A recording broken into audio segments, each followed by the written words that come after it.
Do you have an affinity for Naruto? I believe the answer is undoubtedly affirmative. Personally, I find it quite enjoyable that I recall that each time I watch Naruto, particularly during the finale, the barrage of comments would incessantly echo a particular phrase. In this life, I have no regrets joining Naruto in the next life. I wish to be a Leaf Village inhabitant. This sentiment has been validated across numerous Naruto fanfiction works. Even 5 years after the conclusion of the manga, such narratives remain remarkably popular. However, I must admit that my consumption of fanfiction is rather limited. I have penned a couple of works, though they are not particularly renowned. Hence, there is little of significance to discuss. Yet now, I find myself entangled in a scenario that is exceedingly commonplace on fanfiction websites, a trope that has become almost cliché. I have traversed worlds. The specifics of my transference remain somewhat nebulous. I merely recall that on the day Itachi's saga concluded, I had intended to celebrate with a sumptuous plate of chicken, within a shelter resembling a tent. The sky outside has yet to brighten. Shrouded in the cloak of night, adorned with starlight, a boy awakens from a makeshift bedding, abruptly sitting up. His youthful visage is strikingly delicate, yet his skin lacks the tender quality typical of children his age, appearing rather coarse instead. Hashirama pulls back the covers, briefly acclimating to the frigid air before swiftly emerging from the warmth of his bed. He lifts the curtain and gazes outside, murmuring softly to himself, I must have been here for a whole year now. Outside lies a realm of darkness, yet the dense silhouettes of tents are distinctly visible, for this is the gathering place of one of the most formidable ninja clans in existence, the Senju clan of the forest. Indeed, as a traveler from another realm, I have arrived in the world of Naruto. However, this assertion may not be entirely accurate given the current circumstances. The ninja world, as it is widely known in the narrative, has yet to take shape. The so-called 5 great ninja countries fire, lightning, wind, earth, and water have not yet established their respective ninja villages as the progenitor of the one village per country system is still but a child of less than 3 years. Sigh. Hashirama exclaims softly, muttering, though being the first Hokage is not without its merits, if given the choice, I would undoubtedly prefer to be Minato. As a fervent admirer of Minato, the soul inhabiting Hashirama's body likely did not wish to arrive in this era. After all, aside from personal preferences, the Warring States period prior to the establishment of the 5 great ninja countries was fraught with peril, with the average lifespan of a ninja barely reaching 30 years. Fortuitously, the spirit now residing within is attached to a future legend of the ninja world, a man revered as the god of ninjas. Yet, regardless of one's strength, a child of 2 or 3 years cannot possibly possess extraordinary power. Hashirama is no exception that I wonder how much time has elapsed in the real world. If given the opportunity, I would rather return and continue writing my fanfiction. Hashirama reflects wistfully, despite having been a mediocre author of second-rate novels on a certain website prior to his transmigration. As a modern otaku, he would much prefer to reside in that fantastical realm. Could it be that I was sent to this world by some unseen force due to the unfinished narratives of my novels? Yet the timing seems off. Over the span of a year, while Hashirama has adapted to this new world, he cannot help but indulge in such frivolous thoughts from time to time. It's been so long since I last updated, I suppose my return would be met with indifference. Whenever he contemplates this, Hashirama can only console himself with the notion of remaining honest in this world. However, the tumult of emotions within him remains intricate. Having read but a few fanfictions, he does not quite comprehend how those who have traversed worlds manage to entirely relinquish their memories of another existence. Parents, friends, or perhaps even lovers, though most transmigrators seem to possess an air of youthful bravado, likely struggling to find romantic companionship, he is nonetheless intrigued by their resoluteness. Yet, he does not wish to forget, even if returning is not an option, that on a still, chilly night, the boy in the darkness feels his eyes gradually moisten. His small fists slowly clench tighter that, if given the choice, would one truly abandon everything in the present, despite the imperfections, the discontent, and the myriad of worries, to embark on a new life in an entirely unfamiliar world, to dominate the ninja realm. If it were a choice, The current Hashirama would certainly not desire such a fate. His petite body trembles slightly.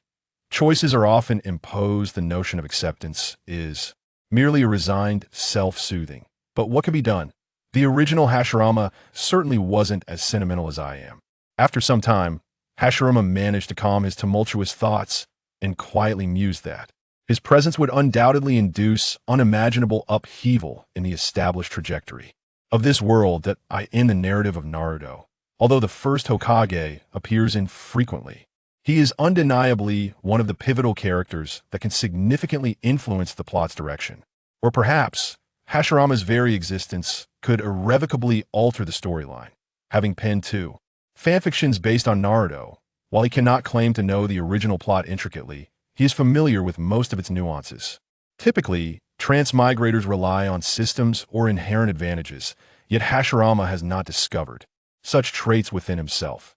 However, for him, such advantages are not particularly necessary. For the first Hokage is, in essence, a human embodiment of an autonomous enhancement. With the Senju bloodline, would release Kekkei Genkai and the reincarnation of Ashura, he also possesses the ability to navigate the plot. While the Warring States period is not extensively detailed in the original work, it suffices to be wary of a schemer who has plotted for a millennium solely to rescue his mother. The challenges are manageable, of course. All of this hinges on one's own strength. For in this era of conflict, death is an frequent occurrence. Even as a member of the Senju clan, Hashirama must not let his guard down. According to the tropes he has employed in his fanfiction, the first priority for a child of this age is to hone their foundational skills. There is indeed no fault in this all. Strength is built upon a foundation.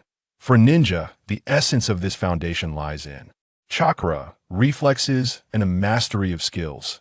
Hashirama settled on his bed, gradually calming his mind. He then skillfully formed several hand seals. A wave of warmth naturally emanated from within him, gradually enveloping his entire being like a flowing river. The training of chakra refinement is the most fundamental exercise for a ninja. Though born of the Senju lineage, Hashirama possessed an inherently robust physique, akin to a treasure trove that still required personal excavation. Such training could not be more tedious, yet Hashirama dared not slacken his efforts, for the reason was simple. To survive in this world, that end, he required strength. Despite Hashirama's innate advantages, after a year of training, his chakra had reached the pinnacle of what could be developed at his age. However, at this moment, he found himself unable to pursue other forms of training. Practicing ninjutsu or honing reflexes could not be accomplished indoors, outside. Hashirama's current abilities did not permit him the freedom to roam, not even in the vicinity of the temporary encampment of his clan. In this era, danger lurked at every corner, and moment's carelessness could lead to untimely demise. Hashirama understood that merely traversing through time did not bestow upon him the halo of a protagonist. If you have ever delved into the original Naruto manga or anime, you might have contemplated a particular question. What would it be like if one day you were to traverse into the world of Naruto? The distinction between the three-dimensional and two-dimensional realms is fundamentally profound. As dawn gently breaks, Hashirama, engaged in chakra refinement, gradually opens his eyes. Outside, in the temporary encampment of the Senju clan, activity is already bustling. During the Warring States period, prior to the establishment of the ninja world, ninjas primarily existed in clans. The means of livelihood for these clan-based ninjas bore striking resemblance to those of their future counterparts. They accepted missions. As one of the most formidable ninja clans, the Senju were never short of commissions. After all, conflict has been a persistent aspect of every era and world. Hashirama rises and steps outside. Thus begins his day of training. The temporary encampment chosen by the Senju clan is located on the border between the land of fire and the land of grass. Nestled within a forest that is exceptionally suited for concealment, complete with a sizable clearing. Hashirama, along with a dozen other children from the Senju clan, has been assigned to this location for collective training. Although the concept of ninja schools had yet to materialize in this era, the Senju clan, with its long-standing traditions, certainly possessed its own methods for training ninjas. Unlike future ninja schools, however, even children as young as Hashirama, barely 3 years old, engage primarily in practical combat training. From the inception of the clan, every member of the Senju has been a warrior, indiscriminate of gender or age, including women, the elderly, and children. In this world of ninjas, the notion of a 3-year-old child diverges significantly from that of the world Hashirama originally inhabited. The children of the Senju inherit a powerful physique derived from their bloodline, allowing many, like Hashirama, to begin learning chakra refinement at the tender age of 2 or 3. With the power of chakra, even a 3-year-old possesses strength and stamina surpassing that of an ordinary adult.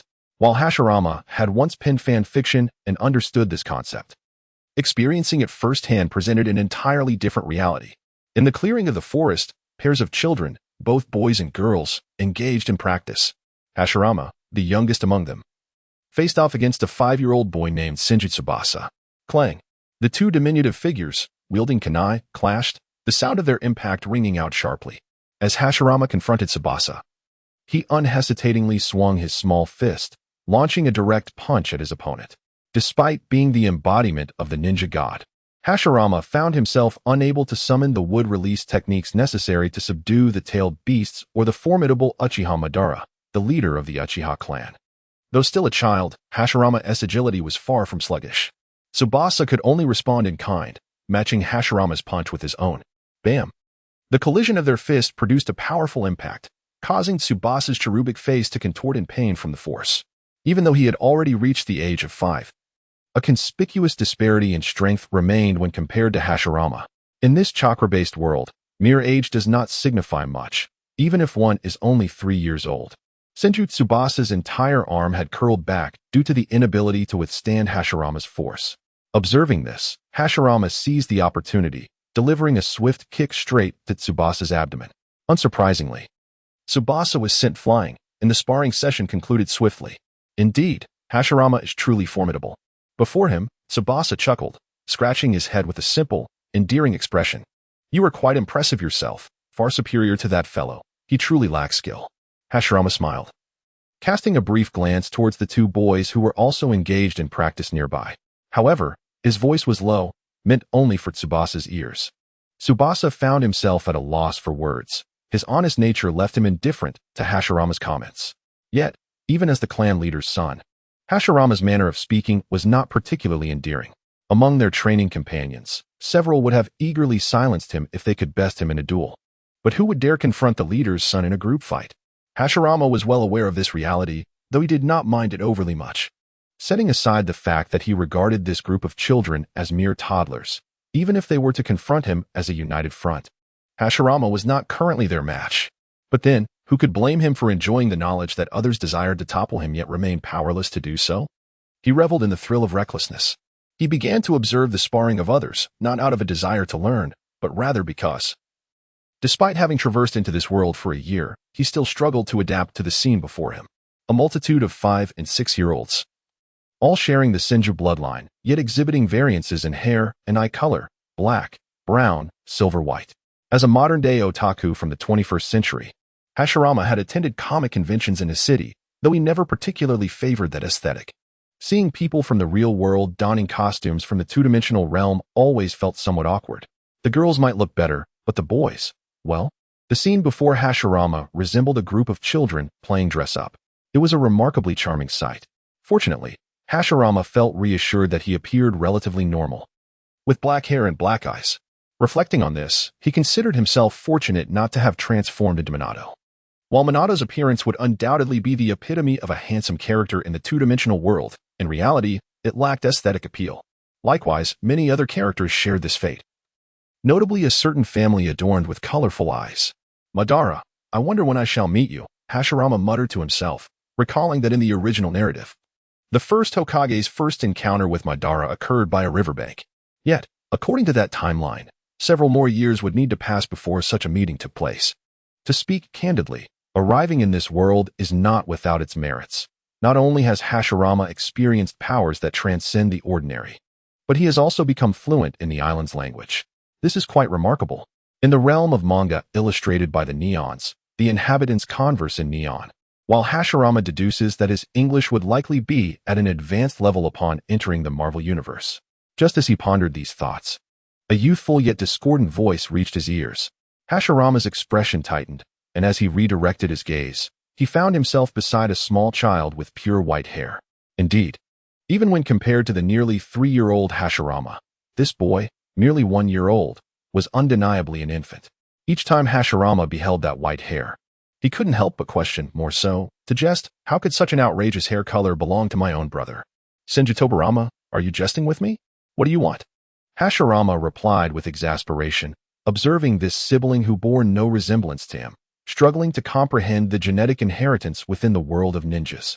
However, as the old adage goes, seeking scientific explanations in the realm of the two-dimensional is a futile endeavor. He approached Tobarama, his expression softening into a smile as he extended his hand towards the white-haired boy. Little Tobarama, what brings you to your elder brother? In the original narrative, Hashirama has more than one younger brother, yet most of them met untimely fates. The boy before him is the only one who survived alongside him, assisting in the stabilization of tumultuous times in the establishment of the Hidden Leaf Village. The second Hokage, Senju Tobarama, is celebrated as the greatest master of forbidden techniques in the ninja world, with his hallmark creations including the Shadow Clone technique, the Flying Thunder God technique, and the Impure World Reincarnation. These techniques were later inherited and further developed by the ninjas of the Hidden Leaf Village. Whether it be Naruto's mastery of the Shadow Clone or the fourth Hokage's proficiency in the Flying Thunder God technique, both trace their origins back to Tobarama. Undoubtedly, among the forbidden techniques he developed, the most formidable is the Impure World Reincarnation, indeed, the most powerful jutsu in the Naruto universe. Does Sasuke have any unresolved connections with Itachi? Fear not, the Impure World Reincarnation can fulfill your desires. Naruto has yet to witness the true form of his father, a trifling matter, for he could be resurrected from the jaws of death within moments. In summary, the Impure World Reincarnation plays a pivotal role in advancing the plot of the original Naruto series. Even Tobarama, its creator, found himself ensnared by Orochimaru's version of this technique. However, as Hashirama extended his hand, Tobarama contemptuously turned away, his eyelids drooping as he muttered, "Fool." Though aware of Hashirama's brilliance as an inventor, he found this display of affection overly precocious. Hashirama's eyelids twitched.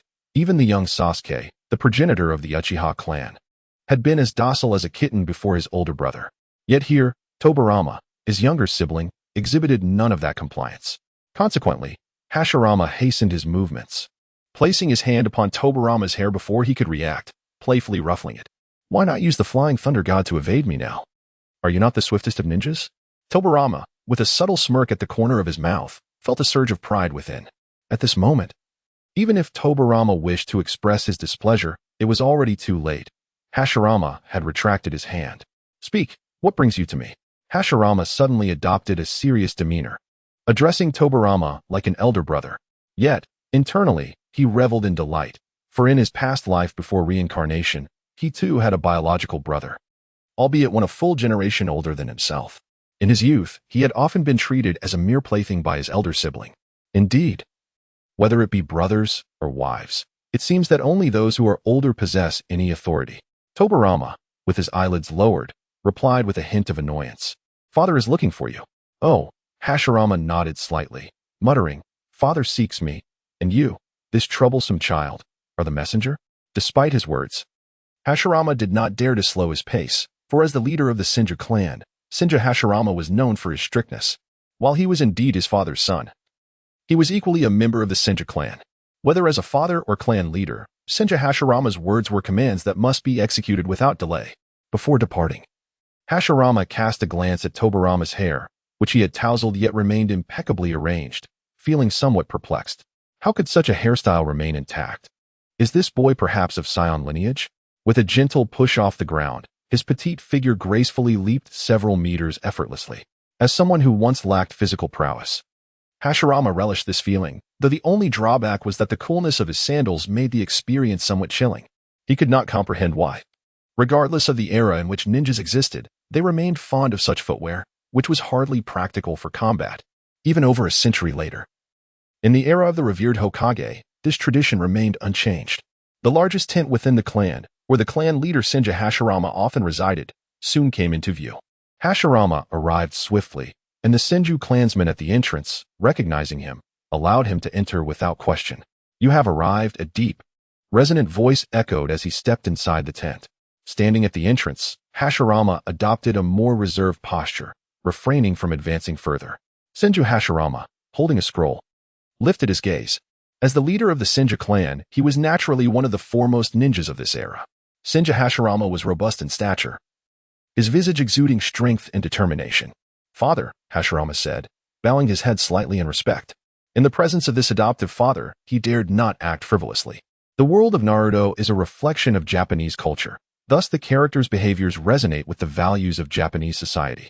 The Japanese place great importance on etiquette towards their parents, especially when the father is the formidable leader of a powerful clan, where adherence to social norms is of utmost significance.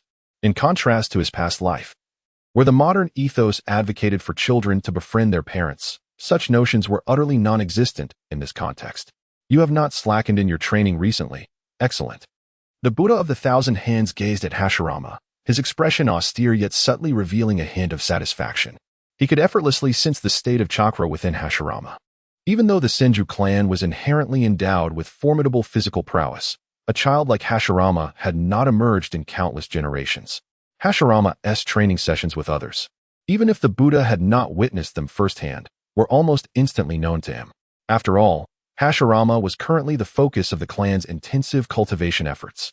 As the eldest son of the clan leader, Hashirama was destined to become the next head of the clan, provided he continued to flourish. The potential Hashirama exhibited indeed instilled hope for the future among the prominent figures of the Senju clan, including the Buddha himself. Despite the formidable strength of the Senju clan, they were not the sole dominant force. "I am your son. Fulfilling these expectations is merely my duty," Hashirama replied with an air of calm. Though internally he felt that such a statement was profoundly hypocritical. He harbored no genuine sense of familial honor and had yet to cultivate a true sense of belonging within the Senju clan, where he had spent barely a year. A single year was insufficient to erase the memories of over 20 years of his previous life. "Yes, you have done exceedingly well," the Buddha of the Thousand Hands continued, his gaze suddenly fixating on Hashirama. He shifted the conversation, saying, "In a few days, you will be turning 3. "Indeed," Hashirama responded. Yet his true inner reaction was one of surprise. "What? Are you planning to give me a birthday gift?" Just as this thought crossed his mind, the Buddha remarked, "It is time to celebrate, after all." "Huh?" Hashirama was momentarily taken aback. He had merely contemplated this casually. He originally believed that in a world like this, especially within a family as esteemed as the Senju, no one would celebrate a child's 3rd birthday, even if that child was the son of the clan leader. For a brief moment, Hashirama felt as though he had misjudged his father. Could it be that the Buddha of the Thousand Hands was, in fact, a truly exceptional father? Cold on the outside yet warm within in this world of shinobi? Living in the Warring States period and hailing from the Senju clan, even as a child, life was exceptionally fulfilling. Training and combat were the fundamental skills that every member of the Senju clan had to master from birth. During his year in this world, the phrase that the Buddha had repeated most often to Hashirama was, "Even if the enemy is but an infant, if armed, they must be decisively eliminated." This was no exaggeration. Within the shinobi clans, even the youngest of children could potentially deliver a lethal blow. Within the clan, it was not only children like Hashirama, who had begun to refine their chakra, that underwent training. Even young ones like Tobarama, who were physically restricted and unable to condense chakra, were taught combat skills as soon as they were capable of movement. This was something Hashirama could never have imagined in his past life. A mere 1-year-old child wielding a wooden weapon relentlessly attacked the vital points of a straw dummy. After completing his daily training, Hashirama finally found a moment of respite. The fading rays of the setting sun bathed the earth in a warm glow. Perched upon the trunk of a colossal tree, Hashirama's gaze was fixed upon Tobarama and several children of similar age engaged in the most rudimentary of training exercises. Although Hashirama had not personally undertaken such training in recent times, vague memories of his own experiences lingered in his mind. The scene before him, though still somewhat discordant, revealed a look of contemplation on the youthful face of Hashirama, hinting at a moment of bewilderment. Truly, he was a remarkable Hokage, Hashirama mused, as his thoughts ebbed and flowed. Though the original first Hokage's ideology could never mirror that of an individual from another world, it was precisely this divergence that allowed him to genuinely appreciate the greatness of a character crafted from mere ink and paper. He faintly recalled the original aspiration Hashirama had harbored while reading the manga, the desire to establish a village where children could grow up in peace and happiness, free from the specter of conflict. Indeed, without experiencing it firsthand, few could truly comprehend the fervent longing embedded within that wish. The current tableau was profoundly unsettling. A child of merely 1 year was already being taught the art of killing. Had it not been for the first Hokage's dedication to peace and the establishment of the ninja village system, it was unimaginable how many souls would be condemned to lives where survival hinged solely on slaughter. To refrain from killing meant to become a victim oneself. The world of the Hokage was far more brutal than Hashirama had ever perceived while reading the original work, watching the animations, or penning his own narratives. Sighing, Hashirama felt a sense of melancholy. As a modern individual, he had constructed a comprehensive worldview in his previous life, a perspective that was difficult to entirely reshape. Even though he understood that the rules of existence in this world were starkly different, adaptation would be a slow and gradual process. Days passed in this manner. Even before dawn, Hashirama awoke, stretching his limbs. "Today must be my birthday," he murmured, realizing this was the first time he would experience such a significant milestone since arriving in this world. Unlike most of his peers before his rebirth, Hashirama had never placed much importance on birthdays. He merely acknowledged the day of his birth, nothing more. After arriving in this new realm, such occasions seemed even less noteworthy. The reason he recalled it now was due to a conversation he had a few days prior with Senju Tobirama. Hashirama's initial reaction had been the anticipation of a birthday gift from Tobirama, but upon reflection, he recognized that Tobirama's words could be interpreted in various ways. "It is time. Let us celebrate you, shall we?" What could that mean? Hashirama found himself puzzled, questioning whether there was any special significance attached to a third birthday in the context of the tumultuous Warring States period. Just as he was lost in thought, a voice drifted in from outside the tent. "Lord Hashirama." Shaking off his reverie, Hashirama responded, "Please, come in." The curtain was lifted, revealing a young man from the Senju clan, just over 20 years of age, stepping inside. Although Hashirama was acquainted with him, this was not the crux of the matter. At that moment, his attention was entirely captivated by the object cradled in the hands of this individual. It was unmistakably a suit of armor, yet, judging by its size, it was not intended for an adult. Rather, it appeared to be suited for a child. While it was not uncommon for children of the Senju clan to don armor, this particular piece was remarkably diminutive. Consequently, a most reasonable thought emerged in Hashirama's mind. Could this armor possibly be intended for me? As if to affirm his suspicion, the Senju clansman promptly stated, "The clan leader requests that you don this battle armor and meet with him immediately." Is this truly a birthday gift? Hashirama internally scoffed. Realizing that he had overthought the situation, his thought processes were evidently not in sync with the rhythm of this world. After donning the somewhat heavy armor, Hashirama wrapped a white band around his forehead, simply securing his hair. The function of this white band seemed akin to a future forehead protector, though Hashirama believed he looked more dashing without one. Nevertheless, to avoid unnecessary complications, he dutifully tied the band in place. Hashirama once again entered the tent of the clan leader, but this time, there were not only Senju Tobirama present but also several young Senju warriors. Upon witnessing this scene, Hashirama furrowed his brow, for the atmosphere was evidently amiss. The words spoken by Tobirama a few days prior seemed to bear greater weight than he had initially perceived. Clan leader. In the presence of his fellow Senju clan members, Hashirama modified his address, bowing his head respectfully. "This armor suits you well," Tobirama remarked after a brief appraisal. "It is time for you to confront certain matters," though his serious visage betrayed no discernible change in emotion. The subtle inflection in his tone sent a tremor through Hashirama's heart. Goodness, it couldn't be, could it? The dark depths of Hashirama's eyes narrowed slightly. Tobirama wasted no time in circumventing the issue, stating directly, "You are undoubtedly aware that as a ninja, a member of the Senju clan, and the son of the clan leader, there is one thing you must learn before all others: combat. In order to ensure victory in battle, there is a critical lesson you must learn to adapt to as soon as possible." Tobirama's expression was grave. "You must learn to remain unwavering in your heart when depriving an enemy of their life." His words flowed as simply as one might discuss the necessity of food and water for survival. Yet Hashirama's mind was engulfed in a cacophony of thoughts. What peculiar mindset do these parents in the world of Naruto possess? Teaching a mere 3-year-old to kill? Could this old man be any more nefarious? This is all happening far too quickly. Hashirama's mind raged in turmoil. From the moment he realized he had arrived in the world of Naruto and assumed the identity of Senju Hashirama, he understood that one day he would inevitably have to confront the very notions he had once held. The role of a ninja is inherently entwined with death. Yet, understanding this truth is one thing, but when faced with the reality of such circumstances, he could hardly maintain his composure. Although he harbored a certain aversion to the peculiar birthday gift bestowed upon him by Senju Hashirama, Tobirama nonetheless comprehended his counterpart's intentions. Conversely, when considering the situation from Hashirama's perspective, his actions appeared rather justifiable. As a ninja, engaging in combat is an inevitable reality, particularly in this era of warring states, where children frequently serve as instruments of warfare. What ultimately determines the outcome of a battle? The decisive factor is undoubtedly the strength of both parties involved. However, strength alone is merely an abstract and rudimentary standard. The crux of the matter lies in one's ability to actualize their inherent power during the conflict. To achieve this, a ninja must possess a calm, analytical mindset and sound judgment, alongside the accumulation of experience to carry out targeted maneuvers pertinent to the immediate confrontation. The singular requisite for accomplishing this is an exceptionally resilient spirit. Regardless of how steadfast an individual may be, during their inaugural encounter with the act of taking a life, a moment of hesitation is unavoidable.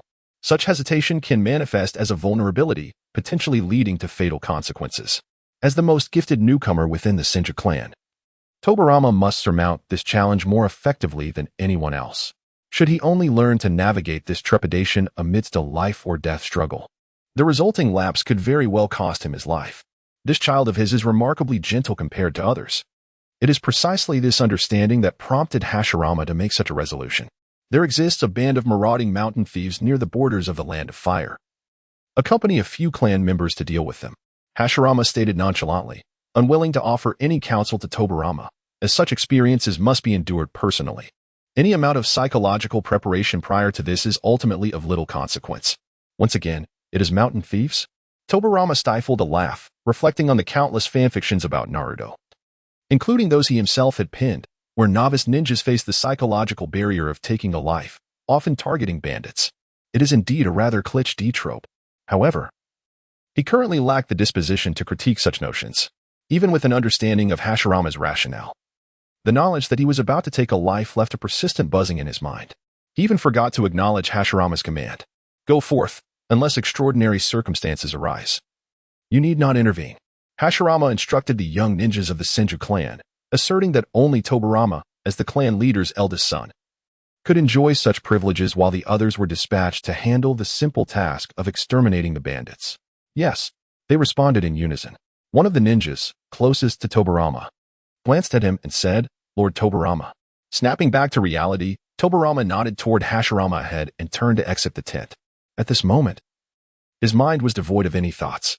The location where Hashirama indicated the bandits had gathered was not too far from the Senju clan's encampment, a distance of several dozen kilometers, which, given the agility of a ninja, would require merely a little over an hour, even for Tobirama in his current state.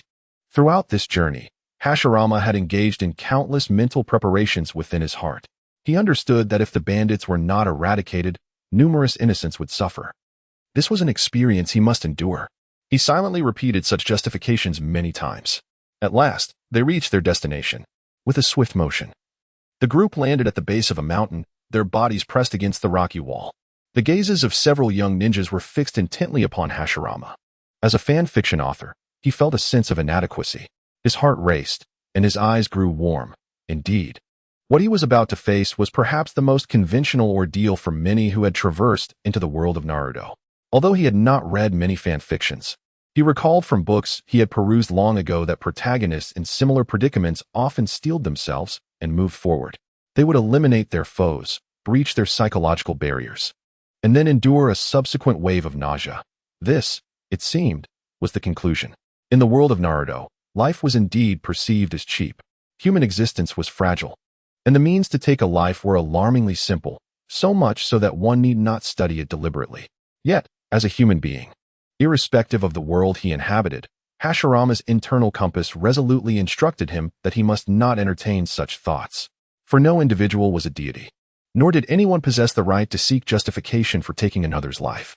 This delineation marked the profound distinction between humanity and beasts. Though the realm of Naruto lacked legal structures, adhering instead to the primal law of the jungle, where the strong reigned supreme, Hashirama, as a modern individual, found it far from easy to discard the principles and boundaries he had once held dear through mere simplistic reasoning. His hand trembled. The emotion he felt was not precisely fear, yet he could not quell his turmoil. The Senju ninjas surrounding him were fixated on him.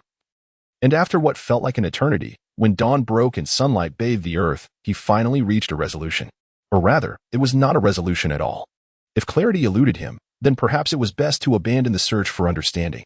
When faced with insurmountable challenges, one might as well embrace the experience. With a determined resolve, he followed the faint sound of breathing emanating from within the mountain's inner recesses. The adversaries chosen by Senju Tobirama to aid Hashirama in overcoming his psychological barriers possessed little combat prowess. They were so oblivious that they remained unaware of their impending demise. All were congregated within a cave. Although there was a guard at the entrance, he was preoccupied with a futile struggle against his own eyelids. Inside, his companions lay in slumber. This much was easily discernible by sound alone. At the cave's mouth, the bandit guard, caught in a drowsy stupor, had no inkling that a slight figure was stealthily approaching. Under the early morning chill, a shuriken, seemingly imbued with the cold, was slowly closing in on the center of his back, while the original first Hokage exuded an impression of absolute strength. The essence of a ninja lay in the art of assassination. As the kunai's sharp tip approached the back of the man, Hashirama's gaze remained fixated on the glimmering edge. In that instant, with a mere push of his arm, he could effortlessly snatch away the life of the individual before him. The distance was but a few inches. A motion Hashirama had practiced countless times, so ingrained that he could accomplish it without thought. Yet, it was merely a fleeting moment. Hashirama's breath quickened, and in a heartbeat, he could extinguish the life of the bandit guard before him. However, his hand, clutching the kunai, trembled. He found himself unable to strike. Even aware that this man might have taken lives, Hashirama never considered himself a harbinger of justice, bound to execute divine retribution. Yet, he understood all too well that this was the world of ninjas. Just as Senju Hashirama had urged him to overcome the psychological barriers of killing in battle. If one hesitates to strike, the enemy will surely retaliate. This was a necessity, devoid of choice. Moreover, even if the opponent were merely a lowly bandit, they still danced on the edge of death. Hashirama's moment of hesitation had already granted the enemy precious time to react. Should he continue to waver, the bandit would undoubtedly become aware of his presence. Hashirama was acutely aware of this. Apologies. Thus, after silently uttering this to himself, Hashirama's gaze sharpened. His hand, still trembling around the kunai, no longer hesitated as he plunged it toward the man's back. The blade descended, and blood erupted forth. Scalding crimson splattered across Hashirama's youthful visage, the metallic scent of blood assaulting his senses, causing his body to shudder involuntarily. Immediately, the grievously injured bandit let out a heart-wrenching wail. This, in turn, startled the other slumbering companions in the cave, rousing them abruptly. The nearest bandits turned sharply, only to witness the sight of a boy clad in armor, having pierced a comrade's back with a kunai. He was still lacking in experience. It was evident that his hesitation resulted in a deviation from the fatal target. Outside the cave, several young elites of the Senju clan observed the scene. They too had encountered similar circumstances when they first took another's life. Hashirama's attack had been slightly misaligned, failing to pierce the guard's heart directly. Otherwise, he would have been rendered silent. However, what puzzled them was Hashirama's apparent sluggishness. Given the guard's agility, he had ample opportunity to sever the man's throat in retaliation for the scream that echoed. Was he simply unresponsive? Most of the Senju believed so. Yet one among them narrowed his eyes. He scrutinized Hashirama's expression, which, despite the turmoil, did not reflect mere surprise at the guard's outcry awakening the others. Due to the orders from Senju Hashirama before their departure, the others had no immediate intention of intervening to assist him. At the mouth of the cave, though the bandit guard was not immediately dispatched by Hashirama, he had already lost the capacity to display ferocity.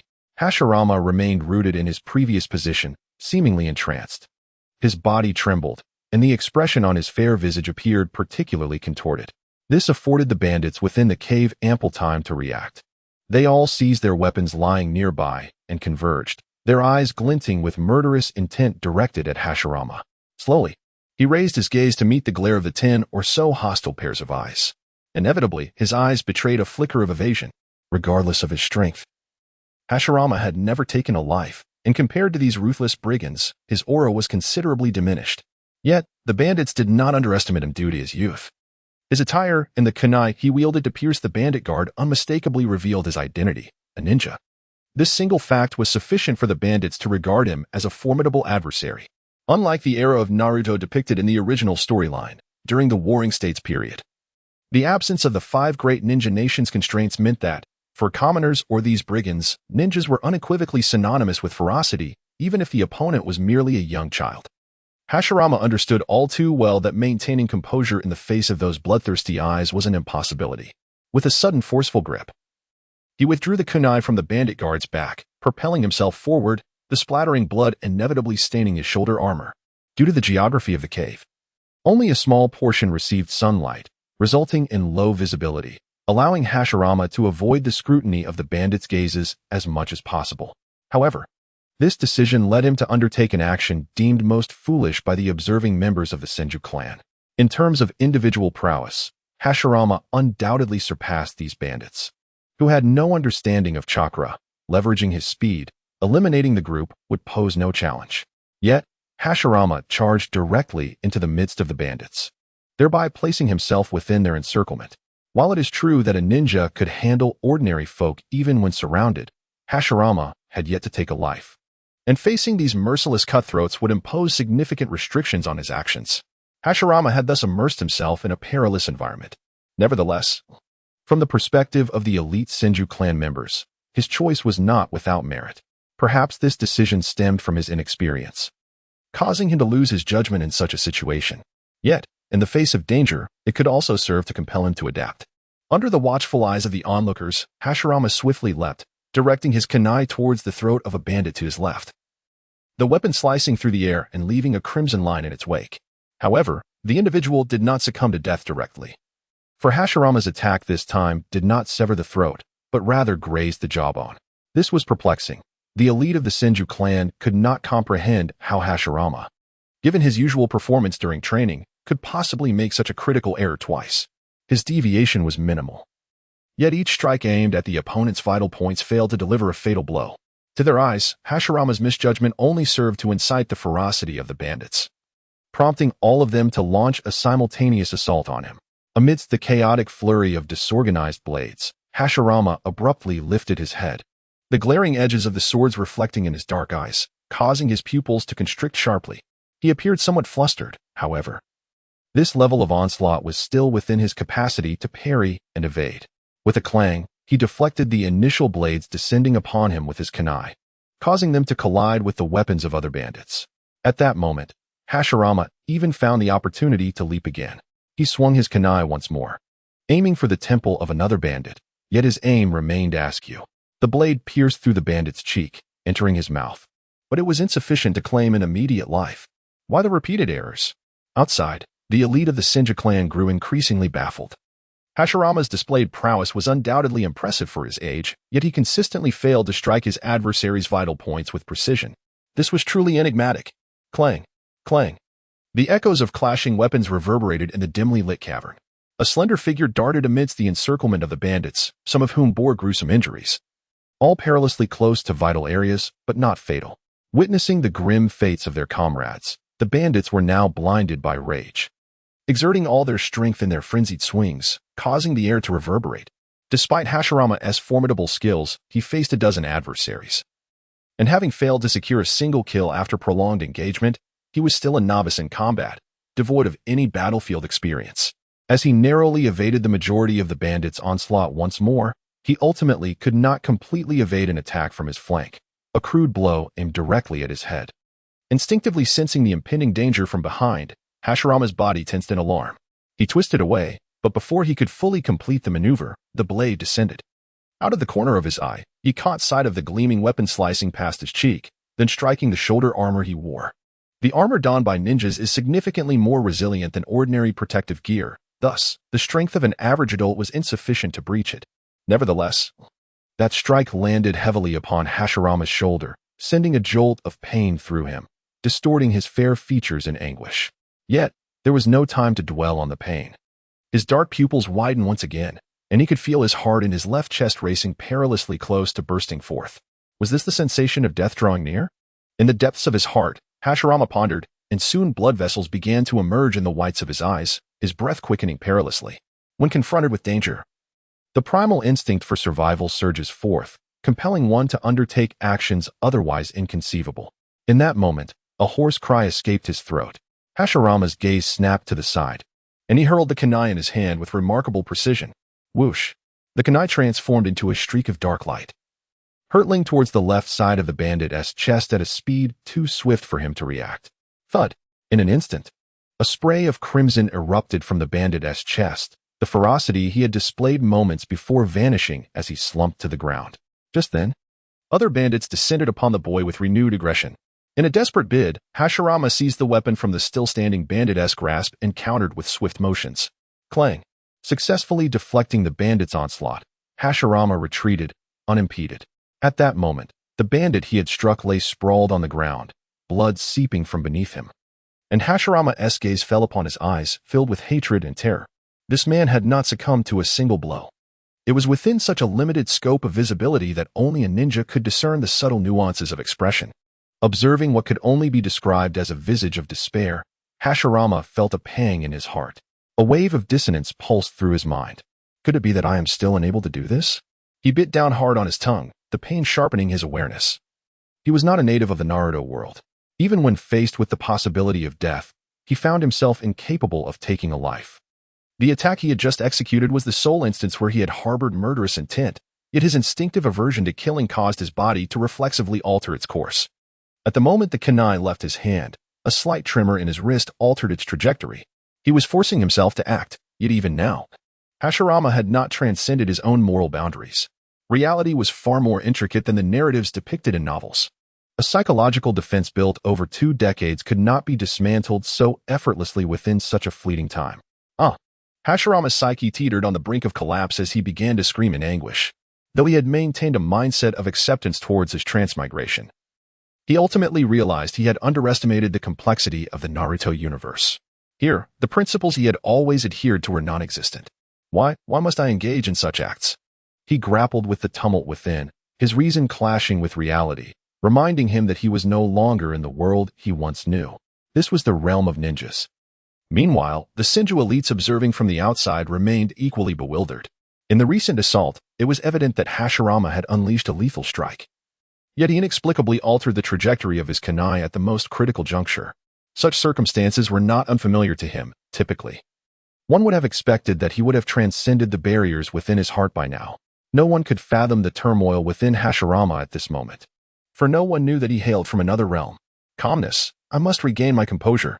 Within the confines of the cave, Hashirama continued to roar. Yet the final vestiges of reason urged him to steady himself. In this harsh world of ninjas, what he faced was merely a conventional trial. Should he fail even this, he would be utterly incapable of surviving in this world. Although this body might one day ascend to the pinnacle of the ninja realm, revered as the God of Shinobi, Hashirama understood that this persona belonged to the first Hokage, Senju Hashirama. That was not him. That was a life meant for the God of Shinobi, not his own. He had never aspired to replicate that man's existence. Presently, Hashirama's sole desire was to endure in this world. To survive, that was the essence of it. Having resolved to persist here, Hashirama's gaze lowered, revealing a tempest of complex emotions swirling within his bloodshot eyes. In the next moment, he charged once more into the fray of bandits. Hashirama unleashed a flurry of precise taijutsu attacks, although his stature was considerably smaller than that of an adult. He compensated for his short limbs with remarkable speed. Thud, thud, thud. He sent the bandits sprawling, leaving only one standing. In the cave, Hashirama faced off against the sole remaining bandit, whose expression was rife with terror, yet he was acutely aware that retreat was not an option. At this juncture, Hashirama brandished his blades and surged forward. The bandit cried out, summoning all his strength to raise his weapon and strike down at Hashirama with ferocity. In that moment, he could not possibly comprehend that Hashirama had deliberately slowed his pace. Otherwise, how could the bandit's keen eyes have discerned Hashirama's intended trajectory? Hashirama approached the bandit, his blade descending towards him, yet he refrained from countering immediately. What was he doing? This action caused the elite members of the Senju clan outside to become restless. For if Hashirama did not retaliate or evade, even with his superior strength over the bandits, he would be too late.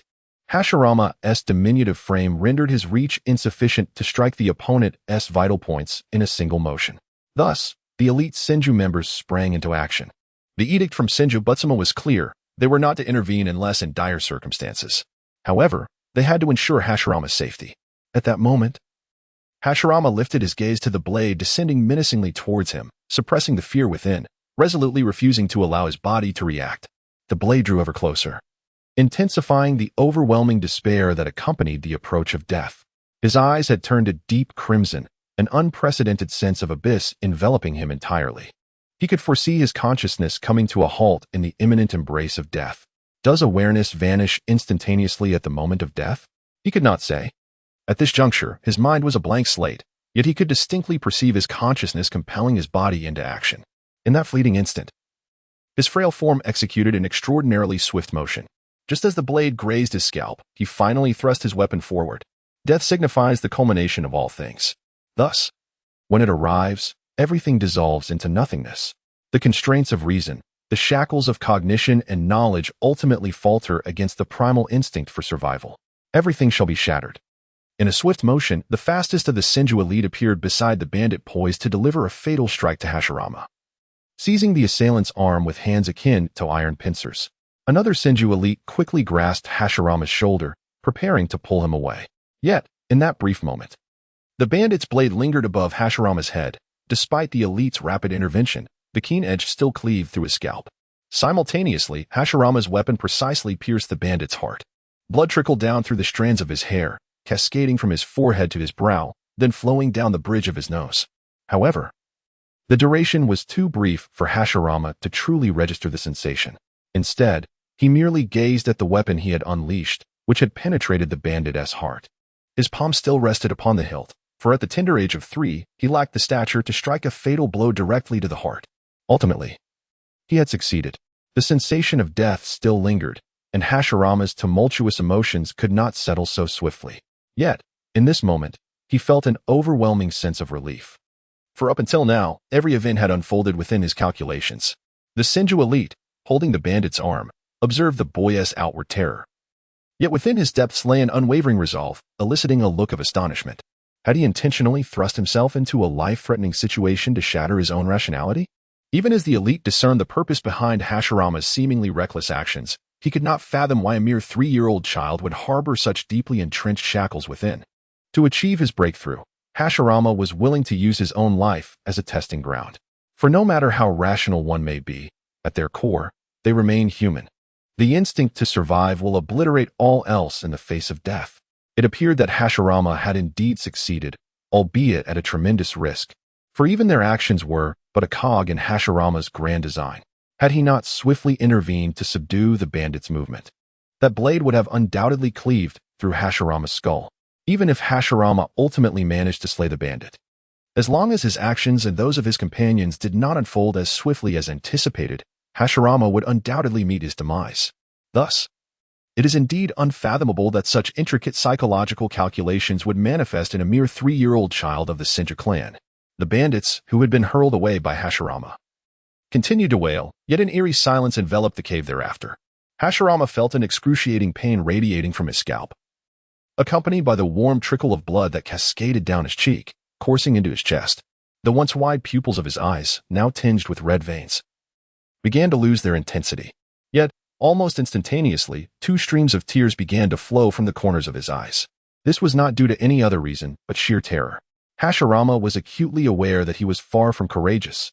In fact, one might even describe his disposition as somewhat feeble when juxtaposed with the ninjas of this world. Confronted with the specter of death, he had perpetually evaded it. His earlier assaults on the bandits had deliberately missed vital points, not due to a lack of skill, but rather a hesitance to take a life. In that fleeting moment, he found himself utterly incapable. Yet, deep down, Hashirama understood that should he fail to take this crucial step, he would undoubtedly perish in the countless battles that lay ahead. In those instances, he would have no room for doubt or experimentation. He had thrust himself into a perilous gamble, striving to awaken his instinct for survival. Yet he merely grasped the concept in theory. As for whether he could truly cast aside everything in the face of imminent death, he held no certainty. Fortunately, he succeeded. Is this what one might call the protagonist halo? As his emotions gradually stabilized, Hashirama chuckled softly to himself. Placing oneself in such a perilous predicament was indeed fraught with danger, and losing one's life was hardly surprising. The knife that had hovered above his head was now removed, and he gazed upon the lifeless body before him, its once vibrant pupils now dulled, yet his heart remained unperturbed, devoid of any visceral reaction.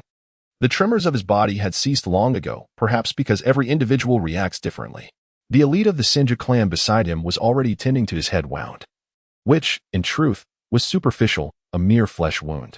Hashirama wiped away the tears from his face and sincerely expressed his gratitude to those nearby. "Thank you. This is merely our duty." The group nodded respectfully in response. After the wound was addressed with simple care, Hashirama's gaze shifted to the bandits who had not yet completely lost their faculties, including several who were gravely injured but still clinging to life. Upon witnessing the ninjas surrounding Hashirama, the bandits' will to fight evaporated, and they knelt before him, pleading for mercy. Hashirama frowned at them and picked up a knife from a short distance away. The knife was dropped by a bandit who had been struck away by Hashirama. However, the moment he grasped the hilt, Hashirama realized that in the face of these bandits surrounding him, he could not summon any intent to kill. For these individuals had already relinquished their murderous intent towards him. Damn it, novels and television dramas are deceiving. Hashirama cursed under his breath. Who said that killing the first person would lead to a tranquil heart for killing the second? With a clang, he casually tossed the knife aside onto the ground. Subsequently, the boy turned and walked towards the cave entrance.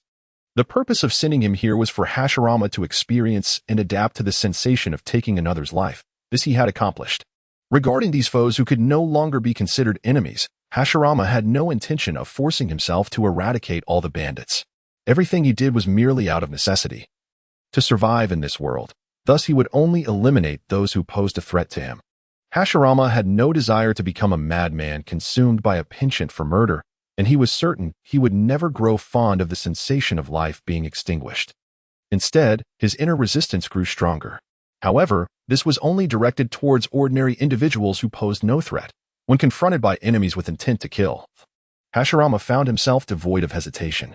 Upon exiting the cave, the bright yet gentle sunlight cascaded upon his youthful, delicate face, dispelling the gloom within his heart. In that moment, as the sunlight touched his face, a thought naturally emerged in his mind, marking the first goal he set after arriving in this world. Regardless of what he must endure, he vowed to achieve grander feats than those accomplished by the original Hashirama Senju in the story, not for the banal reasons of standing atop the world and wielding great power, but simply because he did not wish to once again force himself into a perilous situation like today. Such an experience was one he never wished to relive. At the Senju clan's encampment, Hashirama and his companions returned to report to the clan leader. Inside the main tent, as Butsuma listened to the recounting of the elite Senju's mission, his serious expression tightened slightly, and he directed his gaze towards Hashirama, speaking in a deep voice. Foolish. Clearly, he was quite displeased with Hashirama's near-fatal approach during the mission. Hashirama remained silent, for his thoughts had diverged from those of the people in this world. Butsuma could never comprehend the inner workings of his mind, at least for now. The situation was such that even though he was Butsuma's eldest son and had demonstrated formidable talent, Hashirama still lacked the standing to discuss his thoughts with him. And the law of the jungle might reign supreme. Even among family, blood relations do not provide exemption from this truth, regardless of the nature of the battle. Showing mercy to the enemy is but cruelty to oneself. The eyes of the thousand-handed Buddha were fixed intently on Hashirama, who, after dispatching a bandit, refrained from further violence against the remaining marauders. However, before departing, all the bandits were swiftly dealt with by the elite members of the Thousand Hand clan who accompanied Hashirama. Ninjas do not leave any room for potential threats. Upon hearing this, Hashirama respectfully bowed his head and replied, "I understand, clan leader." Although the thousand-handed Buddha was eager to nurture Hashirama's potential, he refrained from probing too deeply into the matter, considering his youth. He did not expect Hashirama to undergo a transformation within such a brief span of hours. Such feats were beyond anyone's capability. You should return and rest properly, the thousand-handed Buddha advised. Although Hashirama bore injuries from the bandits' attack, they were not severe. However, for Hashirama, the enhancements he could achieve through his diligent training at his age were minimal. "No, father, I wish to commence new training immediately. I am far from the point where I can afford to relax," Hashirama asserted. "I want to practice ninjutsu right now." Ninjutsu, as the quintessential offensive technique of ninjas, typically possesses far greater lethality than taijutsu. Yet, there are exceptions, such as the man who nearly delivered the final blow to the Hokage's fate. With Hashirama's extraordinary physique and his relentless efforts to refine his chakra, he now possessed enough chakra to support the release of various ninjutsu techniques. The thousand-handed Buddha was slightly taken aback, but soon pondered the matter and turned to a nearby elite of the thousand-hand clan, saying, in that case, Sengoku, you shall guide him during this period. Yes, replied the young man named Sengoku, who had accompanied Hashirama and was a highly esteemed young master within the thousand-hand clan.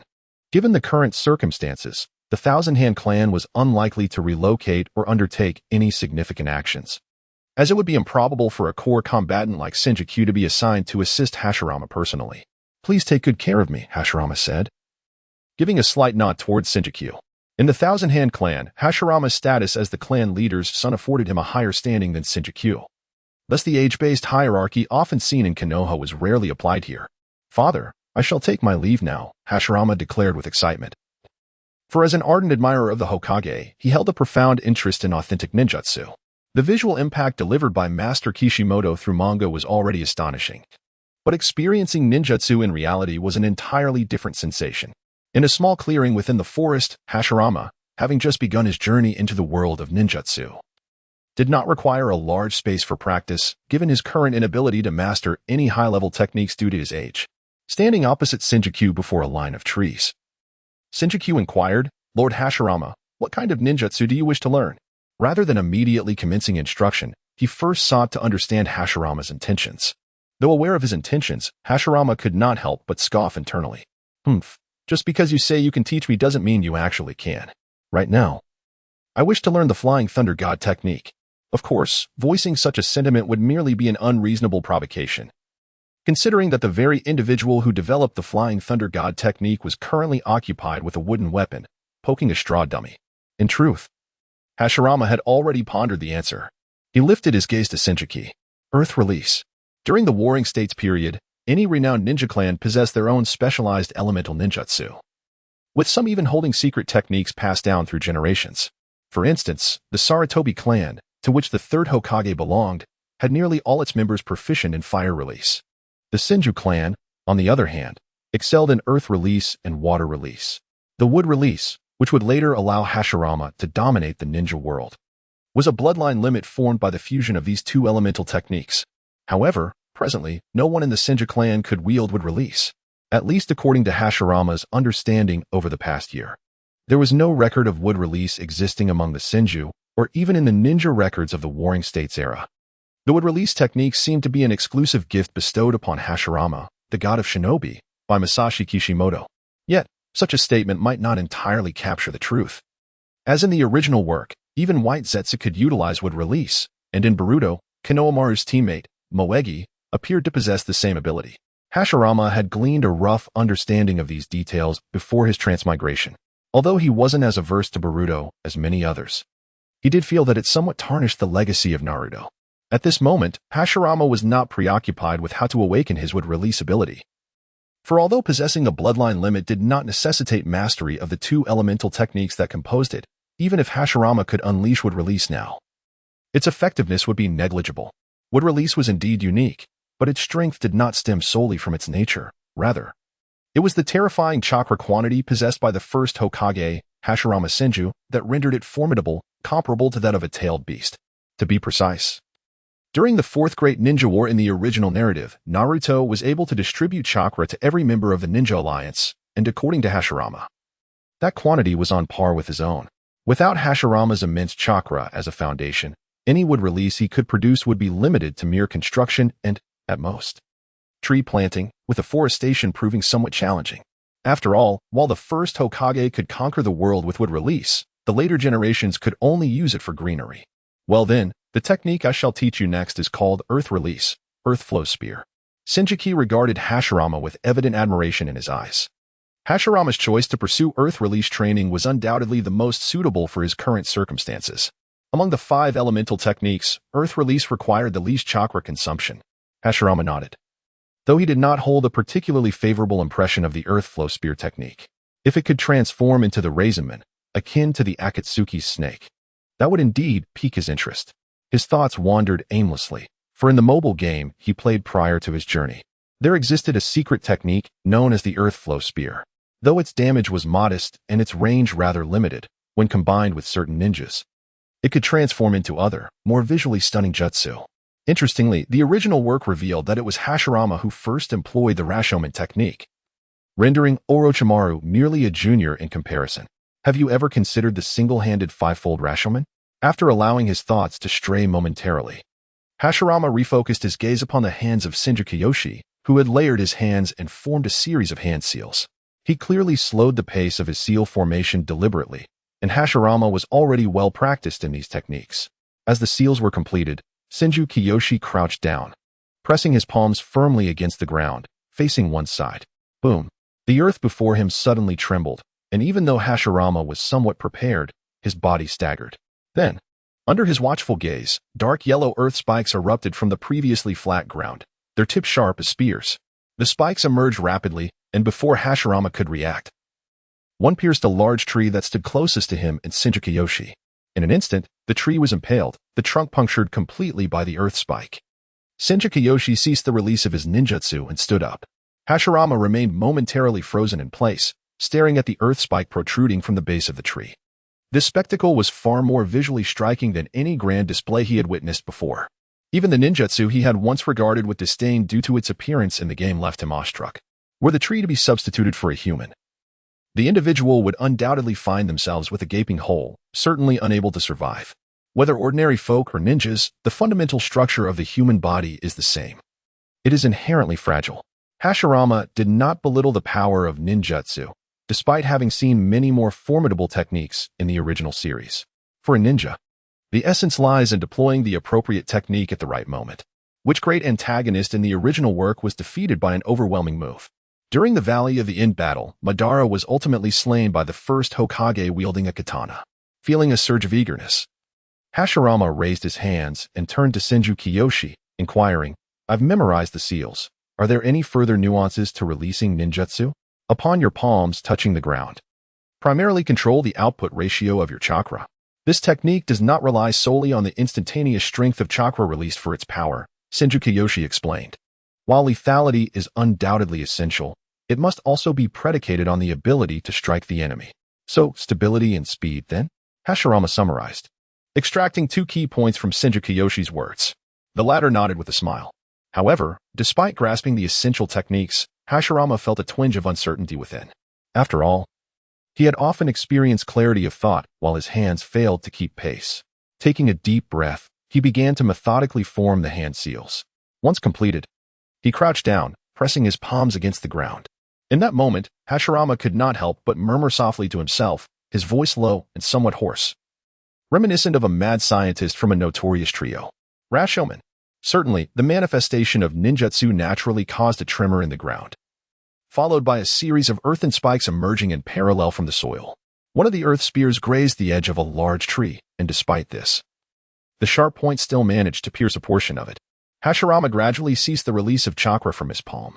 Although his speed in performing the technique was not as swift as that of Senju Ketsu, the emergence of the earth spikes was nonetheless quite rapid. "Very good. You possess remarkable talent," Senju Ketsu remarked, as Hashirama successfully executed his first ninjutsu practice, which had already taken on a distinct form. This indicated that he harbored a prodigious aptitude for ninjutsu training. "Talent, you say?" Hashirama mused, gazing at his palms, for he had been contemplating the essence of such talent. Just as in the original Naruto, there were many exceptionally talented geniuses. However, their ultimate accomplishments did not necessarily surpass those of the designated underachievers. Thus, talent, an intangible quality devoid of rigid standards, could be said to reside within everyone, albeit expressed in varying forms and at different times. I shall try again. Nevertheless, the swift mastery of ninjutsu was indeed a fortunate circumstance for Hashirama. With his chakra reserves, he could afford to practice a few more times. Henceforth, the speed and stability of his ninjutsu releases would become even more pronounced. It was remarkably smooth. Senju Ketsu observed the boy beside him, who bore signs of fatigue from expending a substantial amount of chakra in a short span, until Hashirama's movements came to a halt, leaving Ketsu with a hint of hesitation on his face. Hashirama casually turned his gaze and noticed the expression on Senju Ketsu's countenance. "I truly appreciate your help this morning," Hashirama expressed sincerely.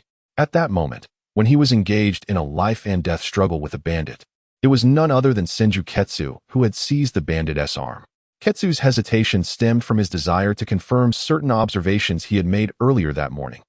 His character was quite forthright, and he inquired, at that moment, "Did you consider the possibility that you, too, might be killed?" "Indeed," Hashirama replied, feeling no need to conceal the truth. Only under circumstances where your life is at stake can one compel themselves to strike with lethal intent. Ketsu pondered, still somewhat perplexed. Regardless, that was still a life taken. Moreover, I had no familiarity with that person at all. Hashirama acknowledged, "Yes. I did not even know the name of the bandit whose life I claimed." "Is that how you truly perceive it?" Ketsu mused aloud. Born into the Senju clan. From a young age, the adults had only taught them about combat and how to take the lives of others in battle. Yet, deep within, Senju Ketsu felt a profound confusion, pondering how such conflicts could persist endlessly and when they might eventually cease. If one were to consider the current relationships among the various ninja clans, the day when conflict disappears would also herald the demise of ninjas and perhaps all of humanity. Hashirama had long sensed that Ketsu was unlike other members of the Senju clan. In fact, Ketsu was still quite young. Even younger than Hashirama had been before his arrival in this world. He raised his eyebrows slightly, continuing with a calm and composed tone. "However, such circumstances are unavoidable. For one must survive. Only through survival can the possibilities of the future be attained. You truly are a gentle child." Senju Ki gazed upon the boy's delicate features. He had previously heard tales of the clan leader's eldest son being exceptionally talented in the ways of the ninja, yet through this brief encounter, he formed his own judgment of Hashirama, despite the inherent nature of a ninja being to take the lives of others. When compared to the majority of ninjas in this era, Hashirama would rather push himself to the brink of death than cross that moral threshold. In comparison, this is remarkably merciful. It seems that in this world, in such times, not all minds are consumed by hatred. Hashirama pondered deeply, although, from a realist perspective, the actions of both the first Hokage and the later protagonist Naruto in the original narrative seem overly idealistic, as humanity can never fully achieve mutual understanding. Nonetheless, their deeds are not without merit. In the realm of Naruto, recognizing reality and discarding naive notions is paramount for survival. Yet, even as a ninja, one must not forsake the fundamental principles of humanity. With reverence, one should cultivate a glimmer of light deep within their soul. This embodies Hashirama's philosophy as a traveler from another time. To realize the nascent goals of his heart, he requires a cadre of followers. Senju Ki is an excellent candidate, though Hashirama does not intend to divulge too much to him just yet. After all, on the surface, he is merely a 3-year-old child. It is prudent to refrain from revealing an unusual level of maturity for one of his age. Throughout the day, Hashirama trained in ninjutsu under Senju Ki. Aside from the initial earth release technique, by the time the sun began to set, he had grasped 3 fundamental earth release jutsu. This is an astonishing rate of learning. In the original narrative of Naruto, when distinguishing geniuses by established records, the most illustrious figures are undoubtedly Kakashi Hatake and Itachi Uchiha. Kakashi, being the youngest to attain the rank of Jonin in the canon, is also one of the few ninjas to possess original techniques. He became a Genin at 5, a Chunin at 6, and a Jonin at 12. Our illustrious Itachi is equally remarkable. Although he graduated at the relatively late age of 7, he became the youngest member of the Umbu at merely 10 years old and, at 13, the youngest captain in the history of Konoha's Umbu. Of course, such records are merely for reference. The established canon contains significant discrepancies. For instance, despite being only a year apart in age, Obito, who graduated from the Ninja Academy at 9, somehow participated in the same Chunin exam as Kakashi, who had already advanced to Chunin at 6. Furthermore, these records have been documented since the establishment of the Hidden Leaf Village and its Ninja Academy. Historical figures like Senju Hashirama, Tobirama, and Madara, along with their descendant Sarutobi Hiruzen, lack such documentation. Given Hashirama's current performance, should it be recorded in the original narrative, it would undoubtedly rival that of Kakashi and Itachi. Within the heart of Hashirama, an incessant urge to compare these occurrences lingered. It was inevitable that after penning 2 volumes of fanfiction about Naruto, one would find themselves in such a predicament. Following the day's arduous training, Hashirama bid farewell to his companion, Senju Tobirama. Training was undoubtedly a demanding endeavor, and amidst the toil, Hashirama sought to indulge in moments of amusement. As for his chosen form of entertainment with a swift motion, Hashirama gracefully alighted upon the trunk of a colossal tree, casually leaning against it, his gaze descending to observe a few life-sized scarecrows below. particularly fixating on a boy with striking white hair, whose movements were markedly more fierce than the others. To label him merely as a boy felt somewhat disingenuous. For Senju, Tobirama was merely 1-year-old, akin to an infant.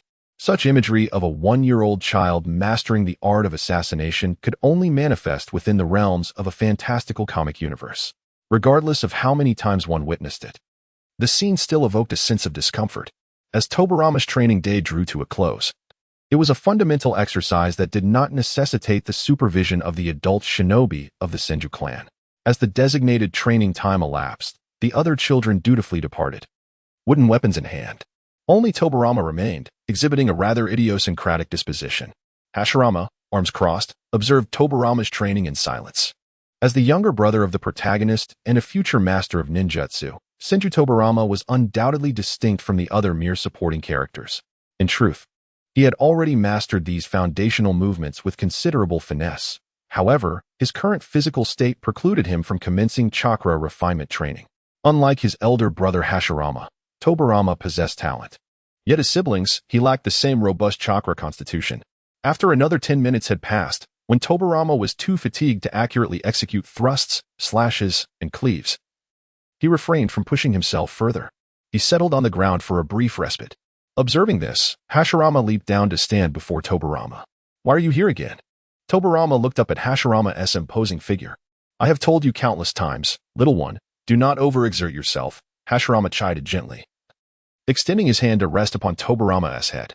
Tobirama despised this gesture, yet lacked the strength to evade it at that moment. "Shouldn't that be something I return to you?"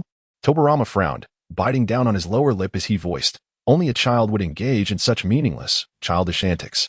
Hey, how should one speak to their older brother?" Hashirama playfully narrowed his eyes at Tobirama, lifting his hand slightly, ruffling the boy's hair. Yet, almost instantaneously, his expression transformed into a beaming smile as he replied, "But you are correct, it is indeed rather juvenile. However, I am, after all, just a child. A child older than you," he added. Upon hearing this, Tobirama's cheeks puffed slightly in indignation, yet logically, Hashirama's statement held no fault. After all, he was merely 1-year-old and struggled to conjure a rebuttal. It appears that this young man's talent for sarcasm has yet to fully blossom. Hashirama pursed his lips, finding his younger brother Tobirama to be utterly unamusing. Tobirama exhibited a remarkable maturity that far exceeded that of his peers, rendering him incapable of eliciting any emotional response. Hashirama fondly recalled that prior to his own journey through time, his elder brother had treated him as a source of amusement during his childhood. Of course, such moments were all in jest, as his brother had always shown him great kindness. Thus, every time he gazed upon Tobirama, Hashirama was inevitably reminded of his family from another world. "Father, mother, brother, how are you faring?" A wave of melancholy washed over Hashirama, his spirits momentarily dampened. When he regained his focus, he discovered that Tobirama had seized the opportunity to escape his grasp and was poised to rise. Suddenly, a bold idea blossomed within Hashirama's mind. Seizing the moment as Tobirama stood, he extended 2 fingers and playfully poked his forehead, adopting a faint deep tone as he remarked, "You foolish little brother." Tobirama, momentarily taken aback, stared at Hashirama, whose deliberately somber expression failed to conceal the mirth in his eyes, a sight that was utterly ridiculous. Unable to contain himself any longer, Tobirama exclaimed, "Are you an idiot?" His brows furrowed in indignation as he shouted. Hashirama had anticipated such a reaction. For the Tobirama before him was far removed from the adorably naive child depicted in the original narrative. Thus, faced with Tobirama's vexed glare, he merely rolled his eyes in exasperation. "Could you not muster a more endearing response?" "You."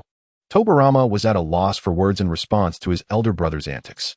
His relentless dedication to training stemmed, in part, from his desire to keep pace with Hashirama's exceptional prowess as the second son of the Senju clan's leader. However, aside from his training, Hashirama's demeanor was invariably akin to what it was now. This disparity often left Tobirama feeling somewhat bewildered. Having lost the will to engage further with Hashirama, Tobirama attempted to depart, only to find his body stiffening and a sense of weakness permeating his limbs. Despite a brief respite, the toll of prolonged training still manifested in fatigue. Yet, Tobirama endeavored to maintain his composure, unwilling to give Hashirama any further reason to mock him. Even though his intellect was remarkably advanced for his age, he was still merely a child of 1 year. And while he might disguise his emotions, The physical signs of his exhaustion could not escape Hashirama's keen observation. Acknowledging that he could no longer endure, Hashirama smiled and opened his arms wide, saying, "Come. Allow your brother to carry you home." Tobarama's expression stiffened, his gaze darkening. Anticipating this reaction, Hashirama continued, "If you refuse to be held, I shall carry you on my back instead. You may choose between the two options." Had Hashirama directly suggested carrying him, Tobarama's pride would have made refusal likely. Thus, offering a more humiliating alternative made the prospect of being carried on Hashirama's back more palatable. With that, Hashirama hoisted Tobarama onto his back. Though still somewhat embarrassed, Tobarama placed his small hands gently upon Hashirama's shoulders. What a precocious and proud little rascal, thought Hashirama with an inward smile, fully aware that this was the utmost limit his younger brother Tobarama could tolerate. The two siblings began to make their way deeper into their clan's territory. During the past year since their crossing, Hashirama had been rather attentive to his younger brother. One must acknowledge that Tobarama was quite pitiable. His mother had sacrificed her life during a mission just months after his birth. In truth, their mother was very young, merely in her early 20s when she met her untimely demise. However, Hashirama, despite the fact that this girl, who was nominally his mother, was actually younger than him at the time of her death, displayed little emotional upheaval, at most, a mere sense of reflection. Dying in one's 20s might be considered a premature death in his previous world, yet in this era of warring states, it was rather commonplace. Thus, the precocity of the people in this world is not without its reasons. After all, the environment shapes individuals. Hashirama glanced sideways at Tobarama, who was leaning against his back, and playfully teased, "There are certain things an elder brother must say. A child should embrace their childishness. If you ever wish to indulge in a bit of affection with your brother, I wouldn't mind. But let me be clear, while I welcome your affection, should you resort to whining, do not blame me for delivering a punch to silence the winner."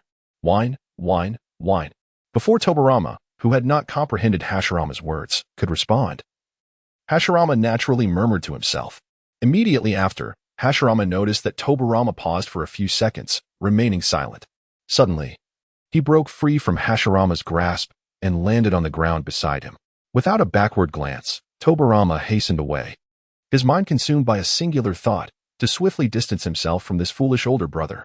Not intentional, Hashirama mused, watching Tobarama's retreating figure. He had become accustomed to conversing with friends in his novel's reader group, and his words had inadvertently slipped out. Chuckling to himself, Hashirama quickly followed. For life in this world was quite oppressive, and this was his way of self-regulating. For a period thereafter, Hashirama diligently practiced ninjutsu under Senjukishi's guidance. In roughly 10 days, he had proficiently mastered the earth-style ninjutsu suitable for his age. While he had acquired the ninjutsu, applying it effectively in combat was no simple feat. In the forest, a clash echoed. Hashirama launched himself like a cannonball, his kunai slicing through the air, while Senjukishi countered with his own weapon. Their weapons collided, sending sparks flying. The disparity in speed and reaction was glaring, hence the crux of the matter lay in how to create distance to execute his technique. Hashirama contemplated that, as this was practical training, Senjukishi would not readily grant him an opportunity to employ his ninjutsu. As expected, after their initial exchange, Hashirama had barely retreated when Senjukishi was already upon him. However, just as Kishi closed in, Hashirama swiftly retaliated by throwing a shuriken concealed in his other hand. He withdrew further. Yet, Hashirama's subtle maneuver could not evade Senjukishi's keen perception. With a casual flick, Kishi knocked the shuriken from the air with his kunai. If Senjukyu were to give his all, Hashirama would undoubtedly have no opportunity to evade him, for their current strengths are not even on the same plane. One pursued while the other retreated, until they circled near a tree. Hashirama glanced aside and sighed, "At last, I've arrived." He deftly threw a kunai, and then swiftly dove into the tree hollow behind him. The size of the hollow was just sufficient for 3-year-old Hashirama to squeeze through. Senjukyu, having long anticipated Hashirama's intentions, deftly knocked away the kunai and halted, abruptly retreating. In truth, Hashirama's choice was quite astute. In a battle where the disparity in their powers was so vast, his only advantages lay in the tree hollow and his smaller physique. Once inside the hollow, Hashirama finally found a moment to catch his breath, his hands swiftly forming seals. How frustrating and humiliating. Concurrently, a wave of discontent surged within him. When had the first Hokage's fighting style ever been so passive? Even the mightiest of tailed beasts, the Nine Tails, could be treated as a playful pet. Yet, There was no alternative. In the original narrative, the first Hokage served as a pivotal character in the story, although there were some accounts of his youth. Even in those reflections, the young Hashirama had already displayed a measure of strength. Nevertheless, regardless of how formidable a ninja may become, they all emerge from a place of weakness. Even the god of ninjas is not exempt from this truth. The genesis of all power lies in the same humble beginnings. Earth release, earth flow spears. Casting aside his contemplations, Hashirama swiftly mastered the first jutsu he had learned from Sengoku. As his palm pressed against the ground, the earth trembled, and spikes of earth erupted forth. Bang! The earth and spikes broke through the relatively soft soil of the forest, rapidly advancing towards Sengoku. Just as the spikes neared his feet, Q leapt to evade them. He continued to jump backward, maintaining a distance from the spikes, which were unable to strike him. Oh, the timing and speed of his jutsu release were quite adept. Sengoku even had time to observe the positions and angles of the emerging spikes. Yet, that was still insufficient. With a faint smile, Q suddenly turned to the side, just as he retreated before a large tree. With a surge of strength, he positioned himself sideways against the trunk. Immediately after, he pivoted and launched a counterattack. Clang! The kunai clashed, sparking upon contact. Using a jutsu as a feint, only to have the real body strike me? Sengoku had already noted Hashirama's subtle movements. In the realm of ninja combat, while jutsu can indeed wield great destructive power, their primary purpose is not to kill but to entice, restrict the enemy's vision, and hinder their movements. Quite nimble, indeed. Q's gaze met Hashirama's, and for the moment, Hashirama had performed admirably. Did he think this was the end? Yet Hashirama remained unfazed, silently contemplating. Whoosh, whoosh. At that moment, from behind a tree to the left rear of Senju and Hashirama, a flash of black light suddenly emerged, revealing two shurikens. Bang! Simultaneously, a cloud of smoke erupted from behind the tree. Engaged in combat with Hashirama, Senju was utterly unprepared for the sudden attack from behind. However, due to his extensive battle experience, he perceived the faint sound of the thrown kunai just in time. What? Senju turned his gaze, astonished to see the unexpected kunai, despite Hashirama standing before him as his adversary. Yet, there was no time for him to ponder how Hashirama managed to launch an attack from his rear. Naturally, Hashirama was not one to squander the hard-won opportunity. After all, as a time traveler, he would not allow himself to be bullied. While wielding the kunai, Hashirama thought fiercely. The technique he employed was something that Senju could never fathom, a method not belonging to the ninjas of this era.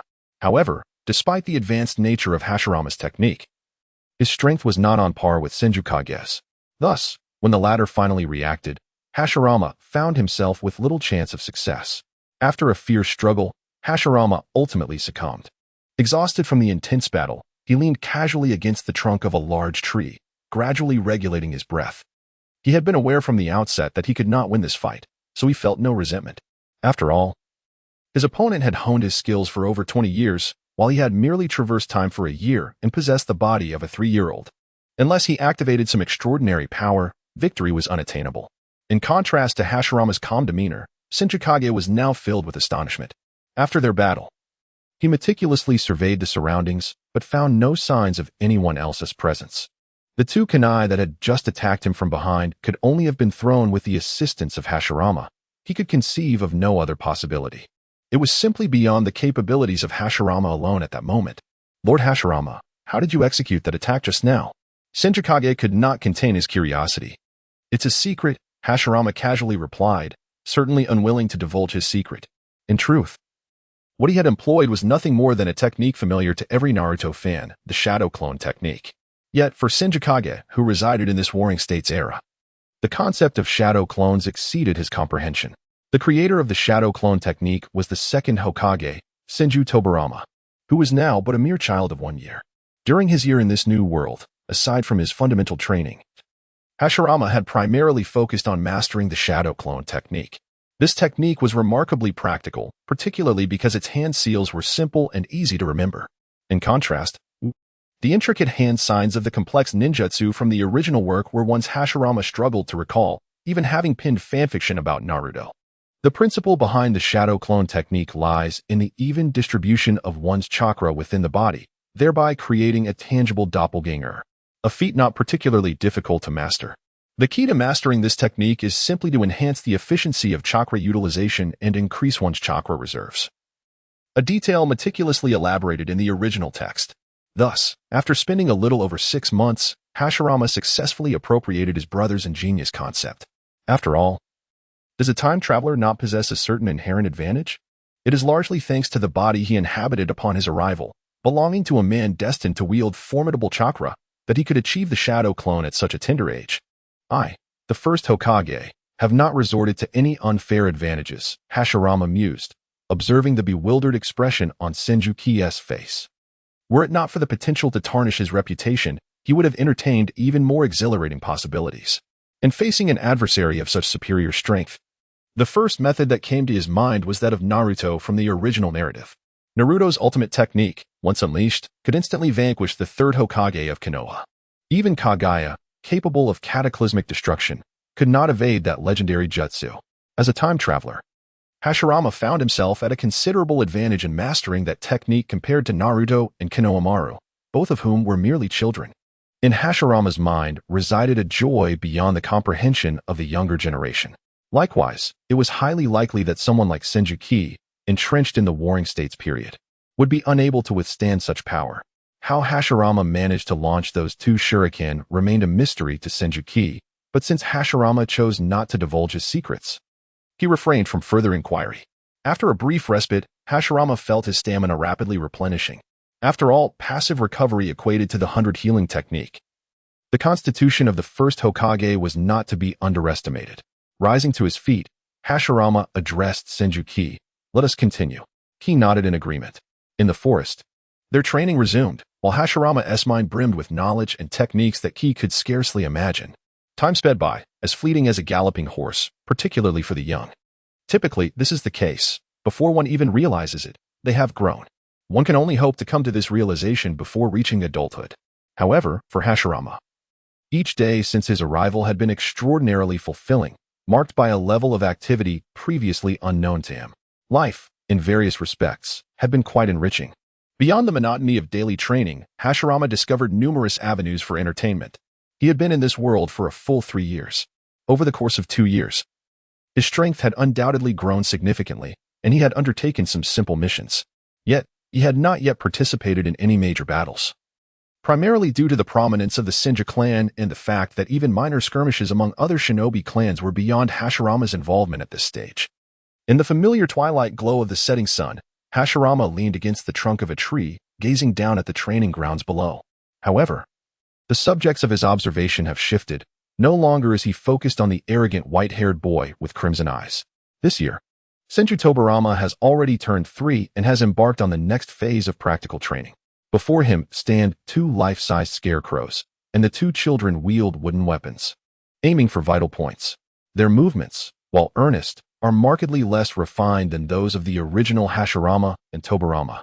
Yet, this is not the focal point of Hashirama's attention. His gaze is fixed on the 2 boys, one with hair as pure as snow, and the other with an intriguing duality. His hair split neatly down the middle, black on the right and white on the left. TSK, aside from Akimichi Mitsumasa and my dear brother, I shall support no one other than you, Tobirama. Hashirama remarked with a smirk. Were it not for his own eyes witnessing the truth, he could scarcely fathom that Senju Kawarama and Senju Banjin are indeed twins. Their mother had perished during a mission several years prior, rendering Kawarama and Banjin half-brothers to Hashirama and Tobirama. He had initially believed that Tobirama's white hair was already a considerable deviation from genetic norms, but upon seeing Senju Banjin, he realized his misjudgment. The animation team of Naruto can be quite misleading, able to alter hair colors so dramatically. Gazing at the white-haired Kawarama, Hashirama mused, yet, this is hardly a grave concern. I can accept that in the anime, Kawarama's hair is depicted as straw yellow, for the original work scarcely provided a formal glimpse of him. The child met his end rather abruptly. The talents of the likes of Kaguya Tsutsuki and Ashura's Rasengan are truly unfathomable. Perhaps, once I restore peace to this tumultuous world, I might even pen a book? Hashirama stroked his chin, recalling his lackluster success as an online novelist in his previous life. However, the circumstances have changed. In this world, the concept of novels has yet to materialize. He contemplated teaching Jiraiya the art of writing. He yearned to read the fabled Make-Out Paradise. He entertained such dreams, visions that may only come to fruition decades hence, a foolish smile adorning his face. Just then, A rustle emerged from the forest behind him. An lithe figure darted forth, landing gracefully beside Hashirama. Ah, has the little genius completed his training? Hashirama turned his gaze toward Tobirama, who undoubtedly stood out among his peers for his exceptional talent, showcasing even better performance and practical exercises than Hashirama had in his youth. Tobirama's eyes lingered momentarily on Hashirama before shifting to Kawarama and Banjin in the arena. His crimson gaze revealed no discernible emotion, yet upon retracting his glance, he subtly shook his head. The implication was clear: Kawarama and Banjin's talents do not measure up to those of their elder brothers. However, Hashirama held a different perspective. What could a mere one-year-old child possibly reveal? In the original narrative, Senju Hashirama's two younger brothers met their demise at approximately 7 years of age, their existence serving merely as a grim illustration of the brutality of the Warring States era. From the standpoint of the original work, they bore no halo of significance, even with an elder brother like Senju Hashirama. However, for Hashirama in the present, such matters hold little significance.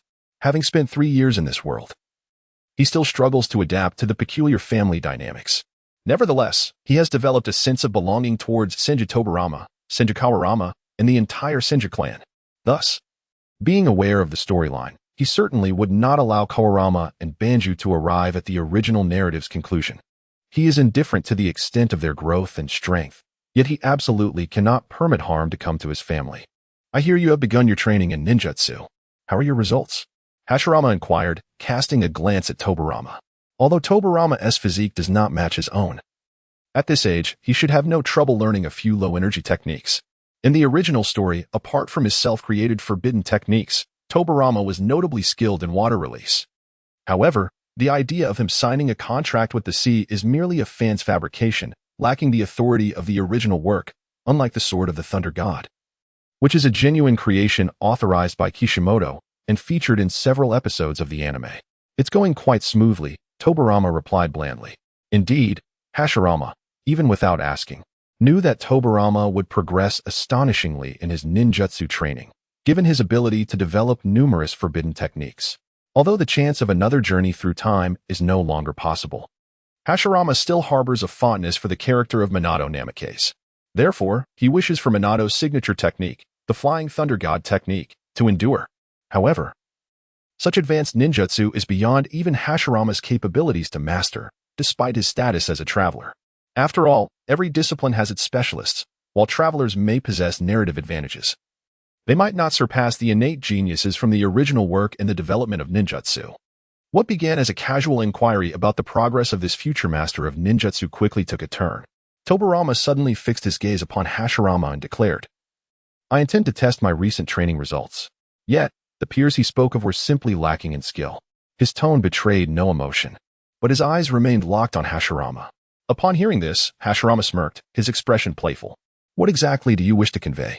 He was well aware of Tobirama's intent. Yet as the older brother, he could not simply acquiesce without losing face. A mischievous grin spread across his face as he teased. Shouldn't you say something to your elder brother? Please, brother, I shall grant you your request.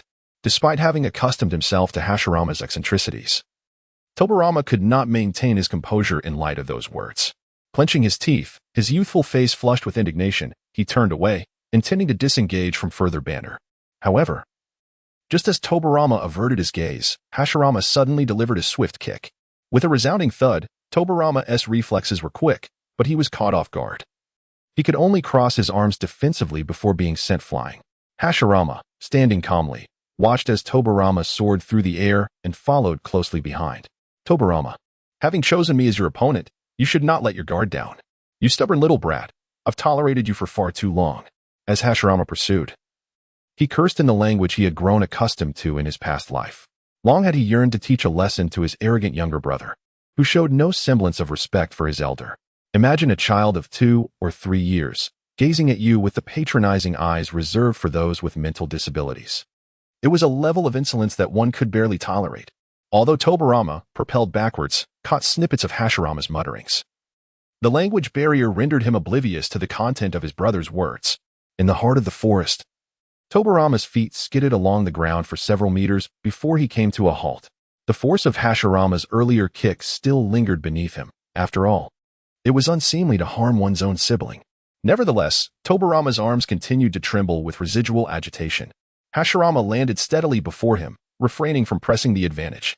After all, he was a man of over 20 years, and it would be disgraceful to triumph over a mere 3-year-old through ambush. Tobarama glared at Hashirama, who was tilting his chin up and looking down upon him with an air of superiority. It seemed that even the limits of childish arrogance had been reached. Hashirama mused to himself, recognizing that hearing such unreasonable words from Tobarama was a rare occurrence. He casually drew a shuriken from the pouch at his back and replied, "The ultimate goal of training is combat. When facing an enemy, any means that lead to victory are justified." This notion was easily grasped by Tobarama's sharp mind, leaving him momentarily speechless. Indeed, had Hashirama chosen to strike while Tobarama was airborne, he would have had no chance to recover. "You can occasionally speak sense," Tobarama remarked, also retrieving a shuriken, preparing to engage in the battle with unwavering focus. To Hashirama's surprise, a faint smile graced Tobarama's typically stoic face, which resembled an iceberg. Could it be that he had developed a tendency toward such expressions? Witnessing Tobarama smile over such trivial matters left Hashirama feeling somewhat embarrassed. Was it true that everyone in this world had a peculiar way of thinking? Just as Hashirama harbored minor concerns for Tobarama, the latter regained his composure and, using the ground as leverage, charged forward. Tobarama's speed was remarkable, swiftly closing the gap of several meters between them.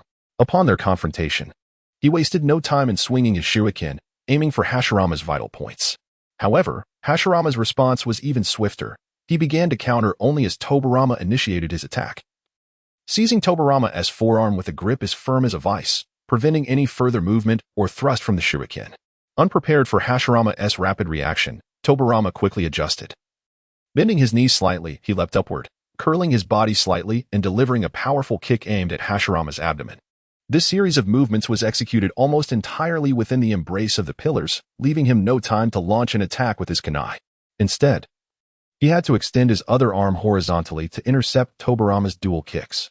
With a resounding thud, Hashirama was sent flying, stumbling back 2 steps.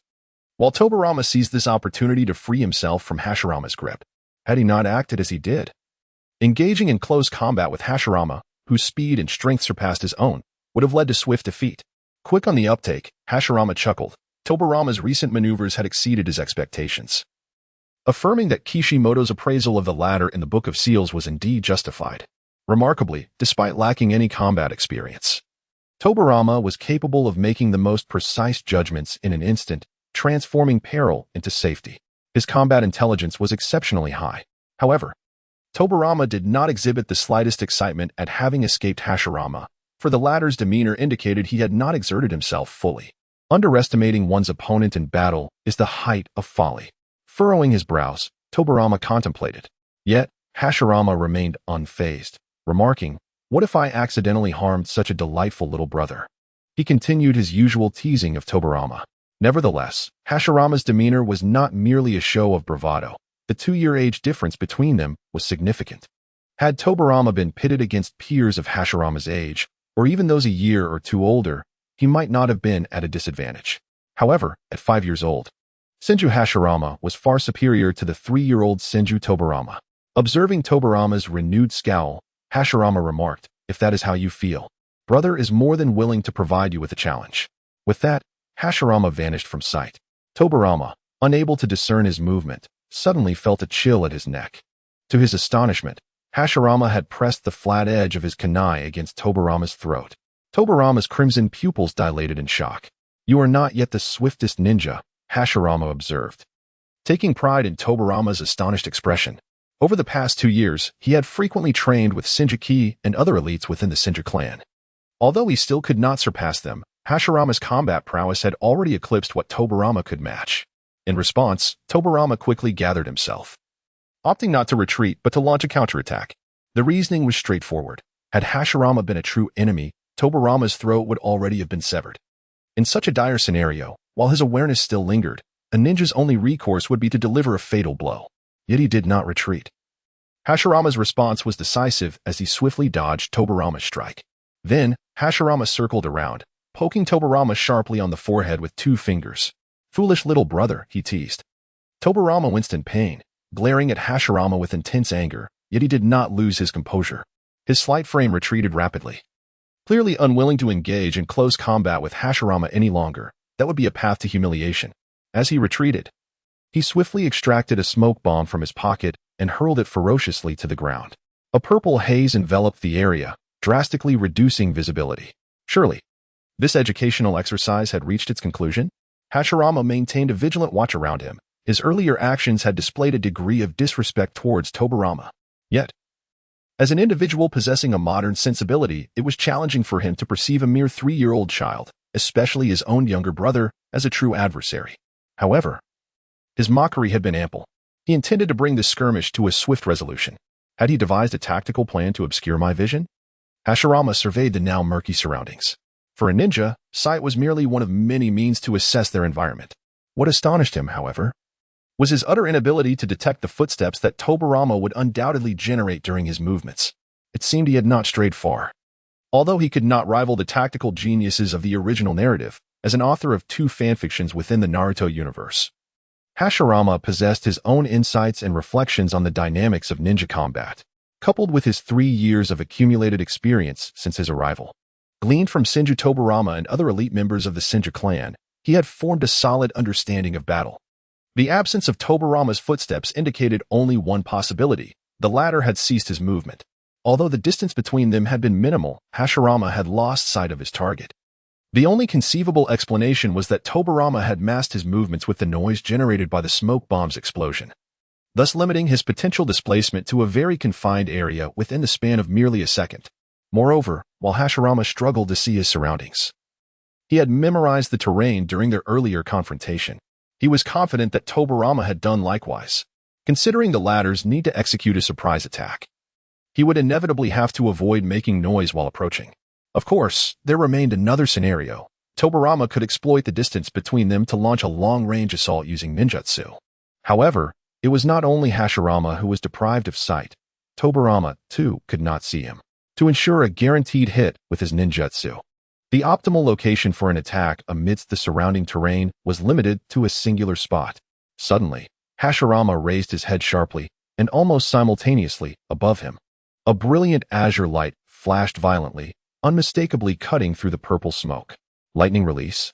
Without needing to ponder, Hashirama deduced the nature of the ninjutsu Tobirama had been training in during this time.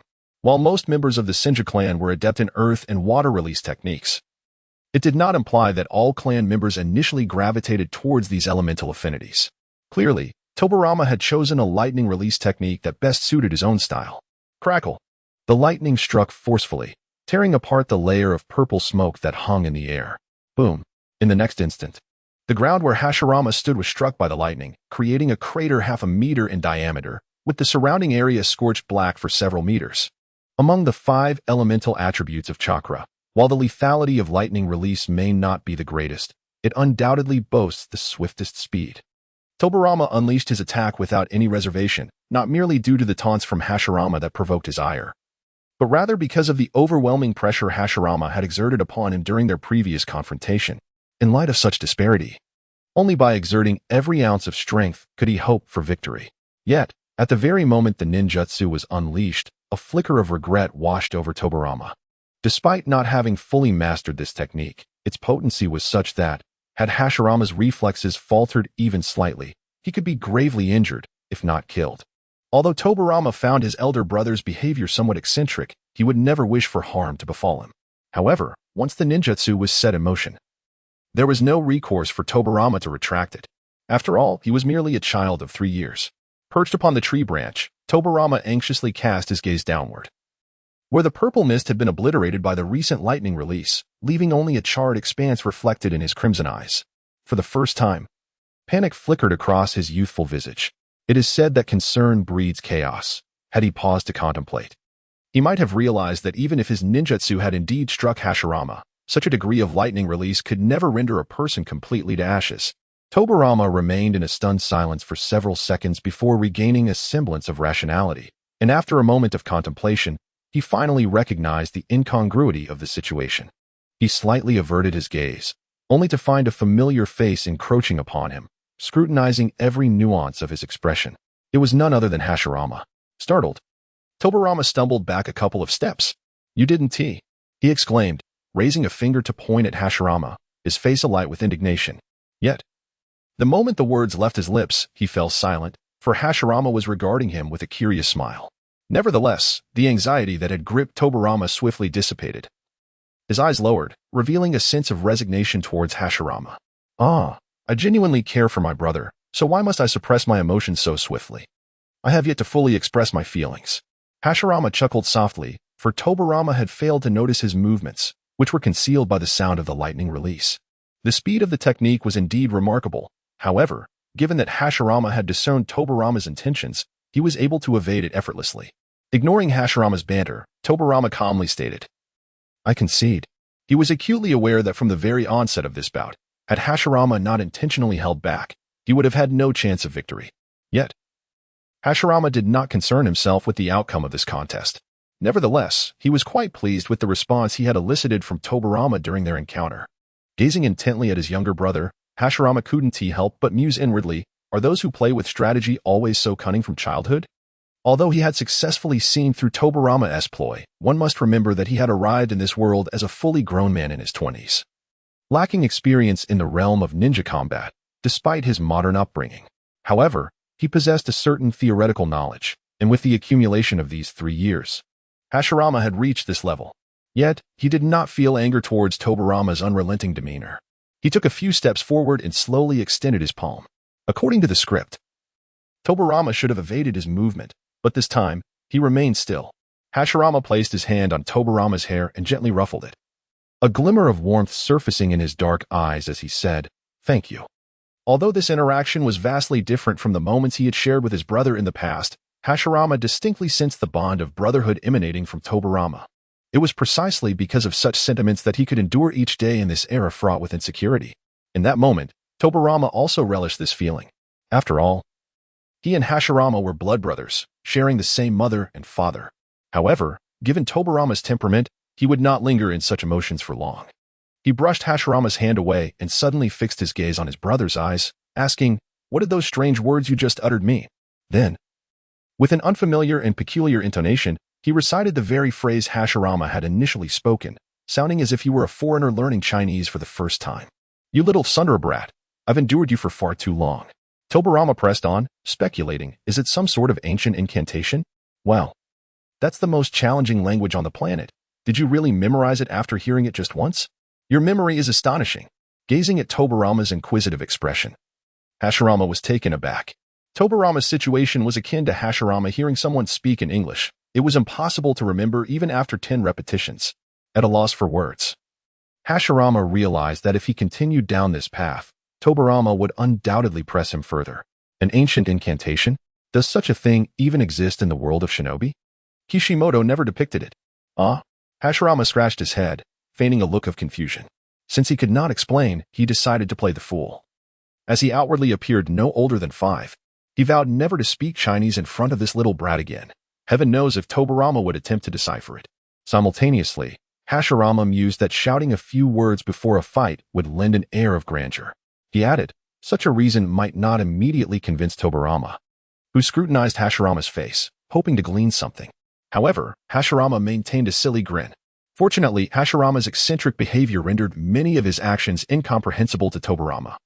So under the absence of anything unusual, Tobarama gradually chose to accept his brother's explanation. Hashirama brother? Tobarama brother? At that moment, voices called out from beneath the tree, those of Ban and Wa, accompanied by several peers from other clans. They had evidently been drawn in by the commotion of the earlier battle. Help us, timely indeed. As the Hashirama leaped directly from the tree trunk, he landed gracefully between the 2 children, Wakan and Banjin, extending his hands to tousle their hair affectionately. Unlike the proud Tobarama, Wakan and Banjin were quite reliant on their elder brother, Hashirama, as their mother was also a warrior of the Senju clan.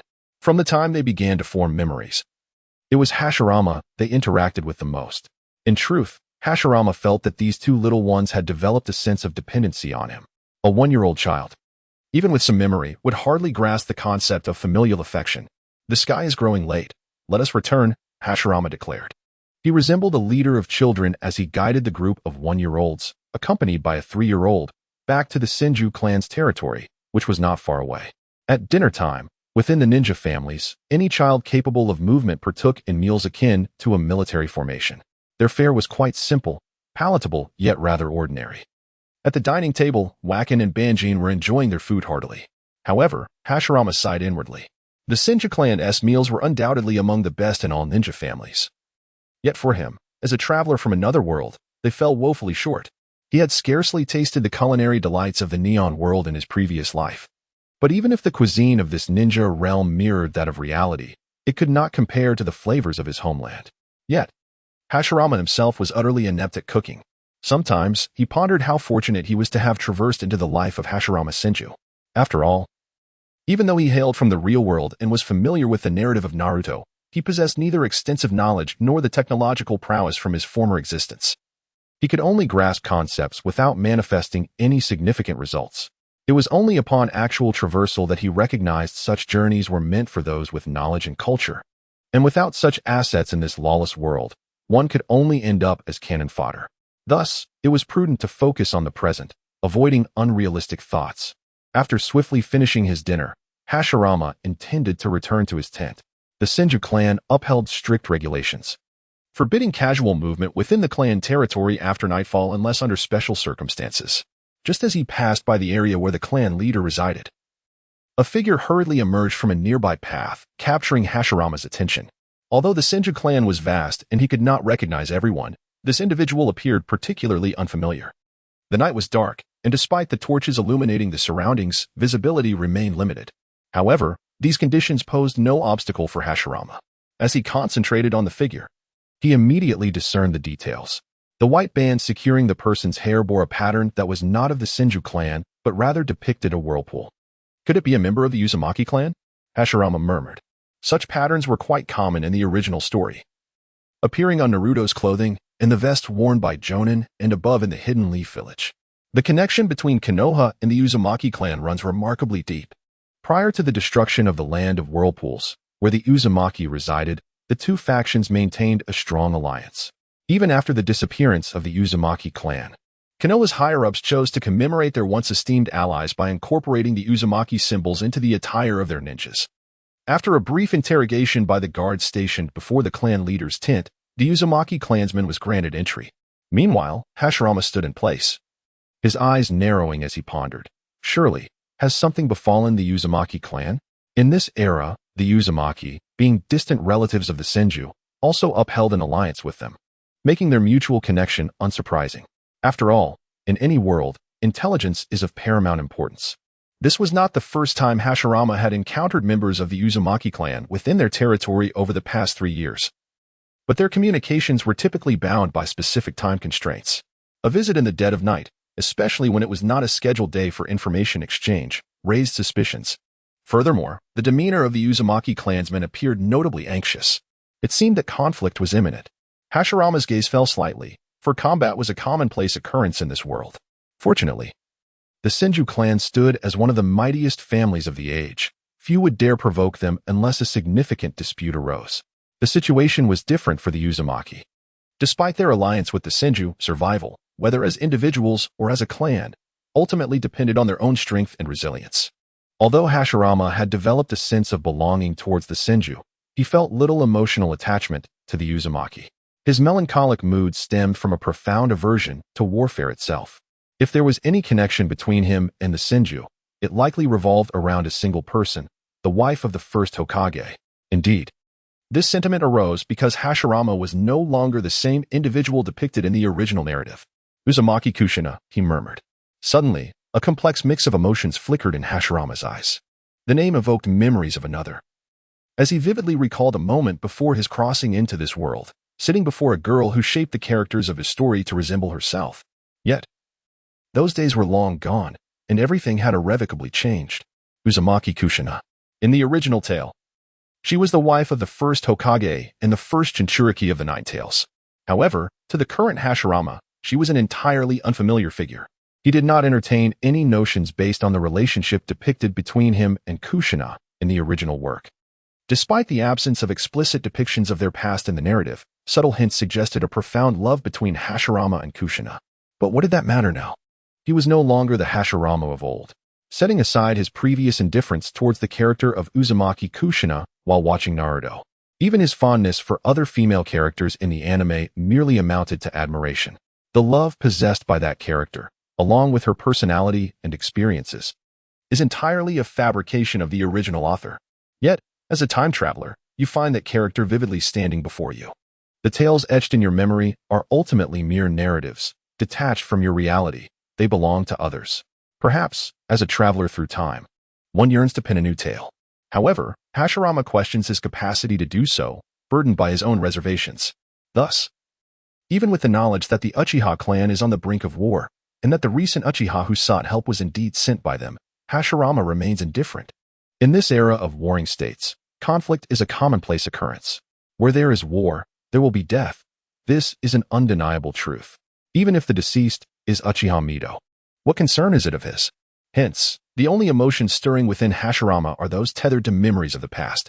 After standing in contemplation for a moment, he turned and made his way toward his tent.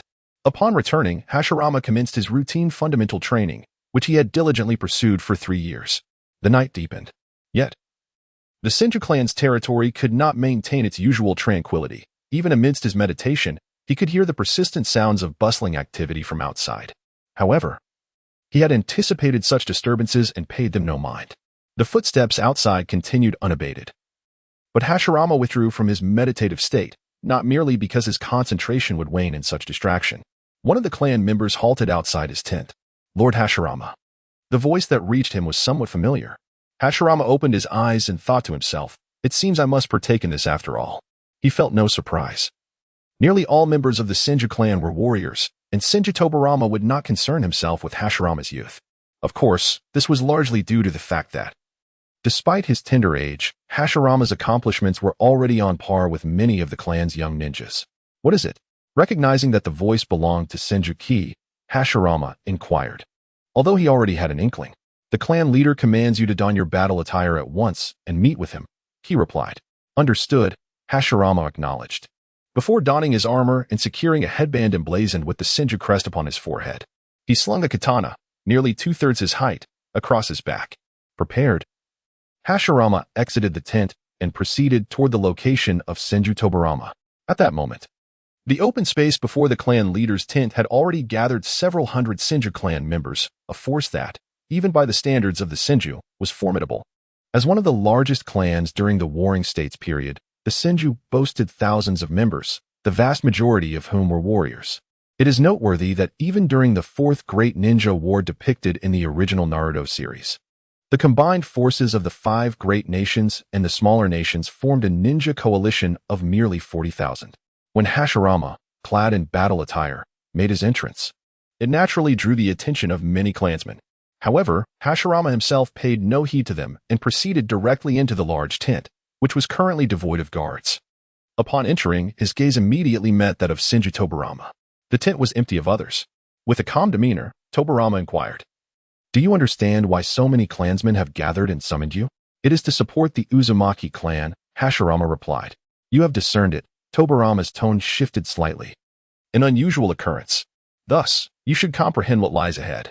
No longer are we dealing with simple tasks. We are facing true combat, a war among the ninja clans. Tobarama's expression became serious. This is a challenge every member of the Senju clan must confront. Unfortunately, as the son of the clan leader, you must experience it sooner than others. So, do you feel fear? Hashirama understood Tobarama's mindset well, and at this moment, he chose to candidly express his inner thoughts. Yes, he admitted. Yet, this time, Tobarama did not display any sign of displeasure. Everyone experiences fear. Even I felt it when I first entered the battlefield. Tobarama fixed his gaze on Hashirama and said, in truth, fear is not entirely a negative emotion. On the battlefield, it is fear that can awaken a more potent will to survive. This emotion, often uncontrollable in ordinary circumstances, can maximize a person's potential. Only by recognizing one's own frailty can one ultimately become strong. And I, along with the entire Senju clan, need you to grow stronger to surpass everyone else.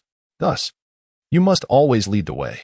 Clearly, as a father, Tobarama held immense faith and expectation for Hashirama. Otherwise, he would never have uttered such words. I will overcome my fears and weaknesses, Hashirama declared, not stirred by Tobarama's words into any heightened emotion. for these notions were far from novel. Countless tales of valor and ambition had already explored them. He simply accepted reality for 2 years prior. He had resolved to achieve accomplishments even grander than those of the first Hokage, to avoid being ensnared in that terrifyingly passive predicament. Upon hearing Hashirama's response, Tobirama slowly turned away, and a rare smile appeared on his stern face. The clansmen will soon gather, and you shall proceed with them to the land of whirlpools. Do you wish to bid farewell to your brothers? Hashirama hesitated for a moment, but then shook his head, stating, No, I will return alive. The land of whirlpools, a small island located along the eastern coastline of the Land of Fire, was the destination. This time, Tobirama dispatched approximately 700 to 800 ninjas from the Senju clan to assist the Uzumaki clan. This number represented the utmost limit that the Senju clan could muster. After all, despite their strength, they were not invincible in the contemporary world, and there were many powerful ninja clans harboring blood feuds against the Senju. Among the adversaries of the Senju clan, the most formidable ninja lineage is undoubtedly the Uchiha clan. From the very inception of their existence, these two clans have been embroiled in ceaseless disputes, the origins of which remain shrouded in mystery. Over the course of time, these two illustrious families have emerged as the most powerful factions in the world, leading many to believe that their enmity stems from their comparable strengths. However, this is not the case. In truth, the sole bearer of this knowledge is Hashirama, the soul who has traversed from another realm. To remain vigilant against the Uchiha and other hostile factions, the Senju clan must perpetually exercise caution. Should their strength wane significantly, these clans would pose a substantial threat to the Senju. This highlights the profound importance the Senju place on their ally, the Uzumaki clan, as demonstrated by the large contingent dispatched to support them. A troop of hundreds advanced in an orderly formation across the surface of the sea. The current situation of the Uzumaki clan appears precarious, prompting the Senju to push forward tirelessly. After approximately a day of travel, they reached the eastern coastline of the Land of Fire. However, their journey had become perilous, as their enemies were also launching assaults from the sea. Amidst the throng, the 5-year-old Hashirama was concealed, positioned centrally within the formation, as such critical locations were entrusted to the more experienced and powerful ninjas. Since arriving in this realm, Hashirama had never faced such an intense journey. Although his stamina remained sufficient, prolonged concentration was beginning to wear on him. This high-intensity travel, particularly after reaching the sea, necessitated a continuous expenditure of chakra to maintain buoyancy. Nonetheless, such consumption was a minor concern for the Senju, who inherently possessed superior physical capabilities. With unwavering vigilance, Hashirama and his companions gradually approached the island that housed the Land of Whirlpools. A light mist veiled the sea. As they neared the island's edge, the group halted. For the tranquility of the journey had been disconcerting. The more serene the surroundings, the more cautious they must be. Several Senju were dispatched to scout the area, while others ventured directly into the island's interior. In times of crisis, the Uzumaki clan's effective combatants were concentrated along the coastline, whereas their village was situated within the heart of the Land of Whirlpools. Historically, the Uzumaki clan was the first to inhabit a village-based structure, although, unlike the future first Hokage, their system did not adhere to the one nation, one village paradigm. In the Land of Whirlpools, the Uzumaki truly represented the core of the land. Such a system could only exist within the confines of the relatively small territory of the Land of Whirlpools, as managing a village is fundamentally different from governing a nation.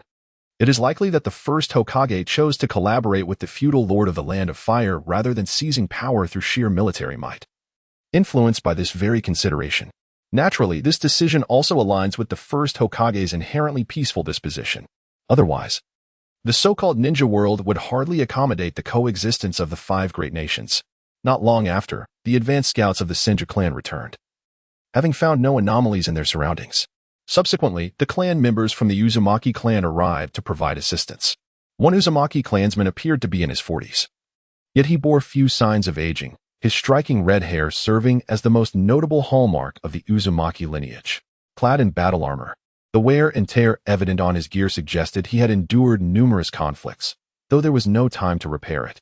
Approaching him was the leader of the Senju clan's reinforcement, a middle-aged ninja named Senju Naosuk, also in his 40s, who held a prestigious position within his clan.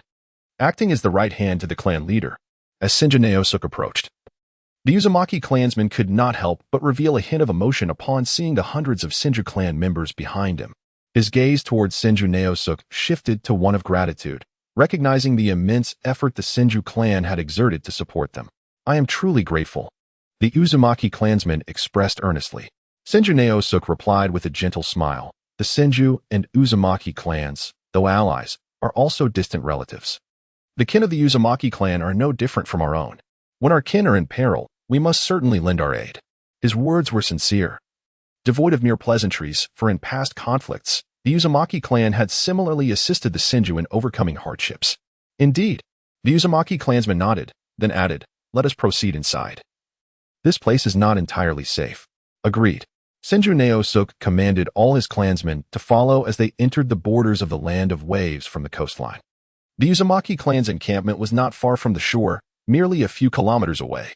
Thus, within minutes, hundreds of Senju clan members surged into the Uzumaki camp, where a watchtower stood at a high vantage point, manned by guards vigilant of their surroundings. Only from this elevated position could one catch a glimpse of Hashirama, who was somewhat obscured by the throng. The expressions of the Uzumaki guards shifted to one of surprise.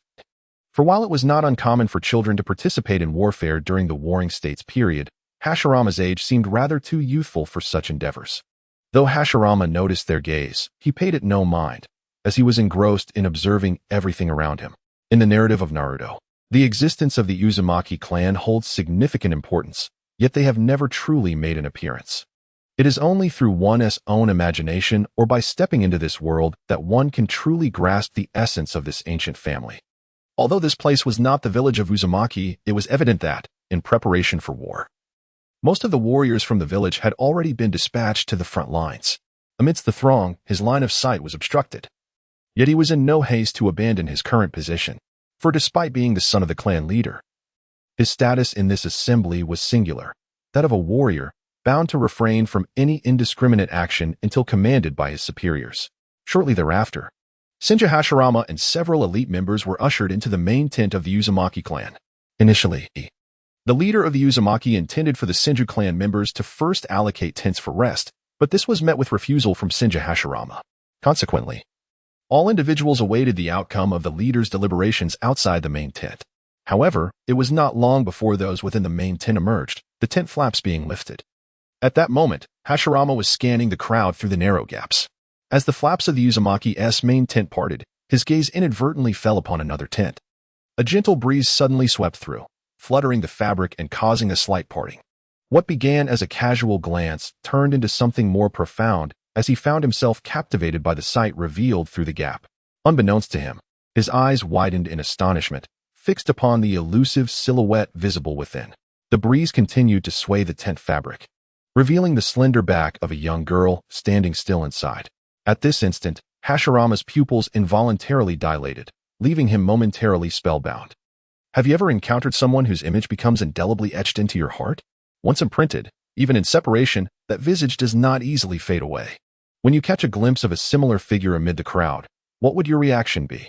After a fleeting moment of reverie, he was lost in thought. Searching for her amidst the multitude, he turned back abruptly, only to find her amidst the dim glow of distant lanterns. Such a notion is but a beautiful wish. Some individuals, once departed, never return. Through the narrow opening, Hashirama's gaze remained fixated on the girl's back. However, his astonishment was fleeting. He quickly regained his composure. Hashirama had never believed in the notion of love at first sight.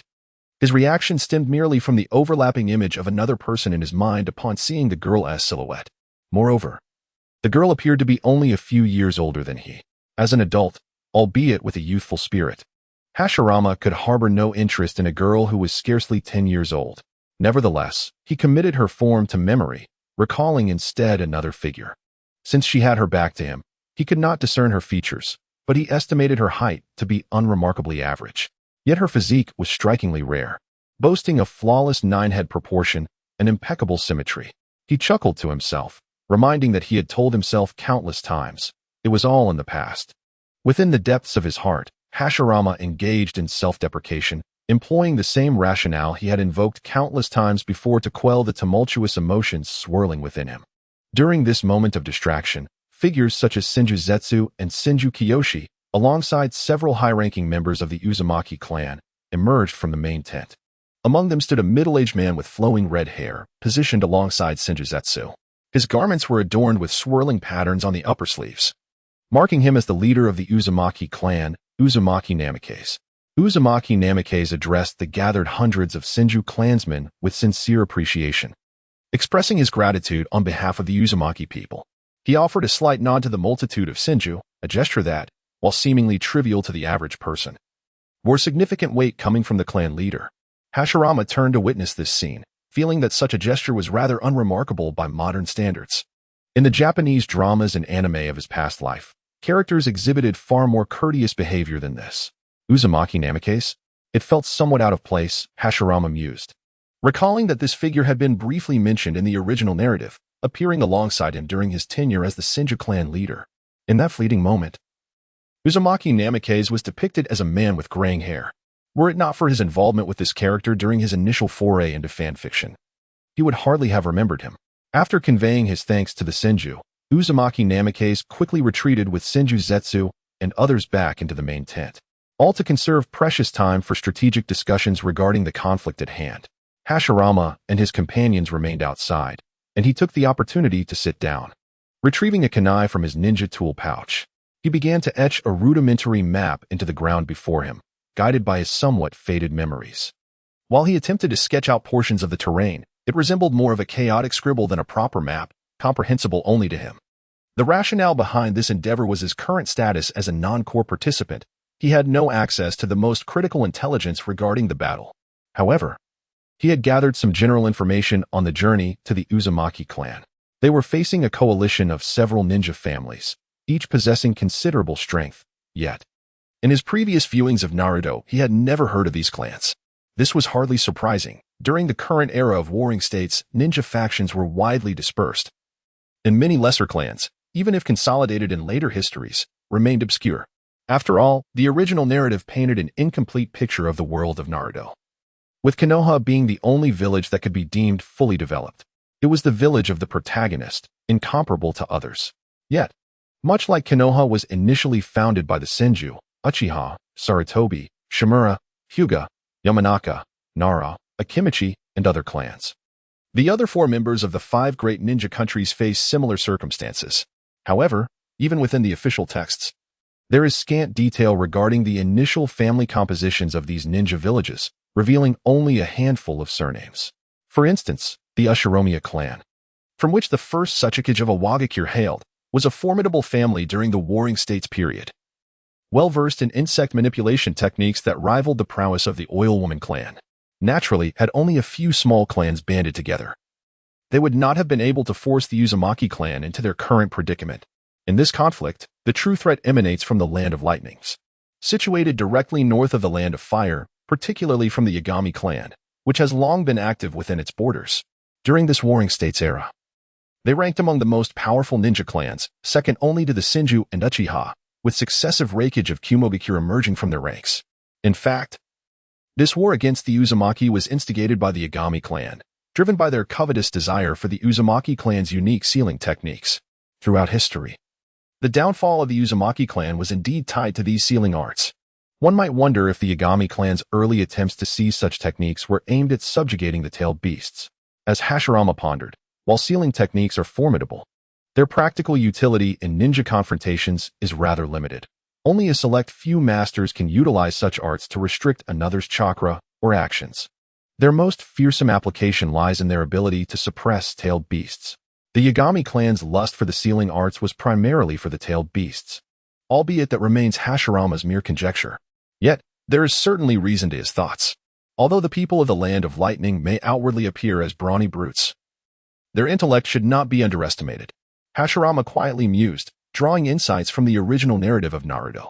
Before the Nine Tails was sealed by Konohagakure, Kumogakure had made several attempts to capture it, with the brothers Kin and Jin acquiring a portion of its chakra as a result. In the aftermath of the Second Shinobi World War, Kumogakure dispatched ninja to infiltrate Konoha, abducting the protagonist Naruto's mother, Uzumaki Kushina. Following the Nine Tails incident, with the demise of the fourth Hokage and his wife, Konoha suffered greatly, allowing Kumogakure to seize the opportunity to abduct Hinata, primarily for her Byakugan. In the original work, the first perfect Jinchuriki also hails from Kumogakure, marking their pioneering role in the development of human weapons. Even 2 years after the conclusion of the Fourth Shinobi World War, When the reanimation eye from the moon attacked the Earth, Kumogakure possessed chakra weapons capable of obliterating satellites, including standard chakra cannons. Kumogakure has never relinquished its pursuit of power. However, unlike Konoha, which has a more idealistic approach centered on nurturing talent, Kumogakure has embraced a multifaceted development strategy. They cultivate talent, advance technology, and employ unscrupulous methods to seize power from other villages for research, leaving no stone unturned. Were it not for the fact that the world of Naruto is largely governed by lineage, perhaps the idealistic developmental approach of Konoha would indeed be surpassed by the Cloud Village. Alas, the strongest bloodlines in the world are concentrated within a single village. Do you doubt the prowess of the Cloud Village? Then, by all means, take your stand. While it is true that the methods employed by the Cloud Village often resemble those of rogues, there exists a saying, one need not fear a rogue who fights, but rather a rogue endowed with intellect. The rogues of the Cloud Village, the ninjas, are not merely cultured and astute. Crucially, they are also the embodiment of unrestrained audacity. Their leader, the fourth Raikage, has the audacity to confront the Amaterasu head-on. Given that the Yamatsu clan has incited the ninja clans near the land of whirlpools to wage war, this conflict is likely to be far from simplistic. Hashirama contemplated. For it is well known that the Uzumaki and Senju clans are not only distant relatives but also allies. In times of peril, the Uzumaki clan will inevitably seek assistance from the Senju clan. Reflecting on this, Hashirama's expression shifted subtly. The Yamatsu clan, undeterred by the Senju, must possess some alternative strategy. Knowing full well that the Senju cannot dispatch a significant force to assist the Uzumaki. Otherwise, their elaborate scheme would defy logic. Could it be the Uchiha clan? The most likely scenario unfolding is that as the Uzumaki face a formidable adversary, the Senju clan sends aid, while other clans simultaneously restrain all Senju forces within the Land of Fire. Only through such a maneuver could the Yamatsu clan hope to achieve their objectives with limited resources. The Senju clan has its own formidable foes, and the Yamatsu clan is no exception. Their capacity to mobilize forces against the Uzumaki is similarly constrained. Even if they have diverted some of their strength, only a handful of clans could effectively contain the remaining power of the Senju clan. The Uchiha clan stands out as the most probable candidate, stationed near the borders of the Land of Fire, capable of swiftly assembling forces to impede the Senju. Hashirama was beset by unease. If events unfolded as he feared, in the span of just over a day since their departure, the Senju and Uchiha clans might have already clashed. He did not believe that the Uchiha could obliterate the Senju in this battle. Yet he could not suppress thoughts of his family, particularly the safety of his younger brothers. Thus, it was evident why the Senju Butsumu sought to mobilize such a significant number of clansmen. They clearly intended a direct assault to decisively crush the adversaries besieging the Uzumaki clan. Hashirama discerned the dynamics of the battlefield, which is why Senju Chikage did not permit the hastily arriving Senju clansmen to set up camp for rest. It seemed that the orders from Senju Butsumu were of utmost urgency. The 700 or 800 Senju clansmen could not afford to linger for long. Consequently, throughout their journey, Hashirama and his companions encountered no enemies. The adversaries, understanding the pivotal nature of this conflict, had likely already assembled, preparing to lie in wait for the impending battle. As anticipated, the discussions within the grand tent between Senju Natsu and Uzumaki Amin mirrored the expectations of Hashirama. The Uzumaki clan, residing on this island nation, typically displayed fiery tempers yet possessed a disinclination towards conflict, refraining from initiating hostilities against other ninja clans. However, Senju Natsu had come to aid the Uzumaki clan, and thus it was likely that the Senju clan had already become embroiled in battle. Consequently, Uzumaki Amin readily consented to the proposal for a proactive offensive. Soon, orders echoed throughout the tent, summoning all members of the Uzumaki clan to assemble. In a short span, hundreds of Uzumaki ninja gathered in the open ground of the camp. Was she a warrior as well? Hashirama caught sight of the girl again. This time, she emerged from the grand tent but did not linger, hastening towards the assembly of the Uzumaki clan. From his vantage point, Hashirama could not discern the girl's features clearly. He only observed her stepping out of the tent, tying her long, crimson hair with a headband. Yet, such musings were unnecessary, for anyone remaining in this camp was undoubtedly a warrior. Before long, the Uzumaki clan had completed their gathering. The leaders of both clans emerged from the grand tent, promptly issuing commands to reorganize the formations. The troops of both clans were to merge and realign. The younger ninja from each clan were positioned at the rear, a deliberate arrangement considering their comparatively lesser combat prowess. Following this, the ninja of both clans would launch a vigorous assault against their adversaries targeting the Uzumaki. Naturally, Hashirama found himself stationed at the very end of the line. While it was improbable that any other warriors as young as 5 years old stood among them, he was not alone in this position. The girl who had stirred emotions within Hashirama stood beside him, occupying the foremost position in their row, while he remained at the rear. Turning his gaze, Hashirama finally beheld the girl in her entirety, eliciting a subtle stir within his heart. She possessed a delicately shaped oval face, reminiscent of someone from his memories. However, their features were markedly different. This girl from the Uzumaki clan bore remarkably refined features. Her eyes were strikingly beautiful, compelling Hashirama to admire her a moment longer. Though his feelings were not romantic. Rather, it was her eyelashes that drew his attention. In his recollections, the person he remembered had lashes that, while not particularly long, were notably thick, and Hashirama had often gazed at them from a close distance. In this regard, they shared a resemblance. While Hashirama observed the girl at the forefront of his row, the others were scrutinizing him, for the 5-year-old Hashirama appeared quite youthful. In this line, regardless of gender, all stood taller than he.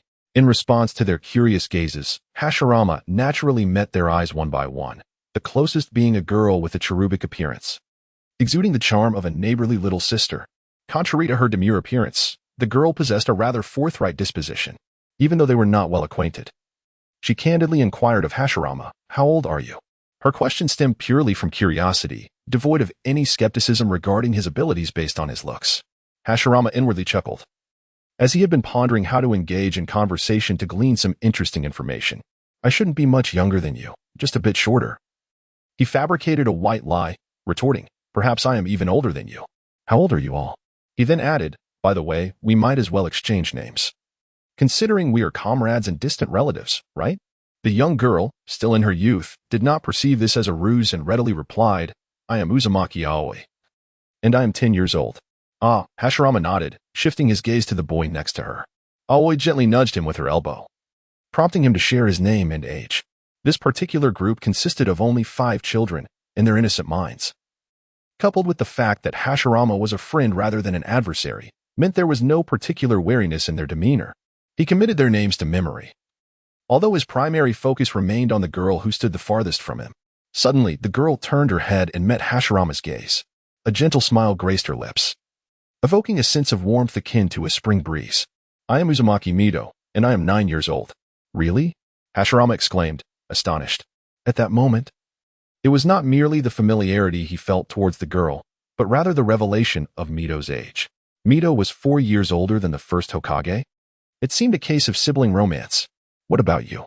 Mido asked, her voice clear and resonant, not at all like the delicate tones of most girls.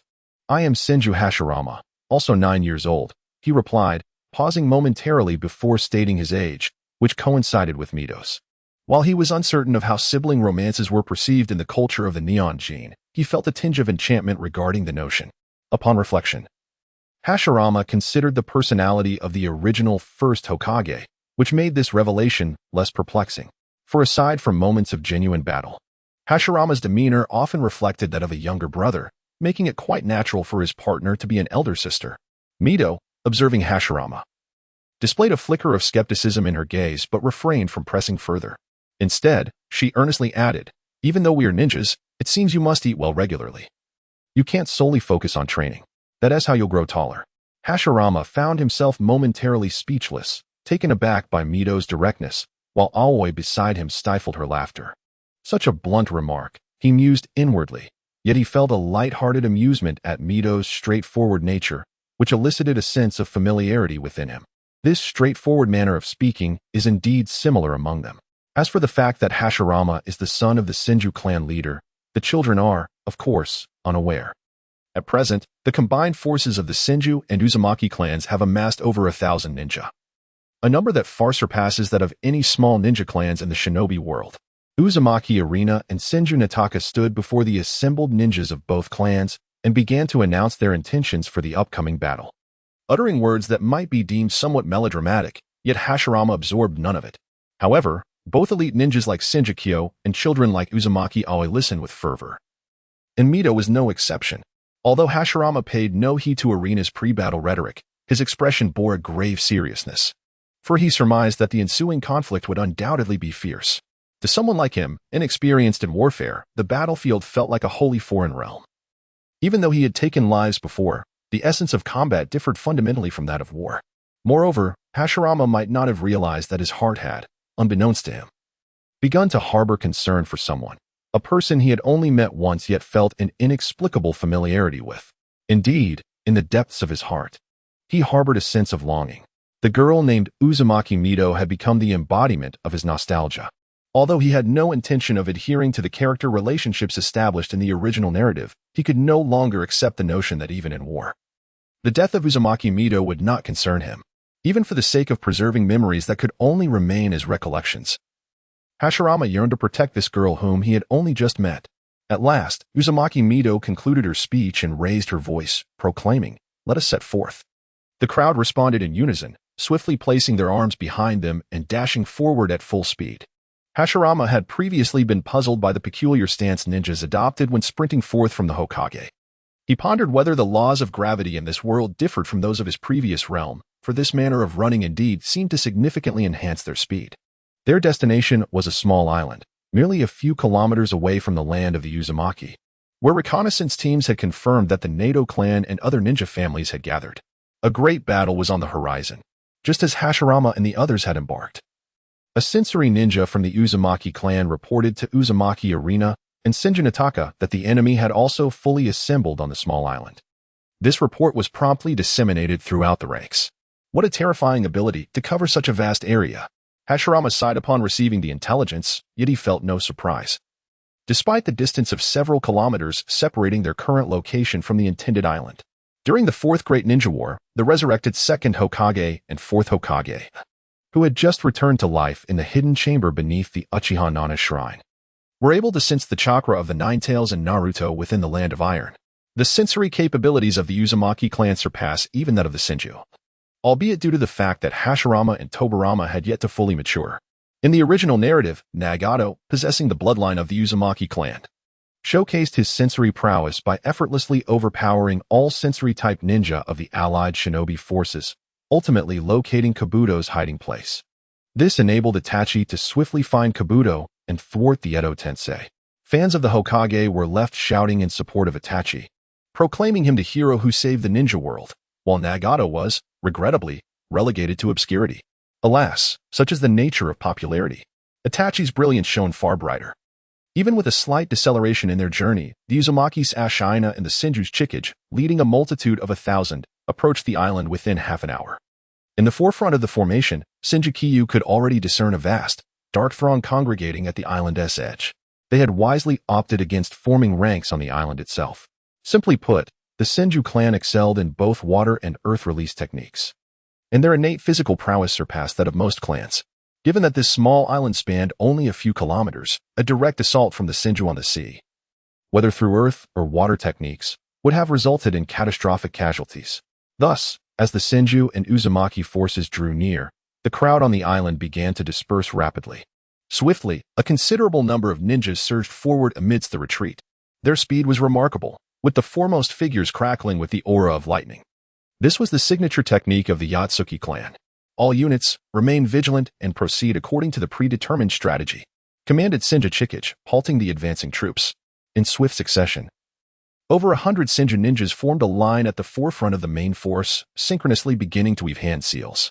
The roar of the ocean echoed as the waters surrounding Hashirama and his companions began to tremble, and before their eyes, a colossal wall of water, towering over 100 meters, surged forth. The water cascaded downwards, causing the sea surface ahead to roil and generate massive waves, advancing layer upon layer. Hashirama gazed in awe at this spectacle, for to a modern individual witnessing such a grand scale of ninjutsu for the first time, it was truly magnificent. The 100-meter water release technique bore a striking resemblance to a natural disaster, with waves towering ominously, rendering humanity as insignificant as mere ants, fragile and vulnerable. Even among the ninja, most of the Yatsuki clan hesitated to confront such a formidable display of water release. Consequently, the majority of the Yatsuki clan retreated hastily. Yet, at the forefront, the swiftest amongst them, shrouded in a visible aura of lightning release chakra, darted across the sea like a bolt of lightnings, colliding forcefully with the oncoming wall of water. The resulting explosion resonated across the ocean's surface. In the instant of the explosion, Hashirama felt as if his mind had been shattered. However, as he looked up, he could not perceive the collision occurring behind the first curtain of water. Yet, it was unnecessary to see. He could already sense a violent force approaching. It must be a formidable warrior from the Yue clan, Hashirama mused. He believed that the water-style ninjutsu executed by hundreds of Senju clan members could deter ordinary ninjas. But it would be utterly ineffective against someone like the fourth Reikage from the original story. As the hundreds of Senju began their technique, the remaining members swiftly dispersed. A mere water technique could only serve to delay the enemy's advance, as the ninjas of the Yue clan excelled in speed. Boom, boom, boom. The sounds of explosions echoed. And at a safe distance, Hashirama gazed at the location of the first water curtain, where brilliant lightning flickered upon the surface. Before the curtain of water stood a solitary figure. It was audacious for one individual to charge forward. However, this was likely an attempt to disrupt their formation. Positioned before the water curtain that was about to be breached by lightning, Senju Chikaz smiled faintly. He formed hand seals, crouched down, and pressed his palms against the water's surface. It won't be that simple. Just as he spoke, the ferocious lightning tore through part of the water curtain, sending splashes erupting. Amid the flying droplets, the figure enveloped in lightning emerged. Yet, the surface of the water beneath him suddenly began to whirl at high speed. The immense pulling force preventing him from advancing even a fraction further. On the ocean's surface, a whirlpool with a diameter of several meters formed, resembling the gaping maw of a ferocious beast, gradually swallowing the figure shrouded in lightning. Senju Chikaz. The voice from within the whirlpool resonated, deep and resonant. Although they had never met face-to-face, among the Senju clan, the only ninja capable of binding him with water ninjutsu, aside from the clan leader, was Chikaz himself.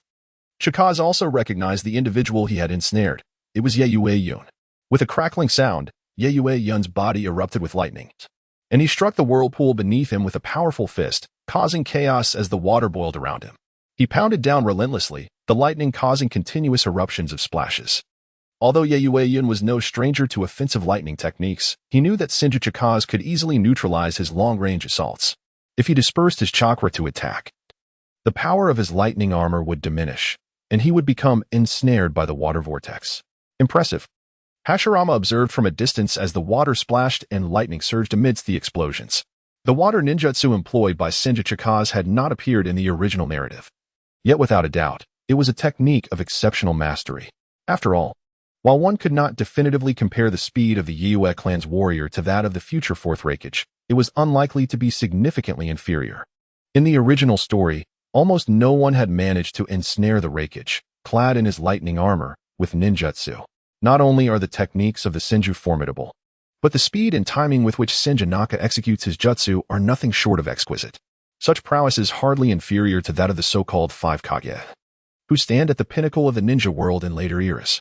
Yet, Senju Naka is not even among the most elite warriors of the Warring States period. No wonder Madara looks down upon the five Kage, TSK. Hashirama secretly sighed, witnessing the clash between Senju Naka and Yue Yun. For the first time, he felt a yearning for the power he would possess at the peak of his future.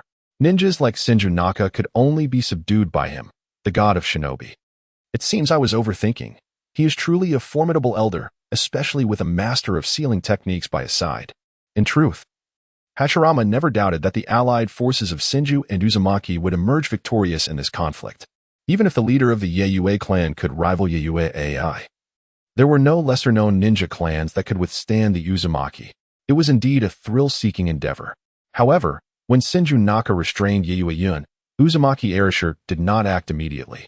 He gazed intently at the water curtain, which had yet to dissipate completely. The intelligence was incomplete. I had anticipated an intervention from the Uchiha clan. His expression darkened. Bang! In the next moment, disturbances arose within the water curtain, as if something had punctured the surface, creating several holes. That nearly invisible object swiftly circumvented Yue Yun and shot towards Senju Naka. Had Hashirama been closer, he might have mistaken this rapidly advancing entity for a bullet. In truth, the principle was indeed similar. It was at this moment that Uzumaki Erasure reacted, black markings emanating from his palm, coiling around Senju Naka and forming a barrier akin to a protective seal beside him. The object struck the barrier, creating several indentations, yet it did not shatter it. Upon closer inspection, these projectiles were revealed to be white bone shards. Meanwhile, the markings in Uzumaki Arashi's palm not only formed a protective shield for Senju but also began to extend towards Yayue-yun. Suddenly, the water curtain erupted, and a figure forcefully surged through. He circumvented the vortex, ensnaring Yayue-yun, and charged directly at Uzumaki Arashir. The newcomer appeared rather unsettling, his upper body bare, with white bones protruding from his skin, resembling a skeletal frame cloaked over him. From his palms extended bone spikes, which were evidently his weapons. Uzumaki Arashir regarded the intruder with a grim gaze, muttering, "Kagaya clan." The Kagaya clan had a significant history of conflict with the Uzumaki, having launched numerous assaults on the land of Whirlpool over the decades, all of which had been repelled. The last war between the Uzumaki and Kagaya clans occurred several years prior, resulting in a devastating defeat for the Kagaya. Thus, Uzumaki Arashir did not consider the Kagaya as allies of the Yayue clan. In addition to the Kagaya's currently weakened power, there was also the matter of distance. The vast ocean lay between the land of water and the land of Whirlpool, a considerable journey even for ninjas. Prior to this moment, the members of the Uzumaki clan were oblivious to the presence of the Kagaya clan, indicating that this group, which had just concealed their chakra and evaded the Uzumaki's surveillance, likely arrived shortly after the Senju clan. Indeed, the Kagaya are nothing more than a band of maniacs, solely focused on battle, heedless of the consequences. In a flash, a formidable Kagaya warrior swiftly circumnavigated the water-encased vortex. The Kagaya clan possesses a unique bloodline limit known as Shikatsumiyaku, a power that allows for the manipulation of their skeletal structure at will. The newcomer was none other than Hanfu, the current leader of the Kagaya clan. Uzumaki Akira had faced him before. As he approached, Akira remained unperturbed, forming hand seals with composure. With a roar, the waters surged violently in Hanfu's path, and a thunderous dragon's roar erupted as a colossal water dragon materialized, its maw lunging forward to snap at its target. While the Uzumaki clan excels in sealing techniques, it does not imply that they are devoid of offensive capabilities. Like many ninja clans residing on island nations, they are also adept in water-style techniques. In response to the water dragon, Hanfu boldly countered, extending his right arm. White bone erupted forth, transforming into a massive pointed spear. With a resounding impact, he thrust the bone spear, colliding with the water dragon, sending tremors across the sea surface. Although Hashirama could not discern the details of the clash between the two leaders, he was no longer concerned with such matters. As the combatants, including Senju Chizaku and Yayue-yun, engaged, the opposing forces drew nearer in droves. Gazing across the sea, Hashirama was taken aback by the array of hundreds, even thousands, of warriors. This was the true battlefield. He took a moment to collect his tumultuous thoughts. Such a scene had only been witnessed in war films. Despite being amidst a similarly vast formation, the sight rendered him acutely aware of his own insignificance. Drawing the katana strapped to his back, he prepared for the impending clash. Before Hashirama could strike, the vanguard of the formation, including Senju Kyu and several elite Uzumaki ninjas, had already engaged with the adult ninjas. The entire ocean erupted in chaos. Even before the two sides met fully, the exchange of ninjutsu had commenced, with the majority of ninjas opting for water-style techniques. Many of the clans allied with the Yayue clan were similarly skilled in this art. At that moment, Hashirama cast a glance towards Uzumaki Aoi and others, including Uzumaki Mido, who were closely following the main force into battle. Their youthful faces betrayed no signs of panic. Having faced turmoil in recent years, they were not strangers to the horrors of war. Thus, among the 1,000 ninjas of the Uzumaki and Senju clans, only Hashirama could be considered a true novice. However, Hashirama hesitated only briefly before joining his comrades. He understood that this situation was vastly different from the previous skirmish against bandits. The true battlefield would not afford newcomers the luxury of acclimatization. Fortunately, Hashirama has managed to overcome certain psychological barriers. In a battle involving thousands, despite the astonishing scale, one must understand that it does not entail facing all adversaries alone. In the collective combat among ninjas, regardless of the magnitude, the confrontation ultimately narrows down to individual duels, whether it be one against several or one against one. The Senju and Uzumaki factions possess a numerical and overall strength advantage, thus the task before Hashirama is, in essence, quite straightforward: to identify a suitable opponent and ruthlessly eliminate them. At this juncture, he must not entertain any notions of individuality or a desire to showcase his uniqueness simply because he is a time traveler. Given Hashirama's current capabilities, he is far from achieving such aspirations. Although he is Hashirama Senju, he has yet to become the formidable god of ninjas that instills fear across the entire shinobi world. Boom, boom, boom. On the surface of the sea, the explosive sounds reverberate as both sides engage in a fierce exchange of ninjutsu. Following this, the elite forces at the forefront of both factions clash. Among the throng of over 100 warriors, Senju Hashirama, wielding a katana, charges directly into the enemy ranks. The blade glimmers brilliantly under the unfiltered sunlight, reflecting off the sea. A sharp arc of light descends upon a member of the Yagami clan within the opposing camp. During the Warring States period, ninjas, aside from variations in familial heritage and their respective elemental affinities, were almost universally adept in close combat. This stands in stark contrast to the era following the establishment of the 5 great shinobi countries, where graduation from ninja academies resulted in students being classified into categories of ninjutsu, taijutsu, or genjutsu based on their strengths. As a premier clan, the Senju possess formidable legacies in physical combat and swordsmanship. Clang, clang, clang. In that fleeting moment, the elite group of over 100 found their respective opponents, engaging in a cacophony of weapon clashes and close-quarters combat. Consequently, the battlefield began to expand gradually. Soon, the ninjas from both sides sought out their combatants. In this era, there were no detailed classifications of ninja ranks such as Genin, Chunin, or Jonin. Thus, discerning the prowess of an opponent relied solely on direct observation and experiential judgment. Naturally, the adept fighters from both camps would engage one another first, otherwise, in a battle where combat strength is uneven, the oversight of a single expert could lead to catastrophic consequences, akin to a tiger infiltrating a flock of sheep, resulting in the slaughter of weaker ninjas. Thus, when it came to ninjas of Hashirama's caliber, most had already found their adversaries, relegating him to the periphery of the battlefield. Similarly, Uzumaki Akane and Uzumaki Mido found themselves in a comparable situation, yet they seemed to have adapted to this reality and swiftly identified their opponents. Although still children, their movements were decisive, targeting their foes' vital points with lethal intent. Clearly, their aim was to achieve a swift and certain kill. Regardless of the outwardly innocent and charming appearances of Uzumaki Akane and Uzumaki Mido, their gazes had turned notably steely. The adversaries before them were the invaders of their homeland. And in previous skirmishes, comrades from the Whirlpool clan had already perished at their hands. War and hatred compel individuals to mature rapidly, even those as young as mere children. At this moment, their faces bore no trace of the innocence typical of their age.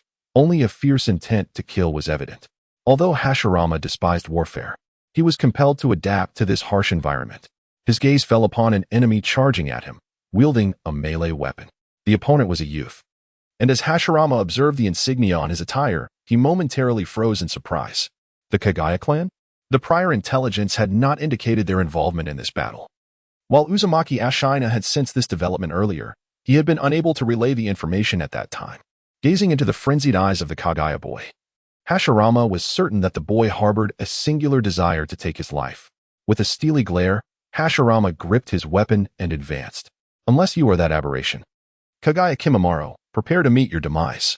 Hashirama swung his katana, having honed numerous close combat and swordsmanship techniques during 2 years of rigorous training with the elite Senju clan.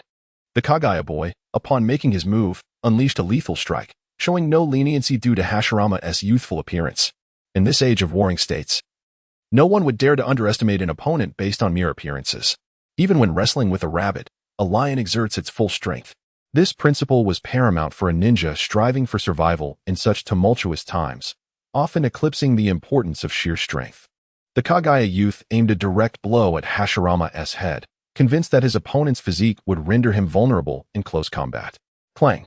The clash of weapons resounded. But to the Kagaya's astonishment, Hashirama firmly parried the descending strike. Seizing the opportunity, Hashirama wasted no time in delivering a powerful punch. As his fist struck forward, it produced a sound akin to an explosive gust of wind. As a traveler from another time, Hashirama sought to maximize his inherent advantages. In that moment, he had gathered a substantial amount of chakra into his fist. This technique mirrored the tremendous strength utilized by Tsunade in the original narrative. Although Hashirama was far from reaching her level in just 2 years, he could still augment his power with chakra. His decision to initiate the attack with his weapon was also a tactical probe, considering the Kagaya clan's unique bloodline limit, the Shikatsumiyaku. While it was highly probable that his current adversary was not an awakened wielder of the Shikatsu Miyaku, caution was still warranted. With a fist imbued with a fierce wind, Hashirama struck, catching the Kagaya youth off guard, as he had not anticipated that Hashirama would not only withstand his force but would also launch a counterattack. Certainly, he was fully capable of perceiving the counterattack from Hashirama, and he had ample time to respond. However, he refrained from doing so, as his intuition warned him that engaging in a direct confrontation with Hashirama would yield unfavorable consequences. He swiftly pivoted to the side, narrowly evading the approaching punch just as it grazed his waist. "Damn it, my arms are too short," Hashirama grumbled in frustration, realizing that he had nearly landed that blow. But the length of his arms had granted his opponent sufficient time to evade. Nonetheless, this was not an injustice. The physical attributes of a ninja are inherently part of their combat prowess. In close-quarters combat, Hashirama found himself at a distinct disadvantage, as he evaded Hashirama's attack. A member of the Kagaya clan retaliated with a swift counter, his wrist twisting as he thrust a kunai downward toward Hashirama. In response, Hashirama produced his own kunai to meet the challenge. A sharp clash echoed as their weapons collided, both engaged in a brief struggle.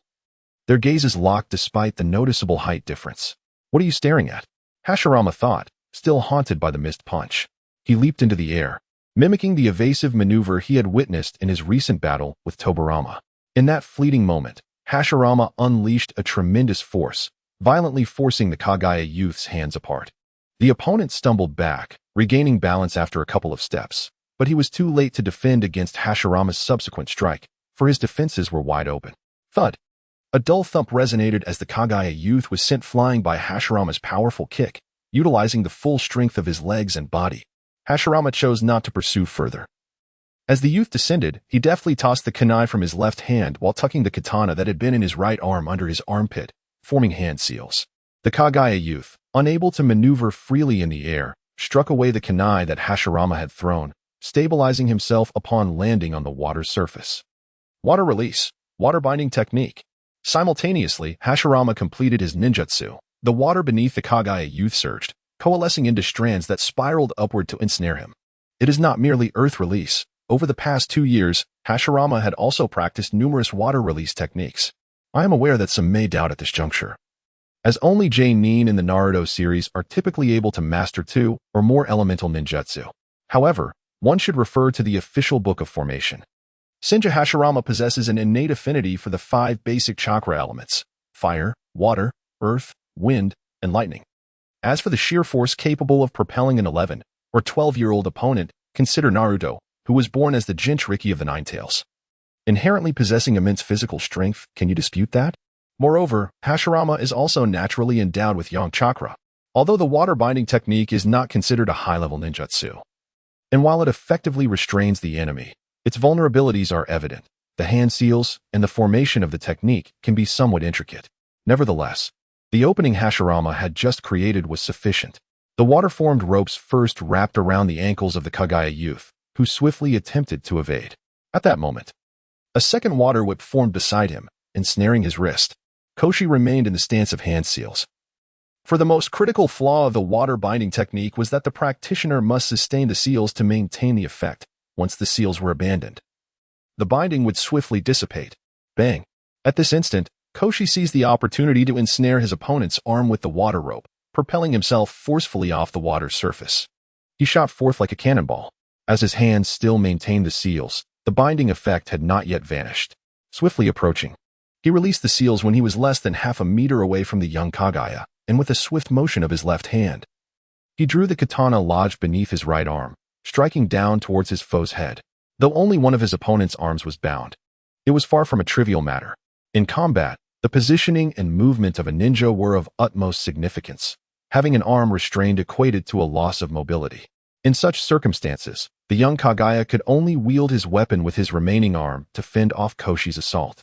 Clang! As the blow connected, the water rope binding the other wrist vanished, yet Koshi adeptly utilized the intersecting blades and his own smaller stature to maneuver his katana like a rope. Once again ensnaring the young Kagaya, his adversary had no time to counterattack, as Koshi's left hand had already readied another kunai, thrusting it directly toward his chest. The young Kagaya, with no other recourse, raised his arm as a makeshift shield. Thud! The kunai effortlessly pierced through his left forearm. despite belonging to a combat-honoring clan. The boy's face contorted slightly at such an injury. Having incapacitated one of his opponent's arms, Koshi had no intention of granting him any respite. He silently reveled in his triumph. Sometimes, being small has its advantages, seizing the moment to capitalize on his opponent's weakness, though he harbored some sardonic thoughts. The sounds of battle surrounding him had profoundly influenced his usual demeanor. Nevertheless, he had no inclination to concern himself with the fates of others in the skirmish. First and foremost, he needed to eliminate the adversary before him. With his arm pierced by the kunai, the young Kagaya's combat effectiveness would significantly diminish. Rationally speaking, it would be wise to retreat when facing an opponent of equal strength, for the odds of victory were slim. Yet, astonishingly, the young Kagaya chose not to withdraw. As Koshi shifted his position, he had lost the ability to suppress the weapon in the boy's other hand, who forcefully thrust upward, deflecting Koshi's katana. Then, with a reverse grip on his blade, he lunged it toward his own chest. Such recklessness! Even if the attack succeeded, Koshi had been vigilant of his opponent's movements. A lesson imparted by the Senju clan over the past 2 years. As long as the battle persisted, there could be no allowance for complacency. The katana lunged toward his back, prompting Hashirama to swiftly lower his body. Due to his relatively petite stature, he narrowly evaded the strike. The Kagaya youth, seasoned in combat, pursued relentlessly. As Hashirama descended, he lay fully upon the water's surface and delivered a powerful kick upward. The boy's forearm had already been pierced by his earlier attack and now hung limply, making it easy for Hashirama to connect despite his short legs. With a resounding thud, he struck the wounded arm once more. The pain surged through the boy's body, causing a brief spasm. Seizing this moment, Hashirama grasped the katana with determination and executed an unembellished thrust toward the opponent's heart. At that instant, he felt the blade penetrate flesh, signaling his success. The Kagaya youth, drained of strength, lurched forward, collapsing. Hashirama, still cradled in his arms, rolled on the water's surface, managing to extricate himself before the boy fell. He then lifted his gaze to the youth before him, whose once vibrant pupils had dulled, although his heart raced as it had during his previous encounter. Hashirama felt no pangs of guilt for taking a life. After all, the opponent had approached him with lethal intent from the very beginning. Each maneuver clearly aimed at his demise. Most importantly, Hashirama had begun to acclimate to the rhythm of this world. Observing the lifeless form before him, he scoffed, remarking on the recklessness of sacrificing one's life in battle. Had the youth chosen to retreat after sustaining his injury, engaging Hashirama might have yielded a victory, albeit at a significant cost to his own well-being. While the Kagaya clan was depicted in the comics as relentlessly assaulting the Mist Village with reckless abandon, Hashirama had not anticipated that his inaugural battle would feature such a fearless adversary, who claimed that unyielding aggression guarantees victory. They were not Naruto or Sasuke, who could endure the extraction of their tailed beasts and withstand lethal strikes, with the aid of an old sage at their side. As the relatively brief skirmish came to a close, one might expect Hashirama to lower his guard, yet he remained in a heightened state of vigilance. The fundamental distinction between war and battle lies in the uncertainty of whether further threats lurk behind. However, given the expansive battlefield over the ocean, no additional foes were nearby. He scanned the area, the cacophony of clashing weapons and chaos resonating around him. Hashirama was not the first to vanquish an opponent. Numerous corpses floated across various battlegrounds, most identifiable as enemies, yet none were at rest. Now, when confronted with the sight of the dead, Hashirama felt little more than indifference. Although the Senju clan had not faced large-scale warfare in recent years, the inevitability of casualties during routine missions was a familiar reality. The various corpses littered across the battlefield have become a familiar sight to Hashirama. This conflict has not significantly drained his energy, prompting him to swiftly engage in the nearest skirmish. Although he harbors some concern for Uzumaki Mito, the vastness of the battlefield, particularly over the ocean, makes it challenging to locate a single individual. The closest confrontation involves members of the Senju clan and another smaller ninja faction. Adhering to his principle of efficiency in combat, Hashirama stealthily approached the back of an adversary from his clan, striking with a lethal blow from the shadows. While he did not achieve a direct hit, he nonetheless inflicted some injuries upon his opponent. The adversary, being an experienced adult ninja, displayed quick reflexes and battle acumen. Upon seeing reinforcements arrive, the Senju clan member prioritized defeating his foe over considering the latter's status as a minor clan leader. On the surface of the sea, a battlefield comprising 2,000 ninjas raged with intensity, bodies falling continuously, yet neither side lacked replacements, as new ninjas quickly filled the gaps. The situation remained precarious. But as time progressed, it became evident that the coalition led by the Yatsuki clan was not a match for the elite alliance of the Senju and Uzumaki clans. Despite the apparent disparity in overall strength, the chaos of a 2,000-strong melee made the outcome of the battle elusive, especially as casualties mounted. Furthermore, the Yatsuki clan and several allied ninja families had prepared to incur certain costs to wage this war. Even if they could not defeat the combined forces of the Senju and Uzumaki clans, their aim was to at least prolong the conflict. Both sides understood the war's stakes. While the ultimate goal of the Yatsuki clan was to obtain sealing techniques from the Uzumaki, achieving this was challenging with the Senju as allies. Thus, the conflict's purpose extended beyond merely assaulting the Uzumaki. It also aimed to weaken the Senju. The Senju clan within the Land of Fire had likely already faced formidable assaults. The battles there were undoubtedly far more brutal than those occurring here, a fact Hashirama had comprehended before dispatching individuals like Senju Zetsu. His rationale was singular. He believed in the capabilities of Senju Zetsu. Indeed, there exists another method to swiftly conclude the ongoing battle. At the heart of the maritime skirmish, Yatsuki Kumo relentlessly pounded the swirling vortex of water created by his Suiton techniques. However, the fluidity of water rendered his attacks ineffective, showing no signs of disruption. He perceived the situation as a contest of chakra consumption. The Senju clan's robust physical constitution is well known throughout the ninja world. Yet the Yatsuki clan members also possess innate strength. Thus, in a true comparison, it remains uncertain which side's chakra would deplete first. However, this belief was merely a one-sided notion held by Yatsuki Kumo.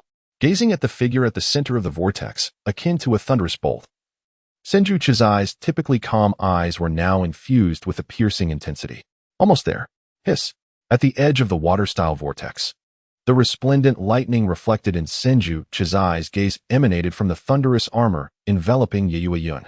However, the fluctuations emitted by that armor were no longer as violently extreme as at the outset. From the very beginning, he had no intention of engaging in a war of attrition with this adversary. The clan leader's orders dictated that the skirmishes of the Vortex clan were merely a formality. They could not afford to be delayed for too long. Though the Yayue clan of the Land of Lightning was formidable, they had never been regarded with much concern by the Senju. The truly troublesome adversaries were solely the Uchiha clan, who had long harbored a watchful eye on the Senju. Thus, the means to swiftly conclude the stalemate on this battlefield was, in essence, quite straightforward. It sufficed for the combat between the two leaders to reach its conclusion. Vortexaru and Kagaya Hanfu had engaged in multiple clashes, although the former held a slight advantage. Determining a definitive victor was no simple task. The previous entanglement was a strategy by Senju Chizai to deplete Yayue-yun's chakra. Indeed, in terms of chakra volume, even he, a Senju, was not necessarily stronger than Yayue-yun. If both were to engage in a genuinely fair battle, discerning who was superior would not be easily established. However, the opponent had committed the gravest error by allowing the conflict to unfold upon the surface of the sea. This was precisely what Senju Chizai had planned. His relentless march with his clansmen, day and night, and his immediate choice to strike first were all deliberate maneuvers. He sought to seize control of the battlefield's positional advantage. Swish. At the edge of the water-style vortex, Senju Chizai altered his hand seals, emanating an extraordinarily powerful chakra wave from within, causing ripples to spread across the water beneath him. Upon sensing that Senju Chizai was gathering chakra, Yayue-yun's expression grew serious. For he simultaneously felt the binding force of the water-style vortex beneath him swiftly dissipating. Was he aiming for a decisive blow? Although Yayue-yun was unafraid of Senju Chizai, he had not forgotten the ultimate objective of this war. The Yayue clan sought to launch an offensive against the Vortex clan, but it did not necessarily have to be successful this time. The purpose of this conflict was merely to delay the Uchiha clan, weakening the Senju as much as possible. Thus, in the next encounter, the Senju would lack the strength to provide reinforcements. Fall back. Even at a considerable distance from the battlefield, Senjuki shouted loudly. And he was not alone in this reaction. All the elite members of the Senju and Vortex clans decisively abandoned their previously subdued opponents. Everyone chose to retreat simultaneously. Yet, the fighting in the peripheral battlefield had not ceased. Hashirama continued to assault alongside his clansmen, driving their adversaries into a corner. Boom. Within the vortex, Yayue-yun was engulfed in a tempest of lightning, and with a resounding explosion, he finally broke free from the confines of the vortex and swiftly retreated. He unleashed his full speed without hesitation, gliding across the surface of the sea like a bolt of lightning. Yi Yueyun had no intention of directly confronting Shinshojitsu. He understood that the ocean was the opponent's domain. In mere seconds, Yi Yueyun retreated nearly 100 meters, effectively escaping the grasp of the water release vortex. However, Shinshojitsu remained unfazed, his hands forming seals as he stood firm. In that moment, his ninjutsu was fully prepared. With a thunderous roar, the water release vortex before Shinshojitsu suddenly expanded, its opening speed surpassing even Yi Yueyun's retreat. No, it was not merely an expansion. In the instant he executed his technique, the water surface collapsed, exceeding Yi Yueyun's movement distance by double. No matter how formidable Yi Yueyun was, he could only be drawn into the vortex. A massive vortex nearly 200 meters in diameter emerged upon the ocean's surface. Shinshojitsu altered his hand seals once more. Instantly, the sea trembled as if an earthquake had struck, swiftly spreading across several kilometers and encompassing the entire battlefield. The violent upheaval of the water forced all combatants to cease their struggles. Hashirama turned sharply. As he glanced over, he witnessed a colossal surge of water erupting from the vortex, shooting skyward and transforming into a towering waterspout 100 meters high. At the center of this aquatic whirlwind, a brilliant blue light flickered violently. Undoubtedly, it was Yi Yueyun channeling all his strength. Goodness, Hashirama thought, observing the tempestuous waterspout that roared across the ocean's surface. Jur, you should retreat. In the original Naruto series, the most expansive water release technique was employed by Kisame. But during the Fourth Great Ninja War, the fifth Mizukage, Mei Terumi, showcased her water release techniques with equal grandeur. However, neither had executed such a massive water release technique on the sea, while it remained uncertain whether they could. At least what was displayed was not as potent as Shinshojitsu's ninjutsu.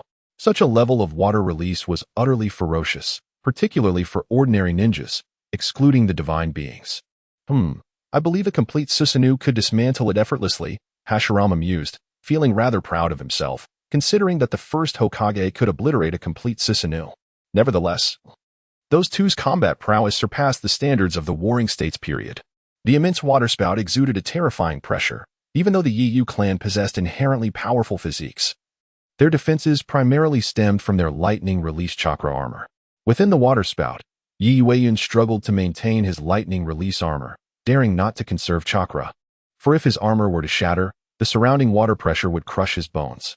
On the battlefield, all eyes were fixed on the scene. However, not many displayed overt astonishment. For in this Warring States era, the likelihood of such intense battles occurring was far greater than in the so-called ninja world. Or even during the era of ninja wars, witnessing divine beings clash had become a familiar sight. On the restless surface of the sea, the water escape vortex persisted for nearly a minute, during which the radiance of the lightning escape gradually diminished. The ninjas from the Night Moon clan and several other minor ninja families bore expressions of cold dread upon their foreheads, for if Night Moon Yun were to perish here, few would escape unscathed. A ninja of the caliber of Senju Chizai could mercilessly crush hundreds, even larger contingents of ninja forces. However, maintaining such a formidable water escape technique, even at sea, consumed an extraordinary amount of chakra, and ultimately, the tempestuous waters began to subside. A figure, enveloped in faint lightning, fell from the vortex and plunged into the sea, his lightning armor nearly extinguished. Night Moon Yin struggled to regain his footing, a mouthful of blood staining the waters before him.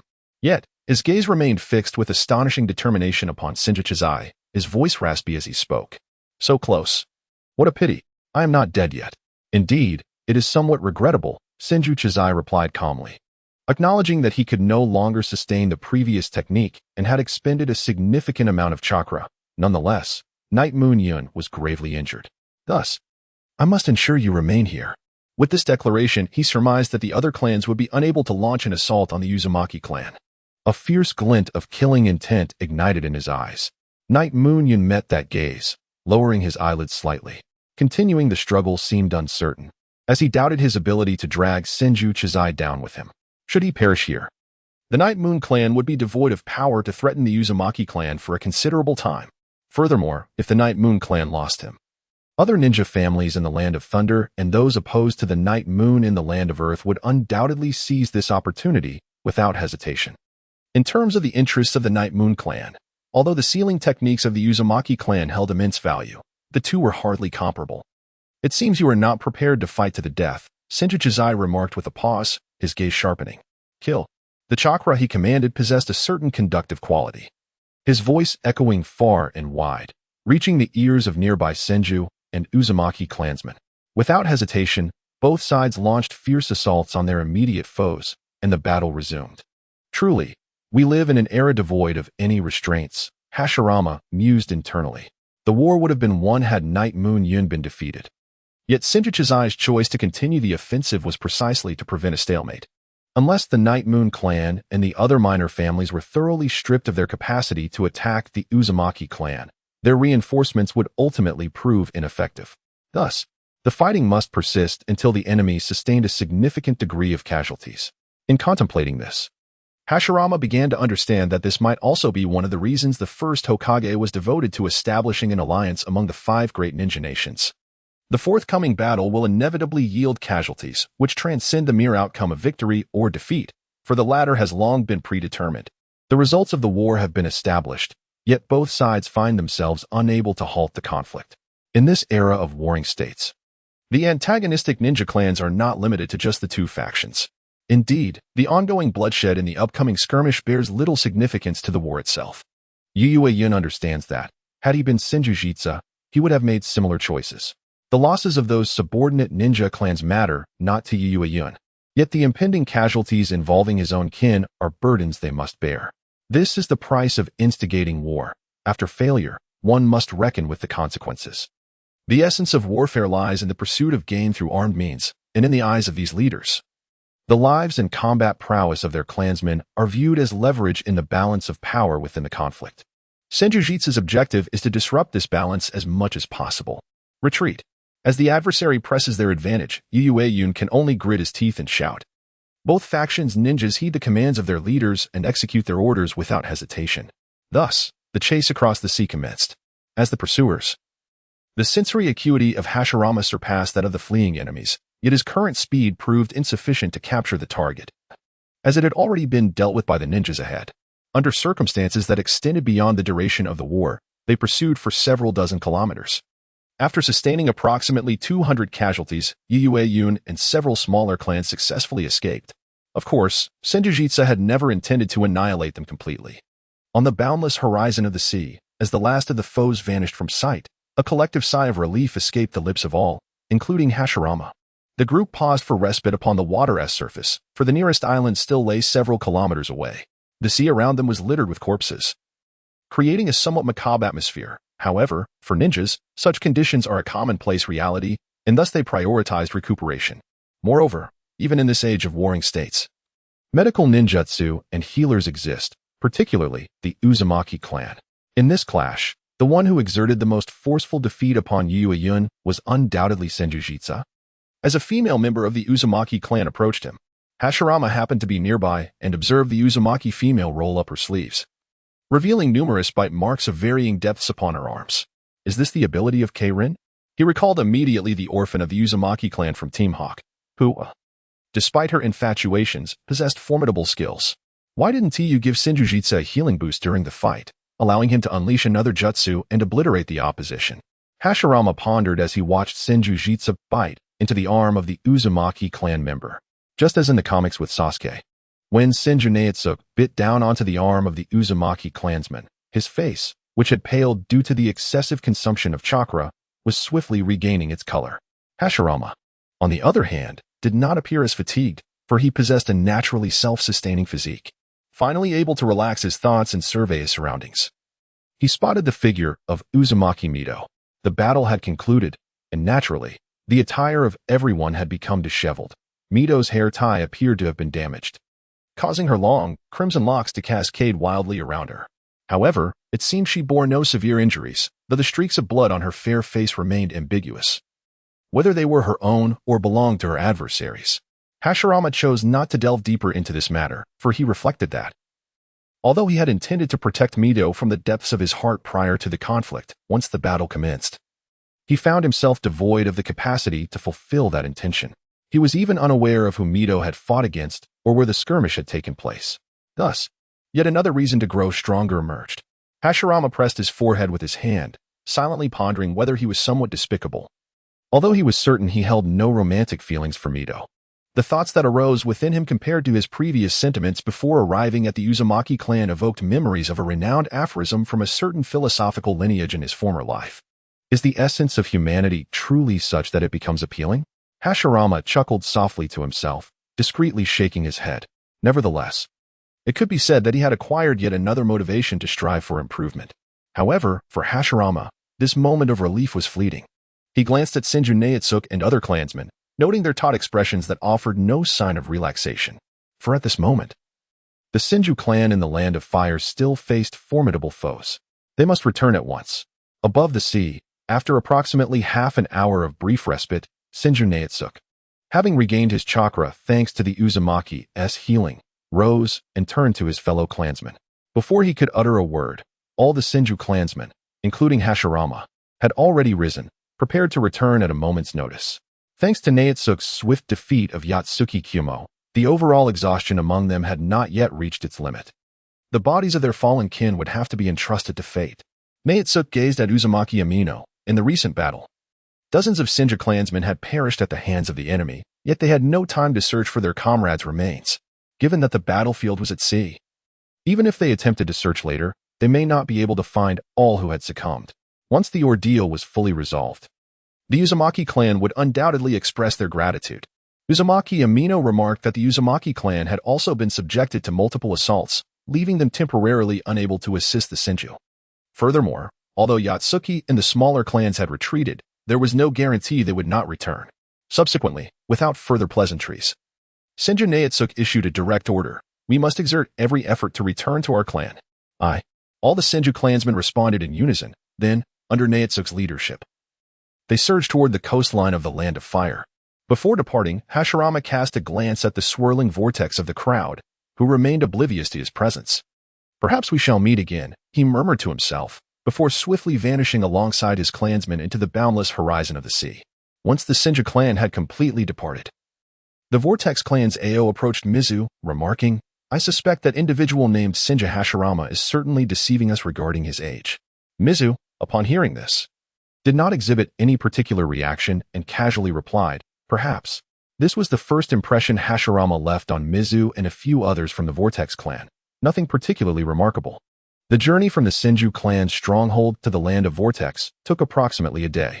However, when they began their return, after 2 nights and a day without rest, none among them exhibited any signs of fatigue. This was largely due to the chakra that ninjas possessed. Otherwise, even the most steadfast warriors would have struggled against exhaustion. On their way back, the demeanor of the Senju clansmen was notably graver and more earnest than during their arrival. After all, the Vortex clan were allies.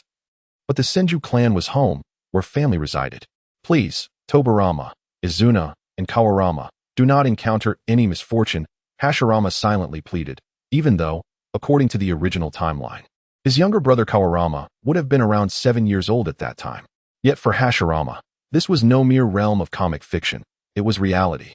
Moreover, with his emergence, the world no longer adhered strictly to the narrative of Naruto. The weight of concern was profoundly unsettling, and with such thoughts he traversed the path. Each moment a torment. I must master the Flying Thunder God technique, Hashirama resolved, for with this ability he could reach his destination instantaneously. While relying on the technique in combat may not be optimal for him, he merely sought the instantaneous effect it could provide. However, this objective was not feasible in the short term. No matter how talented Tobarama was, he would require time and experience to develop ninjutsu. Nonetheless, although Hashirama was entirely unversed in the intricacies of ninjutsu development, he believed he could guide Tobarama to expedite the process. After hours of relentless travel, nearly frenzied, a perceptive Senju ninja from the forefront approached Senju Chisaka and reported, I sense the clan leader, along with another formidable chakra. It's approximately 46 kilometers to the 7 o'clock direction. Senju Chisaka immediately turned his gaze toward that direction, which was not close to the Senju stronghold. While they were en route to support the Vortex clan, Senju Butsuma had anticipated subsequent events, intentionally drawing the battle lines far from their clan's territory. At this moment, it was evident that the clan currently assaulting the Senju was none other than the Uchiha clan, for among the ninja of this era, only the Uchiha clan leader possessed strength comparable to that of the clan leader himself, Uchiha Taijima. Only they possessed such prowess, capable of sensing chakra from such a great distance. Let us proceed. Upon receiving precise location information, the typically composed Senju Shursui spoke with an air of urgency. With the speed of a ninja, they could cover dozens of kilometers in just over an hour. Behind the team, Hashirama vaguely heard a member of the Senju clan reporting to Senju Shursui. Is it finally happening? The Uchiha clan. Hashirama murmured. Though the name Uchiha resonates throughout the entirety of Naruto, in reality, only a few individuals are involved in the storyline. Much like the Senju, for no one has witnessed the full extent of the Uchiha clan. Will that fellow be present? He pondered quietly, his thoughts naturally drifting to his lifelong friend, Uchiha Madara. Madara should be around the same age as Hashirama now, in the original narrative. Their powers were quite comparable during their childhood. Hashirama could not ascertain whether his own transmigration had accelerated or decelerated the first Hokage's growth, leaving him uncertain if a 5-year-old Madara would indeed appear on the battlefield against the Senju. Regardless, the thought crossed his mind that the old geezers, Senju Tobirama and Uchiha Taijima, likely shared similar thought processes. As they drew closer to the battlefield, even Hashirama could sense an invisible pressure in the air. This sensation was difficult to articulate. A person from the real world would likely remain oblivious to it. In the world of ninjas, where every individual possesses chakra, this unique energy creates an inexplicable resonance among them. Boom. Upon reaching the foot of a rocky mountain, the earth suddenly trembled violently, revealing a colossal rock dragon spiraling upwards.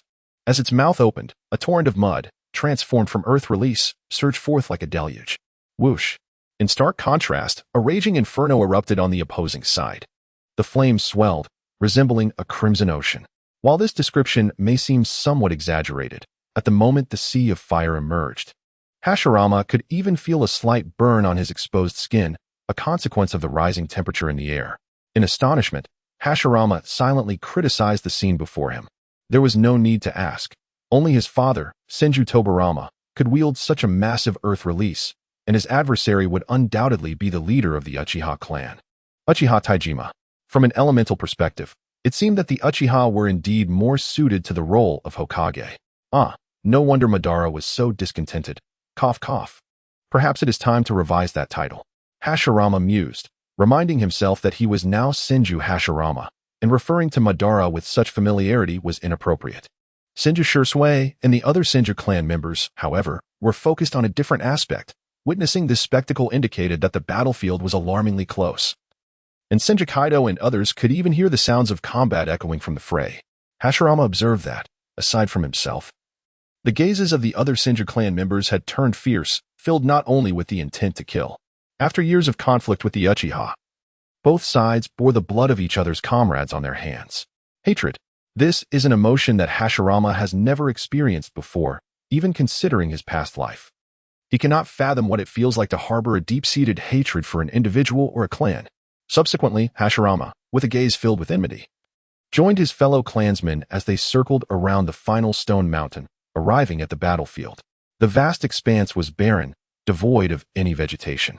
Although it was not immediately apparent the total number of combatants engaged in battle, Hashirama, having witnessed the earlier formations, could discern that the total number of participants here exceeded approximately 2,500. He quickly spotted the emblem of a fan-shaped family crest on a nearby corpse. This was the mark of the Uchiha clan. Among those currently fighting on this battlefield, the number of individuals bearing the fan crest was notably greater than that of the Senju clan.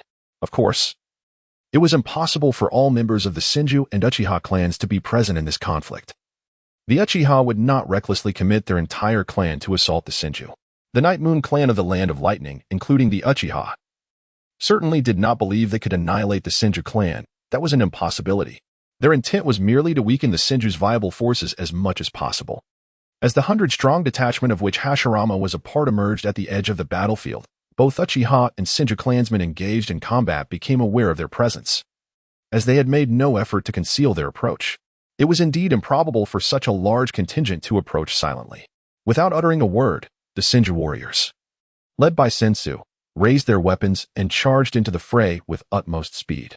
Hashirama hesitated for a moment, observing the battlefield, but from the current circumstances, he surmised that Tobirama, at 3 years old, and both Kawarama and Banjin, at 1 year old, were likely absent from this location. His tense disposition eased slightly. However, the battlefield permitted no room for Hashirama to be lost in thought. As his clansmen dispersed into combat, he found himself isolated. Although the nearby foes had been engaged by his companions, in the realm of ninjas, those who can inflict fatal harm are not solely the adversaries standing before one. The scattered ninja tools in the chaotic arena also possess lethal potential. Particularly, the formidable adversary faced by the Senju clan was the Uchiha, renowned as the most adept clan in shuriken techniques among all ninja families. Swish. At this moment, the sound of rushing wind echoed from both sides of Hashirama. As shurikens and kunai were hurled from different individuals in various directions. From their trajectories, it was evident that they were not specifically aimed at Hashirama, but rather were the result of the ongoing skirmish. Thus, he drew his weapon and effortlessly deflected the two incoming tools. Following this, he too lunged into the battlefield. However, it was somewhat awkward as he momentarily found no suitable adversary. Yet, Hashirama finally beheld the first bloodline limit of the Hokage, Naruto, also known as Legend of the Eyes, the Sharingan. Scanning the battlefield, he observed that nearly all Uchiha present had activated their Sharingan. In such a perilous and blood-soaked arena, Hashirama found himself momentarily captivated by the unfolding chaos. Due to the appearance of the Uchiha clan, it resembled a large-scale display of gaudy aesthetics. Not every member of the Uchiha family possesses the striking beauty akin to that of Itachi, Sasuke, or Madara. Some are not particularly easy on the eyes. And when such a group congregates, their eyes resemble those adorned with crimson contact lenses, while the tomo between them remain indistinct. Hashirama's mouth twitched.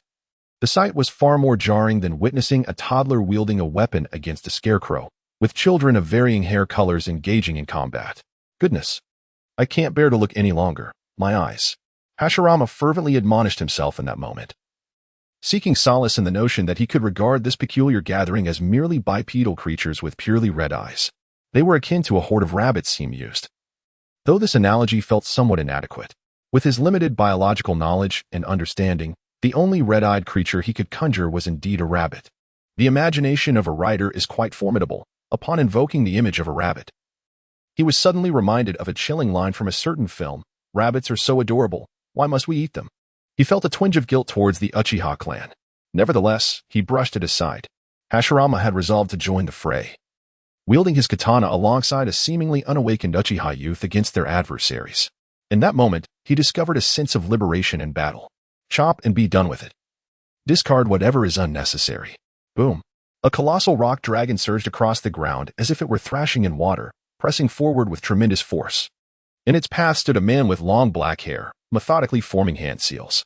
Uchiha Taijima's crimson eyes spun with 3 tomo in rapid motion. Though he lacked the ocular prowess of the Manjiki Sharingan, among the formidable warriors of the Warring States period, possessing a bloodline limit did not solely determine one's strength. Each ninjutsu is characterized by specific seals, and the ones Taijima was forming were not related to the Uchiha's forte of fire release. Rumble. Suddenly, a thunderous roar resonated through the heavens, darkening the sky above the rock dragon. An immense chakra erupted from within Uchiha Taijima, seemingly influencing the very elements. As a fleeting azure light shimmered in his crimson gaze, followed by flashes of lightning, a vast array of lightning converged in the sky, taking the shape of a gigantic lightning dragon. The roar of the thunder dragon was, in fact, the sound produced by the friction of numerous bolts of lightning. Well, Hashirama glanced at the battlefield, where the lightning dragon formed by the lightning release technique was plainly visible, momentarily stunned. A name of a ninjutsu flashed through his mind.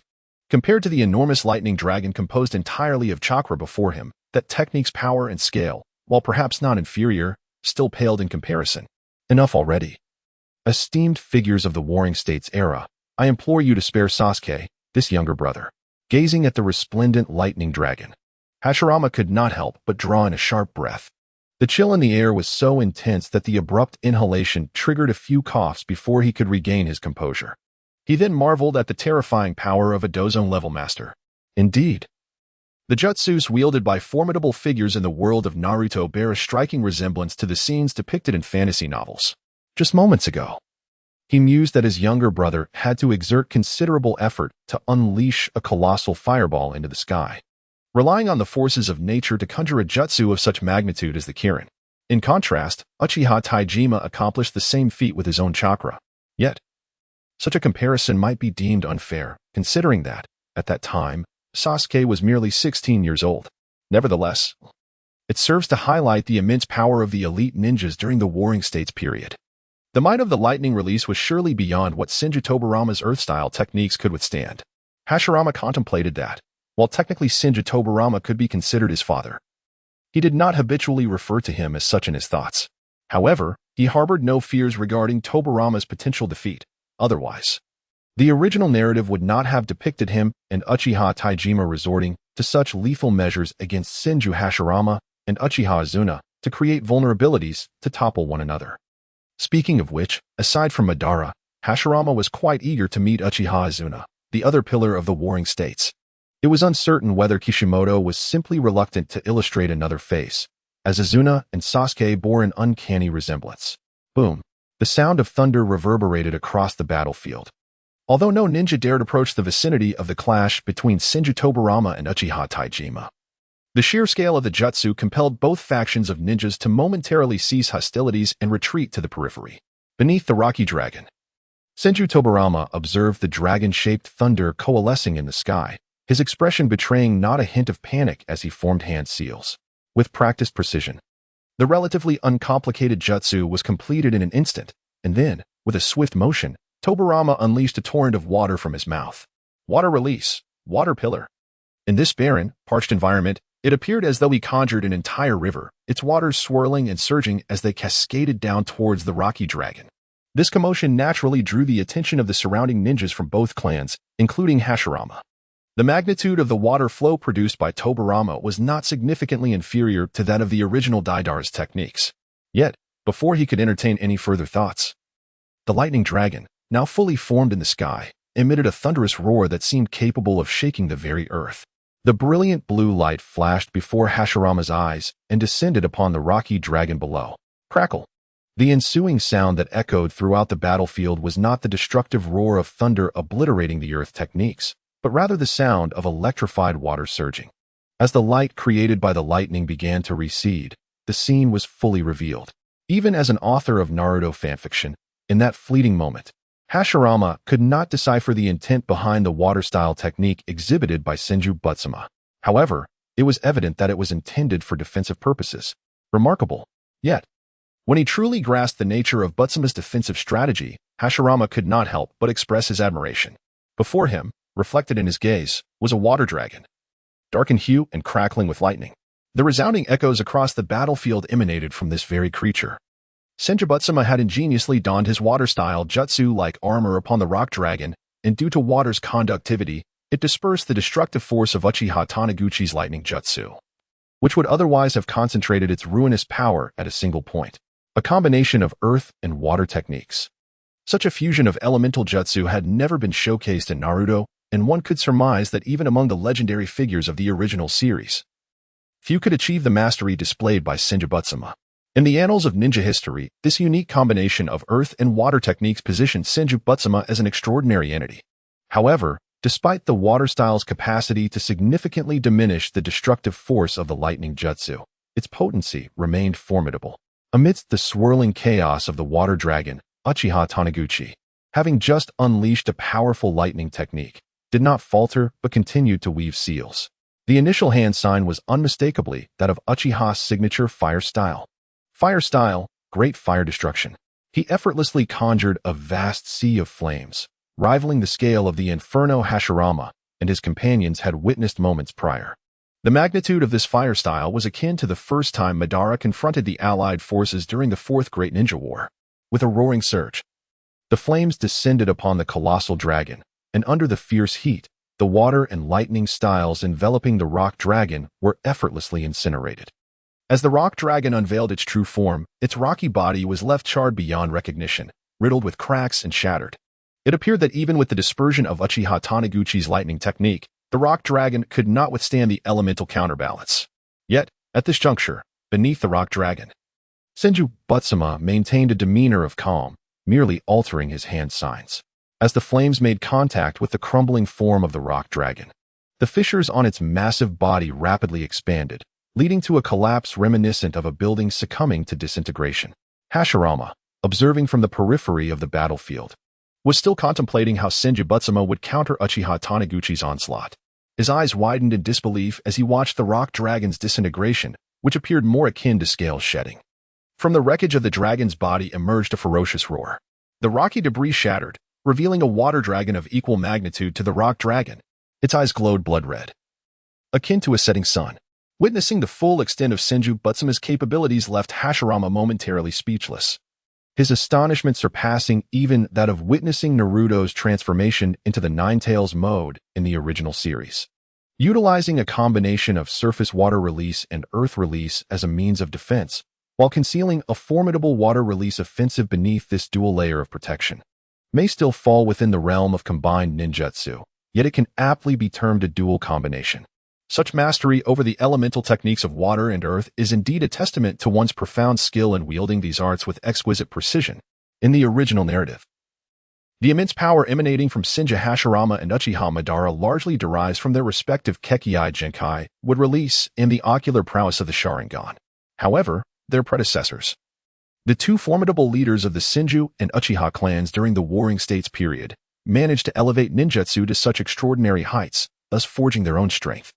Despite being an era fraught with peril, the flourishing and magnificence of ninjutsu during this time were certainly on par with that of later generations, including the likes of Naruto and Sasuke. The might of these Warring States warriors is truly formidable. The water release, water dragon bite. Senju Hashirama orchestrates a lingering offensive, as the crimson-eyed water dragon bellows and descends with ferocity, crashing downwards. Upon its contact with flames, copious amounts of steam rise, transforming into mist. Yet, at this moment, the water dragon visibly extinguishes the flames, its form piercing through the fiery curtain. In this clash of ninjutsu, water triumphs over fire, in terms of chakra attributes. Senju Hashirama's techniques hold the upper hand. Although Uchiha Taijima possesses a notably formidable chakra, it pales in comparison to the robust constitution of Senju Hashirama, rendering him somewhat strained in sustaining such a grand scale of ninjutsu consecutively. Nevertheless, Uchiha Taijima's ocular prowess has long since discerned Hashirama's water dragon formation concealed beneath the earth release, prompting him to evade as the water dragon surged forth. Senju Hashirama naturally follows closely behind the water dragon, yet the surrounding environment has become shrouded in substantial mist. Even with his sensory abilities, he dares not approach Uchiha Taijima recklessly. The latter's Sharingan is particularly adept in this enigmatic setting, which elucidates why Hashirama initially chose to engage in combat using earth release. Ultimately, however, he must resort to water release to temporarily subdue Uchiha Taijima. The two have been entangled for over a decade, possessing an intimate understanding of one another. Their comparable strengths render it exceedingly difficult to ascertain a clear victor. Nevertheless, Senju Hashirama presently harbors no intentions of conquering Uchiha Taijima. For from the moment Senju Tobarama entered the fray, both parties recognized that this conflict could not endure for long. While a deep-seated enmity exists between them, any futile expenditure of energy in the absence of vulnerabilities would be senseless. Uchiha Taijima, in particular, is even less inclined to witness such attrition, as no clan can rival the Senju in terms of overall endurance. The sole clan with a physique equal to or even exceeding that of the Senju, the Uzumaki clan, cannot match the Senju in sheer numbers, regardless of their allied relations. Despite the consensus among all clans in the ninja world over the years of conflict, that the Senju and Uchiha clans are the two most powerful families, only Uchiha Taijima is aware that, in the prolonged tug-of-war, the Uchiha clan is gradually losing its advantage. This understanding prompted him to agree to collaborate with the Yagetsu clan of the Land of Lightning, aiming to weaken the overall strength of the Senju clan. However, the current situation clearly indicates failure. Uchiha Taijima sighed softly, yet he did not succumb to despair. For the future of the Uchiha clan, it is imperative that a more exceptional leader emerges to alter the present circumstances. Fortunately, such potential has already manifested. He pondered, surely, you will not perish in a conflict of this magnitude. To cultivate a more outstanding heir, one must allow him to experience the harshest realities of this world at an early age. This is the fate of a ninja, and indeed, the destiny of that child as the beacon of hope for the Uchiha's future. Should the war conclude with that child meeting his end on the battlefield, it would merely signify his limitations. Such a demise would not warrant lamentation. On the battlefield, with the addition of Senju clan members led by Senju Hashirama, their numbers even surpassed those of the Uchiha clan. Yet, due to the relentless fighting endured by his compatriots, even after some respite, they could not exhibit their utmost combat prowess, resulting in a stalemate in the battlefield dynamics. Amidst the chaos, a diminutive figure adorned with the Uchiha crest emerged. Clad in battle attire distinct from that of the Senju clan, lacking the heavy armor that characterized their garb. The boy's keen gaze swept across the battlefield.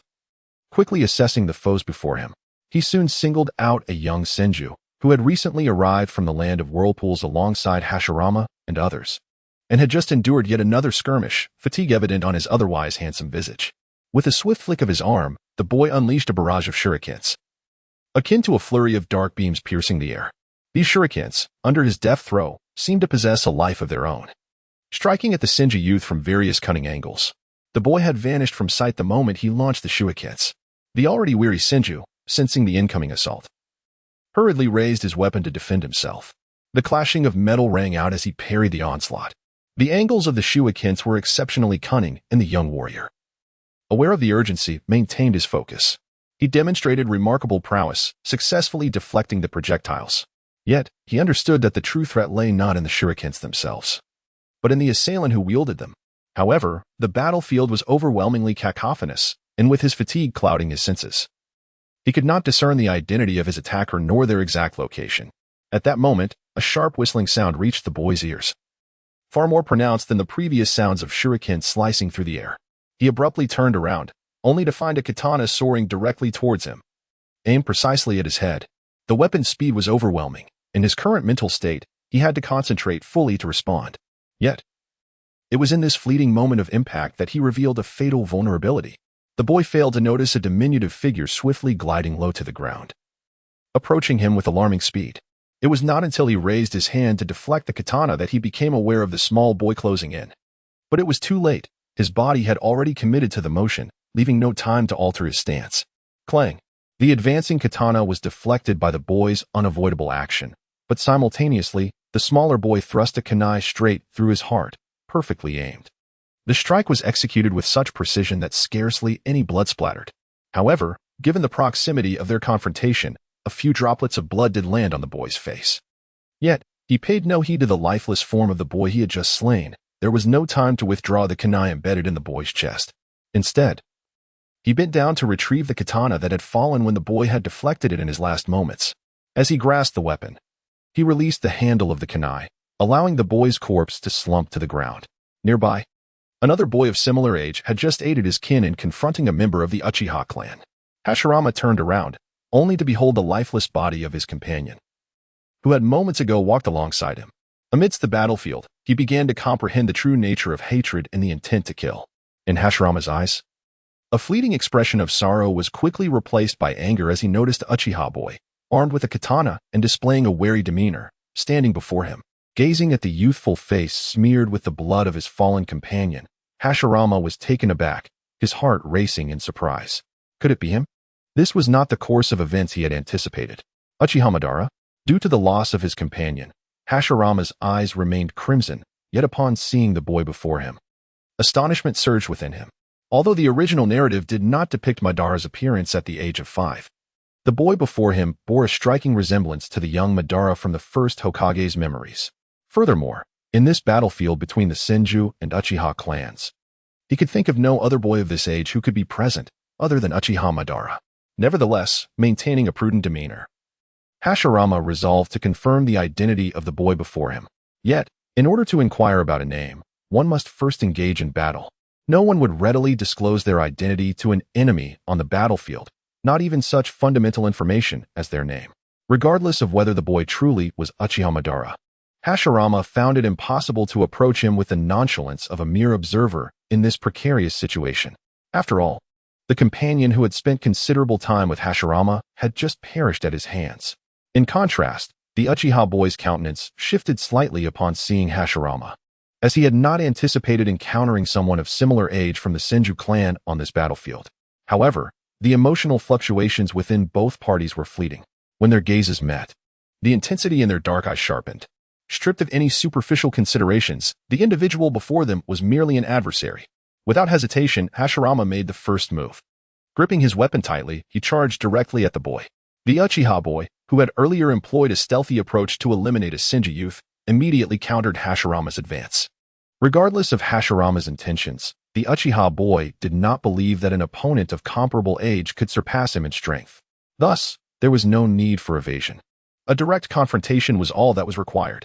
Though both boys were small in stature, their speed was remarkable. Almost instantaneously, they clashed. The sound of metal striking metal echoed as sparks flew.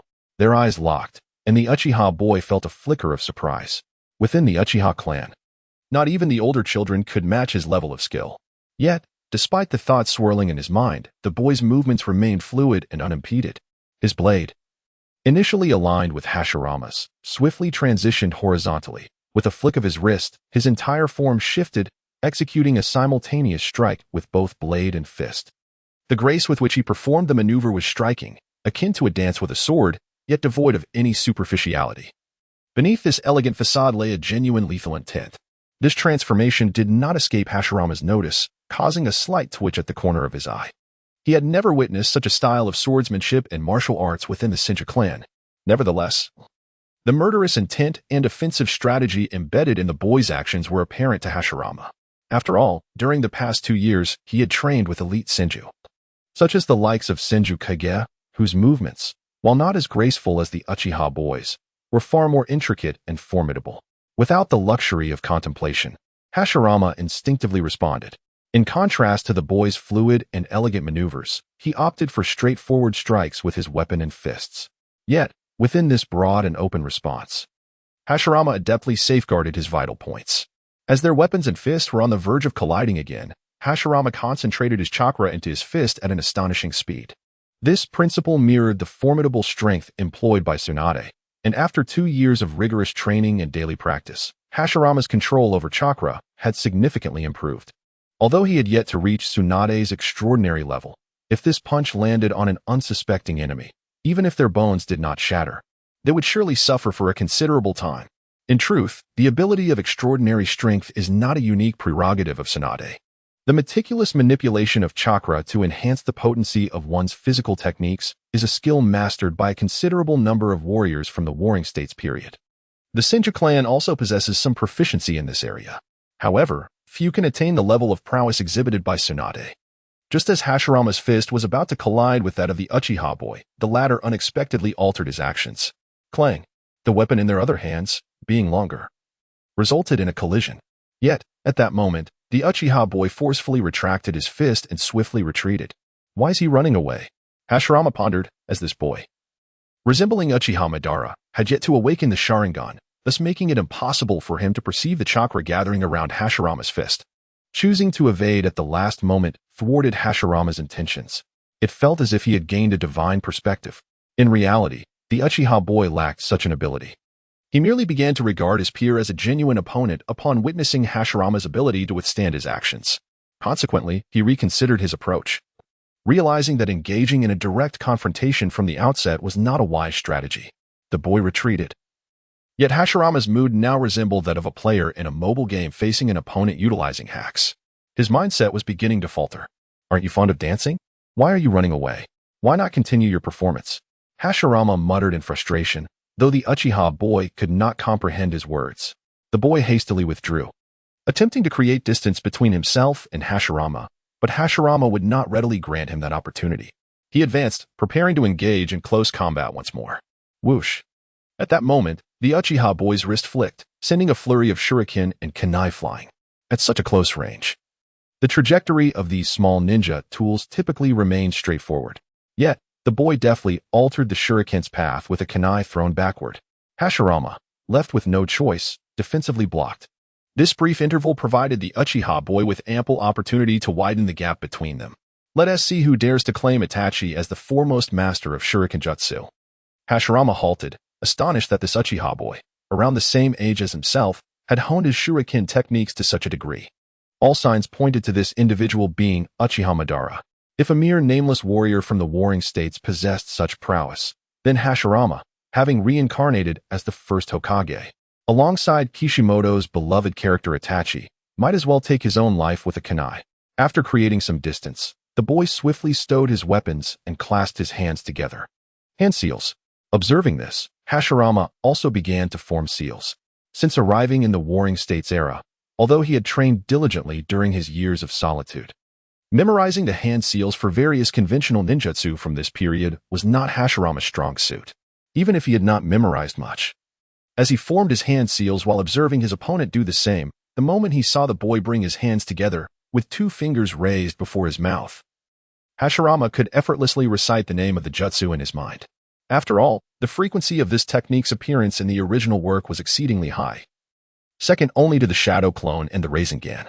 Sure enough, flames erupted from the boy's mouth, quickly swelling into a massive fireball. Fire release, great fireball technique. Earth release, earth flow wall. Hashirama crouched down, pressing his palms against the ground, and an imposing earthen wall rose from the earth. On the surface of this wall were the visages of several individuals whom the inhabitants of the Naruto world would utterly fail to recognize. In the original text, when Kakashi unleashed the earth flow wall, the wall bore the heads of various dogs. As the caster, Hashirama altered the appearance of the dog heads to his own preference. The specific likenesses of these figures need not be described, as Hashirama had never seen them. However, their names were Dog Yao, which Fanshin, and Kai Natsum. Subsequently, the enormous fireball, accompanied by a searing wave of heat, struck the earthen wall before Hashirama, causing the figures on the wall to glow crimson under the intense heat. Though Hashirama could not see what was transpiring behind the wall, the thought of those faces being scorched by the high temperature brought him a secret satisfaction. This boy was remarkably quick to react and exhibited a cautious fighting style. Conventional tactics would be inadequate against him.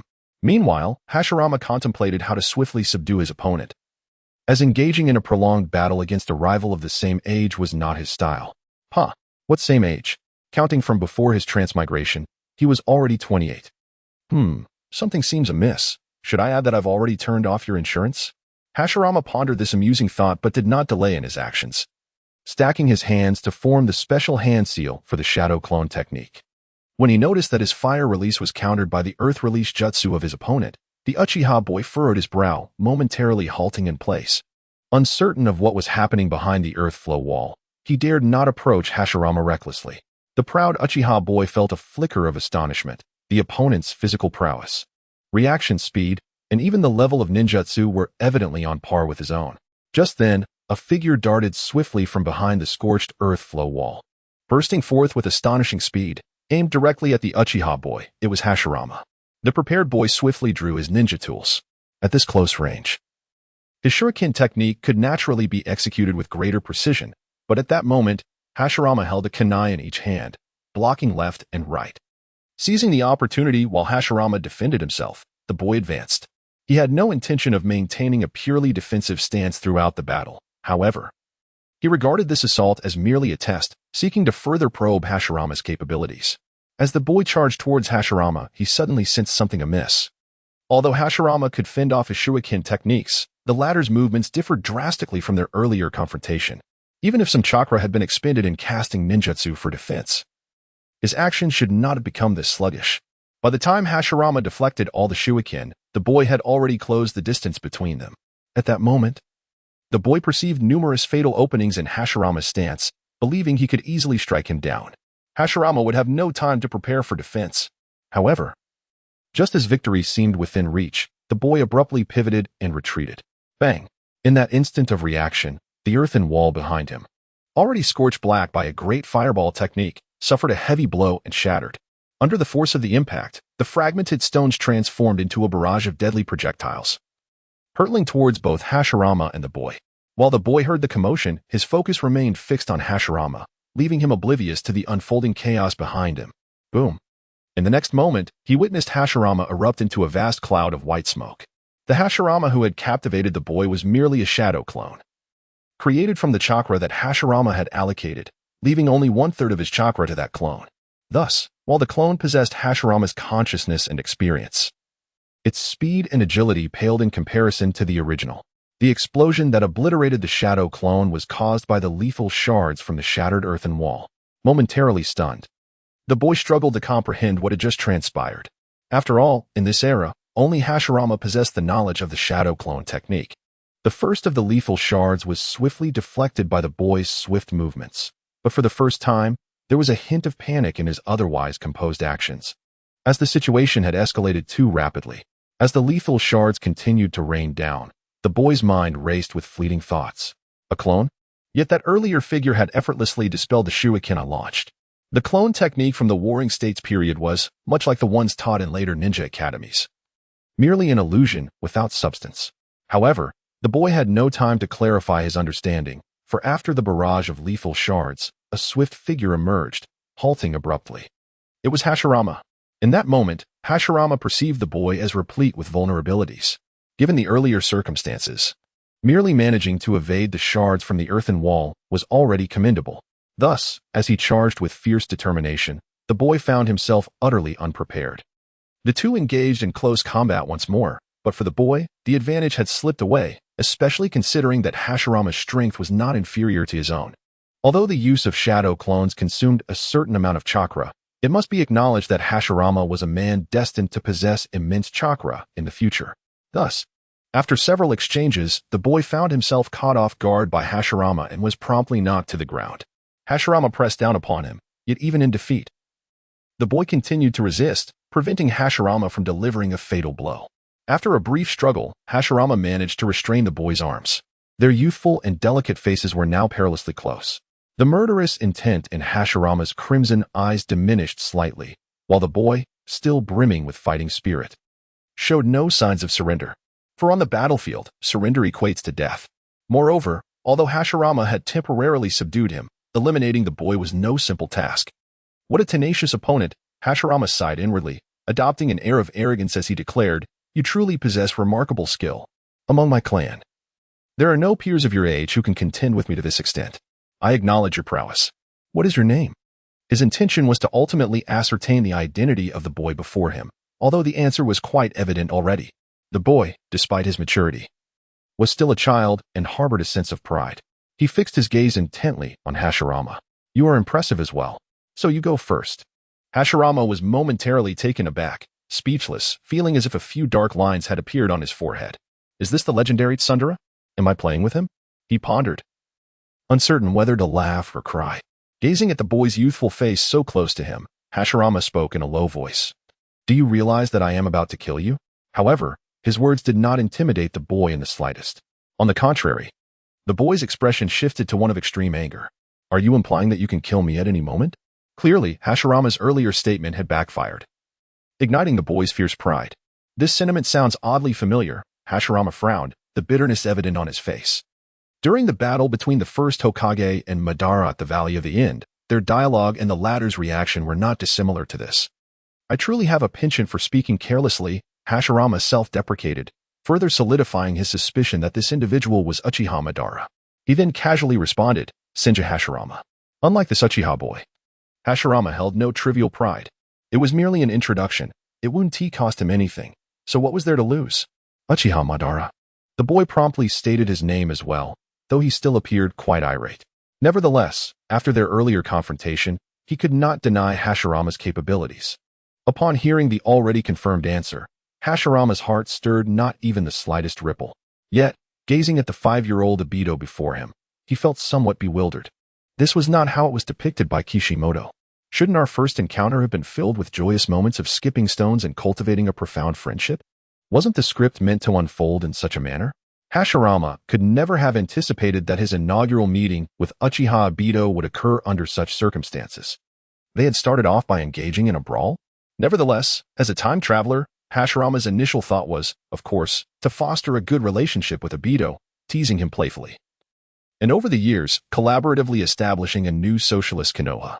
He was quite curious to see what Obito's long black hair, styled in a braid, would look like. Yet, Hashirama could not forget that just moments ago, Obito had slain a companion from the Senju clan, currently on the battlefield. Their identities were not those of sworn enemies as pinned in the original narrative, although it was not easy to contemplate killing Obito at that moment. Should he choose to act, there was a significant probability that he could eliminate the one who, in the original tale, resembled the ultimate antagonist far more than Kaguya. Then, as Hashirama matured, there would be no ninja capable of rivaling him in this warring era. To kill or not to kill? Although Obito's demise would mean the loss of the only character in the original story who initially shared similar thoughts with Hashirama. The latter would likely find it impossible to unite the Senju and Uchiha clans to restore order to the chaotic world after becoming the leader of the Senju clan. Yet, with Hashirama's formidable strength, was it not within his grasp to achieve such unity? In fact, in the original story, Hashirama had once had the opportunity to slay Obito. But at that time, the latter chose not to, opting instead for self-sacrifice to prove his sincerity. That particular plot point, when observed during his earlier readings of Naruto, was seldom scrutinized. However, upon reflection, which would have been more impactful for future generations, Hashirama's self-sacrifice moving Obito to unite the Senju and Uchiha clans, or Hashirama eliminating Obito and standing proudly with a vision of greater peace that could ensure stability. Was this not a game for more than one player? This notion, derived from a team combat logic in an esports novel, bore no relevance to the power dynamics of the Naruto universe. If one were powerful enough, they could suppress the world alone. Given Obito's character, if he were to discover that Hashirama was currently embroiled in the dilemma of whether to kill him, he would likely be infuriated enough to activate his Sharingan. The question swirled in Hashirama's mind, entangled in thoughts about the evolution of the relationship between himself and Uchiha Obito since his arrival in this world. He had never truly contemplated that their first meeting would occur so prematurely. However, such a convoluted state of mind could easily lead to distraction. In this moment, the hesitation evident in Hashirama's eyes did not escape Obito's keen perception. He was perplexed as to why, upon hearing his name, Hashirama would commit such a novice mistake in the heat of battle. Yet, Obito, firmly suppressed by Hashirama, was certainly not about to let this opportunity slip away. At this moment, Madara's limbs were firmly restrained by Hashirama, leaving him with only the capability to muster all his strength to deliver a powerful headbutt. As Hashirama's attention wavered, he barely registered Madara's movement in time. With a resounding thud, their heads collided violently, causing Hashirama to sway slightly, thereby loosening his grip on Madara's limbs and other parts of his body. Seizing this opportunity, Madara freed his arms from Hashirama's hold and delivered a fierce punch to Hashirama's chest. Although slightly dazed, Hashirama's thoughts were abruptly interrupted, and his awareness returned to the battle at hand. He extended his hand to intercept Madara's blow, the impact resonating through the air. Yet, this was merely a feint. With his other hand pushing against the ground, Madara propelled himself upward, launching a powerful kick. Hashirama, suspended in a half-crouch position, could only attempt to defend himself. The kick landed with considerable force, yet Hashirama managed to absorb it. His arm tingled from the impact as he looked at the aggressive Madara, inwardly lamenting. I've overthought this. Even if I wanted to kill him now, it would be difficult.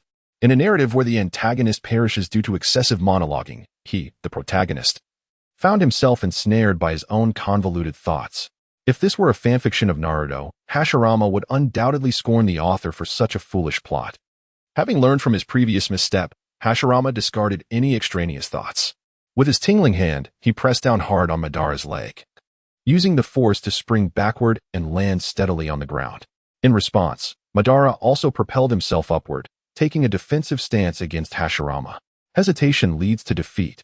Shaking his numb arm, Hashirama shouted this mantra as he charged at Madara, vowing that if he seized the opportunity again, he would decisively eliminate this adversary, regardless of whether he was Madara Uchiha or the Sage of Six Paths.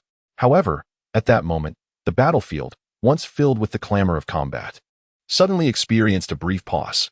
From the heart of the battlefield, the Uchiha and Senju clans gradually ceased their fighting.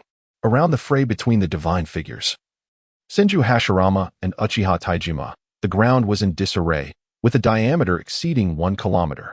Yet, it was these two who first called for a halt to the conflict.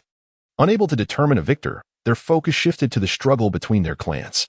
The situation was evenly matched, rendering the continuation of such a purely exhausting battle unnecessary. After an unfriendly exchange, both sides, harboring mutual hostility and vigilance, commanded their clansmen to cease hostilities. However, given the vastness of the battlefield, conveying these orders promptly proved to be a challenge. As the sounds of battle gradually diminished, the members of the Senju and Uchiha clans, seasoned by experience, began to comprehend the unfolding situation. Although they could not fully cease hostilities without an official command, many had already significantly tempered their aggression. The blood debts between the two clans were profound, even when the realization dawned that the conflict was nearing its end. Most individuals were still resolute in their determination to vanquish their immediate adversaries. By the time this order reached the periphery of the battlefield, Hashirama and Madara were still locked in combat, their fierce exchanges rendering it difficult to determine a victor. Moments before, amidst the chaos of battle, their struggle had gone unnoticed, as the intensity of their clash was merely one among many on this battlefield. However, the surrounding clansmen, having received the command from their leaders, began to gather together. Consequently, The duel between Hashirama and Madara drew the attention of onlookers. Both clans understood that these two were the sons of their respective clan leaders and the most promising talents of their generation. Thus, witnessing one of their own matching the prowess of the other was indeed astonishing. The clansmen relayed their leaders' ceasefire orders to Hashirama and Madara. With a resounding crash, they momentarily disengaged from one another. Hashirama, however, could not find an opportunity to exploit Madara's weaknesses again in such a brief span, leaving him somewhat disheartened. While it was known from the original narrative that the combat capabilities of Madara and the first Hokage were evenly matched, Hashirama, as a transmigrator, found himself unable to widen the gap in strength between himself and the characters of the original tale. What a failure it would be if he were the protagonist of a novel, facing criticism for being inept. Such a lack of standing was intolerable.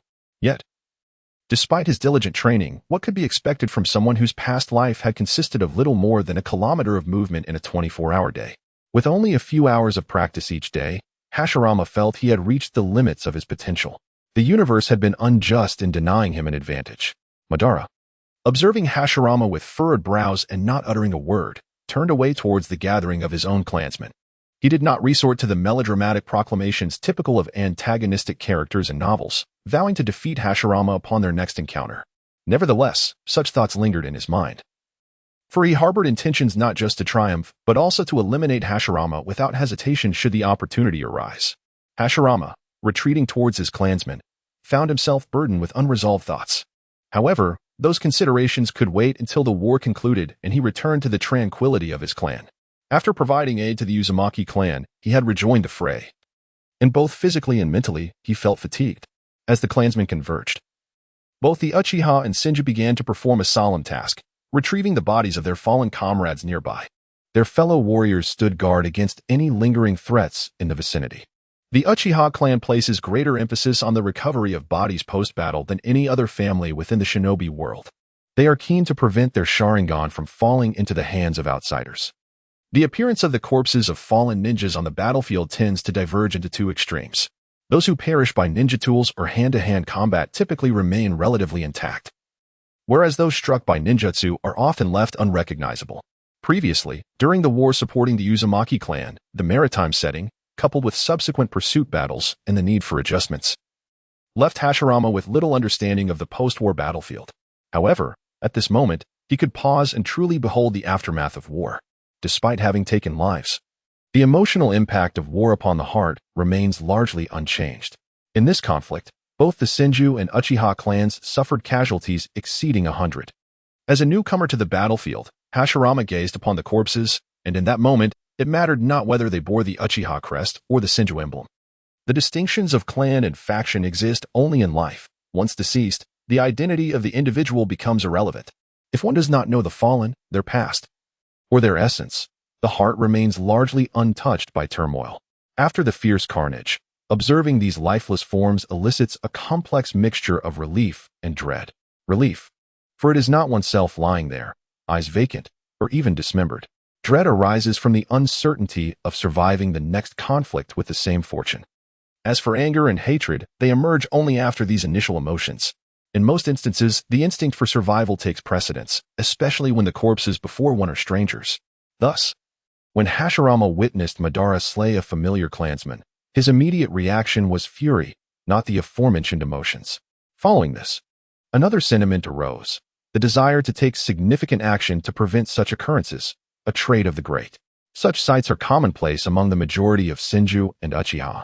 With only a select few left in shock, Hashirama's sense of relief dominated his feelings, while Madara, witnessing this for the first time among his clan, was also momentarily stunned. However, unlike Hashirama, Madara's thoughts were consumed by the determination to avoid meeting the same futile fate as the fallen before him. For this, he required immense power, far beyond what he currently possessed. He sought strength surpassing that of any clan member, including his father, Taijima Uchiha, and indeed, all others in this world. Frowning slightly, he cast a glance at the similarly furrowed brow of Hashirama, his gaze lowering. That individual could prove to be a formidable obstacle. From the moment this thought took root, the course of the future had already veered from the original history. No, perhaps this is the true history. After all, what has never occurred may well be what has never existed. A mere few moments ago, the battlefield was rife with the cacophony of clamor and the clash of arms. Now, A profound silence envelopes the scene. A cool breeze sweeps through the mountains, causing the shattered remnants of ninja tools on the ground to tremble slightly, producing faint sounds as they collide with the earth. At a distance of over 100 meters, members of the Senju and Uchiha clans stand facing each other. Originally, due to his own capabilities, Hashirama could only position himself at the rear of the ranks. However, once the battle truly concluded, he was summoned directly to the forefront. Beside the clan leader, Hashirama maneuvered through the crowd, halting respectfully behind Senju Tobarama, bowing his head and uttering, "Esteemed leader." Tobarama turned to regard Hashirama, whose form bore the marks of warfare, and, surprisingly, a flicker of amusement graced his usually stern countenance. He even let out a soft chuckle. Undoubtedly, Tobarama felt genuine joy at this moment, for Hashirama had managed to survive the continuous onslaught of battles, an extraordinary accomplishment for a mere 5-year-old child. Surviving in the midst of war requires not only exceptional strength but also an absolute capacity for self-preservation. Even those seasoned by countless conflicts cannot guarantee their survival until the end. Therefore, witnessing Hashirama standing unharmed before him brought Tobarama a joy greater than any achievement attained during training. For it was at this moment that he could truly regard Hashirama as the future hope of the Senju clan. Meanwhile, within the Uchiha ranks, Uchiha Taijima observed the unscathed Madara behind him, his thoughts mirroring those of Tobarama. Subsequently, both sides felt no need to linger further and swiftly led their clansmen back to their respective territories. The Senju stronghold was not far from the battlefield, and after a little over half an hour, Hashirama could behold the familiar expanse of forest. This was the place where he had lived for 3 years since arriving in this world, and after enduring numerous battles, the sensation of returning home washed over him, allowing his entire being to relax. A gentle weariness also began to creep in. When Tobarama led over 1,000 clansmen to the entrance of their stronghold, the guards stationed there promptly approached to greet them. The throng of returning warriors created quite a stir as they entered the territory. Upon halting in the largest open space of the stronghold, most of the clansmen gathered around, though some had grown indifferent to such scenes and did not draw near. Those who did congregate cast their eyes over the ranks behind Tobarama, searching for the familiar figures they held dear. Although all members of the Senju clan are considered close relatives, distinctions of kinship still exist. Among the crowd, the 3-year-old Tobarama, accompanied by his younger siblings. The 1-year-old Kawarama and the other, Bansho, emerged from the throng, eager to find their loved ones. As the clan leader stood prominently with Hashirama directly behind him, it was easy for the three to locate their father and elder brother. At this moment, Hashirama too was seeking them out. At that moment, the 4 individuals locked eyes simultaneously, and upon seeing their 3 younger brothers safe and sound, Hashirama's heart finally eased. He then turned his gaze towards Tobarama, Ban, and Waka. And regardless of their usual temperaments, their eyes at that moment conveyed nothing but concern. A warmth surged within Hashirama. Although they had been apart for merely 2 or 3 days, each moment of separation had been fraught with anxiety. Consequently, a smile involuntarily graced his bloodied and dust-covered face. Ban and Waka also smiled openly, while Tobarama's smile was subtle, yet the tension that had previously clouded his features due to worry visibly relaxed, and a hint of joy flickered in his crimson eyes. Looking at Tobarama, Ban, and Waka, Hashirama felt a deep sense of gratitude. With the memories of his past life weighing on him, he had always harbored a vague sense of unfamiliarity with the world of the Hokage. Yet now, as he beheld the genuine joy radiating from the youthful faces celebrating his safe return, he truly felt at home. No matter how many years may pass, he would never forget the important people from his memories, and at that moment, these little ones had become equally significant to him. As they tallied the list of fallen clan members, the main force took turns resting before promptly resuming their previous defensive positions. Senju Butsuma issued orders, then turned his attention to Senju Nizai and several elite members of the Senju clan. Although the Senju and Uchiha clans had been in opposition for many years, such a large-scale war had not occurred for several years. The toll this battle took on the Senju clan was considerable, and even though the fighting had ceased, numerous subsequent matters required attention. In this warring era, neither powerful clans nor individuals could afford to be complacent. Senju Nizai and the others turned to enter the main tent, while the bulk of the forces quickly dispersed. At that moment, Senju Butsuma suddenly addressed Hashirama, inviting him to join. Hashirama nodded, anticipating this request as he had surmised that Senju Butsuma would have inquiries for him upon his return. Earlier on the battlefield, Many clan members had witnessed his battle with Uchiha Madara. Although their fight might not have seemed significant, Senju Butsuma was acutely aware of Hashirama's capabilities. Thus, the revelation that there was a peer within the Uchiha clan capable of matching Hashirama was enough to capture the attention of the entire clan. Upon entering the tent, all eyes, including those of Butsuma and Nizai, converged upon Hashirama. Butsuma directly inquired, "Did you encounter an opponent of similar age on the battlefield?" "Yes, a formidable adversary," Hashirama replied. "Were you unable to defeat him?" Butsuma pressed further. Hashirama hesitated for a moment before responding, "I came close." In truth, what Senju Butsuma wished to ascertain was simple. How did the Uchiha boy Hashirama encountered on the battlefield compare to him in strength?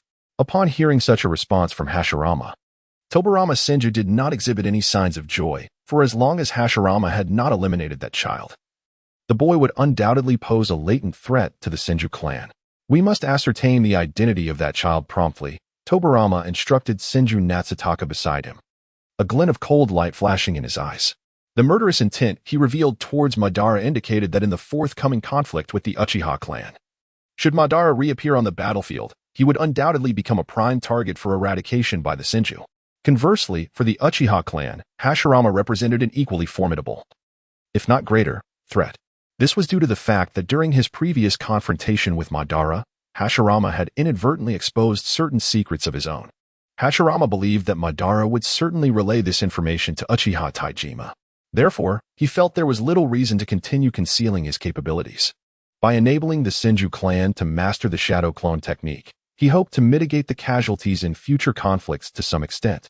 Deep in thought, Hashirama was convinced that Madara, with his intellect, could likely deduce the utility of the shadow clone. The true worth of the shadow clone technique lies primarily in its element of surprise and its reconnaissance capabilities. Its significance in combat is not particularly substantial. This is because utilizing the technique requires the distribution of one's chakra. While the clones can manifest as physical entities, they inherently weaken the original by dividing its chakra. Consequently, in the original narrative, no top-tier ninja in the shinobi world would casually employ shadow clones.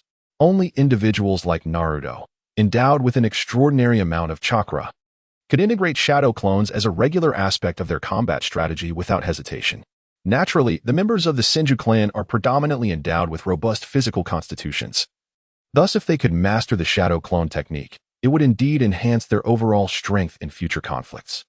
Hashirama had previously refrained from divulging the shadow clone technique because he could not adequately explain its origins. He had planned to wait another 2 years before attributing it to his own invention. However, during his recent battle with Madara, he had not anticipated the subsequent implications of creating a flaw. Rather than waiting for the Uchiha clan to uncover the information about the shadow clone technique and then relay it to the Senju, only for Tobirama to interrogate him later, Hashirama thought it preferable to disclose it himself now. However, revealing that he had invented a ninjutsu at the tender age of 5 would undoubtedly astonish those present.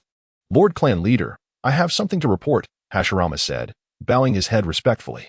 "Speak," Tobirama replied.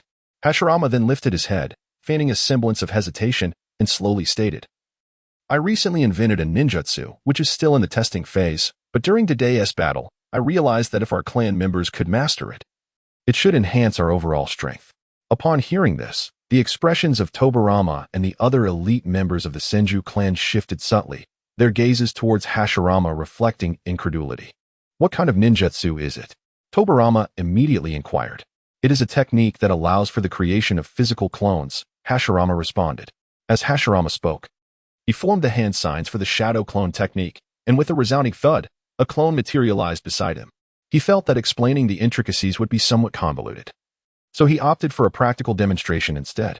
Upon the clone's appearance, it immediately threw a punch at Hashirama himself. Naturally, Hashirama easily intercepted the blow, for he had already expended nearly half of his chakra, rendering the clone relatively weak. Once the simple demonstration was complete, Hashirama looked up to find the expressions of all the Senju elites, including Tobirama, frozen in astonishment.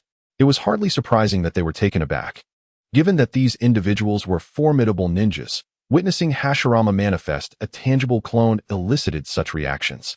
"My apologies, Tobirama," Hashirama thought to himself with a twinge of guilt, for he felt he had somewhat appropriated his brother's creative idea. Inside the tent, The atmosphere fell into a profound silence. No one dared to voice any questions that might imply doubt regarding the authenticity of Hashirama's invention of this ninjutsu. Such inquiries were deemed trivial. Nevertheless, their eyes betrayed an unspoken skepticism. After all, throughout history, those who could create their own ninjutsu were unequivocally regarded as geniuses. What did it mean for a 5-year-old to invent ninjutsu? It was akin to likening Edison's invention of the incandescent light bulb at the same tender age. During the Warring States period, while there were several ninjutsu that children of Hashirama's age could learn, those who successfully mastered them were already considered exceptionally talented within their respective clans. The notion of children in this age bracket developing ninjutsu was as far-fetched as poverty limiting the imagination of the impoverished. Not everyone in attendance regarded Hashirama with skepticism, however. There was an alternative sentiment that slightly irked him, a gaze that resembled that of someone observing a rare creature. Among the most composed was Tobarama, who pondered the potential enhancements that this tangible clone could bring to the Senju clan. Can your clone utilize ninjutsu just like your original self? Tobarama, embodying the role of a clan leader, began to scrutinize the details and sought confirmation from Hashirama regarding the characteristics of the shadow clone technique. Hashirama was already prepared with his response.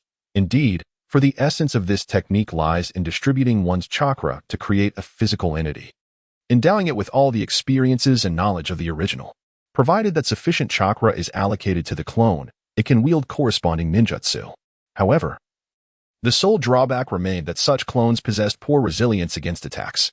He articulated this with clarity, compelling Tobarama and the others to accept that the shadow clone technique was indeed Hashirama's own invention. In truth, the disadvantage Hashirama mentioned regarding the shadow clone technique was not insurmountable. It could be addressed by modifying the nature of the chakra used during the clone's creation. For instance, once he awakened the wood release, he would be capable of employing wood release clones. The first Hokage's wood release clones were remarkably potent during the Fourth Great Ninja War. One of those clones could execute techniques of the caliber of the Divine Tree.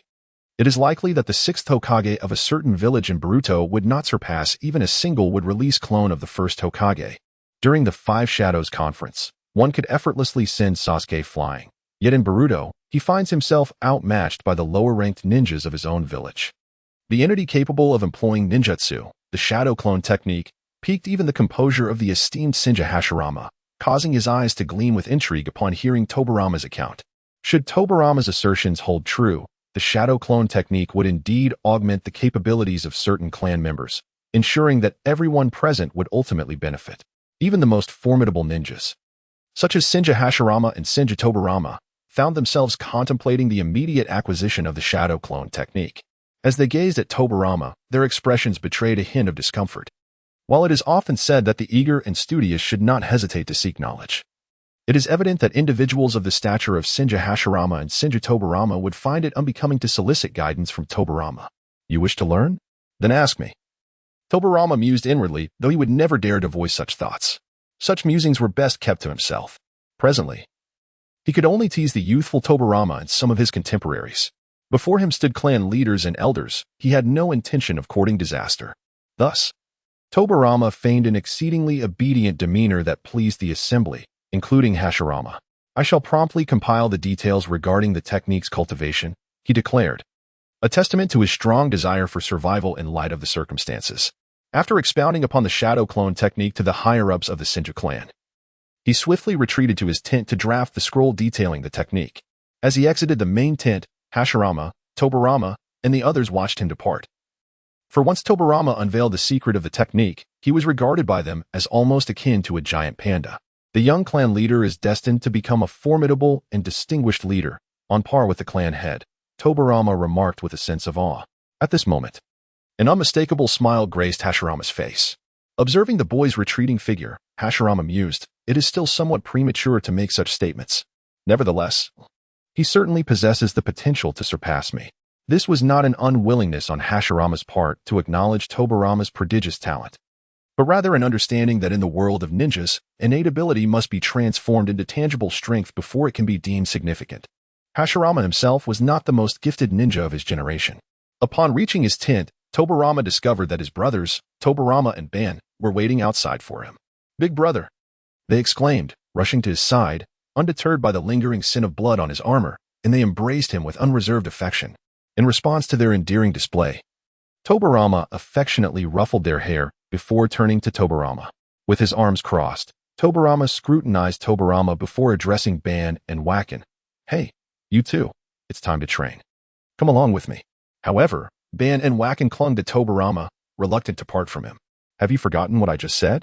Tobirama admonished, his demeanor turning serious as he observed their disobedience. Upon receiving a reminder, Banjian suddenly realized his oversight and released his hold on Chujian.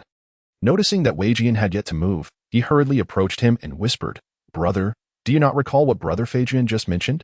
Chujian needs to rest. We must depart first. As the twin brother, Weijian finally comprehended the situation and also let go of Chujian. Of course, Chujian overheard Banjian's words, which brought a faint smile to his lips. How considerate. He feigned a stretch and made his way toward the entrance of the tent. As he passed by Feijian, Chujian suddenly reached out and pinched Feijian's cheek. Ignoring the immediate frown that darkened Feijian's countenance, he swiftly entered the tent and drew the curtain shut, leaving behind a single remark, Eldest brother truly needs rest. You must all heed Brother Feijian's words. Feijian recognized that this was merely a fabricated excuse from Chujian to divert him, yet considering Chujian had just returned from battle, he refrained from reacting immediately. He managed to control his emotions and then departed with Weijian and Banjian. It was only after their footsteps had receded into the distance that Chujian lit a lamp within his tent. He shed his armor and donned a loose-fitting garment, feeling considerably lighter, and then unfurled a scroll upon the table in his tent. Chujian began by sketching the necessary hand seals for the shadow clone technique, the Jin seal. This was not part of the conventional 12 hand seals. Next, he stared at the blank scroll, slightly furrowing his brow. What else could be inscribed within a ninjutsu scroll aside from the hand seals? Even though Chujian had been a web novelist before his transmigration, this endeavor was distinctly different from writing a novel about cultivating martial arts. Chakra circulates through the body's meridians in a minor loop before reaching the energy center, he murmured. The hand seals essentially guided the chakra's flow through the meridians, but he could not articulate how it operated within the body. I'll just jot down whatever, after all. I am merely 5 years old.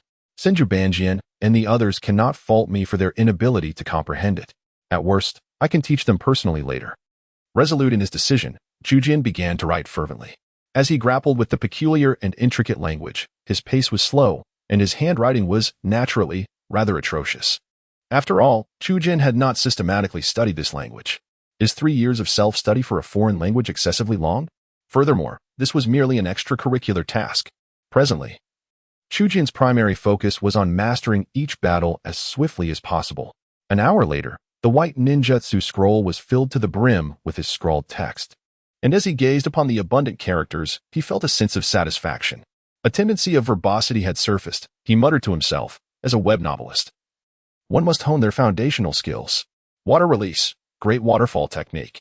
Chujian promptly handed the ninjutsu scroll to the clan leader before departing. As he still had to clean up and attend to other matters, he intends to join his fellow clansmen in laying to rest the companions who have perished in battle. Within the chieftain's tent, only Senju Hashirama remains. He picks up the ninjutsu scroll pinned by his brother, Senju Tobirama, and unfurls it. After a cursory glance, Hashirama rests his arms on the table, covering his forehead. It is the first time he has encountered such a meticulously detailed ninjutsu scroll. A thought crosses his mind. Perhaps he should find a tutor for Tobirama to teach him the art of writing. On the battlefield against the Uchiha clan, the fallen Senju numbered in the hundreds, yet the recovered bodies did not reflect this grim tally. Consequently, those whose identities could no longer be discerned must be interred together. For those whose remains were entirely untraceable, the clan had no choice but to use personal belongings of the deceased as markers for their graves. The burial of the dead is of paramount importance to the Senju clan following the cessation of hostilities, with most clansmen, including the chieftain, attending the rites. As he gazes upon the 80 or 90 wooden coffins being laid to rest, Tobirama gains a visceral understanding of the brutality of this warring era. Even as an adult, witnessing such scenes stirs within him a profound discomfort. Naturally, the young first Hokage would be compelled to envision an end to the conflict. Presently, Hashirama shares this aspiration, albeit for reasons that diverge from those of his original counterpart. Thus, he must urgently enhance his own strength without a moment's hesitation. The afternoon after returning to the Senju stronghold, having participated in the funeral rites, Hashirama resumes his training. Standing amidst the dense forest, he gazes at the towering trees before him, preparing to experiment with how to awaken his bloodline limit at the earliest opportunity. The first Hokage, Senju Hashirama, possesses a remarkable potential. Would release. Must he encounter some extraordinary danger for it to awaken? Hashirama muses, considering that many narratives follow this familiar pattern, even in Naruto. Such tropes are not easily evaded. In the original tale, the emphasis on the awakening and evolution of bloodline limits centers solely on the Uchiha clan's Sharingan. The conditions for unlocking the Sharingan hinge upon innate talent and rigorous training, both of which are indispensable. Yet, these are merely narrative constructs. Readers typically witness the moment a character activates their evolving Sharingan amidst intense emotional turmoil. For instance, the first Hokage's most formidable ability is the Sharingan, which manifests as a double tomo, swiftly evolving into the Manjiki. This remains a singular instance within the Naruto universe, unmatched even by Uchiha Obito. One might ponder why Obito is regarded as the foremost among them. What ultimately allowed Kakashi to contend evenly with Kaguya? When Hashirama followed the serialization of Naruto, he was astounded to see that, after years of being the main character, Naruto's greatest asset was bestowed by Kakashi. At that moment, Naruto even remarked that it seemed Kakashi was more formidable than Sasuke. If Sasuke had not been irked, it would have been a testament to his restraint, after all. He possessed a Rinnegan and an eternal Manjiki. Did he not deserve some acknowledgement?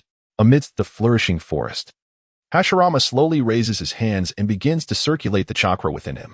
Regarding the usage of wood release, the original text indeed provides some descriptions. The man capable of instantaneously creating a 3-room 1-hall structure with wood release once stated that it merely requires the simultaneous application of 2 elemental chakra types, one hand wielding earth release and the other water release. This is precisely why Hashirama has only recently begun to attempt awakening the wood release technique. The prerequisite for such simultaneous use is a profound mastery of both earth and water chakra natures. It took him 2 arduous years to achieve even a rudimentary understanding of this. Moreover, there was no one in the world who could instruct Hashirama on how to channel earth and water chakra into each hand without forming hand seals. He focused his attention intensely and gradually began to circulate his chakra. Hand seals are merely a convenient method for ninjas to manipulate chakra. Their absence does not imply an inability to harness its power. Additionally, under special scrutiny, Hashirama could distinctly feel that the flow of chakra within him was fundamentally different during the use of earth and water release due to the variations in hand seals. Therefore, before he committed to practicing wood release, he established a critical concept. The so-called bloodline limit is essentially a matter of compatibility and fusion. Although he had not engaged in practical experimentation, it is evident that an ordinary ninja, even if proficient in both chakra natures, would struggle to operate them simultaneously. Otherwise, throughout the annals of history, bloodline limits would not have been categorized as such, appearing solely as hereditary traits. The compatibility and fusion required for the concurrent use of 2 chakra natures can be surmised to be related to one's physique. The precise nature of bloodline limits remains vaguely outlined by Kishimoto. As a fellow creator, Hashirama speculated that Kishimoto might not have pondered the depths of these concepts himself. Hashirama's deductions regarding the characteristics of bloodline limits stem from his thorough study of the original Naruto narrative and its intricacies. If one day Kishimoto were to clarify these settings, Hashirama's interpretations might be directly dismissed. However, Hashirama remained unconcerned. He had once been a fanfiction author, adept at crafting alternate interpretations, while still adhering to the fundamental lore of the original work. The world he inhabited was indeed real, not merely a comic. Thus, he dismissed any constraints. Reflecting on the differing internal mechanisms of chakra during the use of earth and water release, Hashirama began to experiment with channeling one chakra nature into his palm. This endeavor was not overly challenging. Otherwise, those who awakened bloodline limits would not be able to utilize their abilities immediately upon awakening. Within less than an hour, Hashirama successfully mastered the singular channeling of both earth and water attributes. Yet, he refrained from displaying any signs of pride, for the true challenge lay ahead. Simultaneously circulating 2 chakra natures within oneself is akin to the dual-wielding technique found in martial arts novels. One hand drawing circles, the other drawing squares. While not as arduous as depicted in literature, only a select few can achieve this. The simultaneous circulation of 2 chakra types presents an even greater difficulty.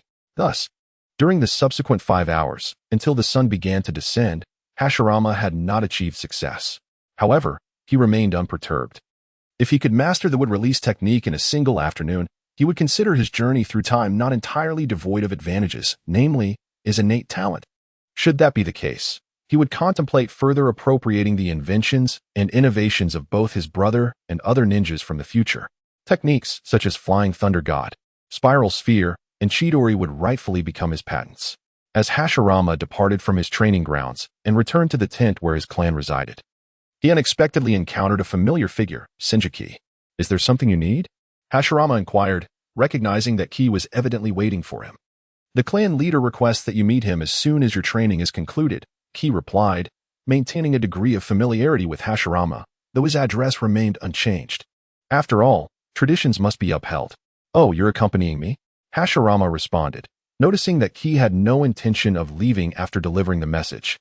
Ki nodded in affirmation. Together, they proceeded to the clan leader's main tent.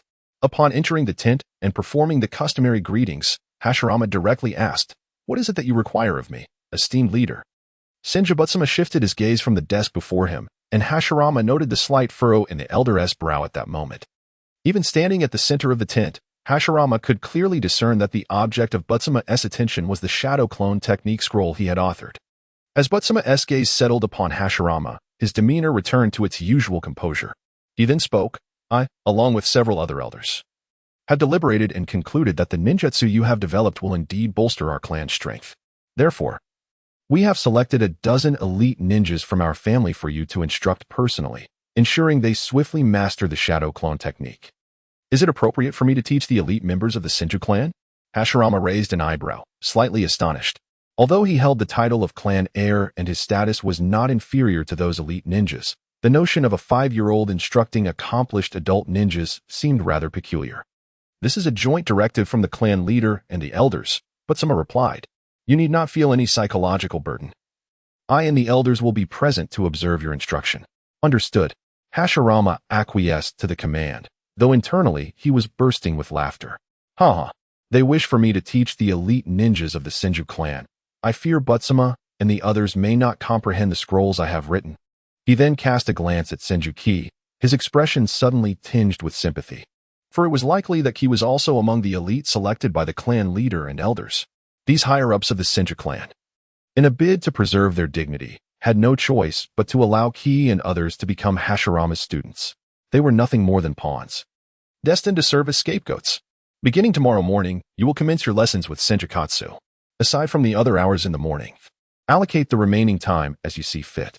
Should you require guidance in your training, feel free to seek me out," Senju Hashirama remarked. "It is indeed fortunate that at such a tender age of 5, a prodigy like Tobarama has developed his own notions regarding cultivation. Thus, he does not intend to consistently assign the clan's top experts to instruct Tobarama. At times, the caliber of the instructor may stifle the potential of the learner. Hashirama believes that Tobarama possesses immense potential that surpasses his own, and even his personal instruction could inadvertently impact the heights Tobarama may achieve in the future." "Yes." Tobarama suppressed his delight and suddenly said, "Lord Clan Leader, I have one request." Hashirama replied, "Speak." "While I am being taught the shadow clone technique, I would like Tobarama to observe as well," Tobarama stated, eager to ascertain how long the original developer of the technique, Senju Tobarama, would take to master it through mere observation. However, it is also possible that Tobarama may be unable to practice it at all. After all, although the shadow clone technique merely distributes one's chakra evenly to create physical forms, a certain amount of chakra is required as a foundation. At merely 3 years old, Tobarama might not possess sufficient chakra to fulfill even the minimum requirements for the technique. Yet, if he were to demonstrate the shadow clone technique in front of Hashirama and the other esteemed members of the Senju clan, it would surely elicit remarkable reactions. Moreover, Tobarama's intention also involved another consideration. If Tobarama exhibited exceptional talent in ninjutsu, the elders of the clan would be less likely to focus solely on him. After all, being a genius can be quite burdensome. You ordinary folks cannot fathom the struggles within Tobarama, he mused. Alas, it is my excellence that brings such burdens. Certainly. Hashirama consented without hesitation to Tobarama's request. After all, having one more child observing would hardly cause any disruption. Thank you, clan leader. Tobarama expressed before promptly leaving the tent to notify Tobarama. Before departing, he exchanged a glance with Senjukatsu, whose gaze seemed markedly different from before. Was it admiration? As an elite of the Senju clan, Katsu was undeniably skilled, yet he lacked the ability to develop ninjutsu himself, especially one that commanded the attention of the clan leader and elders. In response, Tobirama shot a glance back at Katsu and then elegantly tossed his head, departing without leaving a trace. "Do not become infatuated with me. I am merely a legend," he silently sang to himself, a sense of pride washing over him. He then promptly informed Tobirama about the upcoming ninjutsu lessons. Upon hearing this, Tobirama gazed at him with an expression of disbelief. "I understand," Tobirama replied softly. Yet his eyes remained filled with skepticism as they met Tobirama's. "Little brat," he thought, "you've actually managed to grasp the meaning behind Tobirama's gaze. Is it truly possible that a fool like you has developed ninjutsu?" In an instant, he felt the urge to roll up his sleeves and give the white-haired boy a thorough thrashing.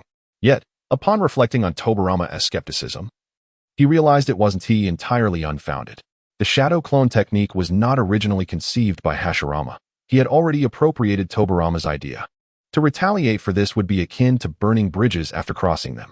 Thus, Hashirama suppressed his inner fury. "Life is so splendid, yet here I am, filled with ire. This won't do," he mused, reminding himself that he was a well-educated young man of the 21st century, brimming with positive energy. How could he stoop to the level of these uncouth mountain dwellers who lacked even the most basic education and only knew violence? A step back opens the expanse of the sea, but enduring in silence only fuels one's anger. However, when Hashirama turned to confront Tobirama, he found that the latter had already departed.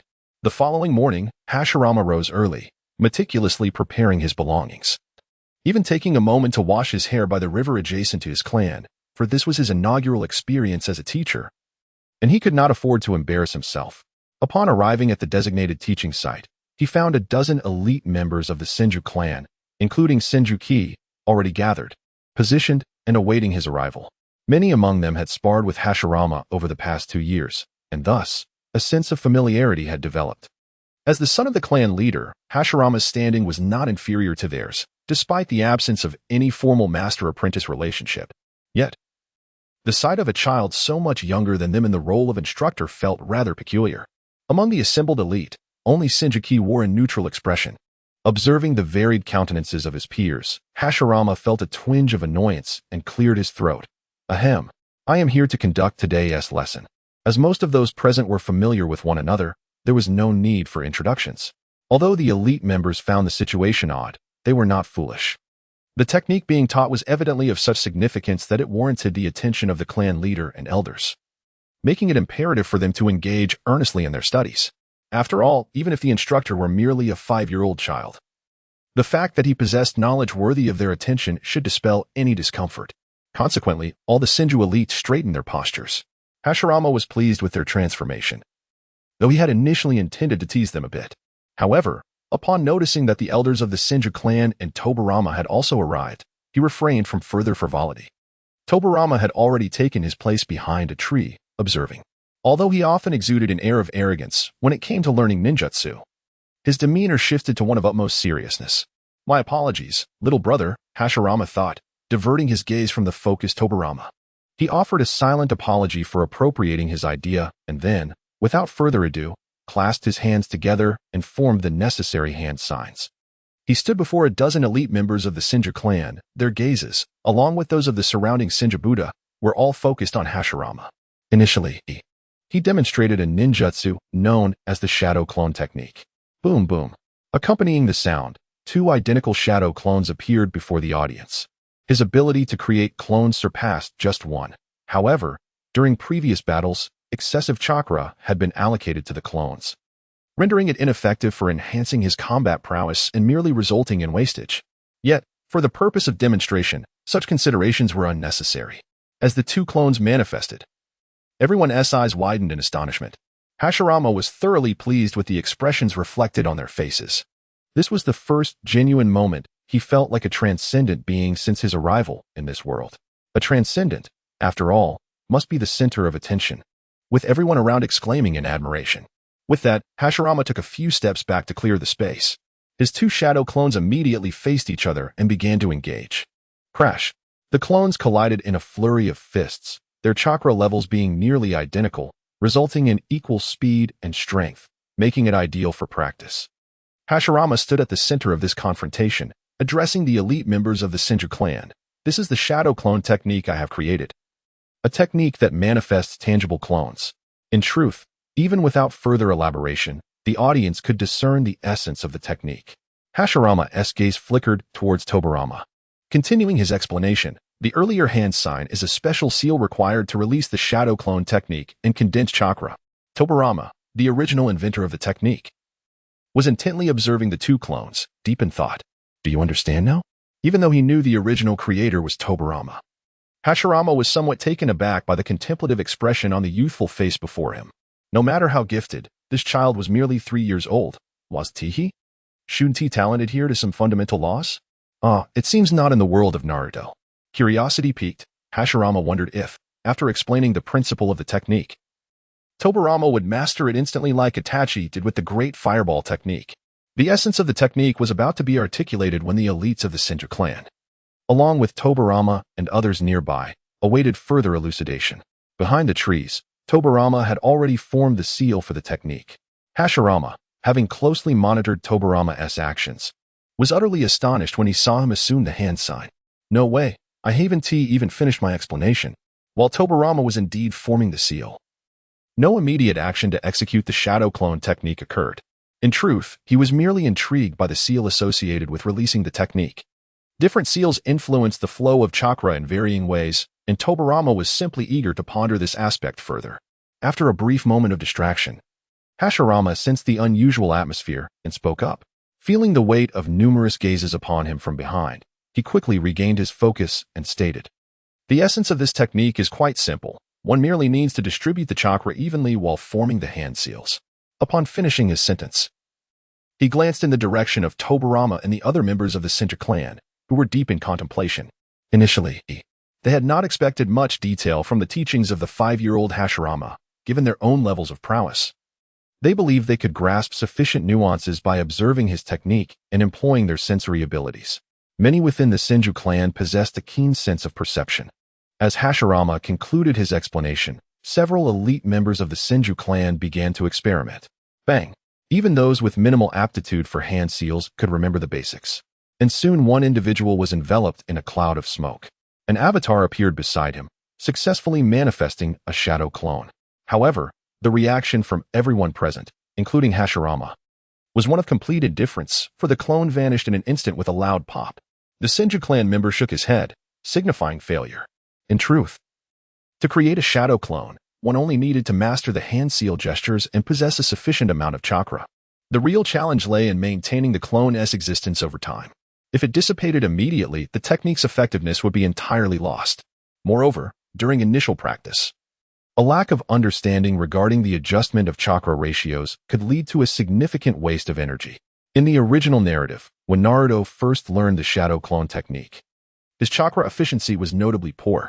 After observing Hashirama's demonstration, the higher-ups of the Senju clan gradually dispersed to practice their ninjutsu, albeit not in front of the young Hashirama. He cast a sidelong glance at their departing figures, yet Tobirama remained rooted in place, his gaze fixed upon the figure concealed behind a tree. "If you have any questions, feel free to ask me." Hashirama addressed the crowd, forming hand seals to create 2 shadow clones.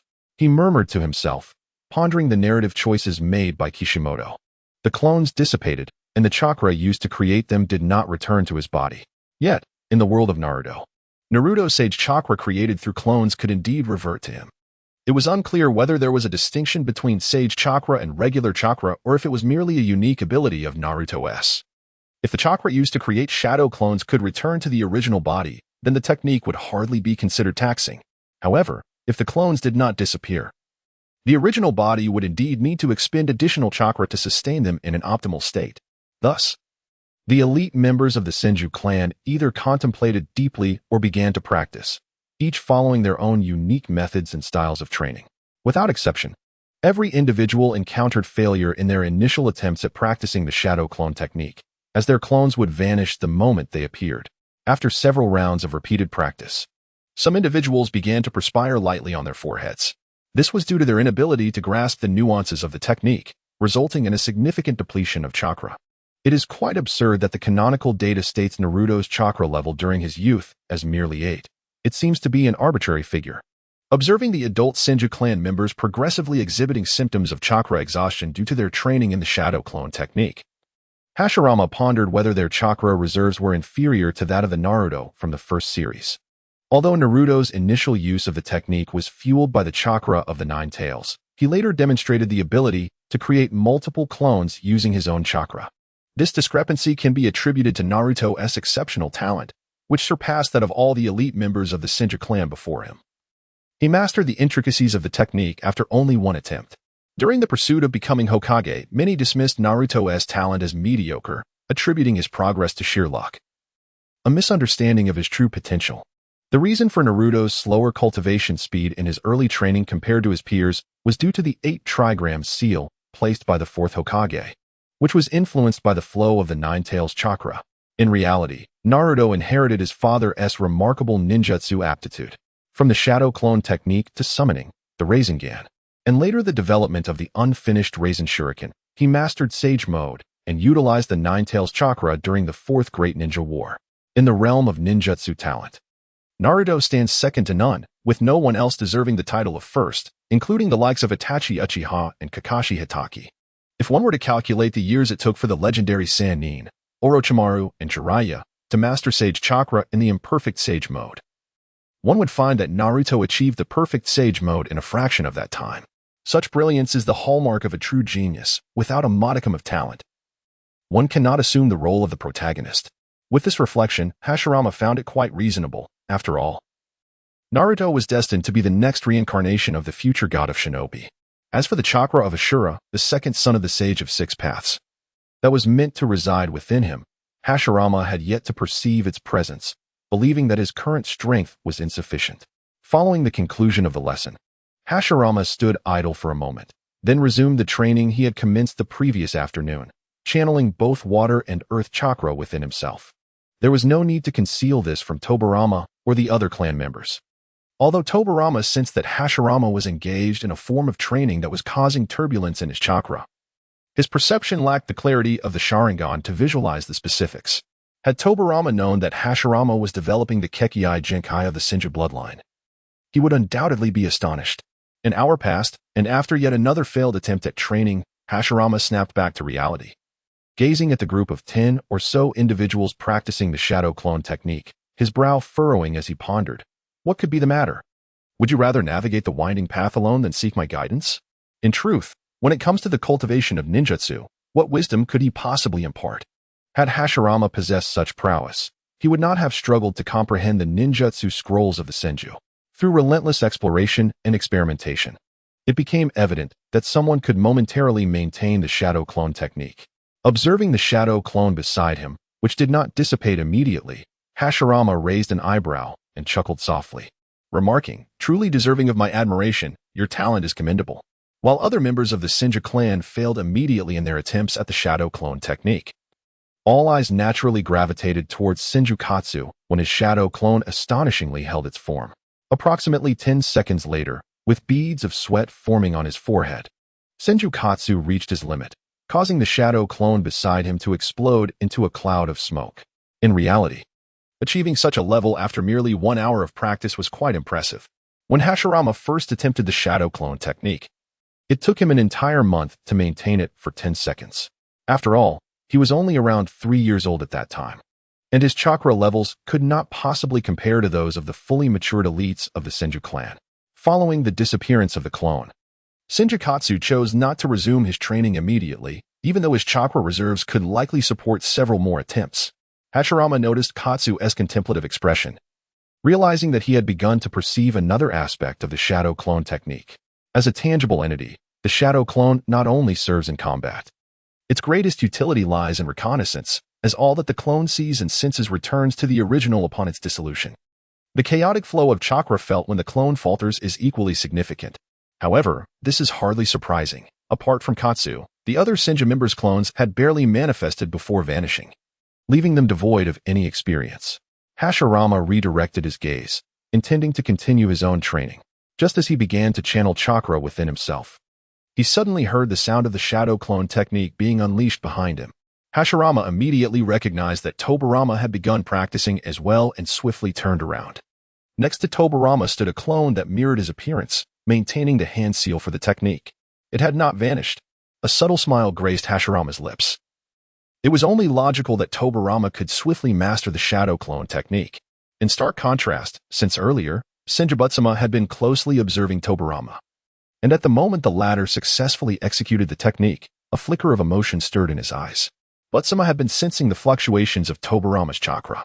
And after Hashirama explained the properties of the shadow clone, Tobirama had been fine-tuning his chakra state rather than rushing into practice.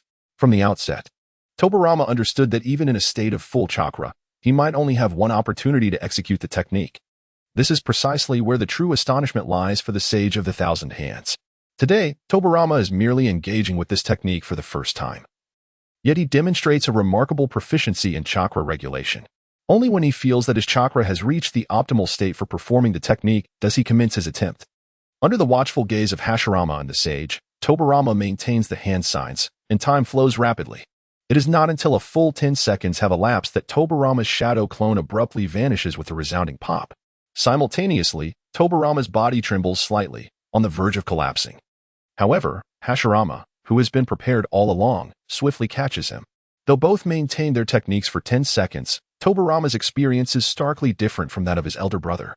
The disappearance of Tobirama's clone is not due to an inability to sustain it. Rather, it is simply that the amount of chakra he possesses allows for the shadow clone to endure only this long. Well done, Hashirama remarks with a gentle smile. Gazing down at Tobirama in his arms. Lacking the strength to resist, Tobirama momentarily disregards this, his crimson eyes fixed on Hashirama, revealing a glimmer of admiration for the first time. Brother, to develop such a technique, you truly are remarkable. What prowess do I possess? This is a technique you have devised, foolish younger brother, Hashirama replies, a faint sigh escaping him. His hand, initially intended to poke Tobirama's forehead, retracts halfway. In a tone laden with meaning only he can comprehend, he chuckles softly. You are far more capable than I. Lord Tobirama has managed to sustain it for a full 10 seconds. Exclaimed several members of the Senju clan who had been observing Tobirama's practice of the shadow clone technique. Originally, they were honing a ninjutsu developed by the 5-year-old Hashirama. The ability to create ninjutsu is incomparable, and even in learning, they find themselves outdone by Tobirama, who is merely 3 years of age. The elite members of the Senju clan present feel the weight of pressure, stemming from the combined age of 2 children who have yet to reach 10 years. In truth, those experiencing this sensation are not limited to them alone. Beside them, the Sage of the Thousand Hands remains stoic in expression, yet internally, his emotions are tumultuous. As both clan leader and father, witnessing Hashirama's talent in developing ninjutsu fills him with immense pride. However, Tobirama's recent performance stirs a fresh wave of emotion within him. The manner in which Tobirama regulates his chakra is akin to a textbook on how to adjust chakra when releasing the shadow clone technique. A technique that even the sage could not immediately master has been swiftly grasped by his second son, Tobirama, who has even imparted this knowledge back to him. Nevertheless, the sage harbors no displeasure. As Hashirama and Tobirama's father, he can only feel joy at his son's remarkable capabilities. As the leader of the Senju clan, his happiness is even more profound, for the talent exhibited by these 2 children heralds an even more prosperous future for the Senju clan. After several days of instruction, the selected elite from the Senju clan have barely managed to grasp the shadow clone technique. However, applying it in actual combat necessitates arduous training. This is an inevitable process. Regardless of one's level of prowess, a ninja's strength is attained through prolonged practice, with no one achieving mastery in an instant except, of course, for prodigies like Naruto, Sasuke, and Obito. Furthermore, the bodies of the Senju clansmen who perished while aiding the Uzumaki clan have been diligently recovered by the Uzumaki and escorted back to the Senju. The surviving clan members have laid these valiant warriors to rest. Following the maritime battle, the smaller clans originally residing on the islands near the Uzumaki clan have been compelled to migrate to the Land of Lightning, becoming vassals of the Yatsuki clan. Had it been otherwise, even though the Uzumaki clan preferred to avoid conflict, these minor families would have been perpetually poised to face the wrath of the Uzumaki. The overall strength of the Yatsuki clan has consequently increased, which has, in turn, alerted other ninja families within the Land of Lightning and certain adversarial clans from the Land of Earth. Thus, in a brief span, the Yatsuki clan has lost the capacity to strike against the Uzumaki once more. Moreover, after this confrontation, they have been deemed enemies by the Senju clan. Should the opportunity arise, the Senju would undoubtedly venture into the land of lightning without hesitation to avenge their grievances. Upon realizing these circumstances, Hashirama could only sigh softly. It appears that the cycle of enmity among ninjas, whether in the 5 great nations of the original narrative or in the clans of the Warring States period, is an eternal reality. He desires to alter the situation. However, such change is far from imminent. Even with the knowledge that he possesses the power to stand atop the world in the future, the path to the summit must still be traversed by him alone, without any shortcuts. After enduring over half a month of rigorous training, Hashirama has finally become proficient in simultaneously wielding the earth and water chakra natures. Yet, when he attempted to fuse these 2 elements, the wood release did not manifest. It seems that even with mastery of the training techniques, he must wait until this body matures further. Hashirama mused, the original narrative does not specify at what age the first Hokage awakened would release, but judging from the flashbacks, he was at least 15 years old. Even as a transmigrator, Hashirama never believed his talent could surpass that of the original first Hokage. Thus, despite possessing an omniscient perspective from another realm, he cannot hasten the awakening of wood release by a decade. Nevertheless, since awakening the bloodline limit of wood release is temporarily unattainable, Hashirama has embarked on an alternative training regimen. As a practitioner, he has a plethora of avenues to enhance his current capabilities. During this past half-month, the elite members of the Senju clan who followed Hashirama to learn the shadow clone technique have also mastered it. And the next step is to promote this technique throughout the entire clan. However, the Senju clan did not fully disclose the news that this technique was developed by Hashirama to the entire clan, which can be considered an alternative form of protection for him. The innate talents exhibited by Hashirama were simply too conspicuous. Had this information fallen into the hands of the Senju's adversarial families, it would have posed numerous dangers to him. Thus, during the subsequent protracted period, nearly all members of the Senju clan gradually embarked on mastering the shadow clone technique. As the seasons changed, the world of Naruto experienced its harsh winters. Yet, due to the presence of chakra among ninjas, even in the bitter cold, they could forego additional clothing when the need for combat arose, lest they be encumbered. This year marked the 6th since Hashirama's arrival in this world. Over the past 2 to 3 years, the Senju clan had been embroiled in near-constant warfare, though predominantly on a small scale. After all, with the strength of the Senju clan, the only clan capable of confronting them head-on in the ninja world was the Uchiha clan. Throughout these years, Hashirama had undergone considerable actual combat training. And although he was merely 8 years old, he had already earned the reputation of a seasoned veteran on the battlefield. Coupled with his innate physique and talents, Hashirama's prowess had gradually surpassed that of most Senju clan members, propelling him towards elite status. Compared to when he was 5, the quantity of Hashirama's chakra had significantly increased, multiplying several times over, yet he had yet to unlock the wood release inherent in his bloodline. Nevertheless, he had acquired a considerable repertoire of other advanced ninjutsu. Notably, this year, Tobirama, now 6, had also begun to engage in actual combat. Approximately a year prior, when Tobirama was 5, alongside Hashirama and a few other clan members, he crossed the threshold that every ninja must first overcome. Although initially hesitant about taking a life, Tobirama's internal turmoil was far less profound than that of Hashirama, who was burdened by the experiences of his past life. After a brief moment of hesitation, Tobirama resolutely dispatched his opponent, displaying no signs of discomfort. In contrast to Hashirama, Tobirama was more rational and pragmatic. Having been born into a ninja family, his aversion to taking lives stemmed merely from the instinctual nature of humanity. He did not carry the weight of the moral constraints accumulated from a past life, as Hashirama did. After a year of rigorous training, Tobirama was rapidly maturing. Though only 6 years old, he appeared more warrior-like than Hashirama. The white-haired boy, once proud yet inherently gentle and caring, now wore a smile far less frequently. Hashirama had not seen Tobirama smile in quite some time.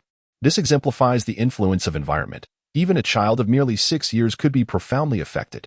Nevertheless, Hashirama's eccentric personality remained unchanged. He would occasionally tease Tobirama, who, despite displaying increasing disdain, still had not fundamentally altered in his essence. Although the experiences of battle had rendered him increasingly indifferent, Tobirama's heart retained a warmth for his family. Regarding the members of the Senju clan, their talents cannot be compared to those of Hashirama and Tobirama, yet among their peers, they are undoubtedly among the most formidable. At just 4 years of age, the two have already begun their training in ninjutsu. On this particular day, Hashirama entered the grand tent where the clan leader and several other esteemed members of the Senju clan were gathered. Before them, he performed the hand seals for the shadow clone technique, but this time, the clones did not materialize immediately. With a rustling sound, the ground at Hashirama's feet began to undulate, and a brownish-yellow substance rose from the earth, swiftly transforming into Hashirama's likeness. He then proceeded to explain to the gathered members of the Senju, including Tobirama, that he had enhanced the shadow clone technique by incorporating chakra with elemental attributes. This new form of clone exhibited significantly improved resilience compared to ordinary shadow clones, undoubtedly increasing its efficacy in combat scenarios. Upon hearing this, admiration flickered in the eyes of Tobirama and the other high-ranking members. However, Hashirama acknowledged that this amalgamation of chakra attributes within the physical clones posed a greater challenge, consuming far more chakra than standard clones, thus making it suitable only for a select few within the clan. He pondered whether the elemental ninjutsu, such as earth release, water release, and lightning release, were also innovations of Tobirama after the original shadow clone technique, or if they were enhancements made by ninjas from other villages based on it. Nevertheless, at this moment, the rights to these techniques lay firmly within his grasp. Tobirama nodded in satisfaction. Over the past few years, as most clan members had mastered the shadow clone technique, the casualty rates of the Senju clan in missions and warfare had significantly decreased.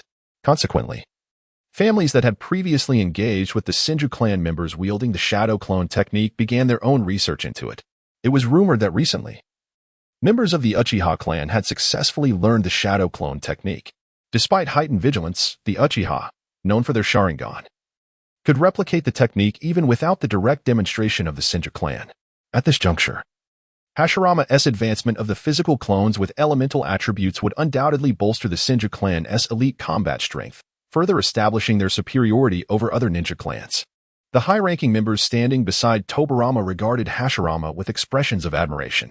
While Hashirama's potential was immense, his current abilities still placed him merely at a moderate level within the Senju clan, insufficient to sway the outcomes of conflicts.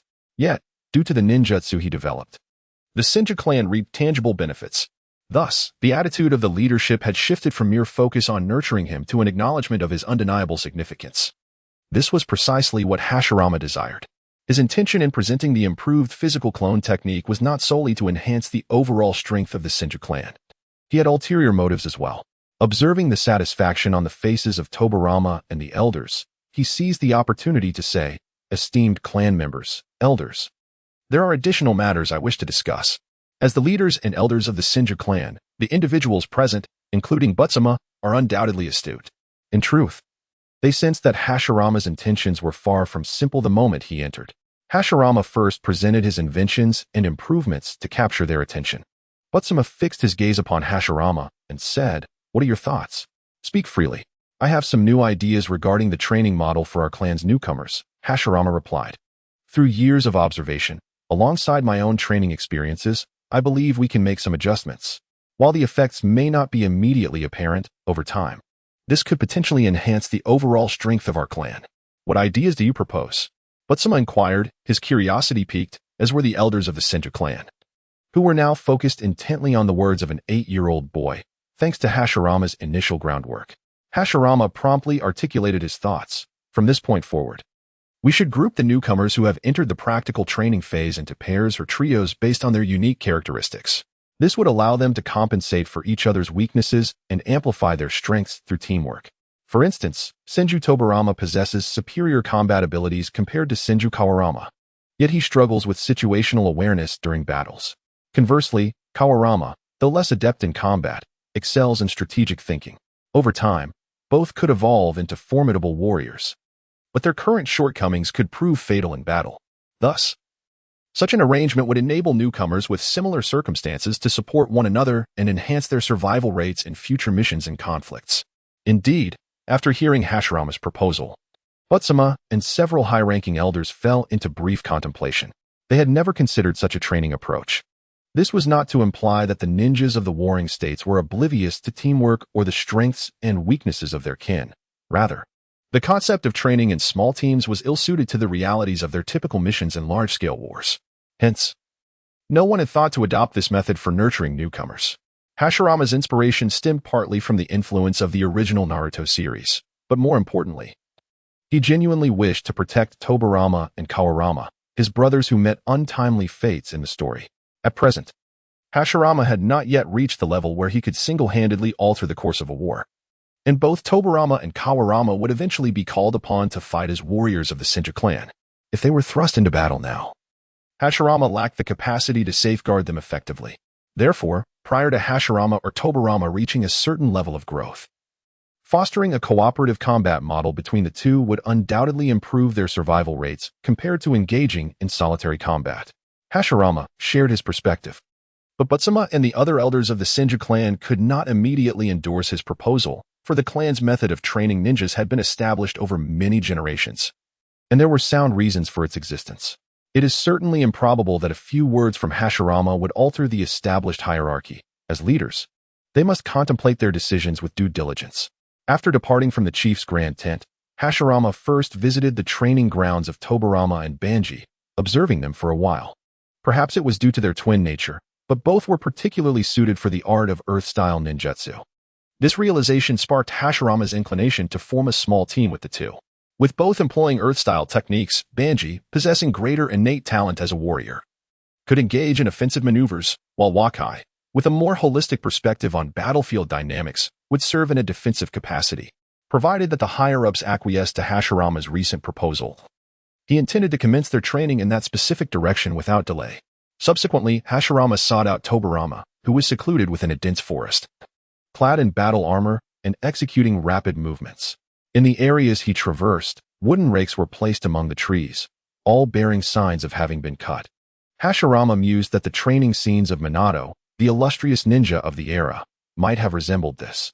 He recalled how the first fan fiction he had written about Hokage depicted training scenarios akin to Tobirama's current endeavors. After all, both Tobirama and Minato were renowned for their unparalleled speed among ninjas of their respective times. As Hashirama alighted gracefully, Tobirama abruptly halted his training, lifting his gaze toward the direction of Hashirama's perch. Such acute perception. Hashirama met Tobirama's scrutinizing gaze directly, at merely 6 years of age. Tobirama had already mastered the art of chakra sensing proficiently. "Brother, shall we engage in a spar?" Tobirama inquired, weapon in hand. Ever since Hashirama had developed the shadow clone technique, he had become the very target of Tobirama's aspirations. "To challenge me upon our first encounter? That hardly bodes well for our fraternal harmony," Hashirama jested lightly as he landed smoothly before Tobirama. "After all, we are brothers, both of us being ninjas." Tobirama's demeanor shifted to one of seriousness, his body taut and poised for battle. "What a capricious little rascal you are. Very well, I shall indulge you." Hashirama shrugged in resignation. With that, a gust of wind and a flurry of leaves marked Hashirama's swift movement. Tobirama closed the distance, his dual hands gripping his blade, adopting a stance indicative of a thrusting attack. While this method of assault typically proved slower than a slicing motion, extensive training had rendered it Tobirama's swiftest offensive maneuver. The speed and force behind his thrust surpassed that of a standard slash significantly. In the next instant, Tobirama's blade shot forth in a vertical thrust. However, despite Tobirama's adeptness in executing the thrust, the duration required for him to complete the attack afforded Hashirama ample time to react. With a swift motion, Hashirama evaded his original position. He had already positioned himself beside the doorway, murmuring, "To think he could instantaneously employ the body flicker technique. It truly aligns with his style." After all, he would become the foremost ninja of unparalleled speed, and prior to the development of space-time ninjutsu, Tobirama's combat style was heavily oriented towards swiftness. Had it not been for Hashirama's superior prowess, an opponent of similar strength to Tobirama would have been instantaneously vanquished by that strike. With his initial attempt thwarted, Tobirama swiftly began to alter his position, having already discerned Hashirama's location through his sensory perception.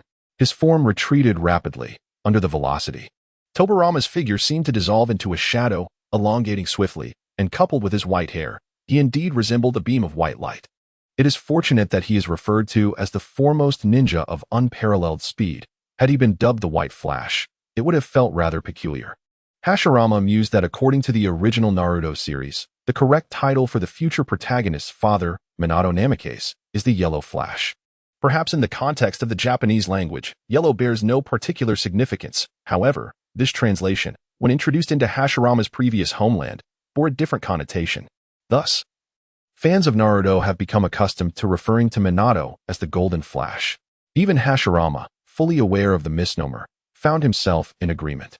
Tobirama swiftly distanced himself from Hashirama, his hands forming seals with alacrity, the chakra within him pulsating, and what followed was a palpable wave of ninjutsu. Now, Hashirama could finally ascertain the nature of the technique merely by observing the hand seals. He promptly devised a countermeasure. Boom. Within the dense forest, the clash between Hashirama and Tobirama created a tremor, causing the accumulated snow on the massive tree branches to cascade down. Naturally, Tobirama could not contend with Hashirama. Bang! A shadow clone burst into smoke, and as Hashirama retracted his hand, he turned to see Tobirama, his arm ensnared, with the weapon in Tobirama's grasp perilously close to his throat. Yet, Tobirama's body was momentarily immobilized, his feet and lower legs encased in a layer of rock, firmly anchored to the earth. Hashirama took a step back, forming hand seals, as the stone enveloping Tobirama's legs gradually receded, restoring the nearby ground to its original state. Indeed, his movements were considerably swifter than the last time. You've improved significantly for your age, Hashirama remarked, acknowledging that his victory over Tobirama stemmed solely from a sheer power disparity, with no flaws to exploit. However, despite Hashirama's praise, Tobirama felt no joy. Neither did he exhibit any signs of disappointment over his defeat. Recognizing his inferiority in power, he accepted his loss, focusing instead on finding ways to enhance his strength. Any other emotions would be superfluous, only serving to ensnare one in self-pity and squander time. This was Tobirama's mindset. He gazed at the weapon in his hand, pondering quietly before murmuring, "Perhaps I could attempt to alter its form and material, enhancing its destructive capability and range." "Are you suggesting the use of a material that can conduct chakra?" Hashirama inquired. Tobirama nodded, his white brows slightly furrowed. The unique material capable of conducting chakra was, even in this era, an exceedingly rare and costly commodity. Naturally, prominent clans like the Senju would possess such weapons. However, it was evident that weapons of such value would not be bestowed upon a newcomer like Tobirama. Despite being the clan leader's son, within the ranks of the Senju, one's lineage held little significance. Only through establishing extraordinary accomplishments could one hope to acquire weapons forged from such precious materials, which could only be attained by fulfilling missions. Observing the troubled expression on Tobirama's face, Hashirama smiled reassuringly, saying, "Do not worry, brother. I shall procure a weapon made from the rare material that can conduct chakra for you as swiftly as possible." "No, I can undertake the mission myself." Tobirama promptly rejected Hashirama's offer, true to his character. Hashirama did not press the matter further, as he too was unable to produce such valuable materials or weapons at that moment. However, given Hashirama's current strength and status within the clan, his efficiency in acquiring such a weapon would undoubtedly surpass that of Tobirama. Hashirama mused, if only there were a place to sell ninjutsu in this world. Although his repertoire of jutsu was not extensive, he had conceived numerous innovative techniques ahead of this Warring States period. Of course, those innovations were not truly his own. After all, the original creators of those techniques were mere fledglings in comparison. Nevertheless, while it was temporarily impossible to enhance the destructive power and range in tandem with one's speed, Hashirama thought he had a promising solution for augmenting destructive capability. While he could not sell his ninjutsu, he could certainly impart it to Tobirama, thus fulfilling his needs. "What method?" Tobirama inquired, intrigued. Hashirama feigned an air of mystery and instructed, "Attack me using your initial technique." Tobirama hesitated only momentarily before complying, gripping his blade with both hands. He lunged toward Hashirama without holding back. As the tip of his blade surged towards Hashirama, the latter suddenly raised his right arm, palm outstretched to meet the impending strike. "Sorry, Minato, but from this day forth, your technique shall become part of my original secret arts." Hashirama expressed an apology to Minato, who would not be born for many years to come. As he did so, a radiant stream of pure chakra began to coalesce within the palm of his outstretched hand. A humming sound resonated as the chakra rapidly gathered, swiftly taking on a spherical shape, all of it compressed and revolving at an imperceptible speed. The chakra sphere spun violently, resembling a miniature planet, radiating a brilliant blue luminescence. In an instant, the luminous sphere formed and collided with the advancing tip of Tobirama's blade. The impact resonated through the forest, producing a sharp, resonant sound as the blade endured the force of countless chakra strikes in that fleeting moment. In the next moment, the distorted blade shattered into two halves from the tip. The chakra sphere, which maintained its complete form and continued to rotate in the palm of Hashirama, reflected the astonished crimson gaze of Tobirama. At that moment, Hashirama merely needed to thrust his palm forward, and this chakra sphere, capable of effortlessly shattering a katana, could be hurled towards Tobirama. However, he naturally refrained from doing so. Hashirama retracted his chakra, causing it to dissipate. Meanwhile, Tobirama's eyes were fixated on the vanishing chakra in Hashirama's palm, and he exclaimed with astonishment, "Was that a ninjutsu just now?" Given Tobirama's intellect, he would not typically pose such an obvious question, but the reason for his inquiry lay in the fact that he had not witnessed Hashirama performing any hand seals.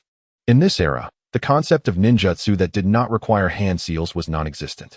"Well, I believe that technique suits you quite well," Hashirama remarked with a smile. As he had just employed the Rasengan, a technique developed by the fourth Hokage, Minato Namikaze, which was designed to complement his own speed. Generally, the destructive power of a chakra-infused weapon could not surpass that of pure ninjutsu, regardless of how simple the hand seal process might be. It still required the formation of seals, adhering to the fundamental rules of the Hokage world, at least under normal circumstances. One should disregard certain characters and events from the later series, particularly during the Fourth Great Ninja War. Nevertheless, the emergence of the Rasengan fundamentally addressed this dilemma. Its destructive power is indisputable. As an advanced ninjutsu, the Rasengan achieves an unparalleled transformation of chakra. If it manages to directly strike an opponent who does not possess a self-healing physique like Hashirama or a modified body like Orochimaru, a single Rasengan, combined with one's speed, is sufficient to overwhelm formidable adversaries such as Tobirama and Minato. The numerous instances in which the Rasengan has triumphed over opponents in both the main series and various films serve as ample testament to its potency. As for those who underestimate the Rasengan's destructive capability due to its inability to breach defenses of the caliber of Susanoo, one must question the folly of utilizing ninjutsu to assault the most formidable defenses. That approach resembles a turn-based game. Is space-time ninjutsu merely ornamental? Is this ninjutsu that does not require hand seals something you developed as well? Tobirama's gaze towards Hashirama was unusually filled with excitement, tinged with admiration. Indeed, Hashirama replied, appreciating Tobirama's attitude, which relieved him of any psychological burden. In reality, Minato had spent 3 years developing this ninjutsu, while Hashirama, having comprehended the principles of the Rasengan, took nearly a year to master it fully. Of course, during that time, he did not rely on tools like water balloons or air-filled spheres, nor did he dedicate all his time solely to practicing the Rasengan. However, considering Naruto and Boruto's rapid training progress, Hashirama couldn't help but silently marvel. In Naruto Next Generations, Boruto not only masters the Rasengan but, as explained, inadvertently incorporates the lightning nature transformation into it, rendering his Rasengan invisible. Indeed, this is quite a profound insight. One can deduce that Boruto, who accomplished the Rasengan and its nature transformation in such a short span, possesses a talent that far exceeds that of Naruto and Minato combined. He truly does not rely on any unfair advantages. Upon receiving a definitive answer from Hashirama, Tobirama found himself momentarily at a loss for words. His gaze towards Hashirama revealed a subtle peculiarity. What a monster! How on earth did you achieve this? Yet, his insatiable curiosity prevented him from dwelling excessively on Hashirama's seemingly abnormal talent, prompting him to inquire immediately. It is precisely this spirit of inquiry that enabled him to develop numerous impactful forbidden techniques that influenced future generations. Naturally, Madara, with his profound understanding of human nature, exploited this very aspect of Tobirama to ensure the integrity of his body following his defeat in the climactic battle against Hashirama. This facilitated the execution of Madara's plan to feign death. Due to Hashirama's swift execution of the technique, Tobirama did not have the opportunity to observe it clearly. It is merely a matter of generating rapid rotation of chakra and maintaining it in a spherical form, Hashirama elucidated, confident that Tobirama would comprehend. Maintaining the form, is it? Indeed, upon hearing this, Tobirama appeared contemplative, and his astonishment intensified upon grasping the principle behind the technique. In truth, the principles of most ninjutsu sound deceptively simple, yet their execution is far from easy. The crux of developing a ninjutsu lies not merely in its theoretical foundation, but in the ability to conceive such a principle. This is what is referred to as creativity. Engaging in conversation with an intelligent individual is a refreshing experience, Hashirama mused while observing Tobirama. The spontaneity of this technique aligns perfectly with you. Yet practicing it is no simple task. Do you understand? Is that really how you intend to teach me? Tobirama retorted. What other option is there? Hashirama countered, adding that the next evolution of the Rasengan, incorporating nature transformation, is indeed the ultimate form envisioned by Minato. However, achieving that requires an immense amount of chakra and arduous training. While the Rasengan's progression is indeed formidable, it is not the most suitable for Hashirama. Once his wood release is awakened, Hashirama need not practice the Rasengan at all. The method of training is quite straightforward, Hashirama recounted, elaborating on the details that Jiraiya had previously shared in the original work. First, induce rapid rotation of chakra to create a spherical transformation. Then maximize the rotation to achieve ultimate destructive power, and finally maintain that form. Should there be any uncertainties regarding the details, feel free to ask me at any time. Tobirama took note and nodded slightly at Hashirama, expressing his gratitude. Thank you. Why do brothers need to say such things? If I hear it again, I shall have to teach you a lesson, Hashirama playfully warned. With a light chuckle, Hashirama gazed at the katana in Tobirama's hand, now severed in two. Oh dear. I inadvertently damaged your weapon. I shall promptly compensate you with a new one. Tobirama understood the underlying intention of Hashirama's words. It seemed that the initial use of his weapon to test the ninjutsu's potency was also a deliberate act by Hashirama. Thus, he found himself with little reason to refuse the offered compensation.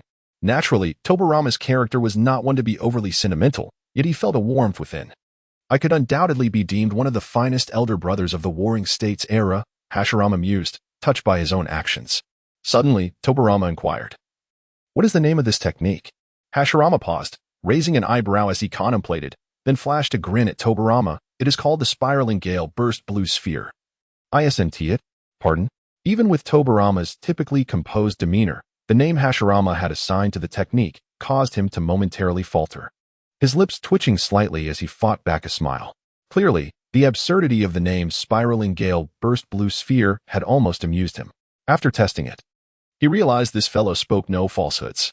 Observing Tobirama's suppressed mirth, Hashirama chuckled inwardly, recalling his past as a devoted fan of the fourth Hokage, which made him acutely aware of the narrative involving Minato.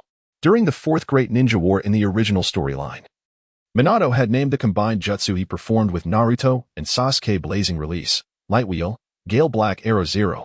Tobirama's reaction upon hearing that name had been to respond to Minato with a quip. On a typical day, he would have found such a name amusing. When Tobirama had asked Hashirama about the name of the jutsu, Hashirama had whimsically crafted a title for the Rasengan in the style of Minato.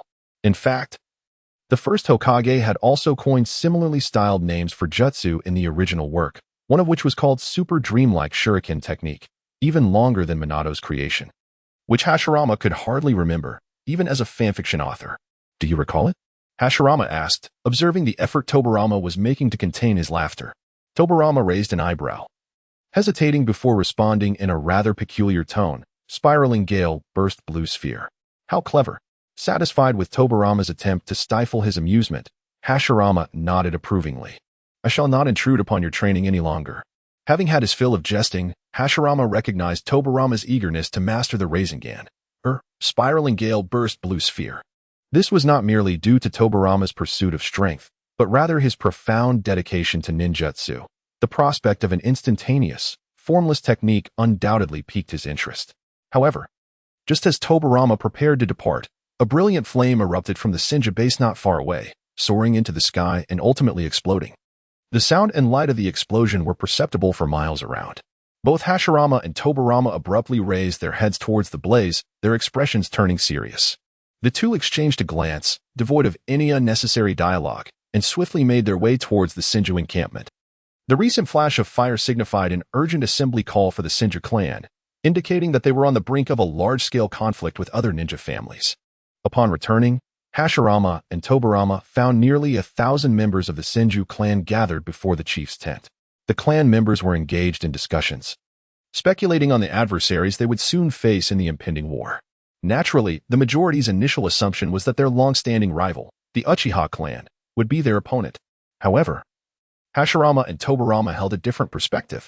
They were aware that, given the current circumstances within the Land of Fire, the Uchiha clan had been embroiled in skirmishes with other ninja families and thus had no reason to provoke the Senju at this time.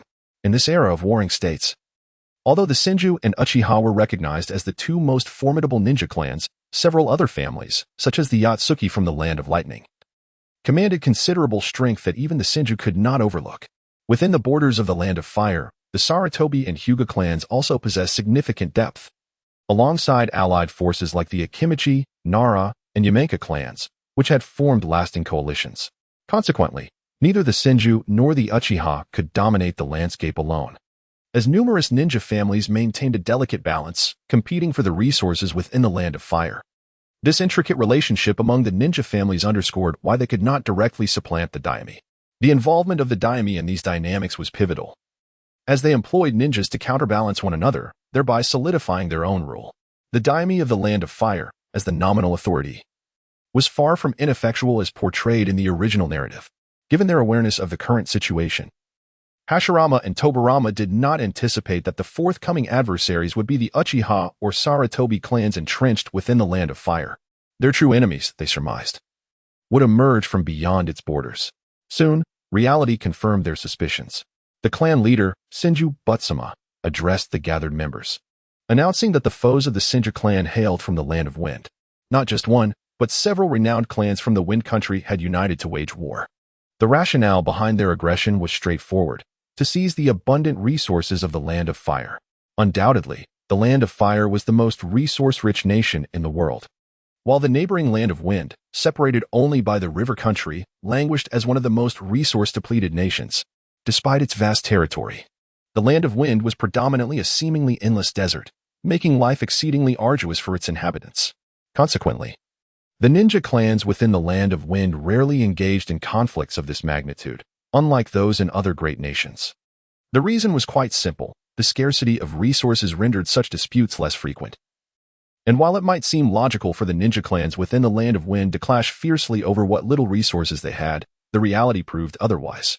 Even amidst conflict, the major ninja clans find it exceedingly challenging to sustain themselves solely on the meager resources of the Land of Wind. Thus, they have chosen to unite, forming a formidable force to seize the resources of other nations. Naturally, the neighboring Land of River has become their target, particularly since it lacks any powerful ninja clans, allowing for a relatively stable existence. However, in recent years, due to climatic changes, the produce of the Land of River has nearly halved, exacerbating the already dire conditions of the arid Land of Wind. Consequently, in a bid for survival, the ninja clans of the Land of Wind have been compelled to set their sights on the geographically closest and most resource-rich Land of Fire. Despite the presence of their most undesirable adversaries there, they have no alternative. The united clans have encroached upon the territory belonging to the Senju clan within the borders of the Land of Fire. Taking away one's livelihood is akin to a grave transgression, a metaphor that resonates profoundly in the Warring States era, for both dignity and resources. The Senju clan cannot tolerate such affronts. Thus, the Senju Buddhist patriarch summoned over 1,000 clan members, once again under the command of Senju Hashirama, to march towards the border between the Land of Fire and the Land of River. Both brothers, Hashirama and Tobirama, were among the ranks of those participating in battle. Without delay, the clan members had already prepared for the battlefield as they gathered. However, since the invading forces were composed of the mightiest clans from the Land of Wind, the 1,000 warriors the Senju clan could muster appeared somewhat inadequate. Therefore, Hashirama and his comrades first sought to rendezvous with allied clans within the Land of Fire for additional support, the Yamanaka and Sarutobi clans. With a swift pace, the 1,000 Senju warriors traversed through the mountains and forests, maintaining this hurried tempo for over half a day. The landscape of this world seemed overwhelmingly abundant with mountains and trees. Hashirama gazed upon the seemingly boundless, verdant woods before him, reminiscent of the scenes where ninjas hurried along in the anime Naruto. It is no wonder, for having once lived in a modern city, he found this world to be in a relatively primitive state. Apart from the exceptional individual prowess, technology, which fosters productivity and societal progress through human ingenuity, was virtually non-existent in this era. Thus, the ninjas of the Warring States period were driven to war by the most fundamental necessity of survival. Hashirama pondered whether, had he studied biology more diligently in his previous life, he might have been able to mitigate the conflicts of this age by half. He mused that modern individuals typically cannot comprehend the desperation for sustenance that compels one to fight fiercely. Regrettably, as a time traveler, Hashirama considered himself among the least capable. For having yet to graduate from even a correspondence college, he understood little of how to enhance agricultural productivity. In reflection, it seems that the protagonists in the fanfictions I have encountered in my past life generally possess modest educational backgrounds, often embodying individuals who have found themselves languishing in the modern societal framework. Upon entering this world, where strength reigns supreme, they embark on their journeys equipped with various enhancements, thriving with remarkable success. Indeed, novels serve as a delightful remedy for the vacuity of real life. The protagonists must mirror the majority of individuals in the real world to evoke a sense of resonance among readers, thereby ensuring the work's commercial viability. Those who possess everything in reality, the so-called successful individuals, have little need or time to indulge in literature, for the real world is replete with far more intriguing experiences. How splendid it would be if one could effortlessly quell adversaries with mere eloquence, akin to a prime minister negotiating peace between two armies. Alas, without education, one is left with no choice but to engage in relentless combat. Thus, should an opportunity arise, it is wise to dedicate oneself to study.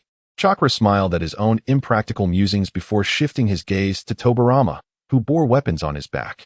Although the weapon he wielded earlier had been destroyed by Chakra, it was merely a standard katana, and the Senju clan was certainly not lacking in such armaments. This young lad, lost in thought while journeying, occasionally cast his gaze upon his palm, likely contemplating the precise method of mastering the spiraling wind-burst blue orb, much like he did when practicing the shadow clone technique. Tobirama had a penchant for thoroughly researching the characteristics of ninjutsu before undertaking practice, ensuring efficiency in his training. Truly, he was a fervent enthusiast of ninjutsu.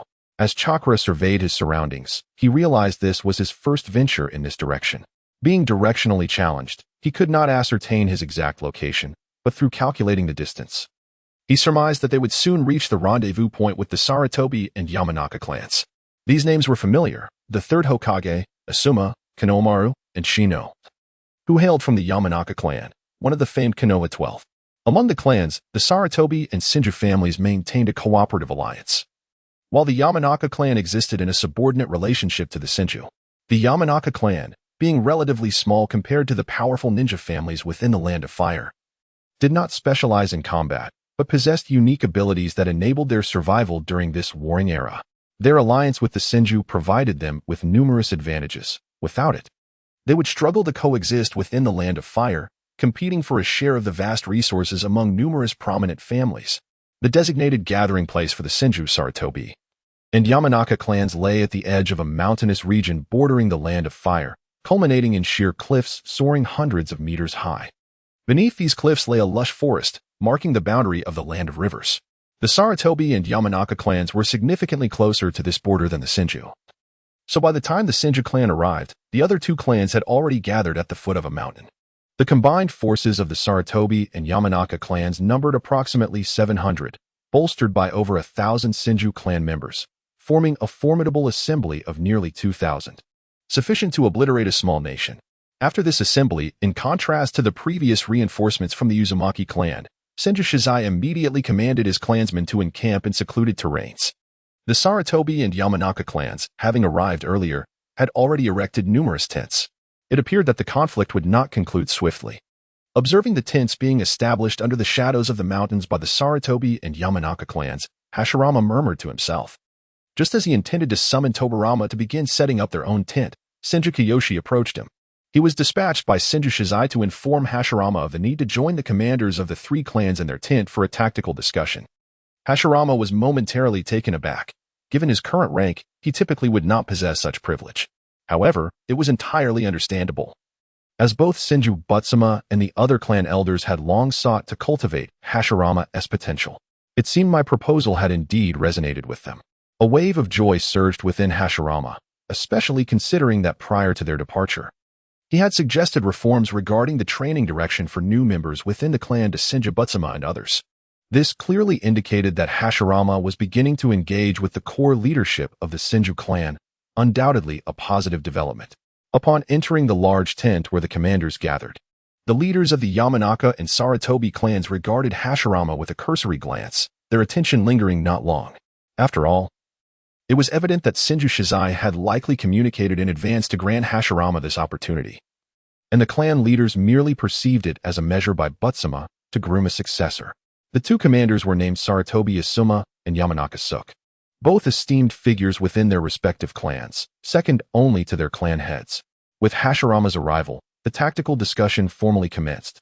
At that moment, near the crumbling wall at the border between the land of rivers and the land of fire, a vigilant member of the Yamanaka clan suddenly sensed an approaching presence and exclaimed loudly, "Someone is nearing."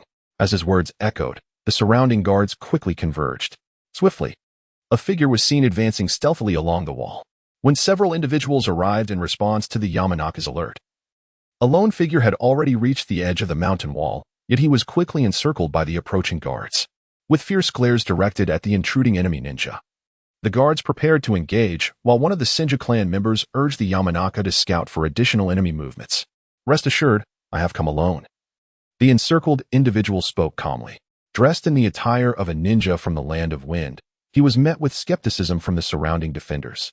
Unfazed by the imminent assault, he appeared prepared to resist but was swiftly subdued. Shortly thereafter, the Yamanaka ninja concluded his reconnaissance, stating, "Indeed, there is only his chakra in the vicinity." He then gazed quizzically at the subdued ninja from the land of wind, as his insects had already spread throughout the area, leaving him curious about how the opponent had managed to approach undetected until now. The commotion at the crumbling wall had also drawn the attention of the ninjas at the foot of the mountain, who were busy setting up tents. "Let us hand him over to the commanders." A member of the Senju clan proposed that the conflict between the two sides was in the preparatory phase of war, during which it was imperative to gather intelligence on the enemy. The others present had no objections. However, they were perplexed as to why this subdued individual, who had put up no resistance, had arrived here alone. This unusual behavior caused them to hesitate momentarily, as if sensing their apprehensions. The captured ninja from the land of wind opened his mouth to explain his purpose. "I am here to—" At that moment, his words were interrupted. "You are here for pre-war negotiations, are you not?" The voice that interjected was strikingly youthful, contrasting sharply with the calmness of the preceding dialogue. Consequently, several individuals, including the captured ninja, turned to identify the source of the voice. The speaker was a young boy, his age appearing quite tender. The protective gear he wore on his head bore the crest of the Senju clan, prominently etched on his forehead. "Let him in, but according to protocol, you should first report to the commanders." The boy was, of course, Tobarama. He cast a brief glance at the subdued ninja from the land of wind before turning to leave, heading towards the crumbling wall. The other ninjas were still processing the situation, as they could hardly heed the orders of a child whose origins were unknown, even if he bore the emblem of the Senju clan. Among them, only the Senju clan member recognized Tobarama's identity. He lowered his gaze to the ninja, who had just lifted his head and acknowledged, "Indeed, I have come for pre-war negotiations. Wait, I will report." Upon receiving confirmation, the Senju clan ninja promptly set off towards the main tent where the commanders were gathered. As Tobarama reached the edge of the crumbling wall, he noticed a figure darting past him, prompting him to slightly turn his head and mutter, "How remarkably dull." Inside the main tent, Hashirama listened attentively to the analyses of the battle situation presented by Senju Shirtake, Saratobi Asuma, and Oil Girl Kansas. In truth, he had already grasped the general circumstances upon his arrival. After all, he had penned 2 volumes of fan fiction about the Hokage, and while he could not claim to be a true strategist, he had certainly written extensively on the intricacies of war deployment. The Great Ninja War was a pivotal theme within the Naruto narrative.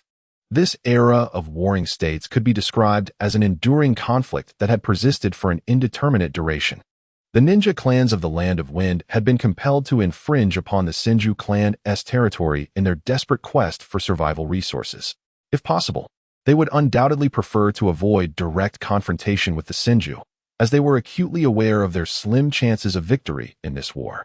Over the years, even the Uchiha clan had failed to overcome the Senju. Furthermore, they had refrained from seizing resources during the time leading up to the Senju's arrival. For even if they managed to acquire sufficient supplies, they would be utterly unable to transport them back to the Land of Wind. Such an endeavor would inevitably invite relentless pursuit from the Senju clan. Thus, initiating open conflict was not the most prudent choice for these ninja clans from the Land of Wind. Certainly, aside from direct confrontation, there exist several alternative strategies. However, without specific intelligence, it is challenging for Hashirama to ascertain which path to take. At that moment, a member of the Senju clan arrived with new information. Diplomatic negotiations before battle? Saratobi Asuma and Oil Woman glanced at each other, then turned their attention to Senju Sasaku, as both clans had come to provide assistance. It was only natural that the decision lay with a member of the Senju tribe. Senju Zasaku pondered briefly and stated, "Bring him in." Understood. The Senju clansman promptly departed. Beside him, Hashirama maintained a calm demeanor, for this situation was within his expectations. For the ninja clans of the Land of Wind, this was the most prudent course of action, albeit the authority did not rest in their hands. Ultimately, it depended on how Senju Zasaku would proceed. Hashirama found it difficult to decipher the man's intentions. The ninja from the Land of Wind entered the main tent, representing his clan. He displayed no excessive deference upon encountering the commanders of the Senju clan. He merely nodded slightly and respectfully announced, "Esteemed commanders, I am here on behalf of the Kazama clan." Senju Zasaku narrowed his eyes, discerning the clan emblem on the ninja's attire. Identifying him from one of the prominent ninja families in the Land of Wind, the Kazama clan, the most formidable among them. Before the Kazama ninja could articulate his purpose, Senju Zasaku interrupted with a grave tone. "There is nothing to discuss. Since the ninja clans of the Land of Wind dare to extend their hands into the territory of the Senju, you must be prepared for war. As one who ventures here alone to negotiate, you should have long been ready for the possibility of not returning." As his words echoed, an astonishing surge of chakra erupted from Senju Zasaku, causing the surrounding air to accelerate noticeably. He then raised a finger of his right hand. Hashirama was taken aback, realizing that Zasaku had never intended to negotiate from the outset. In his perception, a terrifying chakra was rapidly condensing at the tip of Zasaku's finger. This reminded him of a scene from the original work during the Fourth Great Ninja War, when the reincarnated second Hokage had made a similar move at the Nanga Shrine of the Uchiha, intending to strike at Sasuke, who might choose to obliterate Konoha. The finger raised by Senju Zasaku seemed to signify a particular and formidable ninjutsu, executed with a single-hand seal. The oppressive aura of chakra bore down on the Kazama clan member, who realized that Zasaku harbored lethal intent towards him. In a sudden reaction, he raised both hands, preparing to form his own seals. Boom. Yet, before the Kazama clan member could even bring his hands together, numerous earthen spikes erupted violently from the ground beneath him. In an instant, he found himself unable to evade. The jagged earth thrust forth like needles, piercing through the very ground he stood upon, and he was immediately impaled. Blood splattered, and he met his demise on the spot. As the blood from his body slowly trickled down the soil, Senju Hashirama lowered his outstretched fingers, and the overwhelming chakra presence that had filled the tent dissipated. Uchiha Madara, gazing at the lifeless body of the enemy shinobi before him, found himself momentarily speechless, not solely due to Hashirama's formidable stance, but also because of the technique he had just executed. Had the first Hokage not released his chakra to restrain the actions of the second Hokage, would the latter have been able to evade that technique? No one could say for certain. After all, according to the narrative, Kishimoto would never allow the second Hokage to unleash such a jutsu. Although Sarutobi Asuma and Aburame Shino were also taken aback, they understood the rationale behind Hashirama's actions. No one could infringe upon the dignity and interests of the Senju clan, regardless of their motives. With this principle in mind, anyone daring to stand before a member of the Senju clan was destined for death. There was no need for negotiation. Sigh. As Hashirama contemplated the lifeless enemy shinobi, he sighed not for the dead before him, but for the countless lives that would soon be lost in the impending war. In this warring era, where conflict knew no respite, Hashirama yearned to bring an end to the chaos, yet he required time to grow stronger. Until that moment arrived, he could not resist the tide of war. He could only immerse himself in it and strive to survive until he attained sufficient strength. The air within the tent still carried the heavy scent of blood. The body of the enemy shinobi, swiftly dispatched by Hashirama, was removed, and discussions regarding strategy continued. Recent reconnaissance indicated that the ninja clans of the Wind Country intended to engage in a protracted war of attrition. Aburame Shino remarked that among the ninja clans of the present age, the Aburame clan's reconnaissance capabilities were unparalleled, with only the Kamizakuri clan of the Earth Country being a worthy counterpart. Both the Aburame and Kamizakuri clans had inherited exceptionally advanced insect manipulation techniques through the generations. A war of attrition, indeed. Sarutobi Asuma focused intently on the map affixed to the wall of the tent. According to the reconnaissance from the Aburame clan, the major ninja clans gathered in the Wind Country were currently positioned along the western border of the River Country. Beyond that border lay the familiar deserts of the Wind Country. Their intentions were clear. They did not plan to engage in large-scale confrontations.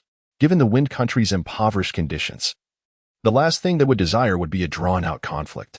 However, These clans were convinced that the Senju clan could not maintain such a significant force at the border of the Fire Country for an extended period.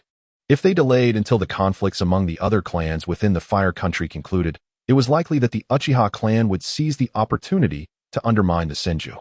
In such a scenario, the Senju would find themselves beset on all sides, should the delay extend too long. And if the Senju were unwilling to allow such circumstances to unfold, they would have no choice but to withdraw a substantial number of their clan members stationed at the Fire Country border. Furthermore, if a war of attrition were to take shape here, the clans currently engaged in conflict within the Fire Country would likely abandon their skirmishes to direct their efforts against the Senju. Even though the Senju clan is resolute, both Sarutobi and the Yamanaka possess their own territories.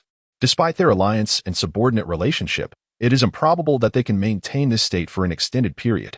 Once the two clans withdraw, the formidable forces formed by the major families within the Land of Wind would be sufficient to annihilate the Senju clan, which could never muster the entirety of its strength against them.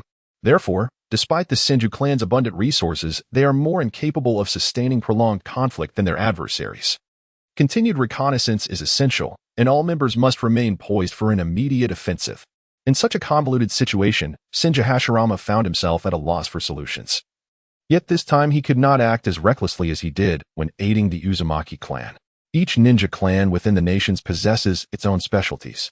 The coalition of ninja families in the Land of Wind, while indeed powerful, poses a greater threat to Hashirama due to the traps they might set. Led by the Fma clan, the ninja families of the Land of Wind are adept in the use of various peculiar poisons, necessitating caution. Throughout the discussion, Tobirama remained silent, deeply contemplating strategies. This was undeniably a predicament with no clear path forward. Hence, it is evident that even a clan as formidable as the Senju cannot dominate during this warring states period. The larger the clan, the more constraints it faces. Would he devise a solution? Unable to formulate a strategy, Hashirama's mind instinctively turned to his brother, Tobirama. In the original narrative, the first Hokage managed to quell chaos and foster peace among the 5 great ninja nations, largely due to the strategic counsel of the second Hokage. Although the current state of war and certain intelligence are confidential, Hashirama has unwavering faith in Tobirama. The latter, however, displays a stern demeanor. After the war discussion concluded, Hashirama approached Tobirama, eager to relay the information gleaned from Senju Izuna and others, only to be interrupted. Brother, such actions are not in accordance with protocol. They could be deemed a transgression, Tobirama remarked with a serious expression. Hashirama understood the rationale, yet he sensed that Tobirama had not finished speaking.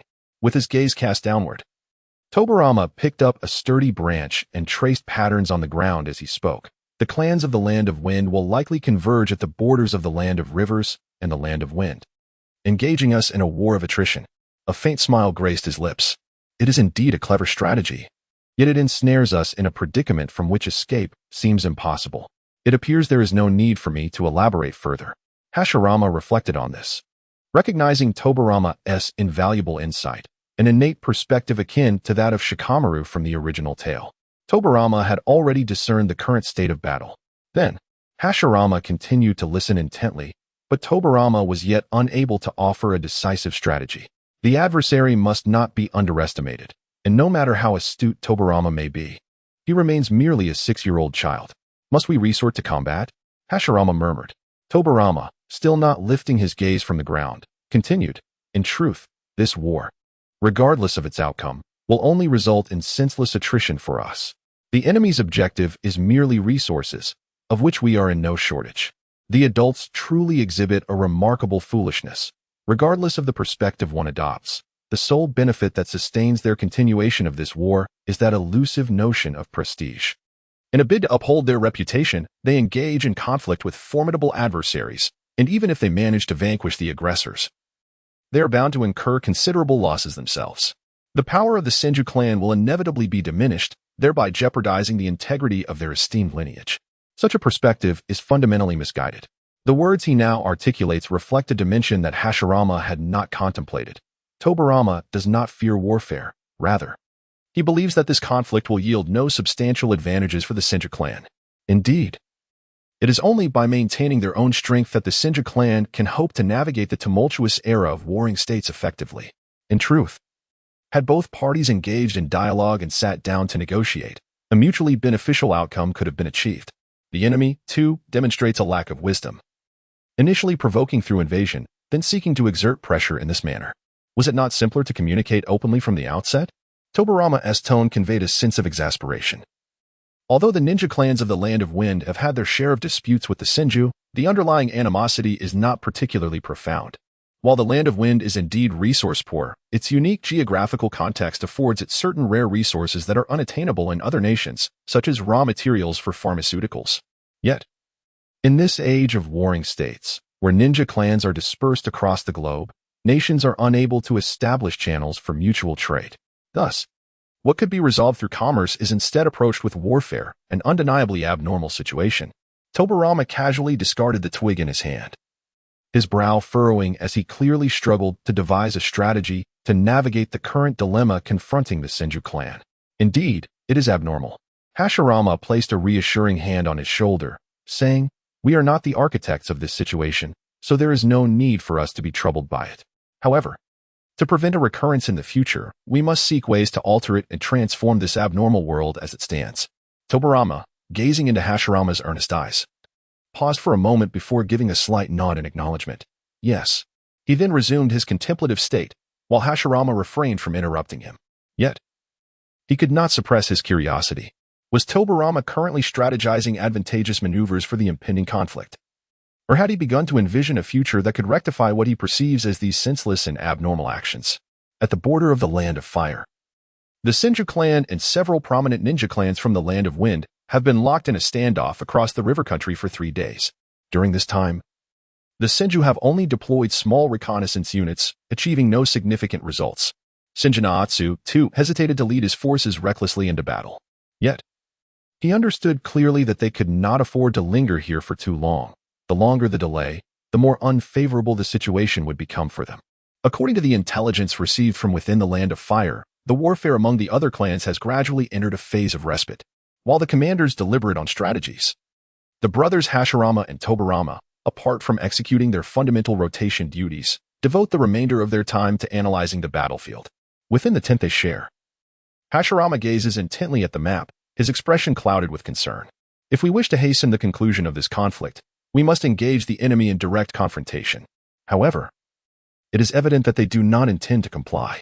The ninja forces of the major clans from the Land of Wind have congregated at the western border of the Land of River, adjacent to the Land of Wind. Should they initiate a large-scale maneuver, no matter how swiftly they act, the enemy will have ample time to retreat into their territory before we can reach them. That territory is an endless expanse of desert, their domain, where concealing a battalion of ninjas numbering in the thousands would be relatively effortless.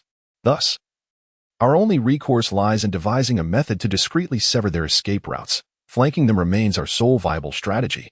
Hashirama had contemplated this dilemma long ago, yet it seems nearly impossible to execute. Just as he wrestles with this predicament, the tent flap is suddenly thrust open, and Tobirama rushes in with fervor. "Elder brother, I have conceived a plan." Tobirama's demeanor is tinged with excitement. At this, Hashirama inquires eagerly, "What plan?" Tobirama replies with a calm smile, utilizing your technique of shadow clones. Though he has yet to elaborate, Hashirama pauses momentarily at Tobirama's suggestion, and then his dark eyes light up with understanding. "I see." With that, Hashirama dashes out of the tent, heading towards the grand tent, where Senju and the others are gathered. Inside the grand tent, upon hearing Hashirama's proposed strategy, Naatsu's previously tense expression relaxes, and without further ado, he commands the ninjas on duty outside the tent, "All ninjas, assemble immediately." Then, he turns his attention to Saratobi Asuma and Yamanaka Katsu, stating earnestly, "It will be your responsibility to breach the traps and feigned assault set by the enemy on the front lines." Understood, they nod, yet their gazes linger on Hashirama, their eyes reflecting astonishment. When Naatsu looks back at Hashirama, a smile emerges on his face. "Hashirama, when this war concludes, the clan leader will surely feel immense pride upon learning of today's events." Internally, he marvels at how correct the leader was in involving Hashirama in their discussions. Hashirama shakes his head, stating, "This plan was not conceived by me. It was Tobirama's idea. He has no intention of claiming credit for an idea that is not his own, for they will inevitably encounter similar situations in the future. And Tobirama's talents in this regard far surpass his own." Saratobi Asuma and Yamanaka Katsu regard Hashirama with curiosity, unaware of who Tobirama is. Before departing, They instruct each clan member to meticulously calculate the chakra allocation for their techniques, ensuring the preservation of their combat effectiveness as much as possible. We are presented with but a singular opportunity to vanquish our adversaries. Should we fail to inflict substantial harm upon them, they shall not grant us a second chance. Kaku nodded in agreement. After a brief interval of approximately 10 minutes, all members of the Senju, Sarutobi, and Yin clans gathered beneath the stony precipice along the border of the Land of Rivers, yet they did not embark immediately. After waiting for about an hour in place, this formidable assembly of nearly 2,000 shinobi ascended the crumbling cliffs with great fervor, setting forth into the territory of the Land of Rivers. Along their path, the three clans encountered numerous traps laid by the shinobi of the Land of Wind, yet fortuitously, the Yin clan's shinobi forged ahead to clear the way. These traps were methodically dismantled, allowing the army to advance rapidly toward the western frontier of the Land of Rivers. The Land of Rivers is not particularly vast at the pace of the shinobi. A direct course across its expanse would require a mere 40 minutes. However, as the traps were neutralized, it also signaled the presence of the approaching allied forces to the stationed shinobi of the Land of Wind, at the western border of the Land of Rivers. Upon realizing that the combined forces of the Senju, Sarutobi, and Yin clans were hastily approaching, the commander of the Land of Wind's shinobi issued an immediate order for a retreat, moving back less than a kilometer from their encampment. A mere turn of the head revealed the endless expanse of ochre sand stretching before them, comprising over 2,000 shinobi from several prominent clans within the Land of Wind. They emerged from the dense woods to witness the stark and familiar landscape. Beyond the thickets lay the vast desert, the contrast unmistakably pronounced. At the forefront of the 2,000 Land of Wind shinobi stood a robust man with long purple hair. Feeling the gritty breeze against his face as he took a deep breath, "Move," he commanded, for he was none other than the leader of the Land of Wind shinobi, the current head of the Kazama clan, Kazama Hikari. Were it not for his dire circumstances, Kazama Hikari would be loath to confront the Senju clan. For even if their objectives were achieved, it would undoubtedly incur the wrath of the most formidable clan in existence. Yet, for the sake of survival, he had no choice but to engage with the most powerful shinobi family. The Senju and their allied clans would require an additional 10 minutes or so to arrive at their location.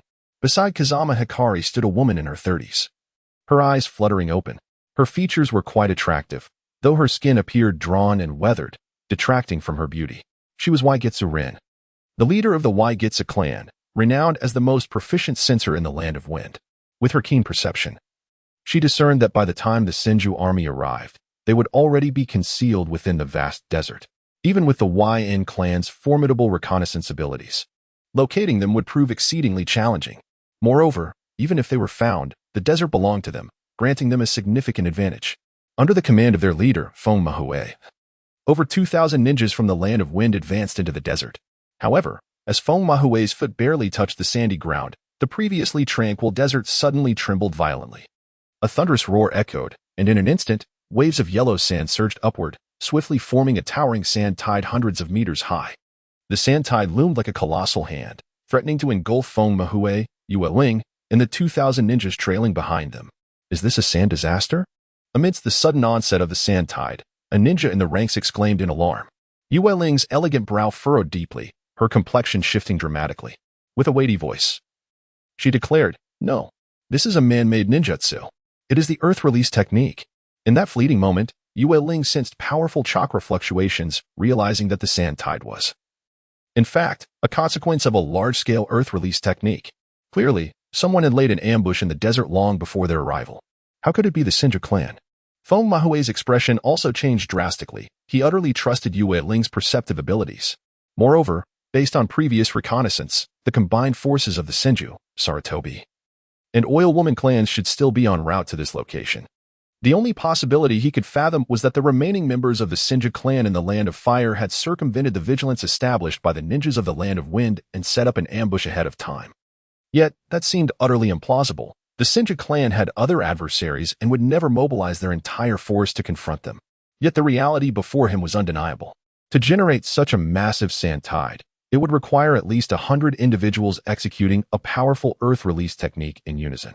As anticipated, Feng Mahue could clearly see the ground beneath the sand tide, where grotesque fissures spread ominously toward the 2,000 ninjas of the Land of Wind.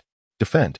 In a moment of urgency, Feng Mahue commanded his ninjas to construct a defense, Given the speed of the advancing sand tide, there was no time to evade. However, most ninjas from the Land of Wind specialized in wind release techniques, which were the weakest in terms of defense among the 5 chakra elements. After issuing the order, Feng Mahue and Yue Ling faced the massive sand tide head-on. Both swiftly formed hand seals, their movements as swift as lightning.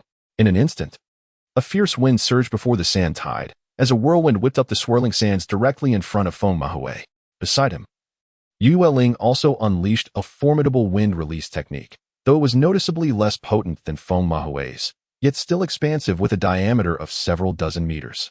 Nevertheless, even with this combined effort, it paled in comparison to the earth release technique capable of creating hundreds of meters of sand tide. Earth release, earth flow wall. Behind them, before the ninjas of the Land of Wind, a young man with dark skin pressed his hands against the sandy ground, summoning several wall-like earthen barriers to shield them.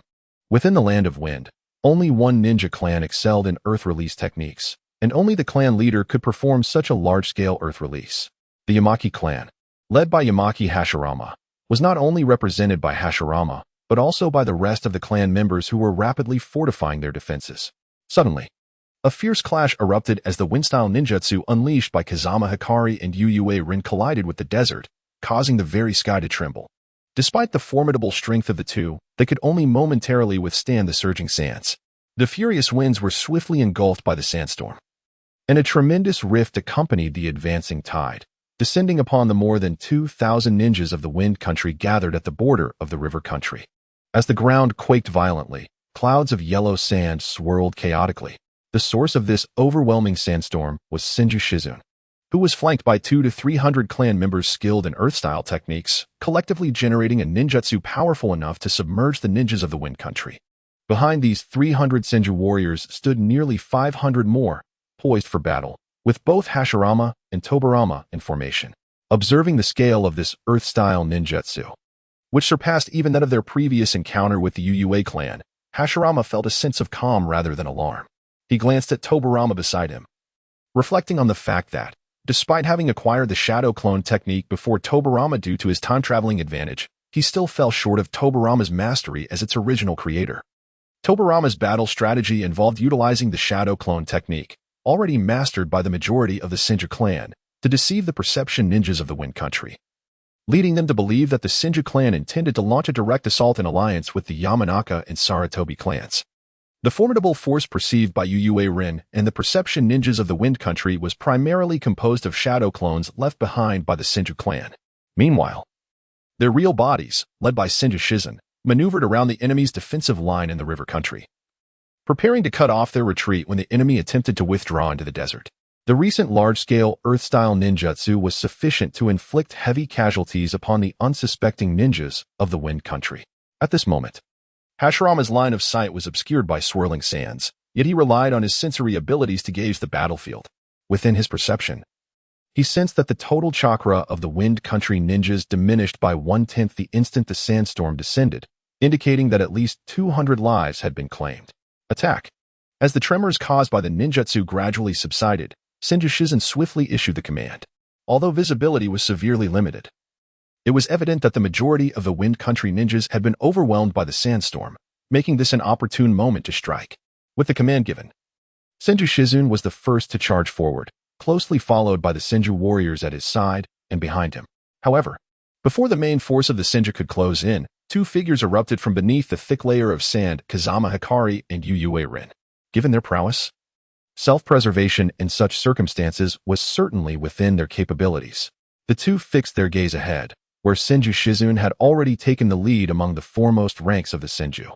In the hands of Senju Chizai, a series of intricate hand seals were formed, causing the sandy ground beneath him to tremble. Suddenly, a towering rock giant emerged from the sand, and he stood upon the giant's shoulder, facing Feng Mahue and Yue Ling. The rock giant swung its colossal fist down with a thunderous crash. At that moment, Feng Mahue's expression turned icy, although the Wind Country was the aggressor in this war. The immense losses suffered by his side had ignited his wrath as a commander. Yue Ling shared a similar sentiment. Both of them formed hand seals simultaneously. As the seals completed, Feng Mahue directed his mouth towards the rock giant and unleashed a powerful gale, which swiftly coalesced into a massive wind cone.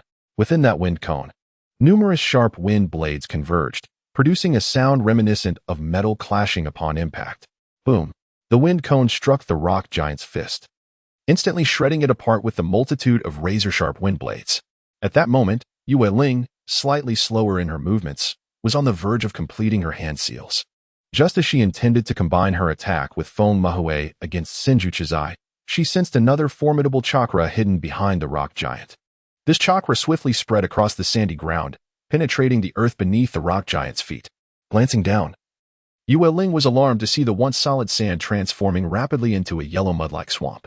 The swamp was expanding at an alarming rate, and upon witnessing this, Yue Ling immediately abandoned her hand seals, seizing Feng Mahue's shoulder and leaping backward. Feng Mahue, in turn, altered his hand seals. The wind cone, which had been colliding with the rock giant's fist, suddenly expanded, enveloping the giant in countless wind blades.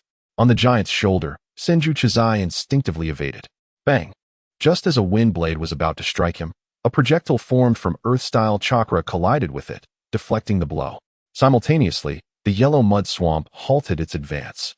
Thank you. Senju Chizai expressed his gratitude to Senju, who stood beside him. Over the course of the past 3 years, it was not only Hashirama who had grown stronger. Senju had also significantly enhanced his abilities, reaching a level where he could fight alongside a powerhouse like Senju Chizai. Through chakra perception, Senju Chizai discerned the identity of one of their adversaries. As his perception expanded, he realized that the chakra signatures of the Sarutobi and Yamanaka clans, which had recently been detectable, had almost entirely vanished. The owners of the disappeared chakra were now charging toward them, 700 to 800 members of the Senju clan.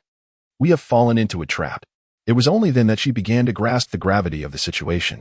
Feng Mahue's expression grew grave as he inquired, "How long until the enemy from the land of rivers arrives?"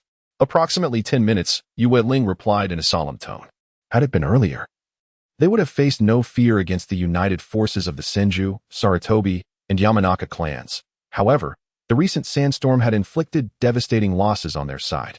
Should they delay further for the arrival of the Oil Woman, Sarutobi, and the remaining few members of the Senju clan, they would inevitably be compelled to engage in a direct confrontation. In such a scenario, regardless of victory or defeat, their mission would ultimately be rendered futile. Thus, it was imperative to swiftly extricate themselves from the entanglement with Senju Chizai and others while they still had the advantage in numbers. However, behind him and Yue Ling lay numerous ninjas from the Land of Wind, buried beneath the swirling sands. Boom! At that moment, a figure erupted from the ground behind them. It was Tsuchikage. "We must quickly shake off our adversaries. We have no time to linger here." Fama Hui urged Tsuchikage, who was still oblivious to the situation. Senju Chizai and his companion were equally aware of their opponent's intentions. The present confrontation stood at 3 against 2. Yet, to avoid exposing vulnerabilities in their shadow clone-based strategy, Sarutobi Asuma and the Oil Woman could not accompany them.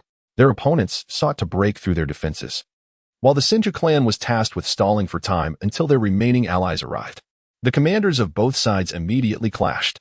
However, the ensuing change in the situation was far from optimistic. As the leader of the Fengma clan, the strongest family in the Land of Wind, Fengma Hui was undoubtedly the preeminent ninja among them, his prowess surpassing that of Senju Chizai, although Senju Kiyoshi had significantly enhanced his strength. Engaging with either Yue Ling or Tsuchikage alone was already pushing his limits. In a 2-on-1 scenario, he quickly found himself at a disadvantage. Should Senju Kiyoshi be slain by the combined efforts of Yue Ling and Tsuchikage, the 700 or 800 members of the Senju clan would be utterly incapable of halting the advance of the ninjas from the Land of Wind. Therefore, to support Senju Kiyoshi, a contingent of over a dozen elite members of the Senju clan forcefully entered this battle that exceeded their current level of engagement. The remaining clan members encircled the wind ninjas who were emerging from the sand piles. Swish! Among the Senju clan, the 8-year-old Hashirama surged to the forefront of the formation, his eyes ablaze with murderous intent. After years of training, he had truly transformed from a modern individual into a warrior. The enemy ninjas before him exuded a fierce aura, their killing intent palpable. A chaotic melee erupted between the 700 or 800 Senju clan members, including Hashirama and Tobarama, and the over 1,000 ninjas of the Land of Wind. Due to the earlier massive earth-style techniques, the positions of the wind ninjas were widely scattered. Consequently, as the two sides clashed, the Senju faction initially held the upper hand. Bang! A ninja from the Land of Wind pierced Hashirama's chest. However, no blood splattered forth, for the figure before him merely dissipated into a cloud of smoke. The ninja hesitated for a moment, and at that instant, the sand beneath his feet suddenly gave way, a cold glimmer slashing forth and severing his throat. Following closely, Hashirama leapt from the sand, casually pushing aside the corpse that was collapsing towards him, and then selected his next adversary. He understood all too well that if they did not seize the opportunity to expand their advantage while the ninjas from the Land of Wind were momentarily disoriented, it would be exceedingly difficult to hold back an enemy force that outnumbered them 2-1. Indeed, as the ninjas of the Land of Wind gradually regained their composure, their numbers, already exceeding those of the Senju clan, converged, engaging in a 2-1 confrontation despite the formidable prowess of the Senju clan members. Their opponents were seasoned veterans accustomed to the perils of battle. The disparity in numbers quickly became evident. Clang! The sounds of combat echoed incessantly across the battlefield. In less than 4 minutes, over 100 lives had been claimed, the majority of whom were from the Senju clan. Hashirama found himself besieged by 2 assailants. Due to his age and physical stature, he struggled to withstand their relentless onslaught. He could only rely on his formidable chakra to create an earth clone to aid his efforts.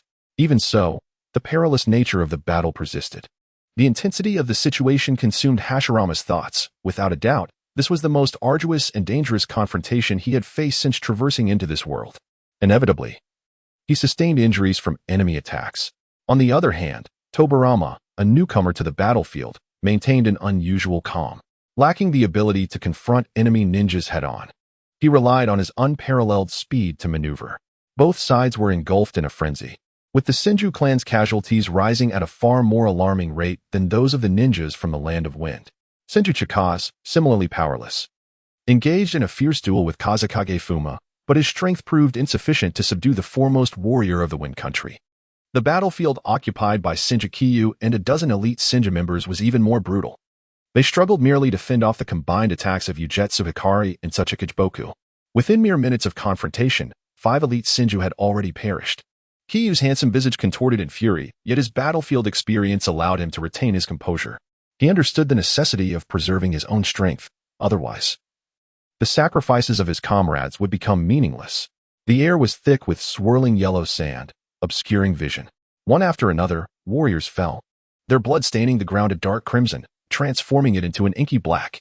Amid the chaos, Hashirama found himself besieged by 2 ninjas from the Land of Wind, identifiable by their clan insignias, hailing from the Fuma and Tsuchikage lineages. Under their relentless assault, he found himself at a distinct disadvantage, bearing at least 6 or 7 wounds, though they were primarily superficial and did not result in significant blood loss. Fortunately, during this period, the ninjas of the Wind Country had not yet adopted the practice of poisoning their weapons. Otherwise, Hashirama's life would have been in grave jeopardy.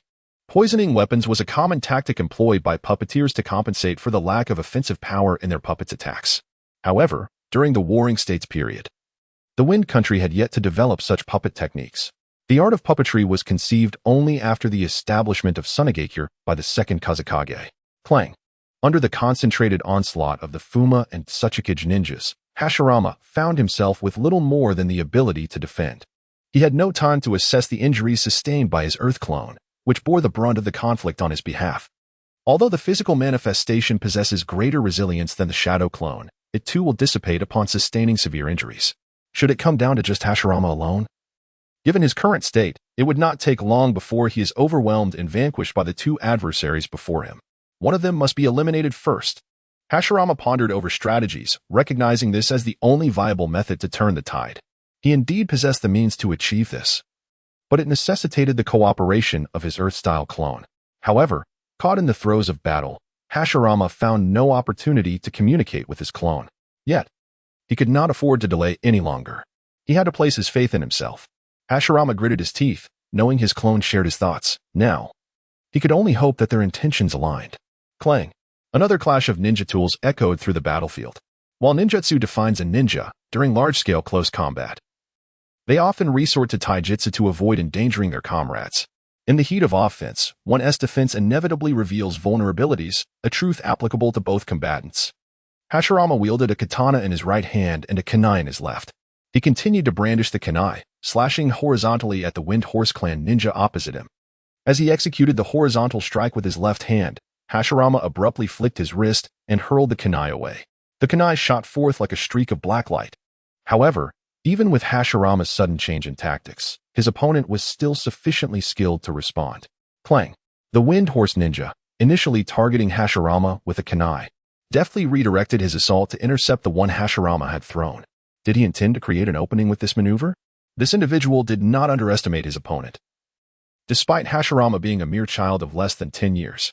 After all, Hashirama's prowess was formidable, even under the combined assault of himself and another comrade. Hashirama had managed to endure for so long. His gaze remained fixed on the boy before him, observing as Hashirama, upon throwing the kunai, lunged forward with a sudden dive. Although the Wind Horse Ninja harbored no disdain for Hashirama, he perceived an abundance of openings in the latter's movements. As a ninja, he would certainly seize this opportunity. With a swift twist of his left wrist, the kunai that had previously deflected Hashirama's attack was grasped once more before being thrust downward with great force. The kunai aimed directly at Hashirama's chest. Here it comes. This was the moment Hashirama had been anticipating. As his opponent thrust the kunai, he swiftly extended his left hand. What? Witnessing such a reaction from Hashirama momentarily stunned his opponent, the Wind Horse Clan ninja. However, in the midst of battle, even the slightest distraction could prove fatal. Drawing from his extensive combat experience, he could not fathom any means by which Hashirama might reverse the situation in such a tense moment. Thus, he concluded there was only one explanation. Hashirama, despite his evident strength, lacked the combat experience, and under such pressure, had lost his composure. Yet, the reality was far from this assumption. As the left hand of Hashirama drew closer to the shuriken launched by his opponent, a low hum resonated in the air. Just as the two were on the brink of collision, a surge of chakra swiftly coalesced within Hashirama's palm, spinning with fervent intensity. Spiraling sphere, he roared internally, momentarily forgetting the peculiar name of the jutsu he had previously conjured to tease Tobirama. Clang. In the next instant, the resplendent sphere of chakra collided with the shuriken, producing a sharp, high-frequency sound that echoed in his ears. Yet, Hashirama paid no heed to such distractions. His focus was solely on the shuriken, which began to crack under the tremendous force of the spiraling sphere. The shuriken shattered, catching the Wind Horse Clan ninja off guard, as he had not anticipated Hashirama's possession of such a technique, and thus had no defenses prepared. At this extreme range, retracting his hand was no longer an option. Boom! The spiraling sphere struck his arm with unyielding force, and without allowing a moment's respite, Hashirama twisted his palm fiercely. He could not afford to give his adversary a second to breathe. The jutsu's destructive power needed to reach its zenith in an instant. Once Hashirama relinquished control, the spiraling sphere erupted like a miniature hurricane, the violent chakra obliterating the entirety of the Wind Horse Ninja's left arm in a heartbeat. Shattered bones and severed veins were torn asunder by the rapidly spinning chakra, blood spraying forth without a chance to splatter. The Wind Horse Ninja cried out in agony. Yet this wound, while devastating, was not fatal. However, such a grievous injury would cause even the most disciplined individual to twitch involuntarily, losing perfect control over their body. Hashirama seized this moment. His right hand, which had been locked in combat with the opponent's katana, abruptly shifted, driving his weapon straight into the foe's chest. Despite his grievous injuries, the opponent was not devoid of the capacity to retaliate. Gripping the katana with his right hand, he thrust it viciously towards Hashirama's back. Both warriors engaged in a deadly struggle. Nonetheless, Hashirama's movements were evidently swifter than those of his battered adversary. His weapon pierced the opponent's left chest with unerring precision, blood staining the blade as it emerged from the other side. A fatal blow.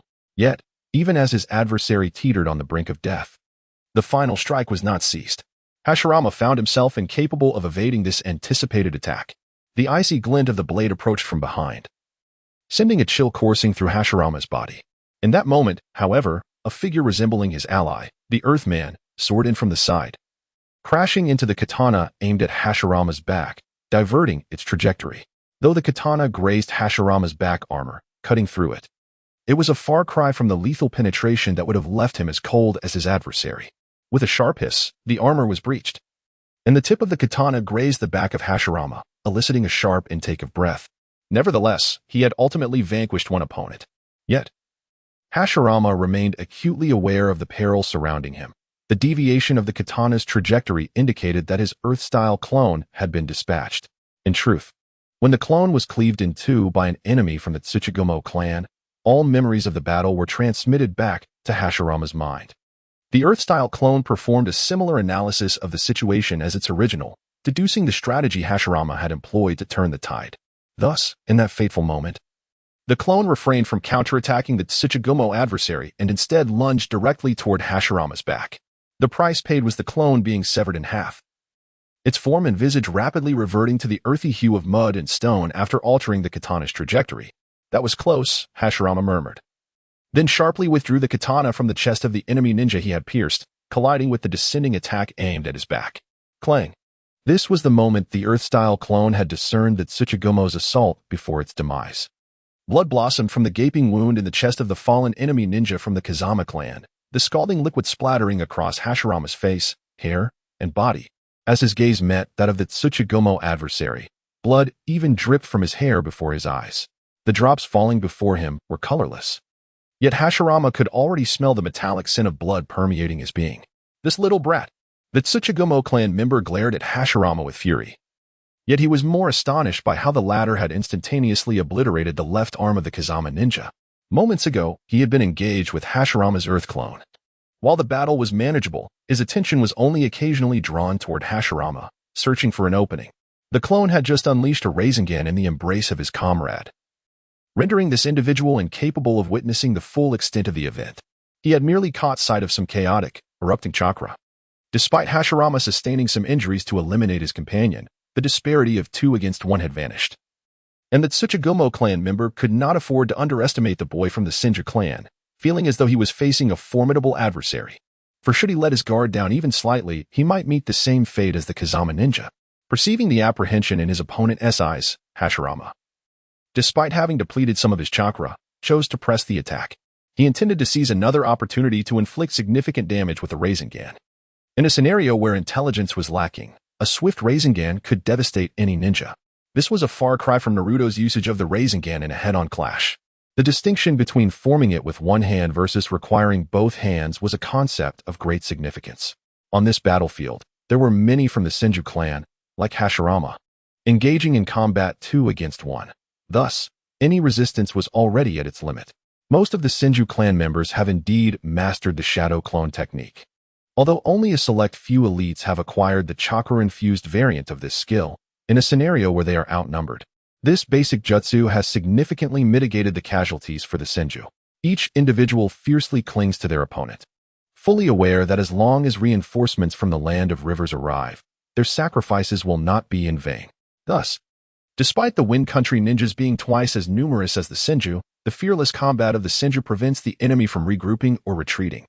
This situation is precisely what the 3 leaders of the Wind Country ninjas, Kazama Hikari, Yuyuki Rin, and Tsuchigakushi, dread the most. Earth Release, Earth Flow River. Water Release, Water Dragon Bullet. Senju Chizaki employs a clone to disrupt the enemy with Earth Release from a distance, while his true self utilizes his expertise in Water Release to launch an assault. Although Kazama Hikari is slightly stronger, he finds it difficult to seize a decisive advantage against Senju Chizaki's unrelenting offense. Both sides are comprised of the most formidable ninja of the present era. The longer this battle drags on, the more unfavorable it becomes for the Wind Country ninjas. Yuyuki Rin, with her keen sensing abilities, furrows her brow as she observes the fierce entanglement with Senju Ketsu and the elite members of the Senju clan. She speaks solemnly to Tsuchigakushi, "We must conclude this situation immediately. We have less than 5 minutes left." The Wind ninjas around them are thoroughly ensnared by the Senju. If they fail to make progress, even if they manage to defeat Senju Ketsu and his companions, it will still take time for their main force to extricate themselves before the enemy reinforcements arrive. Thus, time is of the essence for the Wind ninjas. Tsuchigakushi nods in silence, his hands already beginning to form hand seals. Throughout this battle, Senju Ketsu and his allies have remained on the defensive, affording them no opportunity to disrupt Tsuchigakushi's seals. "Be careful," warned one of the perceptive Senju elites nearby as he sensed a tremendous fluctuation emanating from Tsuchigakushi. Boom. Just as he finished speaking, the ground beneath Senju Ketsu and his companion began to tremble violently. In the next instant, they felt themselves suspended as the sand beneath them collapsed into a pit, as if the once solid ground had vanished. Tsuchigakushi had managed to hollow out the earth beneath Senju Ketsu. Such a peculiar earth release technique was unheard of even among the adept Senju clan members. As they plummeted, Yuyuki Rin, already aware of the jutsu Tsuchigakushi was about to unleash, swiftly positioned herself at the edge of the pit with a diameter of several meters. Even with Tsuchigakushi's prowess, the maximum depth for hollowing out the sand could only reach a few meters. Yet, this was more than sufficient. Yuyuki Rin altered her hand seals, and her lips, resembling cherry blossoms, began to emit wind blades infused with violent energy. Whoosh! A multitude of slender blades of wind descended like translucent, curved daggers, swiftly enveloping the heads of Senju Kiyomi and her companions, resembling unique raindrops that fell abruptly from the sky. The speed at which these wind blades fell was astonishingly rapid, leaving no opportunity for evasion in the absence of a solid footing, even if one wished to employ ninjutsu to defend against the onslaught. There was barely enough time to react. Naturally, the area of greatest intensity was where Senju Kiyomi stood. His reflexes were the quickest among all. Yet the ordinary earth-style ninjutsu could not withstand the wind-style techniques unleashed by Yu Ling. However, executing a more advanced earth-style technique required Senju Kiyomi a moment longer. As he gazed at the wind blades that howled toward him, he was compelled to abandon the half-completed hand seals and seek an alternative means of escape. In truth, no better option existed. Don't stop. Just as Senju Kiyomi's movements were about to falter, a comrade beside him shouted urgently. This was a young woman of barely 20. A member of the Senju clan, younger than Senju Kiyomi himself. She clapped her hand upon the shoulder of another companion beside her, using the momentum to flip over and shield Senju Kiyomi from above. Before he could utter a word, the wind blades that should have struck him collided with the young woman's form, tearing her slender, tall figure apart with ferocious force. In an instant, the youthful body transformed into a blossoming spray of crimson. This scene could hardly be described as tragically beautiful. The girl's demise was, in fact, gruesomely bloody. Thus, the spectacle could only be deemed cruel. Sakura, witnessing the utter obliteration of his companion who had sacrificed herself to protect him, Senju Kiyomi, despite having endured numerous life-and-death battles, could not suppress a heart-wrenching scream, his voice echoing with profound sorrow. Yet, he did not dwell solely on the death of Senju Sakura. His hands, which had paused their seals, resumed their frantic movements. Above him, more wind blades continued to rain down. With Senju Sakura's body now torn asunder by the previous blades, she could no longer defend against the onslaught. At that moment, another member of the Senju clan leaped forward, using his body to shield Senju Kiyomi from the impending attack. Consequently, his form was shredded by the even denser wind blades, blood and bone scattering. Standing at the edge of the pit, Yu Ling furrowed her elegant brows at the sight. With a resounding crash, before the third wave of wind blades descended, Senju Kiyomi's ninjutsu was finally complete. A massive earthen wall abruptly rose, shielding Senju Kiyomi and the surviving elite members of the Senju clan behind it. During this interval, in addition to the 2 clan members who had perished to protect Senju Kiyomi, 3 others had also fallen victim to the enemy's ninjutsu. Boom! The wind blades struck heavily against the earthen wall, embedding themselves within. Behind the wall, Senju Kiyomi's eyes were bloodshot. Yet the hand seals he executed showed no signs of hesitation. In fact, his speed increased beyond its usual pace. Earth-style, curse shift. Senju Kiyomi pressed his palm firmly against the ground, causing the earth to tremble violently, and the area where he and several other clan members stood suddenly surged upward. Yu Ling, at the edge of the pit, was compelled to retreat, momentarily halting her technique. In the blink of an eye, Senju Kazuki and his companions not only evaded the traps set by their adversaries, but also positioned themselves above ground. After executing 2 formidable ninjutsu techniques, Senju Kazuki continued to weave hand seals, summoning the earth pillar to instantly extract the sand from beneath a radius of several meters. Such a secret technique undoubtedly demanded a tremendous expenditure of chakra, and thus, at this moment, the earth pillar, proficient in earth release, was bound to be exhausted. It was the perfect opportunity for an offensive. JK, Rika, Keiichi. As he formed the seals, Senju Kazuki called upon his comrades behind him, each bearing expressions of indignation. Relying solely on his own strength, he knew it would be insufficient to simultaneously launch an assault on the 2 formidable ninjas. Waigetsu Rin and the Earth Pillar, so he needed to harness the combined prowess of his companions. Though these elite warriors may not match Senju Kazuki's strength, they were far from negligible. All of them hastened to form their seals, gathering their most potent chakra. Water release, great waterfall technique. With a resounding roar, Senju Kazuki unleashed a torrent of water from his mouth, cascading forth like a deluge. The great waterfall technique surged forth, particularly striking in the arid desert environment. as it rushed directly toward Waigetsu Rin and the Earth Pillar. Lightning release, heavenly thunder. From behind Senju Kazuki, a member of the Senju clan released a vast amount of lightning, which surged into the torrent, instantly electrifying the mighty waterfall. Meanwhile, several other Senju clan members leaped down from elevated ground above the sandy terrain, their hand seals indicating they were employing the same ninjutsu. As these Senju warriors landed gracefully upon the ground, they slammed their palms against the sand.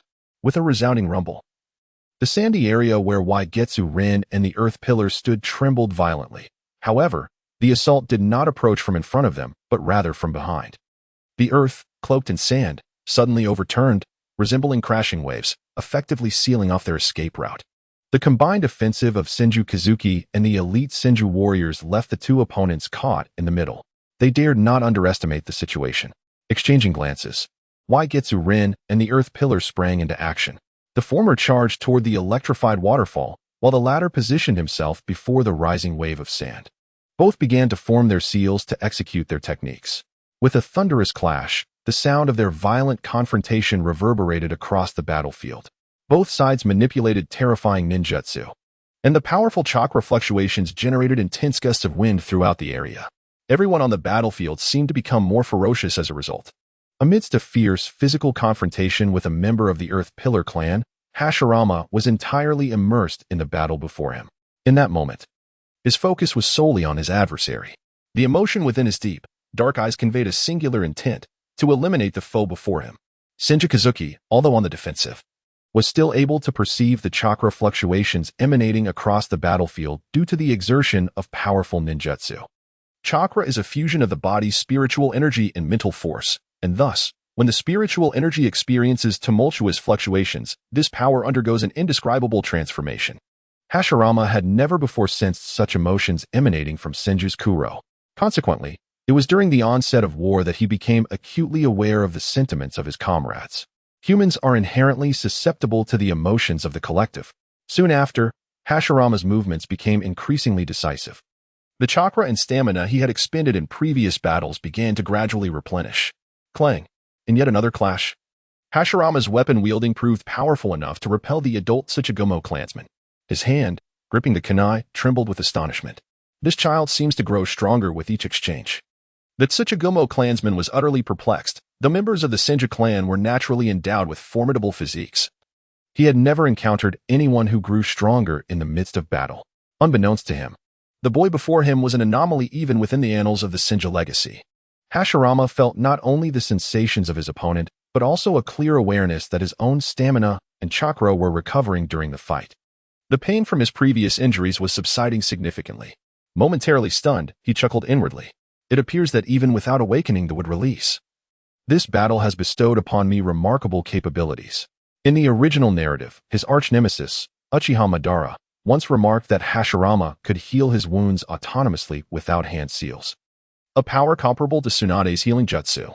Although Hashirama's stamina had previously recovered swiftly, witnessing chakra restoration during combat was an unprecedented occurrence. Despite the prolonged struggle, both Hashirama and the Tsuchigumo clansmen had experienced considerable exhaustion.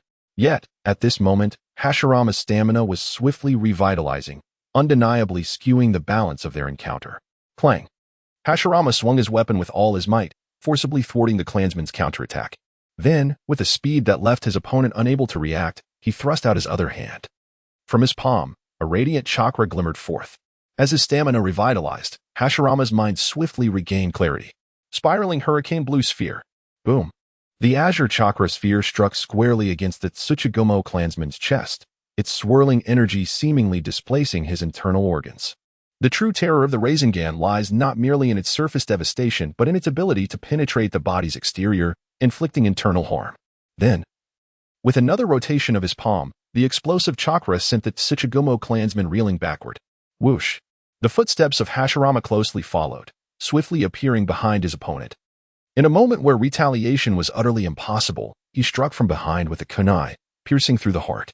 After this swift execution, Hashirama immediately stepped aside, allowing the lifeless body of the Yamagura clan member to be propelled away, still requiring some distance to come to a halt.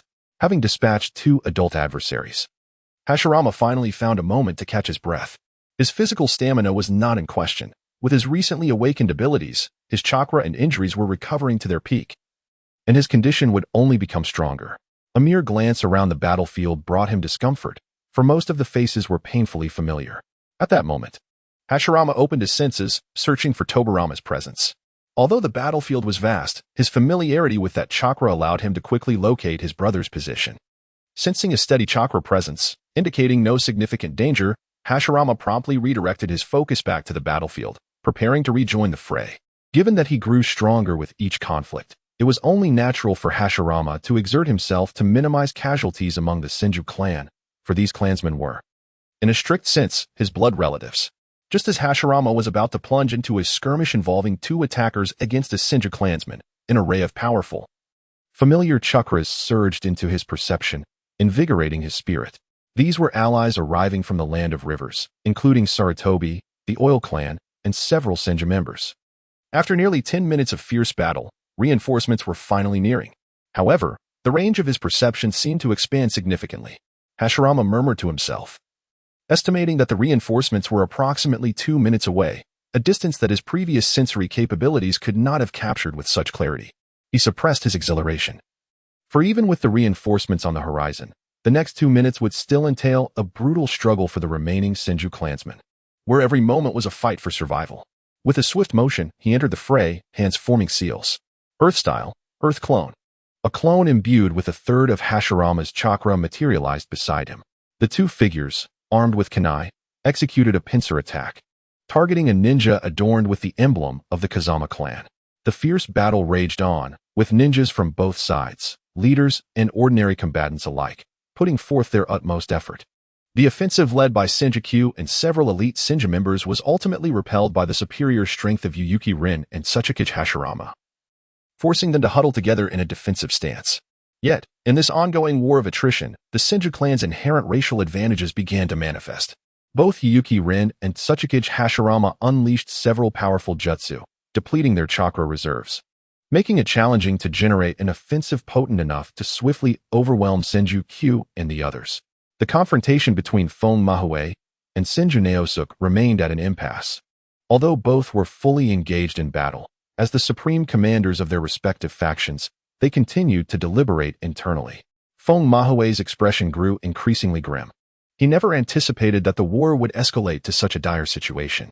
The Senju clan, who should have found themselves in a precarious position, had been disrupted by a technique capable of creating tangible clones. Within the Land of Wind, there was indeed intelligence regarding the shadow clone technique. However, due to a lack of familiarity, Fong Mahue could not conceive of such a strategy. With a thunderous crash, the two engaged in another fierce clash of ninjutsu, causing the surrounding sandy terrain to tremble and subsequently collapse.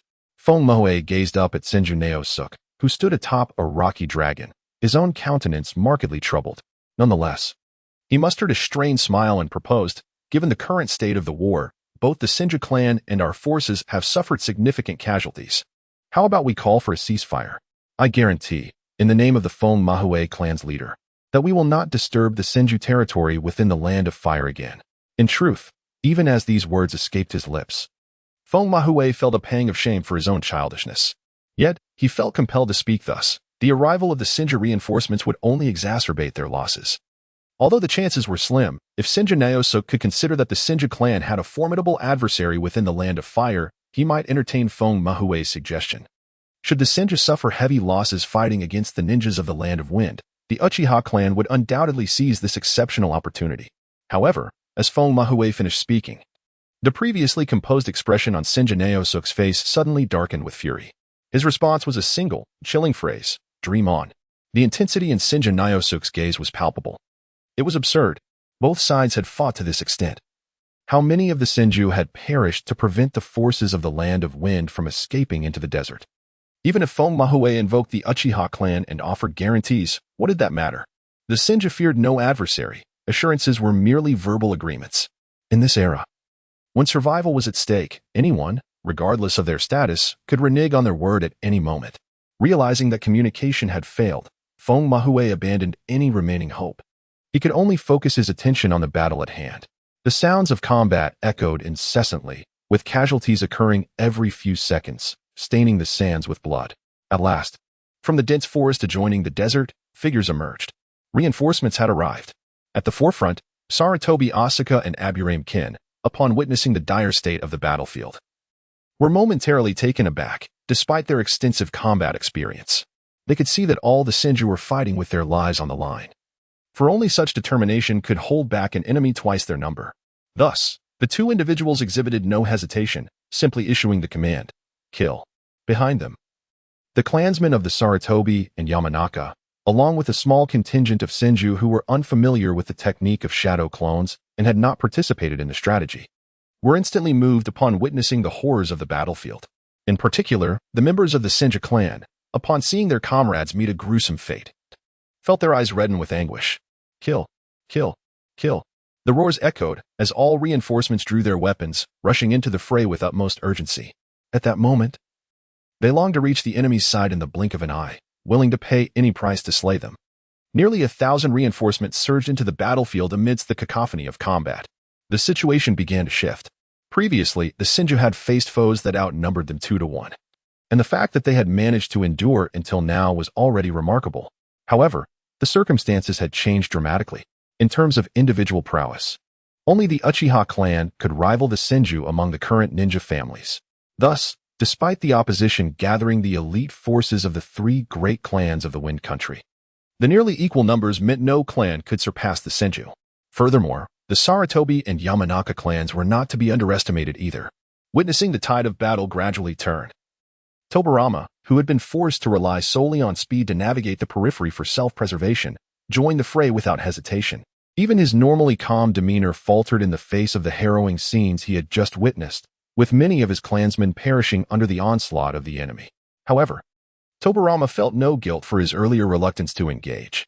The situation had been clear. The enemy was strong, and he was weak.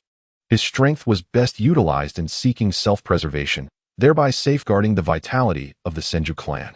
From a broader perspective, his relatively modest power, when deployed at this critical juncture, was the most prudent and rational approach to maximizing the interests of his team. On the strategic front, with the arrival of Sarutobi Asuma, the alliance with Senju Kage allowed them to finally contend with Waigetsu Rin and Tsuchikage Hashirama, even turning the tide of the battle. After all, aside from traveling, Sarutobi Asuma had expended no energy. Upon entering the fray, he demonstrated the formidable prowess of the Sarutobi clan in fire techniques, with flames erupting in the desert that rivaled the might of the Uchiha's finest. Yamanaka Shurin also joined the tumultuous battlefield. While his overall combat ability was not significantly superior to that of the Senju elite, his enigmatic insect manipulation technique could lethally strike without warning. Before long, elite members from the Fma, Waigetsu, and Tsuchikage clans found themselves falling victim to his hands. With the arrival of reinforcements who had sustained minimal losses, the tide of battle experienced a profound transformation. In such moments, Hashirama relied on his formidable regenerative abilities, consistently maintaining himself in optimal combat condition. In one-on-one skirmishes, the explosive impact of the Rasengan yielded terrifying results. Even ordinary shinobi tools stood no chance against the Rasengan. The enemy's weapons were effortlessly shattered by Hashirama, who then struck with the Rasengan, subsequently ensnaring his foes in an all-out assault, ultimately vanquishing them under conditions of unequal stamina. Hashirama did not tally the number of enemies he had slain. He only remembered the near-continuous nature of his battles. He was oblivious to how far this war must escalate before it would reach a conclusion. There was no time to ponder such matters, as his sole focus was to endure until the war's end. With the arrival of reinforcements, their advantage steadily grew, and once Hashirama dispatched his current adversary, there were no more isolated enemies left for him to contend with. "It is time for you to experience the taste of being besieged," Hashirama said with a low chuckle, a savage grin unexpectedly manifesting on his youthful, 8-year-old visage. As he prepared to select his next opponent, a particular battlefield caught his attention. A member of the Waigetsu clan, skilled in taijutsu and wielding a weapon, still managed to hold his ground against two similarly adept members of the Senju clan. The reason lay in the short sword he wielded. The blade was enveloped in a layer of wind-natured chakra, an ethereal cutting force that could effortlessly sever shinobi tools. Coupled with the wielder's proficiency in close combat, it explained the current advantage. Yet, at that moment, Hashirama's focus was not on the elegance of the Waigetsu's swordsmanship. His gaze was fixated on the weapon itself, aflame with fervor. Undoubtedly, though the short sword was not entirely composed of chakra-conductive material, it certainly contained some element of it. Hashirama recalled the promise he made to Tobirama shortly before the war commenced. Although the short sword did not entirely meet Hashirama's initial intentions, it would suffice for Tobirama in the present circumstances. Was this not a serendipitous find, an effortless acquisition amidst the chaos? Hashirama mused, though in truth, he had yet to commence his search. However, he did not immediately consider the short sword as his own, despite their current advantage in the battlefield. As long as the weapon remained in the hands of the enemy shinobi, it could still serve as a lethal instrument capable of claiming the lives of him and his comrades. Complacency was not an option. This was the most crucial principle Hashirama had gleaned from countless battles. With a solemn determination, Hashirama entered the fray. He chose to ambush the Waigetsu from behind. Yet even while facing two elite Senju, the opponent was able to sense Hashirama's impending attack. The individual continued to leverage the sharp advantage of his weapon, compelling the two members of the Senju clan to retreat. He was also able to react to Hashirama's attack. However, faced with the onslaught of Hashirama's weapon imbued with wind nature chakra, he charged directly forward. Almost simultaneously, a shadow clone he had previously created appeared behind the two clan members, conveying a succinct message: engage directly. A short sword, infused with wind attribute chakra, descended towards Hashirama's head, and his method of countering was both straightforward and brutal. Spiraling Gale, Burst Blue Sphere. This technique had proven exceedingly effective on the battlefields of this era, as no one had ever witnessed or even heard of an unmarked, instantaneous ninjutsu. Boom. The chakra sphere collided with the short sword enveloped in wind attribute chakra, producing an effect akin to a heavy strike. This time, the spiraling gale burst blue sphere failed to shatter the opponent's short sword outright. Yet, the short sword was also unable to dismantle the ninjutsu held in Hashirama's grasp. After all, this was a technique of considerable difficulty, one that had defeated numerous Hokage and was part of the Uzumaki clan's secret repertoire. The Uzumaki clan's motto, with the dumpling in hand, "The world is mine," at the same time that Hashirama's ninjutsu thwarted the opponent's short sword. The clan members he had signaled launched an assault on the Waigetsu clan member from behind. Are you still not dead? Hashirama observed the actions of this individual before him. His greatest reliance, the short sword capable of conducting chakra, was temporarily restrained by Hashirama's ninjutsu, even with mastery in taijutsu. Facing two equally formidable Senju clan members attacking from behind, escape was utterly impossible. Nevertheless, the current circumstances had yet to force the enemy into a situation devoid of any means of resistance. Although his demise was inevitable, the saying goes, even a lion in its twilight retains its might. For Hashirama and the other two Senju clan members, this adversary wielding the chakra-conducting short knife was akin to a lion. As Hashirama had anticipated, the enemy suddenly withdrew, gripping the short knife tightly, creating an opening as he swiftly turned. This individual intended to absorb the damage from Hashirama's ninjutsu with his body, then retaliate with his weapon before meeting his end. I knew it. However, Hashirama was well aware that the most perilous aspect of this enemy was not the individual himself, but rather that chakra short knife. At the moment the Waigetsu clan member's hand retreated, Hashirama unleashed the chakra he had amassed in his legs, surging forth as the opponent prepared to turn, providing ample opportunity for the agile Hashirama to slip through. Whoosh! He darted forth as if teleporting, covering less than 2 meters, and appeared beside the turning enemy, propelling the still-spinning chakra sphere with force. Boom! The ninjutsu landed solidly on the opponent's arm, shattering the bone directly, causing the hand that had tightly clutched the chakra short knife to fall away. The Waigetsu clan member, severely injured, exhibited a brief distortion of expression on his face. Yet at that moment, his visage was one of sheer shock, despite his readiness to fight to the death when his ninjutsu clashed with the chakra short blade. Hashirama's recent actions had undeniably rendered all his plans futile. Having lost an arm and his weapon, he no longer possessed the capability to inflict fatal wounds upon the two Senju clan members behind him. The reason for this was the young Senju boy before him, who appeared to be no older than 10, had seen through all his movements and was fully prepared to respond. Hashirama, of course, paid no heed to the expression of his adversary at that moment. Due to the instantaneous body flicker technique he had performed, his body experienced a brief stiffness, rendering him incapable of making any further moves. However, when his opponent's arm was struck by the ninjutsu, everything came to an end. Without a doubt, the attacks launched by the two Senju members were beyond his capacity to counter, and in a single exchange, he was slain. After dispatching his foe, Hashirama bent down to retrieve the chakra short blade from the severed arm's hand. The two Senju members merely glanced at him without uttering a word. The material capable of conducting chakra was exceedingly rare, and for the Senju clan, possessing such a weapon would undoubtedly enhance their strength. Especially in the midst of a great battle, it was nearly equivalent to acquiring a life-saving talisman. However, both members understood that without Hashirama, they would never have been able to so swiftly and easily defeat their enemy, and they might have even faced severe injury or death themselves. At that moment, it was not merely due to Hashirama's status as the clan leader's eldest son that they yielded the weapon to him, but rather because of the pivotal role he played in this battle.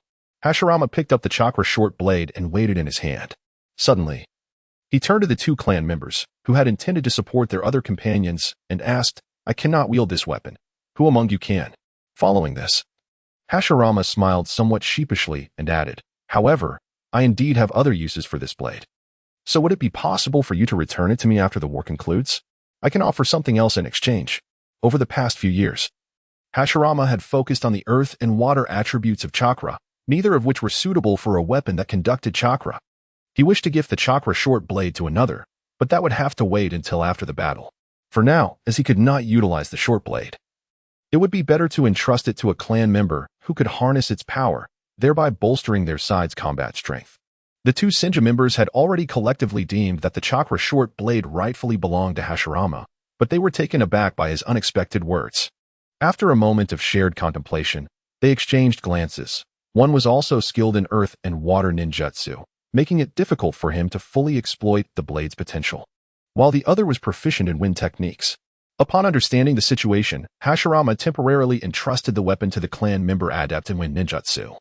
As the battle was still ongoing, no one paid any mind to Hashirama's earlier suggestion of exchanging something else for the chakra short blade after the war. "Let's ensure we survive." The three of them simply wished one another this, then turned to join other skirmishes.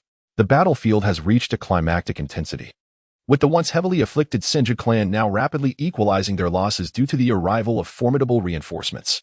As the conflict persists, the number of ninjas lost on both sides has exceeded 500, a staggering figure even in the tumultuous era of constant warfare. Both factions are engulfed in a frenzy of bloodshed. However, their supreme commanders, Senju Nataka and Kazama Hikari, understand that they cannot push their forces to the brink of annihilation. Although the Senju currently hold the upper hand, the cost of exterminating every ninja from the Land of Wind would be exorbitant. It is likely that 7 or 8 out of 10 from the allied forces of Senju, Sarutobi, and Yamanaka would fall here. A loss that is equally untenable for these three clans. From the onset of this war, the Senju have derived no benefit. The Land of Wind is barren.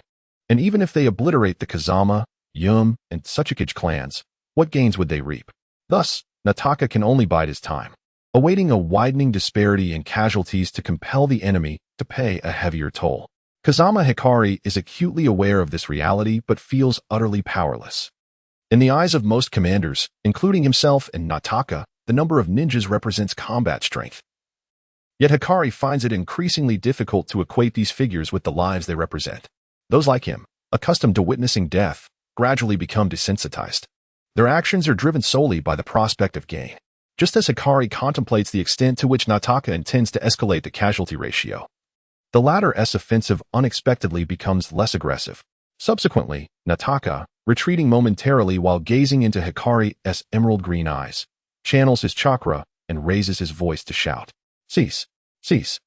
Even so, Nataka's voice, in the vast expanse of the battlefield, carries only a limited reach. Hikari, under Nataka's scrutiny, is taken aback. He had been calculating the extent to which Nataka would push the casualty ratio, and in his estimation, it seemed premature. Were he in Nataka's position, he would have prolonged the battle for at least another 10 minutes to maximize the outcome. Is Nataka seeking to conserve strength?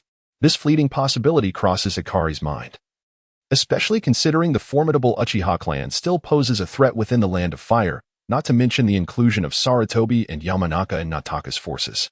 Nataka must also contemplate the casualties among his reinforcements. However, the fact that a stronger adversary is willing to call for a ceasefire is fortuitous for Hikari. Thus, he too raises his voice in response. Halt. Yet both factions, consumed by the fervor of battle, are not machines. Even their commands as leaders cannot be executed instantaneously under such circumstances. Thus, Senju Nizai and Kazama Haihai initially ceased their combat, redirecting their attention to another battlefield where the greatest warriors from both sides clashed. Upon witnessing the usually composed Senju Kiyoshi exhibiting signs of madness, Nizai was momentarily taken aback.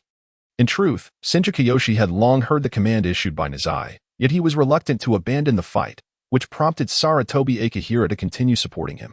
It was only when Nizai and Kazama Haihai made their appearance that Kiyoshi managed to suppress the hatred boiling within him, despite his eyes still glistening with a crimson hue. The gruesome deaths of Senju Sakura and several other fallen members of the Senju clan lingered vividly in his vision. Nevertheless, Kiyoshi trusted that Nizai's decision to halt the battle was made with careful consideration, thus he restrained himself. As Nizai and Kazama Haihai entered the fray, they gradually regained control of the situation. The war came to a standstill. Across the desolate battlefield, marred by the remnants of conflict, the ground was strewn with the bodies of ninjas, each displaying a distinct manner of death, causing the sandy terrain to subtly take on a dark crimson hue. The air was thick with the stench of blood. Hashirama reunited with his comrades, and after a fierce battle, all bore the marks of bloodshed. Their eyes predominantly still tinged with red, the veins within yet to fade. Most gazes remained fixated on the direction where the ninjas of the Land of Wind congregated, exuding an aura of lethal intent. In truth, Hashirama's own condition was similar, yet he was more concerned with ascertaining Tobarama's safety. At that moment, Tobarama was not difficult to locate, standing beside Senju Nizai and Senju Kiyoshi, his armor bearing signs of damage and battle scars, and his youthful face marred by a kunai's cut. However, aside from that, he appeared to be relatively unscathed. Hashirama's anxiety eased as he noticed Tobarama looking in his direction. In terms of perception, prior to the awakening of his own abilities at the onset of this war, Tobarama's sensory skills surpassed even Hashirama's. Nizai also took note of Hashirama, and upon seeing him unharmed, an unmistakable sense of relief flickered across his eyes. Coincidentally, Hashirama caught a glimpse of the change in Nizai's expression at that moment, leaving him slightly taken aback. Having played a tabletop game called Werewolf in his past life, Hashirama had developed a keen ability to observe the emotional fluctuations in people's faces and eyes. In that instant, he sensed that something had shifted in Nizai's gaze directed at him. However, instead of immediately pondering the reason behind this change, he expanded his perception. Hashirama was searching for the Senju clan member who had previously taken the chakra dagger. In such circumstances, sensory exploration proved far more effective than mere sight. And soon Hashirama detected the chakra fluctuations of that clan member. He exhaled in relief, not for the sake of the chakra dagger, but rather for the safety of his comrade who had fought alongside him. Through his perception, Hashirama quickly located the position of the clan member and retrieved the dagger. Hashirama did not forget his words spoken on the battlefield. He genuinely wished to exchange something of value for ownership of the short blade. However, this proposition was resolutely declined by the two members of the Senju clan. Consequently, Hashirama chose not to dwell on the matter any further, merely noting the names of these two clansmen, intending to find a way to compensate them should the opportunity arise. After all, one day in the future, Hashirama would undoubtedly become the leader of the Senju clan. When Hashirama reclaimed the short blade, the ninjas from the Land of Wind had already assembled, prioritizing a swift retreat over tending to their fallen comrades on the battlefield. The silhouettes of the enemy ninjas gradually faded into the boundless desert until they vanished entirely. The members of the Senju clan, suppressing their inner wrath and hatred, began to gather the bodies of their fallen comrades. At that moment, a somber and sorrowful expression enveloped everyone's faces, including Hashirama's. He finally comprehended why Minato had said that in the world of ninjas, hatred is akin to a chain of entangled links. As long as the ninja system exists, hatred will never dissipate. This assertion held a profound truth, as the answer that Jiraiya entrusted to Naruto remained elusive. The notion of lasting peace and mutual understanding among humans is, in essence, an unattainable ideal. Although Hashirama cherished the tales of the Hokage, as a time traveler, he was not so naive. He recognized that the so-called peace was fundamentally constructed upon the foundation of formidable power. Just as the first Hokage dedicated his life to peace and establishing a balance among the tailed beasts, in reality, the stability among the 5 great ninja nations during that era was a result of Hashirama as well as the God of Shinobi. His immense strength instilled a sense of fear in the higher echelons of various nations, preventing them from making reckless moves. Thus, after Hashirama's demise, the First Ninja World War erupted. Today, however, he gained a deeper understanding of another truth. The original first Hokage had traversed an arduous journey from a youthful ambition to alter the ninja world to ultimately achieving that goal. The author presents Hashirama as the mightiest figure standing at the pinnacle of the ninja realm, evoking awe among readers regarding his power. Yet, few ponder the multitude of bloody battles and life-and-death struggles Hashirama endured before reaching this zenith, akin to today's conflict. In the world of Naruto, Nagato's words ring true. Those who are deemed gods must possess experiences beyond the imagination of ordinary individuals.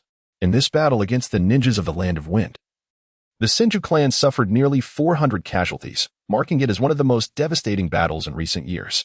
However, the achievements garnered from this conflict surpassed the expectations of Hashirama and his contemporaries. After all, the adversaries comprised the elite from the strongest ninja clans in the Land of Wind. Thus, despite the heavy losses, the news of their resilience would only solidify the Senju clan's status as one of the preeminent ninja families. Transporting such a multitude of bodies back was a cumbersome task, resulting in a slow return journey for Hashirama and his companions. Being still children, neither Hashirama nor Tobirama were tasked with the burden of carrying the bodies. Within the dense forests of the Land of Rivers, two brothers walked side by side. Hashirama casually tossed the short blade in his hand to Tobirama. As Tobirama caught it, his gaze immediately fell upon the blade, and he soon noticed its uniqueness. Tobirama abruptly lifted his head to meet Hashirama's eyes. In response to Tobirama's gaze, Hashirama offered a gentle smile, remarking that the ninjas of the Land of Wind were quite impoverished, suggesting that Tobirama should make do with the short blade for now, promising that he would eventually procure a true weapon for him. At that moment, Hashirama's idea bore a resemblance to the creativity of the Hokage anime team, as he envisioned equipping Tobirama with the Sword of Thunder God. Observing Hashirama's calm profile, Tobirama found himself at a loss for words. He realized that he did not place much importance on Hashirama's earlier promise in such a perilous battlefield environment. It was astonishing that Hashirama still contemplated seizing a weapon from their foes. Rationally, Tobirama deemed Hashirama's actions exceedingly dangerous, as the enemies wielding such formidable weapons were undoubtedly powerful adversaries. It was unlikely that Hashirama had simply stumbled upon this weapon on the battlefield. As it was a prized possession for many, no one would abandon a potent weapon after overcoming a formidable opponent. Although Hashirama appeared unscathed, even looking more invigorated than any of their kin, he had indeed taken a significant risk. "Thank you, but it would be best if you refrained from such perilous actions in the future," Tobirama said, his tone surprisingly gentle, an unprecedented softness for him. Yet from his words, Hashirama discerned that Tobirama genuinely believed such behavior was unwarranted. However, Hashirama bore no anger, for this was simply Tobirama's nature.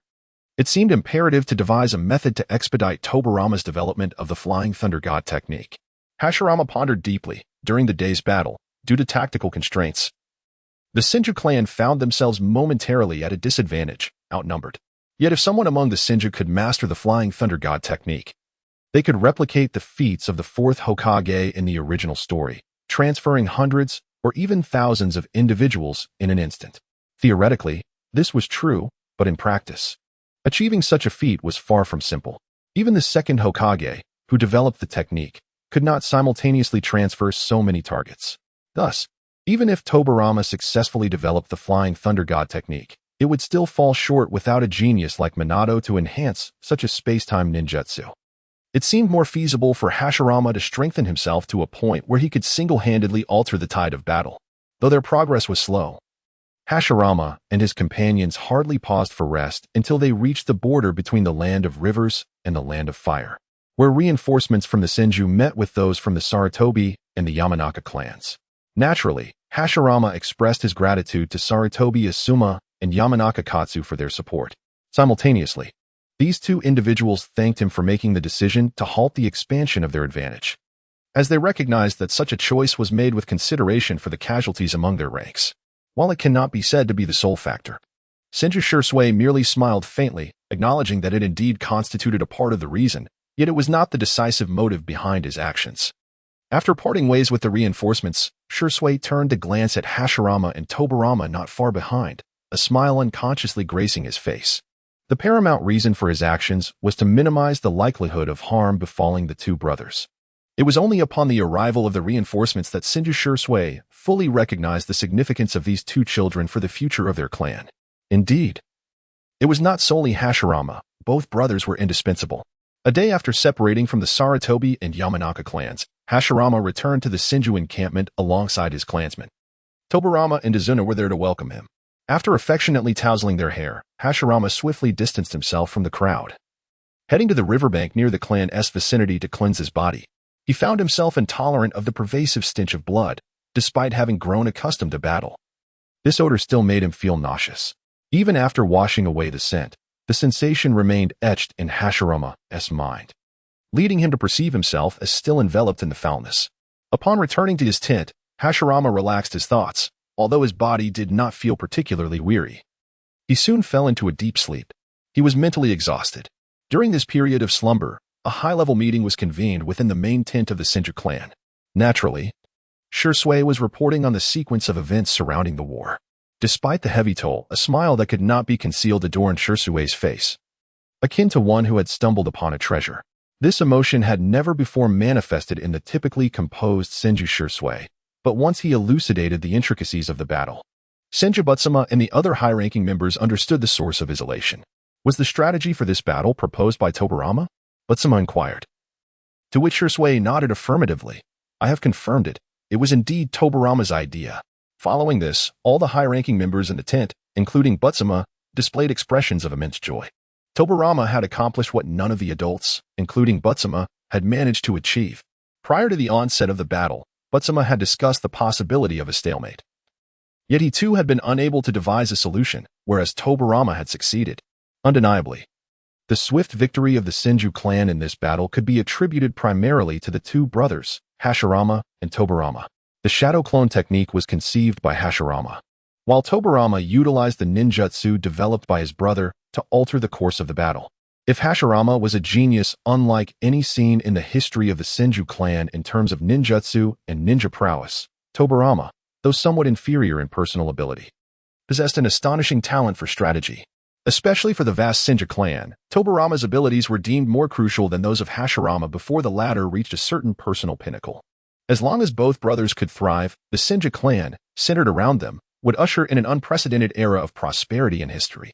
By the time the meeting concluded, the brothers Hashirama and Tobirama had truly become the dual cores that the Senju leadership intended to cultivate with utmost dedication and resources. When Hashirama awoke from his slumber, the night had already deepened. He sat up, stretching his arms wide, feeling a rush of lightness before parting the fabric of his tent. Hashirama exhaled a heavy breath that had weighed upon his chest, seemingly releasing the worries from his dreams along with it. Having spent 6 years in this world, his experiences had been far more thrilling than the 20 years prior, where he was merely a reclusive man and a mediocre web novelist in the modern realm. After all, in a society governed by law, encountering life and death situations was something that some individuals could never experience in their lifetime. Yet, these were not the sources of Hashirama's distress. Despite the passage of 6 years, he could not forget the person of immense significance to him from another world. Can I return? Hashirama had pondered this question more than once, as he could scarcely recall how he had arrived in this world, thus rendering him unable to conceive a method for returning to his original realm. The world depicted in the comics undeniably existed. He no longer doubted this. However, the nature of the connection between this world and reality, and how they coexisted, remained shrouded in uncertainty. There were countless hypotheses, yet Hashirama found himself bewildered. Knowing only that with the experiences he had amassed over the years, if he were to return, his life trajectory would undoubtedly differ from what it once was. Gazing up at the bright moon, he lowered his head in contemplation of his homeland. As he lifted the tent's fabric and beheld the radiant moonlight, Hashirama's tumultuous thoughts took an unexpected turn. There is a beautiful woman on the moon. He chuckled softly, recalling Kaguya Otsutsuki, the most prominent figure in the Naruto universe, who remained sealed at the very center of the moon. Kaguya was indeed quite beautiful. As whimsical thoughts took flight, Hashirama rapidly shed the earlier melancholy. Did other travelers not think of home? His imagination wandered to other realms. The following morning, as dawn broke, the daily practice he diligently pursued was unavoidable. Hashirama was pleasantly surprised to discover that after awakening his abilities akin to the 100 healing technique, his chakra had nearly doubled within the span of a day and night. This was an astonishing rate of growth, for although he was merely 8 years old, His chakra reserves had already been comparable to those of most adult ninjas within his clan. Moreover, the chakra of the Senju clan's ninjas was inherently far superior to that of other ninja clans in the shinobi world. The amplification of chakra is not solely indicative of the ability to unleash more formidable ninjutsu. With diligent training, it can also significantly enhance foundational aspects. Both speed and strength can experience remarkable growth. Thus, to adapt to this surge of chakra, Hashirama has undertaken a more rigorous training regimen than ever before. Furthermore, his physical chakra augmentation has yet to reach its conclusion. Not only Hashirama, but after this battle, Tobirama has also become acutely aware of his own inadequacies and power, prompting him to independently intensify his training, particularly in mastering the use of the chakra short sword. Of course, the news of the Senju clan's alliance with the Sarutobi and the Yamanaka clans, successfully repelling the invasion of the Wind Country's ninja, swiftly spread throughout the ninja world in the ensuing days. Within the Land of Fire, the conflicts between the Uchiha and other clans seemed to have subsided as a result. Although the Senju clan suffered considerable losses in this campaign, the Uchiha refrained from seizing this opportunity to launch a major offensive. The Senju clan returned to a relatively peaceful period. The most significant development within the clan was the acceptance of Hashirama's prior proposal by the higher-ups, leading to a strategic shift in the training of newcomers. Hashirama was undoubtedly elated, and he eagerly enlisted Tobirama to devise a training regimen specifically tailored for Wakana and Ban. The concept was proposed by Hashirama, while Tobirama would finalize the intricate details. Given their ages, the Senju clan did not require them to undertake particularly arduous tasks. Following the battle, it seemed that the assignments assigned by Senju Butsuma to the two brothers had diminished. Both Hashirama and Tobirama gradually became cognizant of this change.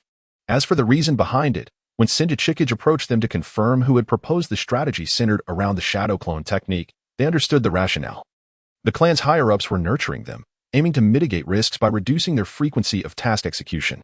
Half a month later, in addition to intensifying his previous training endeavors, Tobirama focused on another crucial aspect, mastering the spiral jet hurricane and its azure spheres. Without any external aids or techniques, Tobirama successfully completed the first two phases of the practice on his own. Admittedly, the most challenging part of this ninjutsu lies in the final third stage. Yet he was confident that, given a little more time, he would master it completely.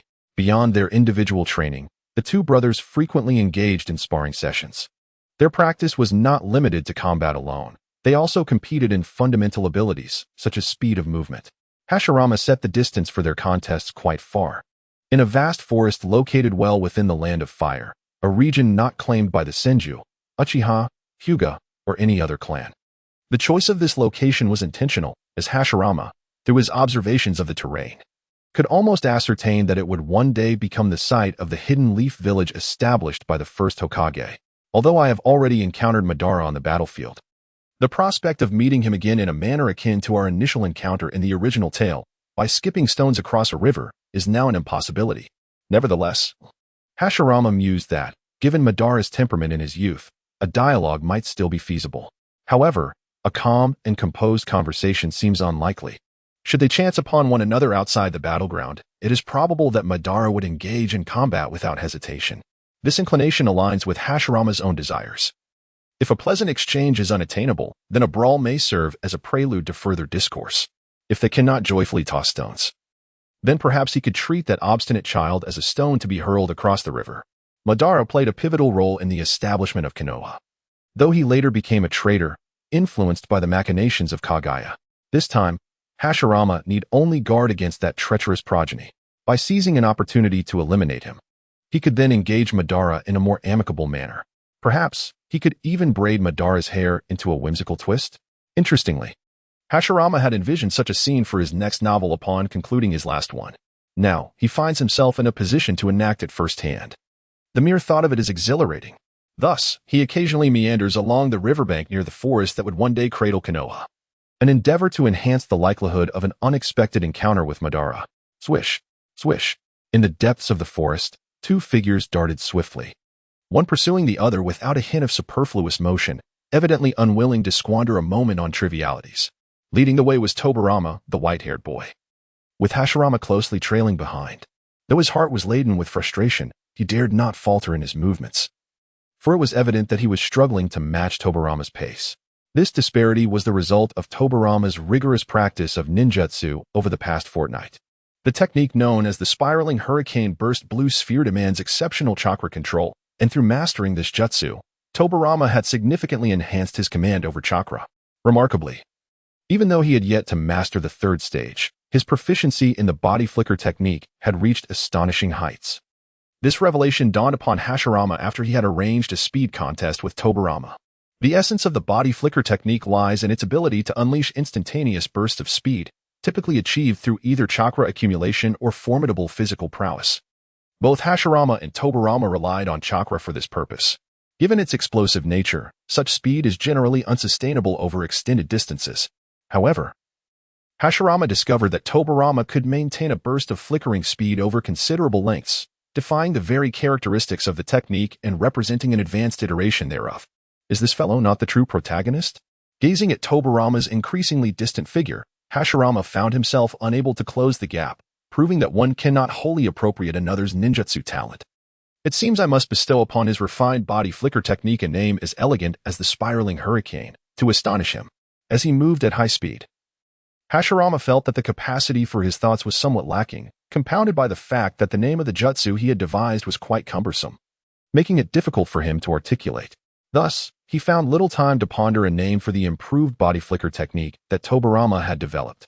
With determination, Tobarama surged ahead towards the destination they had agreed upon.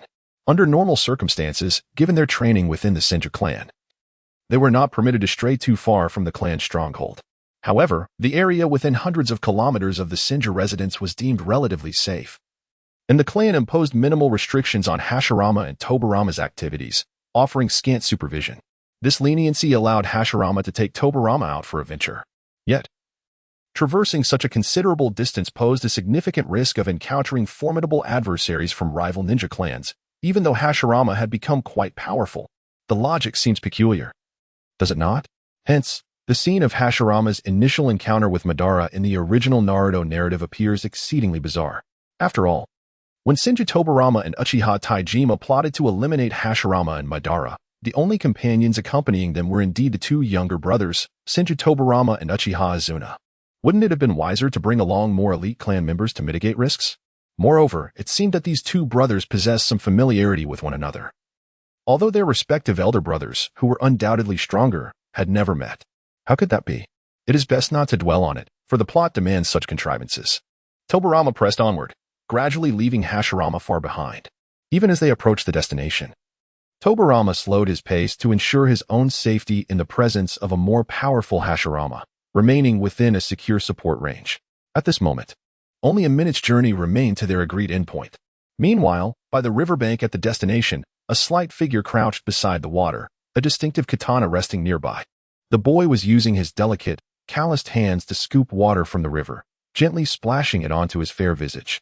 The clear water reflected his handsome features. Aside from his lips, which were somewhat disproportionate, his countenance was exquisite. His upper lip was notably thicker than his lower lip.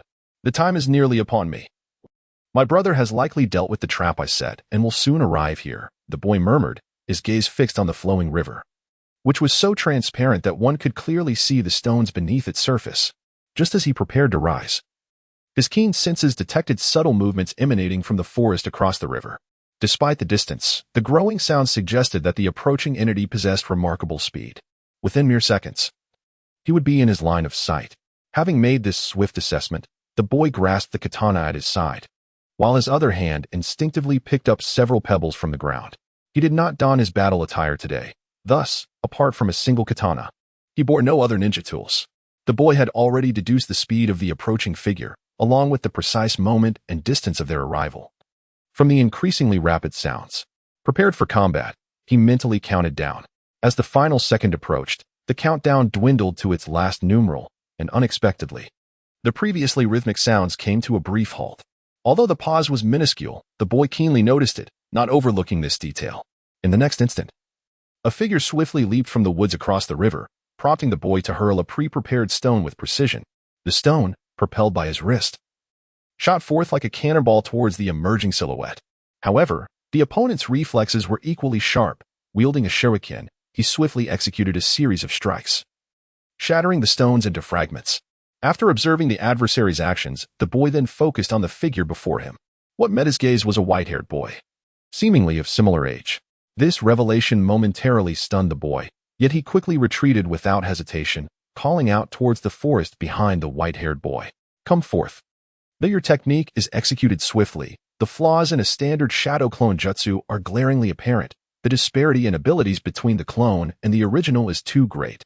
Judging by the movement and speed, you cannot possibly be the real one. His tone remained remarkably calm. At the moment his words fell, the white-haired boy, who had just severed the stones, landed gracefully, his youthful face displaying a hint of astonishment as he regarded the boy. Moments later, the white-haired boy standing on the opposite riverbank transformed into a cloud of smoke, vanishing from sight.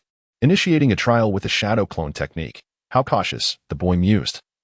Yet, judging by his appearance and age, he does not resemble the Senju Hashirama my brother and father mentioned. As he pondered, the true form of Tobarama emerged from the woods on the opposite bank, wielding a chakra-infused short blade. I merely revealed a fleeting vulnerability, perhaps even none at all. And this lad was able to surmise my potential offensive intentions. Following his probing, he swiftly reached a conclusion. Tobarama reflected, observing the boy across the river. The boy, of similar age, had long black hair simply tied back. Had he not heard the boy's voice first, Tobarama might have mistaken him for a girl based solely on appearance. However, this detail bore little significance. He, too, was calculating. The boy's ability to make such precise judgments, especially recognizing the shadow clone technique immediately after the attack, indicated a profound understanding of the jutsu. It was evident that such insight could not be attained through mere hearsay.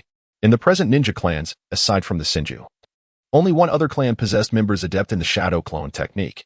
Moreover, considering the boy's physical characteristics, although he currently dons attire devoid of any family crest, his identity is not particularly difficult to surmise. Tobarama gazes intently at the boy across the river, his expression darkening, and his voice lowers accordingly. A member of the Uchiha clan, perhaps? Has my identity been discerned? The boy, with his delicate features resembling those of a girl, fixates on Tobarama's increasingly somber demeanor. Upon recognizing that the technique employed by this individual is the shadow clone jutsu, he naturally confirms his identity.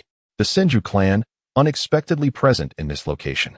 The boy, equally vigilant, observes Tobarama, acutely aware that their recent exchange of probing glances and the rapid discernment of his identity suggest that this peer is undoubtedly a formidable adversary. He had not anticipated that, aside from the esteemed Hashirama, who was regarded as a significant target by the clan's higher-ups and his brother, there existed another child of such caliber within the Senju clan, despite his own youth. As he scrutinizes Tobarama, a glimmer of intrigue emerges in his otherwise wary gaze. Nevertheless, the boy has no intention of lingering here, for it is evident, under any consideration, that this individual cannot possibly be here alone. The distance to the Senju clan's stronghold is not far, and given the boy's age and attire, he does not appear to be undertaking a mission solo. He resolves to find a way to notify his elder brother. At this moment, Tobarama's thoughts mirror those of the boy, albeit he possesses a notable level of perceptive ability. Within the range of his senses, he detects not a single trace of chakra aside from his elder brother's. Should this individual be allowed to mature, he would undoubtedly prove as daunting an opponent as Uchiha Madara. Tobarama has learned from both Hashirama and the sage of the Senju clan about a peer within the Uchiha clan capable of confronting his brother directly. The boy before him instantly strikes Tobarama as uncannily similar to himself.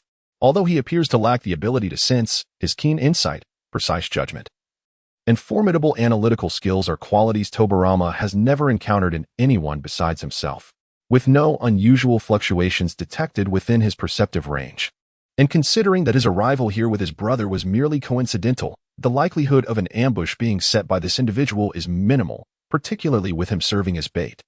Tobarama scans his surroundings, continuing his internal analysis, and the sole distinction in judgment he makes compared to the boy is that the latter's presence here seems purely fortuitous. Even if he has allies, they would require a certain amount of time to arrive. His brother will soon be here. If he and his brother join forces, they can eliminate this adversary before any potential reinforcements arrive. The Uchiha boy has clearly been deemed a formidable target by Tobarama, who, through astute assessment of the situation, believes there exists an opportunity to strike him down here and now. Otherwise, the individual before him would undoubtedly become a formidable adversary, perhaps even a significant threat to the entire Senju clan. At this moment, Tobarama's thoughts had already turned lethal towards the boy before him, despite it being their first encounter. The mere fact that the boy belonged to the Uchiha clan provided Tobarama with ample justification to take lethal action. In truth, the decision he made in this fleeting moment was devoid of any error. The boy before him would emerge as the most challenging opponent he would ever face in his lifetime. Meanwhile, the boy also reached a conclusion. He had no intention of becoming overly entangled with Tobarama here. However, having recognized Tobarama's remarkable speed, the boy realized he must first devise a method to create an opportunity for escape. A preliminary test was in order. As the boy made his decision, he stepped forward, landing directly upon the river's surface. Almost simultaneously, Tobarama, positioned at the edge of the forest on the opposite bank, unleashed his body flicker technique with all his might, charging towards him. Yet, in the face of Tobarama, whose form resembled a flash of white light, the boy too began to move across the river's surface, his form darting above the water. "Do you intend to limit my speed in this manner?" Tobarama remarked, aware that utilizing the body flicker technique required a continuous outpouring of chakra. Thus, when maneuvering on the water's surface, he also had to consider the chakra being released from his feet to maintain his buoyancy. Consequently, although the body flicker technique could be executed on the water, it would be significantly constrained. At the very least, his recently improved body flicker technique could not sustain itself on the water's surface. Tobarama could certainly navigate along the river to ensure the boy could not easily shake him off, but such a tactic would be futile as the longer they remained engaged, the greater the uncertainty of unforeseen developments. He intended to resolve the matter swiftly and had no desire to become ensnared in a protracted struggle. However, the water's surface could also be leveraged to his advantage. Withdrawing the chakra-infused short blade into its sheath on his back, he formed hand seals. Initially, he had learned the lightning release technique, but his true expertise lay in water release. As he raised his hands, the boy on the river's surface bent over, plunging his specially crafted katana into the water, forcefully lifting it, causing splashes to erupt as water-soaked stones whirled before him. With a swift motion, the boy struck the stones with the back of his blade. The spinning stones shot forth like thrown ninja tools, targeting Tobarama's hands, which were currently forming seals. Aware that Tobarama was a member of the Senju clan, the boy had anticipated that his opponent might excel in water release techniques, and thus this possibility was well within his calculations. However, the stones he had launched like shuriken were easily evaded by Tobarama, who sidestepped with remarkable speed. Indeed, the boy did not find this surprising. The stones struck with the back of his katana could not possibly compare to genuine ninja tools in terms of speed, power, or angle. Observing this, the boy quickly retreated. As the technique in Tobarama's hands reached completion, the boy departed from the water's surface where he had just stood, causing the waters to surge violently, transforming into a towering column directed towards him. With a swift motion, the boy landed on solid ground, casting his gaze upon the rapidly approaching water column. In an instant, he pivoted to the side, his speed surging dramatically beneath him. It was indeed the body flicker technique. The column of water swept past him, crashing heavily into the nearby forest, where the immense pressure of the water snapped a giant tree in two. However, the boy was not inclined to focus on such matters, for at that moment, Tobarama had already dashed across the riverbank, his speed surpassing that of the previous encounter. Tobarama glanced at the colossal tree felled by his ninjutsu and murmured to himself, "Indeed, is he signaling his comrades in the vicinity in such a manner? Or is it merely a show of force?" Regardless, Tobarama had swiftly arrived before the boy, his hand tightly gripping a chakra-infused short blade, from which azure lightning flickered ominously. Not to be outdone, the boy brandished his katana, the blade igniting with a vivid crimson hue, indicative of fire-type chakra. With a thunderous clash, the two weapons, one imbued with lightning and the other with fire, collided with tremendous force. The gazes of Tobarama and the boy intertwined at such a close proximity. At that moment, Hashirama, who was racing through the forest, sensed a sudden and intense fluctuation in Tobarama's chakra. He expanded his perception and quickly detected another chakra presence adjacent to Tobarama's. Upon sensing this disturbance, Hashirama paused, for the sensation bore an uncanny resemblance to the infamous Uchiha Madara, though it was undoubtedly not him. Typically, such a close resemblance in chakra implied a strong blood relation, and judging by the magnitude of this chakra, it could only belong to one of the Uchiha's famed pillars, Izuna. Hashirama exclaimed in astonishment, never having anticipated that while seeking a fateful encounter by the river where the original story unfolded, he would so swiftly achieve this goal.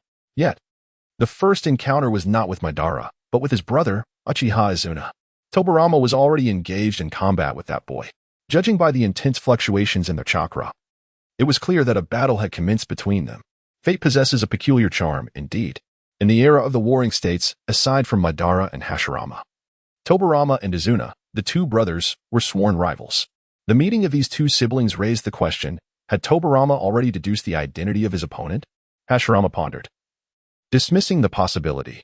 Knowing Tobirama's cautious nature, he would not act recklessly unless he had confirmed the other's identity. Given Tobirama's intellect, it was indeed plausible he could accomplish such a feat, yet Hashirama remained uncertain of Izuna's current state. He vaguely recalled Kishimoto's evaluations of Izuna from the original narrative. Uchiha Izuna, a formidable adversary for Senju Tobirama, presented almost no weaknesses. Tobirama spent a considerable amount of time devising a strategy to overcome this strong foe. This was the moment when the Flying Thunder God technique first emerged on the battlefield. Therefore, it is evident that Uchiha Izuna's prowess must not be underestimated, as he proved to be a source of great vexation for Tobirama. As Hashirama pondered this, he hastened with all his might towards the location of Tobirama and Izuna. After advancing approximately a kilometer, a familiar chakra suddenly manifested within his perception. A smile crept across Hashirama's face. Today had not been in vain. From the sensed distance, he realized he could arrive at the battlefield of Tobirama and Izuna before that individual. Uchiha Madara. Boom. At the riverbank, Tobirama and the Uchiha boy, Izuna, clashed with their weapons. The violent collision of fire and lightning chakra erupted like an explosion. The moment their blades met, Tobirama's crimson eyes narrowed slightly, as he noticed the lightning chakra on his short blade beginning to dissipate upon the initial impact. Lightning and fire. These two chakra natures do not possess a restraining relationship. Thus, this scenario indicated that Izuna's mastery of weaponry surpassed that of Tobirama. However, this was not surprising, considering that Tobirama had only possessed this weapon for half a month and had not devoted much time to practicing its control during that period. Consequently, after this strike, Tobirama had no choice but to retreat temporarily. Yet, Izuna swiftly altered his movement, pivoting his blade engulfed in flames toward Tobirama with a horizontal slash. Tobirama was momentarily taken aback. The shift in Izuna's actions clearly demonstrated a specific sword technique. Although he had trained in swordsmanship, he evidently lacked the depth of experience that Izuna possessed. Swish. Tobirama could only channel his chakra and employ the body flicker technique to evade, even though he understood that Izuna's strike might not descend upon him, just as he had anticipated. The flame-imbued blade was retracted halfway before Izuna swiftly turned and darted toward the forest behind him. Tobirama had already discerned his intent, but as he adjusted his angle to pursue, Izuna executed a backhanded slash aimed at him. Thud. Tobirama parried the blow and pursued closely. Although his speed exceeded that of Izuna, in the absence of a willingness to engage in combat, Tobirama could not entirely thwart Izuna's escape. However, under Tobirama's influence, Izuna's mobility was significantly hindered, as each distance he covered required him to contend with Tobirama's offensive maneuvers. As the two figures vanished deep into the woods, Hashirama sprang forth from the foliage. He surveyed the remnants of the battle left by Tobirama and Izuna at the riverbank before crossing to the opposite shore and plunging back into the dense forest. Indeed, as Hashirama had surmised, Izuna was not an easily entangled opponent, proving to be elusive even against Tobirama's skill and speed. The position of Izuna aligns with the direction of Madara's chakra, and considering the current speed of Izuna and Tobirama, the only miscalculation on Hashirama's part is that he may arrive a bit later than that fellow, for Madara's speed surpasses even Hashirama's own. Alas, I am not adept at running. Hashirama sighed, yet he harbored no concerns for Tobirama's safety, for Madara's current location was nearly within Tobirama's sensory range. He would undoubtedly take precautions. In the forest, Tobirama, who had been pursuing Izuna, sensed a chakra rapidly approaching from behind Izuna as soon as Hashirama reached the riverbank where he and Izuna had been. The fluctuations of that chakra bore a striking resemblance to the boy before him. Tobirama furrowed his brow. He had not anticipated that Izuna possessed such remarkable swordsmanship and that his body flicker technique was not lacking in speed. It seemed he would have to reconsider his approach. Without hesitation, Tobirama decisively responded by halting his pursuit of Izuna and immediately retreated in the opposite direction. However, this revealed his intentions. Observing this, Izuna promptly turned to chase after Tobirama. In an instant, their roles had reversed. Swish.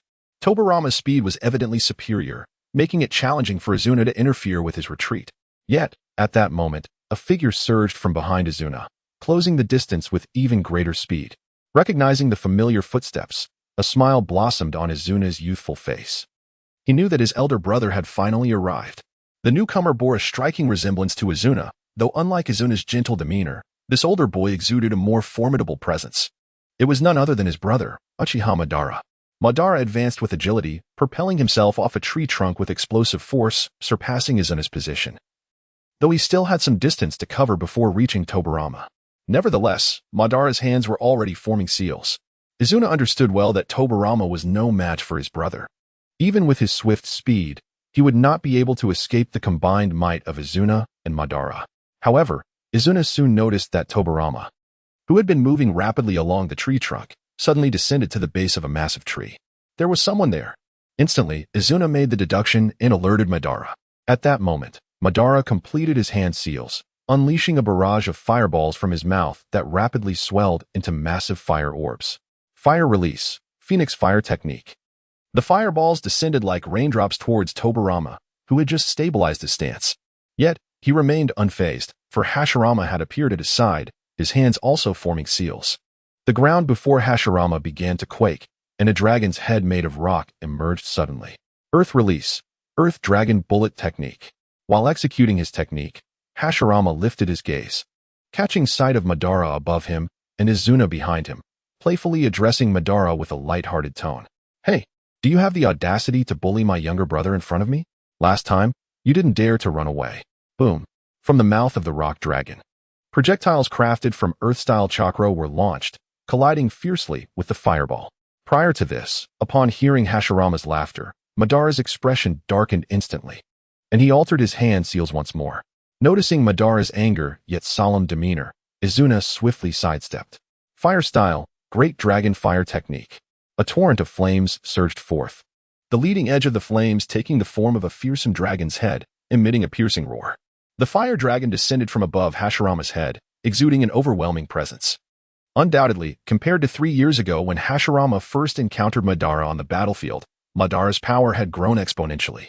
Yet, in the face of such an onslaught, Hashirama was already prepared. He completed his hand seals and elegantly pressed one hand against the ground, causing a wall of earth to rise before him. On the surface of the earthen wall, several distinct faces were etched, reminiscent of the characters requested by his fellow readers from his past novels. Whoosh! Beside Hashirama, Tobarama transformed into a white flash, skillfully maneuvering around as he sensed Izuna's trajectory, circling from behind Hashirama. Behind the earthen wall, as the fierce flames began to wane, Hashirama charged forth without hesitation. Almost simultaneously, he locked eyes with Madara, who had already appeared before the wall. Opting not to throw shurikens for distraction but rather charging directly at him. Bang! Both Hashirama and Madara struck simultaneously, their arms colliding just as Naruto and Sasuke did during their battle at the Valley of the End in the original narrative. However, Hashirama had never anticipated that such a familiar scene would one day manifest in his own life. There was no room for distraction as Madara's movements began to shift. His posture elegant and dance-like, yet concealing deadly strikes beneath. Even with his recent surge in power, Hashirama would never underestimate this formidable opponent from the Warring States era. Swiftly adapting his own actions. As the clash between Hashirama and Madara unfolded, Izuna and Tobarama also crossed paths. When the blade engulfed in flames descended upon him, Tobarama decisively chose to evade, clearly recognizing his disadvantage in this regard, yet this did not imply a lack of strength compared to Izuna. Each possessed their own strengths and weaknesses, with Tobarama's speed being particularly pronounced. Is that the legendary Uchiha Madara? The Senju Hashirama? During their skirmish, both Tobarama and Izuna kept a watchful eye on their elder brother. As for them, Hashirama and Madara were the most formidable allies in the present moment. The previous confrontation had made it clear that even with their utmost efforts, finding a flaw in their opponent's defenses was a daunting task. Thus, they could only place their hopes in their two elder brothers. Bang, bang, bang. The two opponents, Madara and Hashirama, exchanged blows with fervor, their fists and feet slicing through the air with remarkable speed, rendering it impossible for either to gain the upper hand. However, Madara was acutely aware that he could not engage Hashirama in a direct confrontation for the moment they entered close quarters. he realized that his adversary's strength far surpassed his own. Despite his reluctance to clash head-on, Madara seized every opportunity to launch his attacks. His fluid movements and seamless transitions left even Hashirama, his rival, in awe. After 3 years of rigorous training, Hashirama recognized his own significant growth. Yet Madara's mastery of taijutsu eclipsed his own. 3 years prior, their martial prowess had been evenly matched, but given Madara's hesitance to contest Hashirama directly, the latter naturally remained unyielding. Can it be that a mere child could contend with his elder brother to such an extent? It was indeed a remarkable feat to rival his sibling. Meanwhile, as they observed the duel, Tobirama and Izuna were astonished to realize that the elder brother, whom they believed to be unmatched among his peers, had finally encountered a worthy opponent. This revelation suggested that placing their hopes solely on the outcome of this battle would not be a simple endeavor. Consequently, both Tobirama and Izuna arrived at a simultaneous conclusion.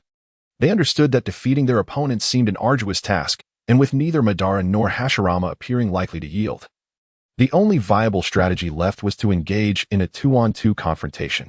It would ultimately come down to which pair could synchronize their efforts more effectively. Yet, recognizing each other's intentions only intensified the fierce struggle between Tobirama and Izuna. Even with a strategy in mind, they harbored no certainty that partnering with their elder brother would guarantee triumph over the opposing duo. Thus, as they continued to grapple, they constantly shifted positions, awaiting the opportune moment. Tobirama and Izuna reasoned that the first to reunite with their elder brother would secure a decisive advantage in their subsequent combined assault, allowing them to coordinate their attacks with greater efficacy. In their exchanges, they subtly conveyed their intentions to both Hashirama and Madara. These young warriors were indeed well matched. At this juncture, Hashirama discerned that Tobirama and Izuna were cut from the same cloth, meticulously attending to every detail in battle and continuously analyzing to identify the most favorable moment to strike the heart. While tactics and strategy are fundamental for a ninja, such an approach is not universally applicable. For instance, Hashirama, despite his quest for timing in combat, humbly accepted that his battle intellect was not particularly exceptional. Throughout his previous encounters, the methods he employed to vanquish foes were largely adapted from his familiarity with the original narrative of the Hokage. To derive the most effective techniques amidst fierce combat requires a level of creativity akin to that needed for the development of ninjutsu. As Hashirama observed Madara, he noted that the latter had indeed received the message conveyed by Izuna, yet he seemed disinclined to collaborate. Has his pride once again gotten the better of him? Once again, a clash ensued. Hashirama gazed into Madara's eyes, perceiving an astonishing determination reflected within them. Madara yearned to vanquish Hashirama, not out of mere belligerence, but rather in pursuit of transcending his own limitations. For Madara understood better than Izuna that Hashirama was an exceedingly formidable opponent, thus making the prospect of defeating him all the more worthwhile. An amused thought crossed Hashirama's mind. Since you are Uchiha Madara, you must possess the means to contend with me. With that thought, Hashirama once more launched an attack against Madara, who skillfully evaded their collision. As their arms intertwined, a radiant azure chakra blossomed from Hashirama's palm. Spiraling sphere. The chakra orb swiftly coalesced, spinning at high velocity, nearly brushing against Madara's shoulder. Naturally, Madara could not have anticipated such an exquisite technique from Hashirama at that moment. The brilliant blue chakra reflected in Madara's dark pupils, and at such a proximity, evading this ninjutsu entirely became an impossibility. Consequently, as astonishment flickered in Madara's gaze at Hashirama's sudden display of skill, he instinctively made a split-second judgment. Unlike the opponents Hashirama had encountered before, who typically chose to evade the spiraling sphere, Madara boldly thrust himself towards it. This reaction momentarily startled Hashirama. However, this was not the entirety of Madara's maneuver. As his shoulders surged forward, Madara seized Hashirama's arm that propelled the spiraling sphere, exerting a powerful pressure. Simultaneously, Madara's body leapt into action. One arm bore the full force of Madara's momentum, and even Hashirama's considerable strength could not prevent his arm from being pushed down slightly. In this manner, Madara circled around Hashirama's arm, the spiraling sphere barely grazing past his shoulder. Remarkable speed. Hashirama, momentarily taken aback, looked up to meet Madara's gaze, both of them reflecting surprise. Hashirama did not anticipate that Madara could evade with such precision. In contrast, relief glimmered in Madara's eyes. For even he could not have accurately calculated the minuscule margin of error, he could sense the chakra nearly making contact with his body. Had that chakra struck him directly? His arm would not only have been incapacitated, but would also have severely hampered his ability to perform certain maneuvers in the ensuing battle, drastically diminishing his combat effectiveness. In such a scenario, his demise at the hands of Hashirama would have been inevitable. Not only would he perish, but Izuna's life would also be forfeit. After a brief moment of contemplation, honed by countless battles, Hashirama instinctively moved into action. At that moment, Madara, using Hashirama's arm as leverage, found himself suspended in midair and could no longer mount any form of counterattack. Hashirama would not afford him the opportunity. He first withdrew the ninjutsu from his palm and, with a swift motion, aimed to seize Madara's arm. Madara seemed to anticipate Hashirama's response. As Madara momentarily released his grip, his palm collided with Hashirama's, hoping to use the reaction force from the impact to retreat. However, this was merely a feint from Hashirama, who exerted little force in his grasp. When Madara's arm fully separated from Hashirama's, the latter swiftly raised his right leg, channeling immense chakra into it, and delivered a powerful kick aimed at Madara. The latter could not evade in the slightest. He could only cross his arms in defense before him.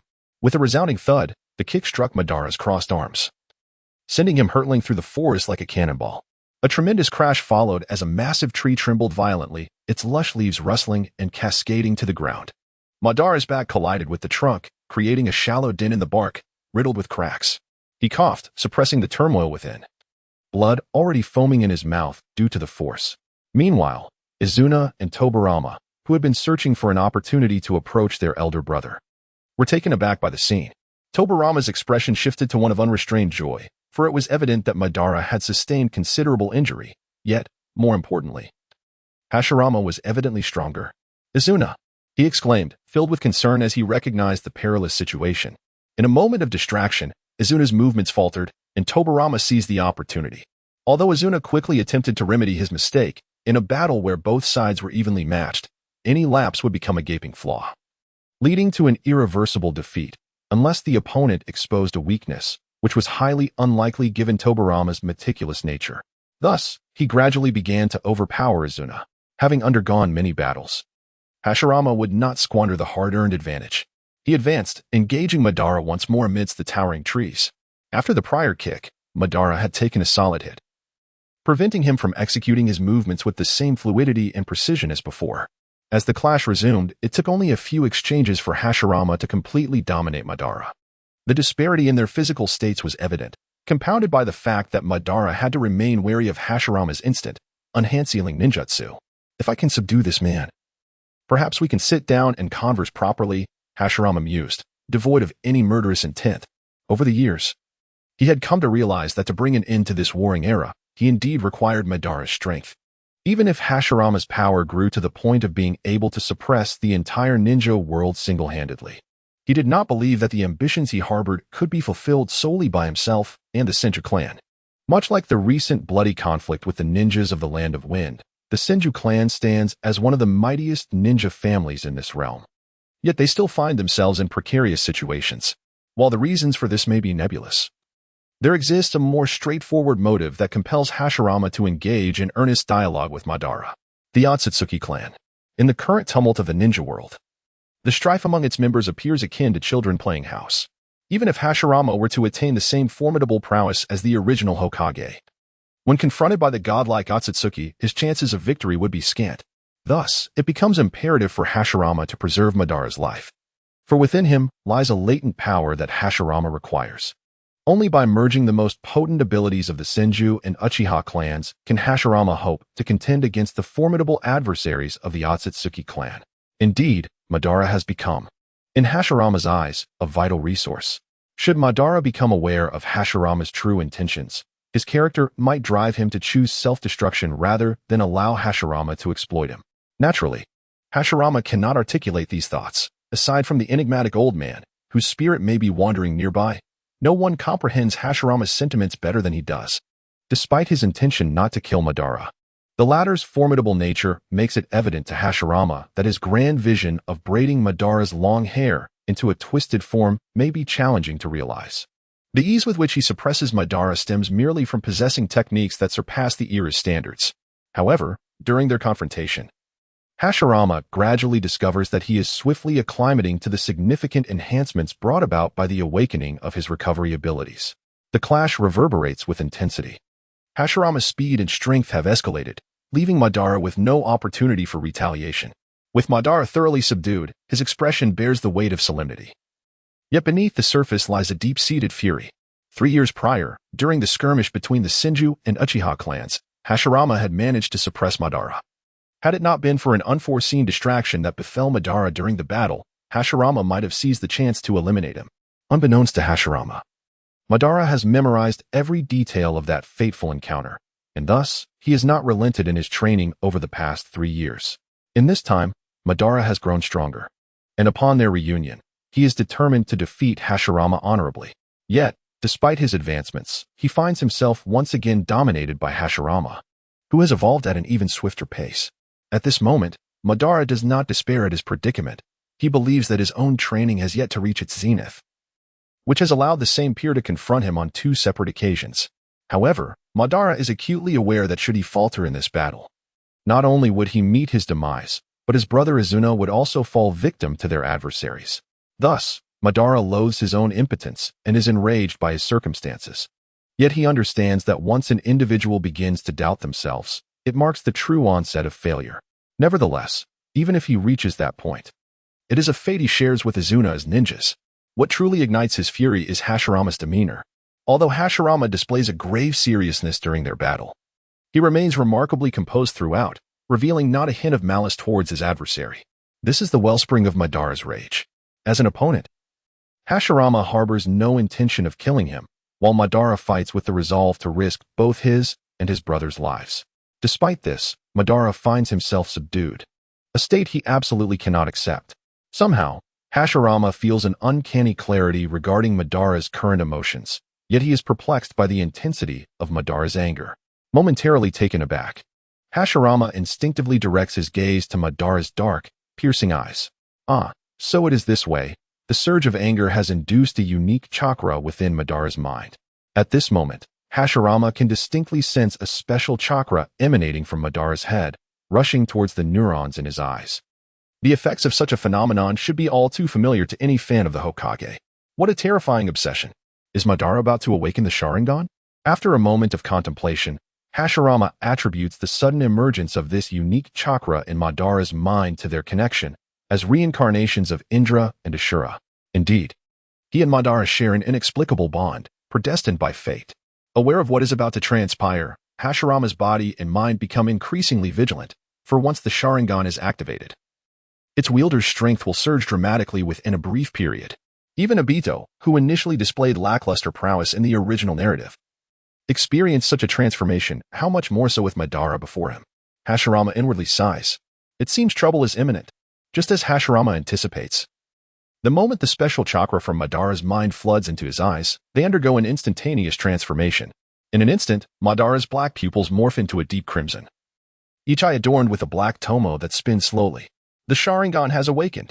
At the moment of this ocular awakening, the chakra within Madara's body simultaneously experiences a significant enhancement. Chakra, a fusion of spiritual and physical energy, now surges forth. Hashirama's innate regenerative prowess signifies powerful physical energy, while Madara's Sharingan embodies spiritual energy. It's merely a single tomo, how utterly unimpressive. Hashirama remarks with a hint of sarcasm, eyeing Madara's single tomo Sharingan. Look at Obito. He awakened with a double tomo. Of course, if Madara were to suddenly unlock a double tomo at this moment, Hashirama would likely find no humor in the situation, for it would be he who faced the brunt of the ensuing conflict. Sai, who is truly the protagonist? Hashirama gazed at Madara, who was perhaps still unaware of his awakened abilities, and curled his lips in disdain. The moment the Sharingan was activated, it bestowed upon its bearer an immediate and profound enhancement of perception. What previously appeared as a rapidly accelerating motion in Hashirama's eyes now seemed to slow considerably. Moreover, Madara felt as though he could almost discern the trajectory of Hashirama's forthcoming movements. Could it be? In that instant, Madara's body, which had been hindered by injury and struggled to withstand Hashirama's onslaught, suddenly felt remarkably agile. With Madara's intellect, he naturally did not attribute this sudden change to mere coincidence. Thus, he quickly reached a conclusion. My Sharingan has awakened. Among the Uchiha clan, the ability to activate the Sharingan is the most fundamental prerequisite for ascending to the ranks of the elite. so Madara's emotional state did not waver significantly upon realizing this. He immediately began to experiment with the newfound power that surged from his bloodline. Here, Madara observed Hashirama's movements, and thanks to the insight granted by the Sharingan, he noticed a slight opening. Without hesitation, he launched a punch towards that vulnerable spot. Hashirama, noticing this, swiftly adjusted his stance. Although Madara had indeed identified a flaw, Hashirama's reflexes were equally sharp. He pivoted deftly, evading Madara's attack, then leaped backward, locking eyes with his opponent and feigning surprise as he remarked, "The Sharingan, huh? Quite a troublesome ability." Madara's eyelids lowered as he fixated on Hashirama, who remained composed. His fists involuntarily tightened, producing a crackling sound from the strain. As a member of the Uchiha clan and the eldest son of its leader, Madara understood all too well the essential conditions for awakening the Sharingan. It required immense external pressure to elicit such a response. This indicated that, whether he wished to acknowledge it or not, Hashirama had indeed exerted an unprecedented level of pressure upon him. I must devise a strategy to evade these two little nuisances. Hashirama, perceiving Madara's unwavering gaze, felt a pang of urgency within. He did not wish to remain locked in battle with his adversary. Given the current circumstances, persuading Madara directly seemed implausible, yet it was vital to convey his vision for transforming this warring heir to him. Thus, he could not voice these thoughts in front of Tobirama and Izuna. However, if he failed to speak today, the opportunity to replicate this encounter in the future would be exceedingly rare. After all, Hashirama had already inflicted a profound stimulus upon Madara, serving as a perfect validation for the newly awakened Sharingan. Navigating the battlefield amidst the ongoing struggle while maintaining sufficient distance from Tobirama and Izuna was indeed a daunting task. Nevertheless, Hashirama soon devised a plan. He swiftly formed hand seals, employing a simple yet effective method, unleashing ninjutsu to create significant devastation in the surrounding area, thereby compelling Tobirama and Izuna to retreat from the conflict between him and Madara. This is what is referred to as the clash of celestial beings, where mere mortals suffer the consequences. Given the current chakra reserves of Hashirama, he is more than capable of fulfilling the requirements necessary to execute such ninjutsu. Moreover, once Madara activated his Sharingan, the most significant enhancement he could obtain in a short span was heightened perception. Thus, engaging in a physical contest with Hashirama would not be a prudent tactical decision.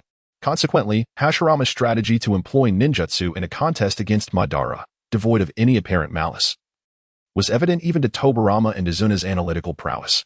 As Hashirama prepared to perform his ninjutsu, Madara immediately sprang into action. Although he could not perceive the flow of chakra within the human meridians due to his recently awakened Sharingan, he could certainly ascertain the sheer magnitude of Hashirama's chakra. Therefore, Madara was determined to deny Hashirama the opportunity to complete his hand seals. For if the confrontation were to devolve solely into a battle of ninjutsu, Madara was aware that even with the Sharingan activated, he would not hold a significant advantage. Earth Release, Earth Spike. However, as Madara moved, Hashirama had already completed his hand seals. He crouched down, placing his palm on the ground, and sharp earth spikes erupted before him. As the first earth ninjutsu Hashirama mastered upon arriving, the technique was straightforward enough for him to execute before Madara could reach him. To Madara's astonishment, Hashirama's earth spikes were not intended for an offensive strike against him. In fact, earth spikes sprouted not only directly in front of Hashirama, but also encircled him entirely. Indeed, from the very beginning, Hashirama did not believe that the speed of the earth spikes would be sufficient to strike Madara, who had activated his Sharingan. The spikes continued to burst forth from the earth, and in an instant, Hashirama had formed a veritable thorny forest of earth spikes around himself. The spikes towered above Hashirama's head, their density significantly less than that of Madara's form. This was Hashirama's true intent, to utilize what was originally an offensive ninjutsu for defensive purposes, thus rendering Madara's shuriken tactics ineffective against him. As for the aerial assault, the spikes Hashirama had conjured created a formidable barrier that Madara would hesitate to breach. Since he could not conjure an actual forest, he opted instead to substitute it with a thicket of earth spikes.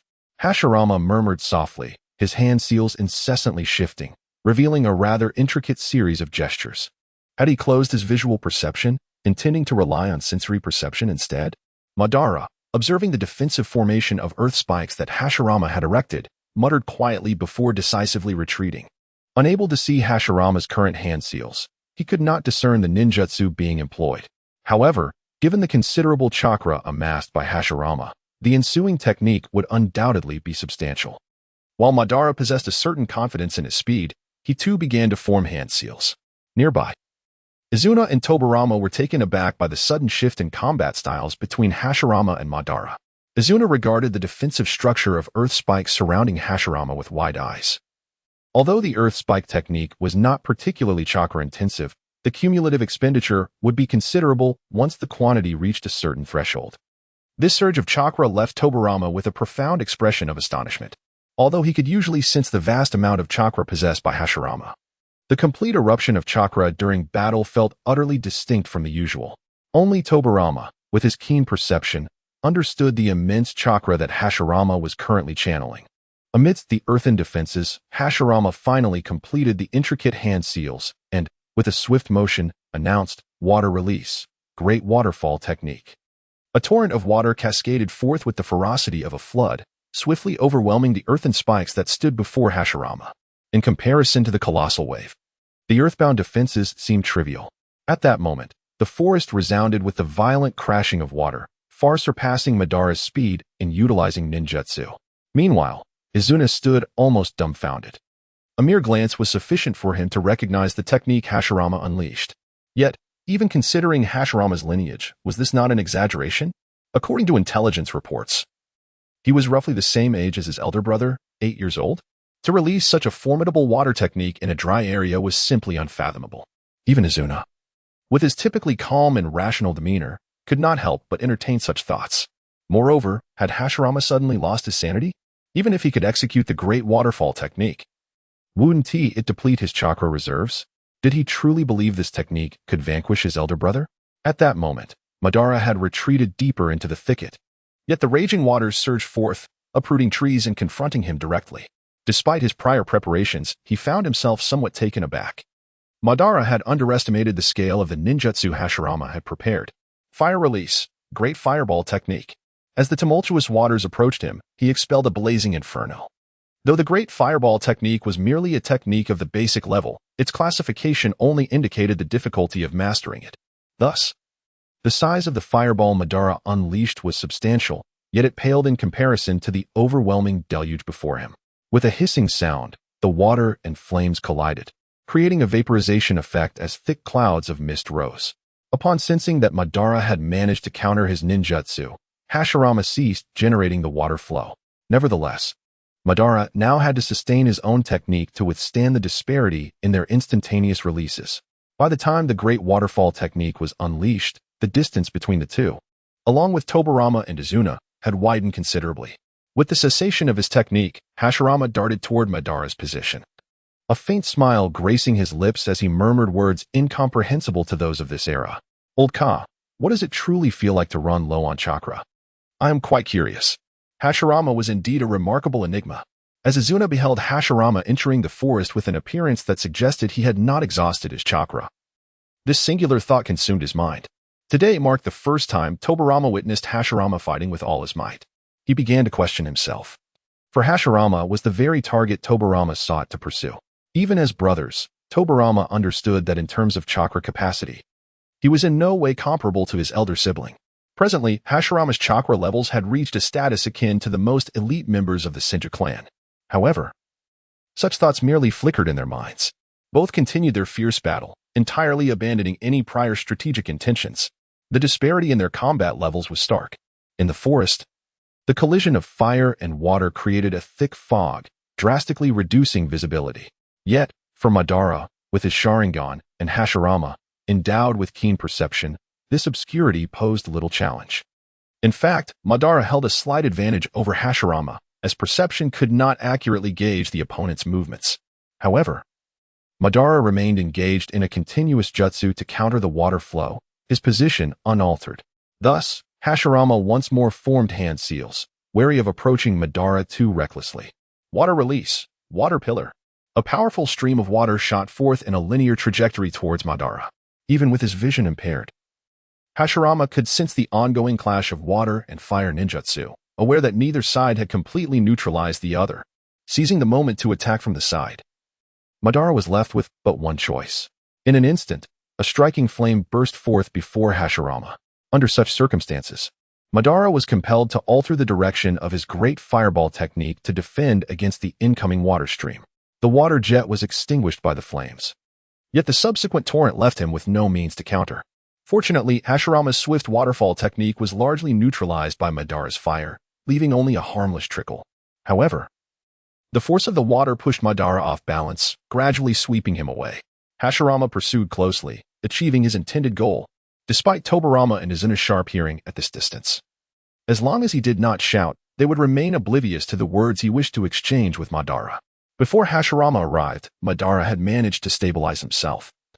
But he was now beyond the protective veil of steam, losing the advantage provided by Sharingan's insight. Suddenly, Madara turned sharply. For Hashirama had closed the distance and was charging directly at him. This unexpected move sparked a flicker of surprise in Madara's eyes. After all, he should have known that engaging in close combat with his current self would yield little advantage. Having painstakingly gained the upper hand through his jutsu, Hashirama seemed to abandon it. As Hashirama's fist descended, Madara deftly evaded and counterattacked. Amidst their intertwined movements, Hashirama posed the question, "Do you believe there is any meaning in this battle between us?" Madara, taken aback internally, recognized that in the heat of battle, one should not be swayed by the words of the enemy. Thus, he continued to strike without hesitation. Hashirama deftly evaded his strike, continuing, "Very well. Perhaps you believe that we, having encountered one another on the battlefield, have become adversaries. But what of your brother? Just an hour ago, they were mere strangers, yet now they stand as foes, willing to risk their lives against one another. Do you find this normal?" As he exchanged blows with Madara, Hashirama incessantly spoke, aware that mere words would scarcely sway his opponent. Is it the animosity between the Uchiha and Senju clans that necessitates even children like us to engage in mortal combat? Is such a fate inscribed from birth for those of us born into the Senju and Uchiha lineages? Hashirama continued to pose questions, observing that while Madara's movements remained unceasing, a flicker of emotion stirred within his gaze. He understood that Madara had 4 brothers, one of whom had tragically passed away not long ago. Surely you long for a change in this unjust world, where even children must serve as warriors, sacrificing their youthful lives. Hashirama's voice trembled with emotion. For as a traveler from another realm, he found it increasingly difficult to accept that children were compelled to undergo combat training from such a tender age.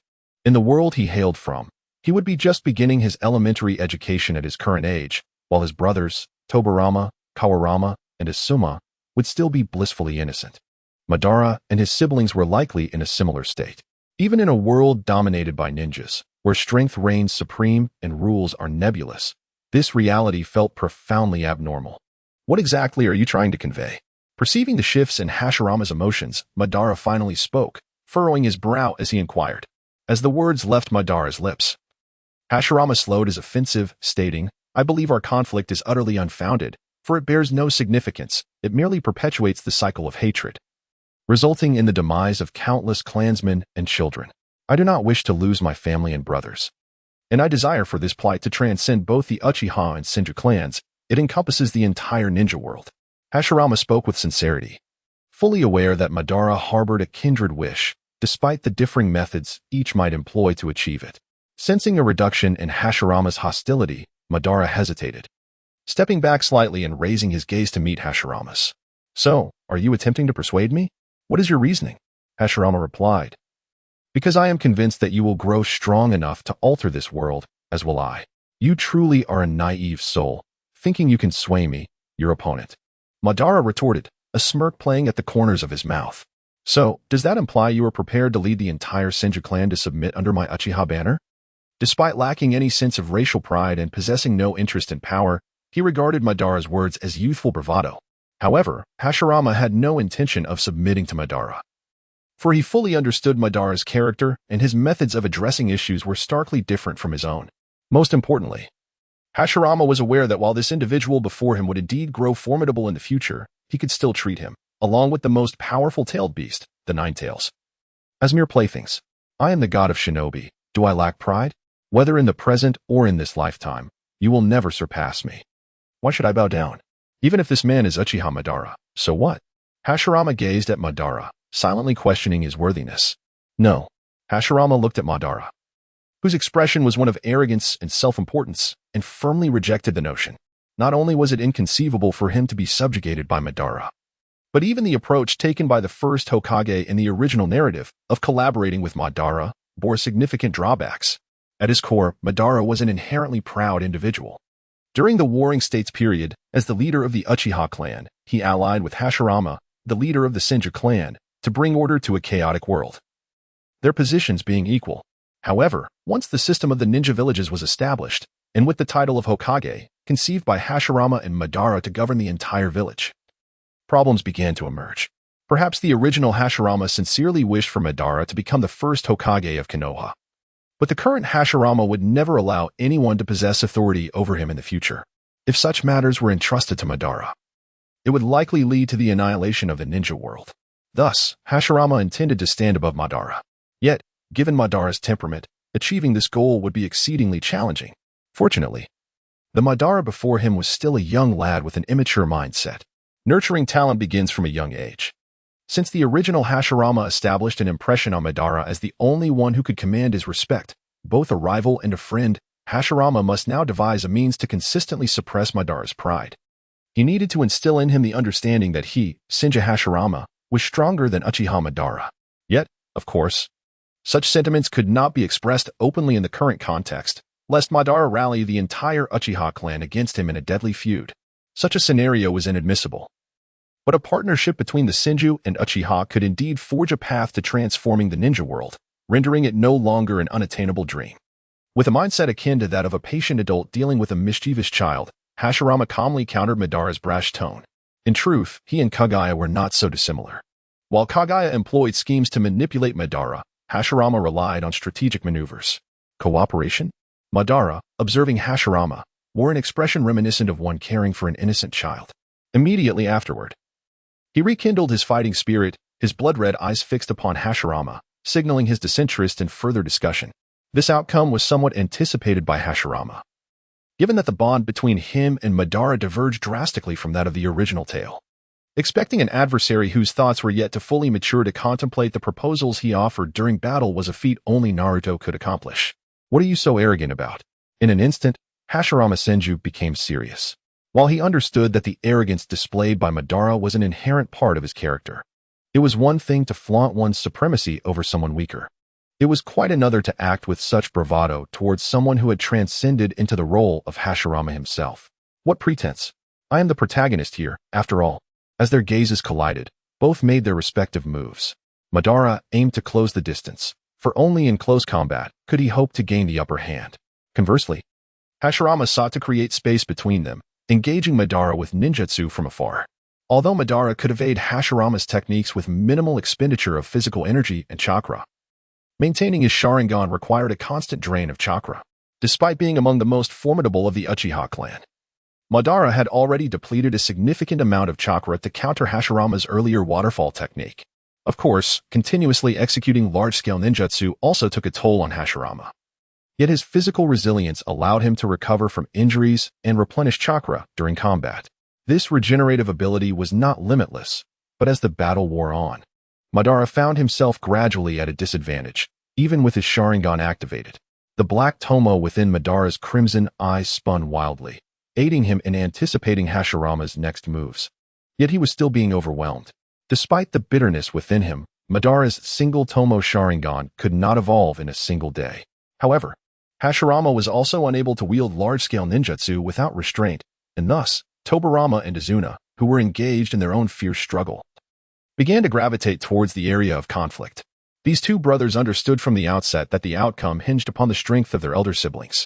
Observing the ongoing battle between Madara and Hashirama, they noticed that while Madara appeared to be on the defensive, he showed no signs of defeat. When Madara sensed Tobirama and Izuna approaching, he hesitated momentarily before darting towards their position. Hashirama had been using ninjutsu to maintain distance in his fight with Madara. So if Madara chose to retreat, Hashirama would find it challenging to restrain him effectively. As Madara revealed his intent to withdraw, Hashirama followed suit, calling out, "Keep dancing, Madara." Madara's expression shifted between pale and green, yet he ultimately allowed reason to prevail over pride. Though they were quite far from the Senju clan's stronghold, the time spent entangled with Hashirama had already stretched considerably. Had it been just Madara, he might have opted to continue the battle honorably, despite being at a slight disadvantage, as victory was not entirely out of reach. However, when considering the safety of Izuna, Madara felt no need for further deliberation. Compared to his brother, he could temporarily set aside his so-called dignity. With both Madara and Hashirama involved, the conflict between Izuna and Tobirama could no longer persist. The two brothers met with their younger sibling and then created some distance, standing opposite each other.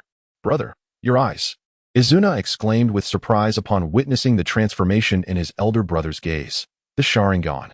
While Izuna was overjoyed at his brother activating the Sharingan, that emotion quickly faded, replaced by other thoughts. Even with the Sharingan awakened, could they truly contend with this individual? As Izuna fixed his gaze on Hashirama, he felt an overwhelming sense of pressure emanating from the seemingly benign expression on Hashirama's face. Hashirama, in turn, was observing Izuna, noting how much he resembled Sasuke, albeit with slightly fuller lips. Nevertheless, such a visage would undoubtedly incite fervent admiration among the beauty enthusiasts of his world. In the realm Hashirama inhabited, Izuna's appearance was undeniably one of the most sought after. "Let us go." At that moment, Madara glanced at Izuna and spoke. "Brother," Izuna exclaimed, while Tobirama, standing beside Hashirama, directed his gaze towards him. The latter shook his head, saying, "Let it be, we cannot hold them back." There was little to be done, as Hashirama was particularly adept at running. The instantaneous techniques of Madara, Izuna, and Tobirama surpassed Hashirama's capabilities. Thankfully, they hadn't ended up as Minato. That would have been quite embarrassing. As his thoughts raced, Hashirama lifted his gaze to observe the swiftly departing Madara and Izuna. Just before Madara vanished from his line of sight, he indeed turned his head back. "Ah. Do individuals of your ilk always feel inclined to exchange harsh words in such moments?" Hashirama remarked casually, a nonchalant expression adorning his face. "I know you wish to say you'll defeat me next time, right? Save your breath. Perhaps it would be wiser to contemplate how to escape when the time comes." This fellow. Upon hearing Hashirama's taunting remarks, Izuna felt a surge of anger, for he could not tolerate anyone insulting his elder brother. Madara's expression also shifted. Yet he did not view Hashirama's words as mere attempts to provoke him. In fact, from a certain perspective, Hashirama's statements held a ring of truth. Having faced him twice, Madara had been thoroughly suppressed. Rather than venting his frustrations, it would be far more satisfying to silence this man with his true strength the next time they met. That was Madara's way of handling matters. "Very well, I shall await that day," Madara responded, locking eyes with Hashirama, leaving behind those few words with a resolute tone. Izuna then turned to Tobirama and inquired, "Uchiha Izuna, may I ask your name?" "Tobirama Senju," came the reply, as their gazes met. Just as Hashirama and Madara regarded each other as true rivals in this battle, so too did Tobirama and Izuna. The similarities between them made each aware of the other's formidable nature. Soon after, Madara and Izuna disappeared from the sight of the Senju brothers. "Troublesome," Hashirama mused, contemplating the emotions Madara displayed as he departed, feeling a twinge of frustration. Madara was evidently not swayed by his provocations, suggesting that his character diverged somewhat from the portrayal in the original narrative. "Perhaps it is due to the premature encounter with Uchiha Madara that I aspire to mold the formidable original character into my envisioned form. The journey ahead is indeed arduous." Yet, Hashirama is not one to relinquish his ambitions so easily. Since Madara has made his intentions clear, the next time they meet, he shall decisively undermine his pride. It appears that alternative methods for enhancing strength must be contemplated. Hashirama muses that Madara has already awakened his Sharingan during their battle, and as he becomes fully adept with the power of the single Tomo, his prowess will undoubtedly see a notable increase. Though this may not allow Madara to surpass Hashirama in his current state, he is, after all, Uchiha Madara, and Hashirama cannot afford to be complacent. Hashirama has already devised several strategies for gaining strength. For instance, during this conflict, he has acclimatized to the significant enhancements brought about by his chakra. With the current volume of chakra he possesses, he has begun to practice some of the more intricate ninjutsu of the Senju clan. The Grand Waterfall technique has become one of the most powerful jutsu at his disposal thus far. "Let us depart," Hashirama remarked to Tobirama. For their purpose in this venture had been fulfilled. The two then turned to retrace their steps toward the clan's stronghold. On their return journey, they encountered members of the Senju clan. It is unsurprising, considering that although they had traveled a considerable distance from the clan's residence, the commotion generated by Hashirama's jutsu would not have gone unnoticed by the clan's sensory ninjas. Otherwise, the Senju would not rightfully claim to be one of the two strongest ninja clans of the age. If feasible, Hashirama would prefer to conceal the encounter with Madara and Izuna. However, it seems that this is no longer a possibility. He would soon relay the report to Tobirama. Observing his brother lost in contemplation, Hashirama recognized that the existence of Madara and Izuna would inevitably impact Tobirama. Izuna is, after all, Tobirama's lifelong rival, while Uchiha Madara represents a psychological shadow looming over him. In the opposite direction of Hashirama and Tobirama's path, amidst the dense woods, Madara and Izuna hurry back to the Uchiha clan stronghold without pause. After a prolonged silence, Madara turned to Izuna and inquired, "What do you make of Senju Tobirama?" Izuna's expression turned grave as he replied, "He is quite the formidable opponent. He seems to perceive my every move." Madara, taken aback, understood Izuna's capabilities well. Although there exists a disparity in their combat strength, when it comes to creating openings in battle, even Madara finds Izuna surpassing. "Nevertheless, I shall not be outdone. When we meet again, I will use him to sharpen my blade." Due to the teachings of the Uchiha clan, Izuna's demeanor remained composed. Yet his tone carried an unmistakable pride. Until the day, among peers of their age, only his elder brother could earn Izuna's respect. Although Izuna may be reluctant to acknowledge the truth, it remains that Senju Hashirama, who has long been esteemed by his father, the clan leader, and the elders, possesses greater strength than his brother, Madara. Throughout their journey, Izuna keenly observed Madara's demeanor. Although he appeared composed, Izuna was acutely aware that since their recent encounter with Hashirama, Madara had been internally grappling with the rivalry, particularly concerning the outcome of their battle, while Madara may not necessarily face defeat in his eyes. Such circumstances equated to a loss, just as Izuna believed Madara's emotions were beginning to settle. Their ascent onto the trunk of a colossal tree was abruptly halted by Madara's sudden pause. Leaning against the tree, his previously steady breathing became labored. Izuna quickly supported Madara, inquiring if it was a side effect of the Sharingan. Indeed, while this bloodline limit is formidable, granting its wielder an instantaneous surge of power, it is not without its costs or limitations. The laws of this world have always been just. Every strength bears a price or weakness. Even though Madara is recognized as a genius within the Uchiha clan, activating the Sharingan during battle would inevitably impose a strain on his body over time. Furthermore, he had shattered the record for the youngest age at which one could awaken the Sharingan in his clan. "I am fine," Madara said, regulating his breath. "I did not expect that, aside from Hashirama, his brother would also prove to be such a formidable opponent." Izuna solemnly acknowledged this undeniable truth. Much like he and Madara were acutely aware of their own potential. Indeed, Madara nodded, his gaze lowering, revealing a flicker of tumultuous emotions within his dark irises, which Izuna failed to notice.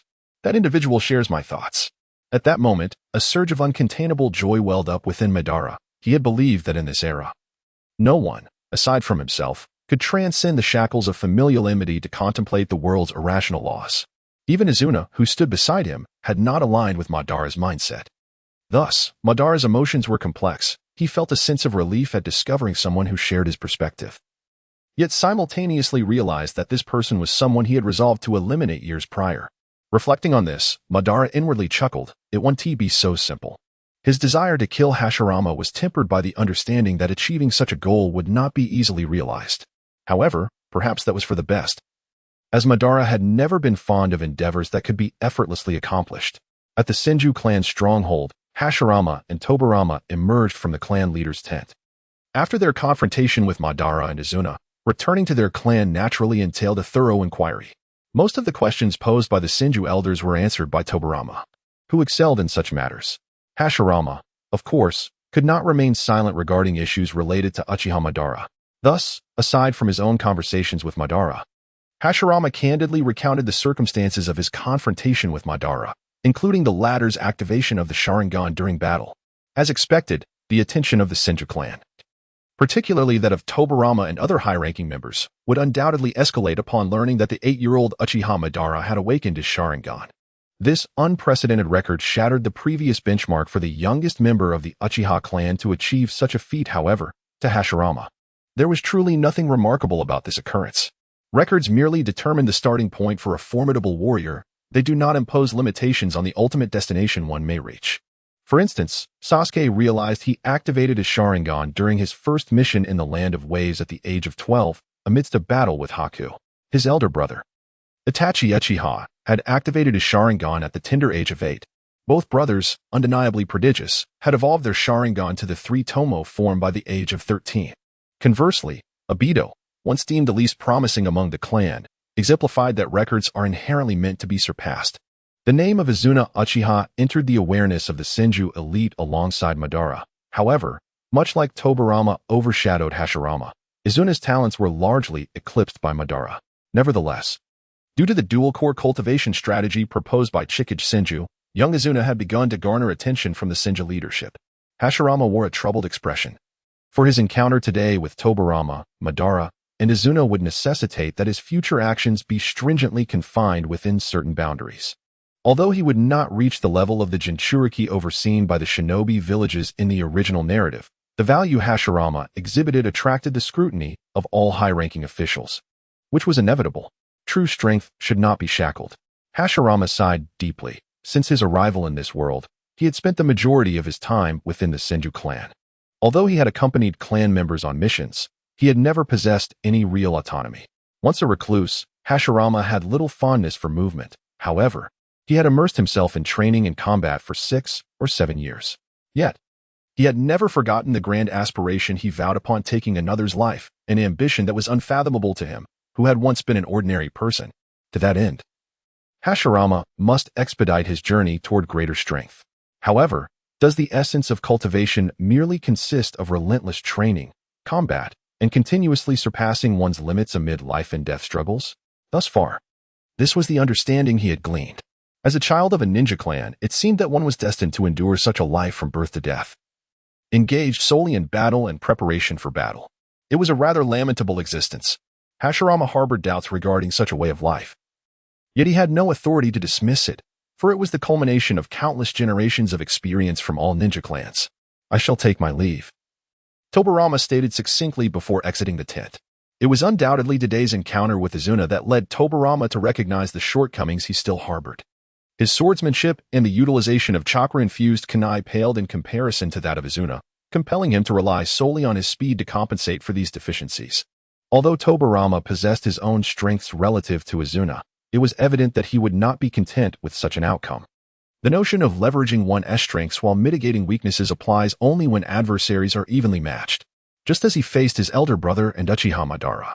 Tobirama understood that even if his speed surpassed theirs, it would amount to nothing more than a fleeting escape, if he could even manage that. Should Hashirama come to know the thoughts that currently plagued Tobirama's mind, he might offer some words of encouragement, for no matter how diligently Tobirama endeavored, it would ultimately be in vain. This so-called world of ninjas is, in truth, a realm governed by the doctrine of bloodlines. No amount of effort or talent can rival those who are inherently gifted. Doubt it. My brother, I was once merely a hapless individual, spending my days clattering away on a keyboard. However, after my confrontation with Uchiha Madara, Hashirama resolved to devote himself to rigorous training for a time. He intended to master all the advanced ninjutsu of both water and earth elements that he could currently grasp. For ordinary ninjas, the quantity of ninjutsu one possesses does not necessarily equate to strength, but Hashirama was different. Few ninjas can wield ninjutsu in combat without concern for chakra consumption as he could. To put it simply, a happy life does not require vast wealth. Yet a life devoid of money is unlikely to be filled with joy. 3 months later, a thunderous rumble echoed across the western side of the Senju compound's forest.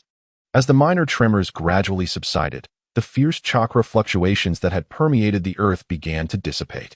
At the epicenter of the disturbance, Hashirama surveyed the cracked ground surrounding him and the numerous colossal trees that had toppled as a result of his earth-style jutsu, murmuring to himself, in the past, this would have warranted a lengthy sentence. In the world of Hokage, there was no shortage of excessively large trees. Thus, the destruction he had wrought was hardly significant. After dedicating 3 months to his training, Hashirama finally managed to acquire a fundamental understanding of all the advanced ninjutsu he could command within the Senju clan. However, mastering them completely was a feat that could not be achieved in a short span of time. Moreover, Hashirama had scarcely engaged in practical combat, spending months practicing on lifeless trees. He then seated himself cross-legged on the ground and unfurled several scrolls before him. These scrolls contained records of all the high-level ninjutsu mastered by the Senju clan, encompassing not only earth and fire techniques. Acquiring these scrolls had required considerable effort on Hashirama's part. particularly because his development of the shadow clone technique had played a pivotal role in his previous battle against the Wind Country ninjas. Otherwise, even as the son of the clan leader, obtaining such invaluable ninjutsu scrolls would have proven exceedingly difficult. Hashirama laid the scrolls flat upon the ground, propping his elbows on his knees and cradling his head in his hands as he gazed intently at the scrolls. Pondering, is it truly normal for the Senju clan not to possess any summoning beasts for contract binding? He had previously inquired with the Sage of the Thousand Hands, who responded with great pride that the clan of the Thousand Hands required no external forces. This, of course, was merely the official stance of the sage. Hashirama understood that in this era of the warring states, where personal strength dictated everything, the prominent ninja clans would spare no effort in enhancing their power and foundation. The ability to forge a contract with formidable summoning beasts was a coveted dream for all clans. However, thus far, only the Sarutobi clan, allies of the Thousand Hands, had achieved this feat. Therefore, in this tumultuous era, the Monkey King, Suru, who had formed a pact with the leader of the Sarutobi clan, was recognized as the most powerful summoning beast among all ninjas. Myoji-kuzen, Richid, and Shikatsurin were the names he murmured. Revered as the three great sacred lands by future generations of ninjas in the world of Naruto, each home to powerful summoning beast clans. The author predominantly portrays Myoji-kuzen, while Richid is revealed later in the narrative. However, the most enigmatic of the sacred lands is Shikatsurin, which is scarcely described. Many readers speculate that Tsunade inherited the legacy of Shikatsurin from the first Hokage. Hashirama, however, was unaware of this, for in the current era of the warring states, the names of the three sacred lands were largely unknown. In fact, during Naruto's time, not many ninjas were familiar with these sacred places either. There is also a theory that Hashirama's sage mode was learned from Shikatsurin, yet this is not mentioned in the lore. The description of Hashirama's sage techniques is succinct. He possesses the ability to enter sage mode instantaneously. Consider this. Even the protagonist Naruto must adhere to fundamental principles when practicing sage techniques, while Hashirama's process has been conveniently omitted. Perhaps due to the fact that Naruto's sage techniques originate from Myoji-kuzen, the fundamental composition of sage chakra remains unchanged regardless of the source. It requires a balance of physical energy, mental energy, and natural energy. To enter sage mode instantaneously implies that Hashirama can absorb a substantial amount of natural energy in an instant and perfectly convert it into sage chakra. This elucidates the matter. As sage techniques come with cultivation limitations, at least those from Myoji-kuzen operate in this manner. If one's chakra does not reach a certain threshold, they risk being consumed by nature itself. As a man endowed with chakra, Hashirama need not fear being overwhelmed by natural energy. Yet, the question arises, how can Hashirama instantaneously convert the natural energy he absorbs into controllable sage chakra? This may relate to his unique physique or bloodline limit. After all, the curse seal of Go is, in essence, the most primal form of sage power, an innate ability. While Hashirama possesses a special constitution, he does not inherently possess the so-called sage transformation skills like Go. With a mere flick of his hand, he could restore his injuries and instantly enter the sage mode, a privilege reserved for the true protagonists of the tale. As he marveled at this thought, Hashirama felt a twinge of melancholy. Had he traversed to the era of Konoha's founding, as alluded to in the original narrative? Even during the tumultuous times surrounding the First Great Ninja War, his potential for impactful action would have been vastly greater. Fanfiction authors are inherently familiar with the original plot. Yet the epic of the Warring States, which Kishimoto-sensei never detailed, necessitates conjecture. If Kishimoto had never contemplated such matters, then as someone with a modicum of connection to the original creator, Hashirama mused that perhaps these storylines were beyond even Kishimoto's imagination. This is not mere conjecture. Despite being a fanfiction writer, Hashirama has also penned original novels, and he understands that certain narratives are often fleshed out gradually as the plot unfolds, especially in long-running series such as Naruto. By chance, Kishimoto is known to indulge in his own creations. A glance through the Book of Temptations, Book of the User, and Book of Arrangements reveals a plethora of pivotal concepts. Alas, they are all pitfalls. Though deeply grateful to Kishimoto for crafting the world of Naruto and cherishing its characters, Hashirama is now a time traveler. These narrative gaps must be filled through his own experiences. Thus, he began to entertain the notion of embarking on journeys beyond the Senju clan, for remaining solely within the confines of his clan, relying on the Senju's extensive information network. would yield much knowledge, yet there were countless mysteries from the original work that he must uncover himself. After all, having traversed time, fixating solely on how to grow stronger would be rather tedious, wouldn't it? While such ideas may seem ill-timed. Considering that the ninja of the Warring States era lived on the edge of peril, combining exploration with missions posed no issue. For these reasons, Hashirama approached the clan leader with a proposal to assume the authority to select mission assignments. Generally, missions are determined by the clan leader and the elders, who allocate tasks based on capability, thus vetting the personnel for each mission. Ideas like Hashirama's are typically met with outright disapproval. However, knowing he was regarded as a significant figure by Tobirama and the clan's upper echelon, he had the audacity to voice such requests. Yet, over half a month had passed without any response from the clan leader, neither acceptance nor rejection. The feeling of being left in limbo was quite unpleasant. Although this was not an excuse for idleness, his training efficiency had recently diminished considerably. Hashirama put away the scroll, reflecting that the human body has its limits. Especially since he was merely an 8-year-old child, there exists an upper boundary to what he could achieve. Relentlessly forcing himself to train would not necessarily lead to enhanced strength. Perhaps it was time to probe the situation again, Hashirama thought to himself, since his last encounter with Madara and Izuna. He had not ventured beyond the clan's encampment for 3 months. He was uncertain about the stance of the clan leader and the higher-ups regarding his previous proposal. Thus, he sought an opportunity to inquire. The rationale behind it has already been thoroughly contemplated. It ultimately hinges on the Rasengan. From the moment Hashirama decided to impart the Rasengan to Tobirama, it became impossible for the technique to remain solely under Hashirama's command. Inevitably, the higher echelons of the Senju clan would discover this. Fortunately, 3 months prior, Hashirama openly acknowledged it. Driven by the necessity to acquire the scrolls in his possession that documented numerous advanced ninjutsu. Upon witnessing the Rasengan, which had reached the pinnacle of its transformation, the onlookers were once again taken aback.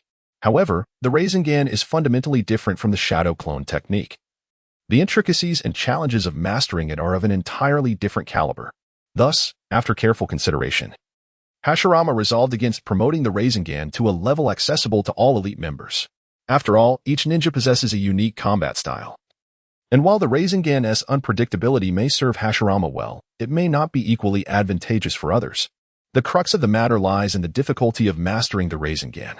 The elite members simply do not have the time or energy to dedicate several months to learning a high-level ninjutsu.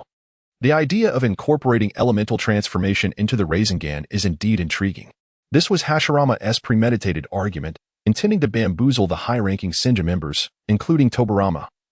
Even though in terms of cunning, Hashirama was undoubtedly no match for them. Yet, as it stands, Hashirama is the architect of the Rasengan.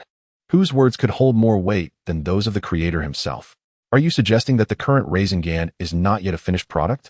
Within the chief's tent, astonished voices emerged as Senju Tobirama and several other members of the Senju clan fixated on Hashirama, struggling to maintain their composure. Indeed, if fully developed, the destructive capacity of the Rasengan could achieve a qualitative enhancement. Hashirama was quite pleased with the reactions of those present, as it aligned perfectly with his intentions. The inclusion of elemental transformation is certainly feasible. Tobirama, observing the composed Hashirama, inquired, "Is this what you conceived during your 3 months of training and perusing ninjutsu scrolls?" "Yes," Hashirama replied, accustomed to the art of performance. With ease, he produced the well-thumbed scrolls from his robes and returned them to Tobirama before the assembled elite.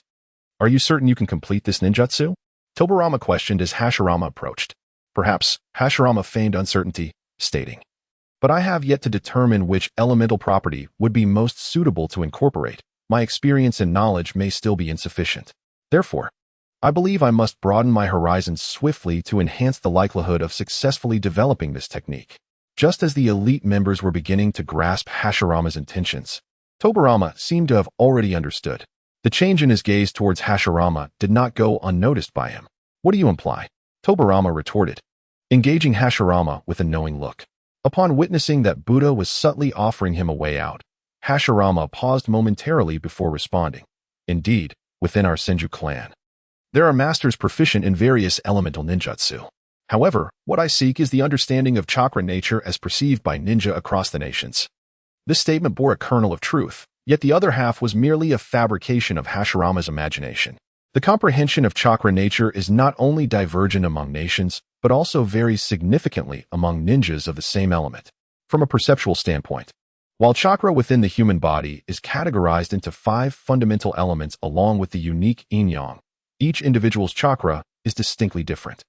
There exists no pair of individuals whose chakra is entirely identical, not even between fathers and sons or brothers. I aspire to witness the elite masters from various nations. Only then can I swiftly accomplish this technique. Hashirama feigned the demeanor of a fervent researcher of ninjutsu, though a part of him was genuinely intrigued. If time permits in the future, he truly wishes to experiment with integrating the other 3 chakra natures into the Rasengan, aside from wind and lightning. Although the original narrative has thoroughly delineated the combat system of the first Hokage, it is evident that Hashirama has diverged from that path. Mastering the most potent would release is paramount. Yet, being the reincarnation of Ashura, he can also utilize Naruto's combat techniques, even contemplating a method to amalgamate the two. For instance, enabling the wood clone technique to deploy a Rasengan infused with various chakra natures, rather than merely relying on the physical destructive force stemming from the wood clone's size. Should such a technique be unleashed, even if Uchiha Madara activated his Susanoo, he might still meet his demise. However, upon articulating this notion, not only did Buddha understand Hashirama's intent, but the senior members of the Senju clan grasped it instantaneously as well. It was abundantly clear that Hashirama was alluding to the idea he had previously proposed. Instantly, the elders fell into a contemplative silence. Should Hashirama truly succeed in incorporating nature transformation into the Rasengan, its significance would transcend mere surprise attacks. It would evolve into a technique capable of striking down the pinnacle of ninja prowess, a technique of absolute caliber. If Buddha were to master this technique, he could potentially have the opportunity to slay Uchiha Taijima.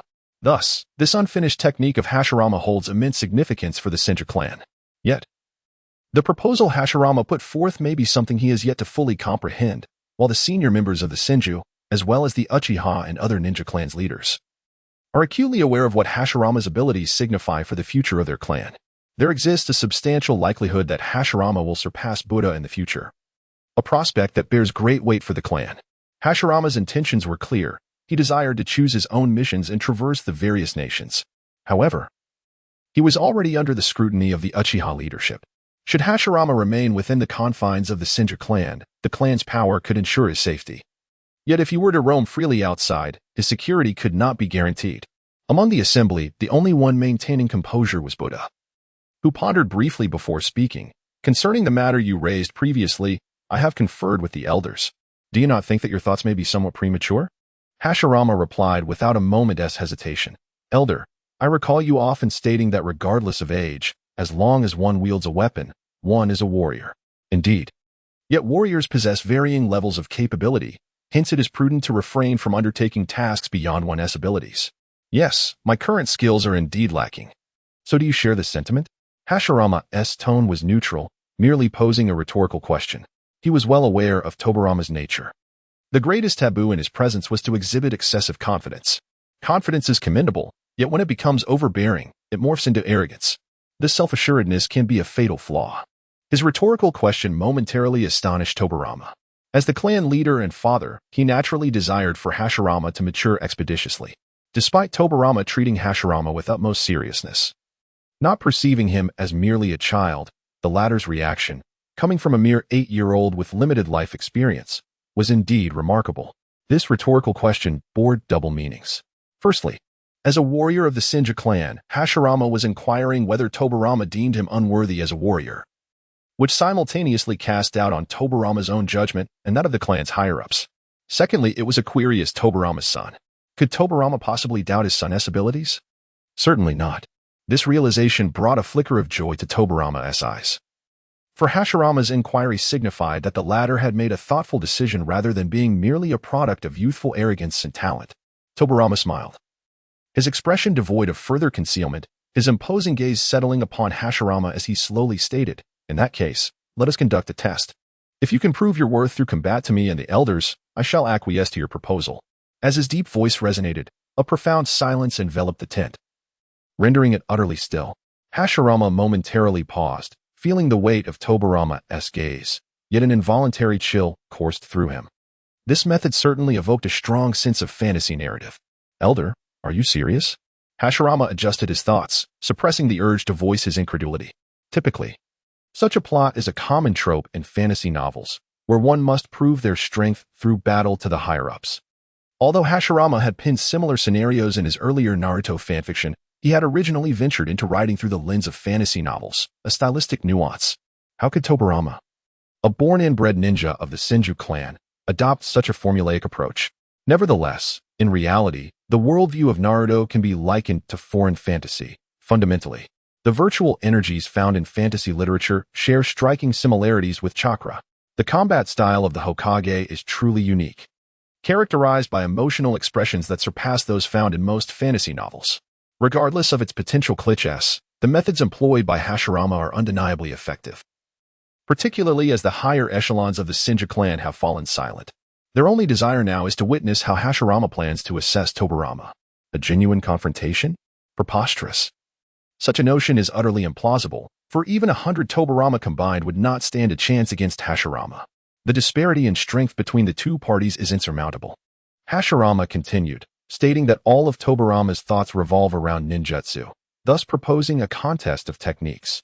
As long as you can withstand the jutsu I unleash, that will suffice. Is this a form of assistance? Tobarama mused that if this were a chapter in a fantasy novel, it might aptly be titled One Move, One Palm. While contemplating the situation, he was acutely aware of the significant gap in power between himself and Hashirama. For Tobarama, competing in any area other than ninjutsu with Hashirama was futile, yet he felt that ninjutsu might offer a glimmer of hope. The efficacy of ninjutsu, of course, is heavily influenced by the practitioner's proficiency, but fundamentally, it also serves as a measure of the chakra reserves of both combatants. In the original work, how many powerful ninjas capable of unleashing formidable ninjutsu possess abundant chakra? Even Kakashi, whose chakra capacity is often regarded as a weakness, pales in comparison to other elite shinobi. After awakening his self-healing capabilities, Tobarama experienced a substantial increase in chakra, and among his clan, only Hashirama's chakra reserves notably exceed his own. This could be manageable. It is not arrogance on Tobarama's part. The worst outcome would merely be failure, for Hashirama would certainly not wish to eliminate him. It is a risk-free endeavor, with nothing to lose. To refuse would be foolish. Yet, Tobarama's expression remained one of hesitation, for if Hashirama discerned his inner conflict and altered his proposition, the consequences could be dire. His reluctance to immediately acquiesce stemmed from a desire to gauge the reactions of the other high-ranking members of the Senju clan. Clearly, Hashirama's recent decision was made on a whim, without prior consultation. However, at this moment, none of the higher-ups dared voice any objections. To do so would be tantamount to slapping the clan leader's face in public. Nonetheless, there were those who understood Hashirama's rationale. For Tobarama, this was not merely an opportunity to showcase his strength but also a valuable trial. To withstand Hashirama's ninjutsu assault solely based on chakra reserves would be an oversimplification of the challenge. Hashirama, after all, is recognized as one of the strongest ninjas of this warring era. Do you accept this condition? Hashirama continued to exert his formidable presence, knowing that a ninja of his caliber could intimidate the less astute simply through sheer aura. Tobarama found his garments drenched in sweat as he pondered this. Yet, as a traveler from another world, he was not easily cowed, unless he succumbed to temptation. Under the watchful gaze of the Buddha, Hashirama struggled to lift his head and expressed, I am profoundly grateful to the clan leader and the elders for this opportunity, which I shall cherish immensely. As his words faded, the formidable aura that had once made his voice tremble dissipated. Do you require time to prepare? The Buddha inquired. After a moment of contemplation, Hashirama shook his head, replying, If this is indeed a true battle, I doubt I will have much time to think, so there is no need. The actual reason lay in his uncertainty regarding the techniques that the Thousand Hands Buddha might employ. Even if he were to know, it would be of little consequence. The disparity in their strengths was vast, rendering any advanced preparations futile. Then let us proceed to the riverbank near the clan, the Buddha declared. Turning to a senior member of the Thousand Hands, Elder Ren, I kindly ask you to maintain order within the clan for the time being. Understood, the elder replied. Recognizing that the Buddha's use of large-scale ninjutsu would undoubtedly attract the attention of the clan members. How truly paternal. Hashirama thought as he rose and followed the Buddha and the others out of the tent. The Buddha had chosen the riverbank as the testing ground, presenting two extreme possibilities. The favorable scenario would be that the Buddha selected a location advantageous for Hashirama. However, the unfavorable scenario, should the Buddha decide to unleash a massive water ninjutsu, would likely bring Hashirama to tears, based on his past experiences. He found the old man to be rather malicious, suspecting that today's challenge would not be easily overcome. Yet, having already acquiesced, he resolved to see it through. The small river near the Thousand Hands clan's encampment stretched about 5 to 6 meters wide as Hashirama and his party arrived at the bank. The Buddha and Hashirama stood on one side of the river, while several senior members of the Thousand Hands remained beneath the shade of trees. Their gazes fixed intently upon the scene. From a distance, the juxtaposition of the Buddha's disproportionate stature against Hashirama's created an oddly peculiar spectacle. How does Lord Hashirama intend to face this? Asked Senjukatsu, one of the observers. Only months prior, he had distinguished himself in battle and, due to his prowess, had risen within the ranks of the Thousand Hands, though he had not yet attained the status of elder due to his relative inexperience. Among all present, he might be the sole individual confident in Hashirama's ability to withstand the Buddha's onslaught. This belief was not entirely unfounded. During Hashirama's instruction of the clan's elite in the shadow clone technique, Katsu had already realized that the shuriken he could not comprehend during their spar 2 years prior had actually been launched by a clone hidden behind the trunk of a tree. Hashirama had mastered the shadow clone technique at the tender age of 3, although Katsu initially found his thoughts incredulous. Subsequent events had proven that what seemed impossible in Hashirama's case might simply be commonplace. Perhaps even Hashirama himself had not anticipated the depth of Katsu's insight. At the riverbank's edge, Hashirama suddenly recoiled, his hands intertwining as he prepared to form seals. Almost simultaneously, he sensed a powerful chakra emanating from the body of the Thousand Hands Buddha. In an instant, Hashirama became acutely vigilant, his gaze fixated on the hands of Butsuma, which were poised to form a seal. What technique could this be? To his astonishment, Hashirama could scarcely contain his exclamation. For the speed at which Butsuma formed the hand seals was astonishingly rapid, rendering Hashirama's keen eyes incapable of discerning the gestures. By the time Hashirama focused on Butsuma's actions, the latter had already completed the hand seals for a ninjutsu. With a swift motion, Butsuma opened his mouth, and a torrent of water erupted from his chest. The colossal wave surged forth in cascading layers, relentlessly advancing towards Hashirama, as if it were alive, accompanied by the faint sound of a dragon's roar. The Water Dragon Bullet Technique. A water dragon, measuring over 10 meters in length and propelled by tremendous force, charged directly at Hashirama. As the ninjutsu fully materialized, only a few meters separated them. This is serious, Hashirama thought in alarm. Upon realizing that Butsuma had unleashed a massive stream of water, he understood that the opponent was utilizing water release ninjutsu, but the speed of Butsuma's actions left him little time to react. Only when the dragon's head was clearly visible before him did Hashirama fully comprehend the situation. The circumstances had far exceeded his expectations. He had surmised that Butsuma chose the riverbank as a testing ground, possibly intending to leverage the terrain for water release techniques. However, Hashirama believed that Butsuma would resort to more subdued techniques, like the Great Waterfall technique. Instead, Butsuma unleashed the aggressive Water Dragon Bullet technique, which, although a basic ninjutsu, wielded immense destructive power in the hands of a ninja of Butsuma's caliber.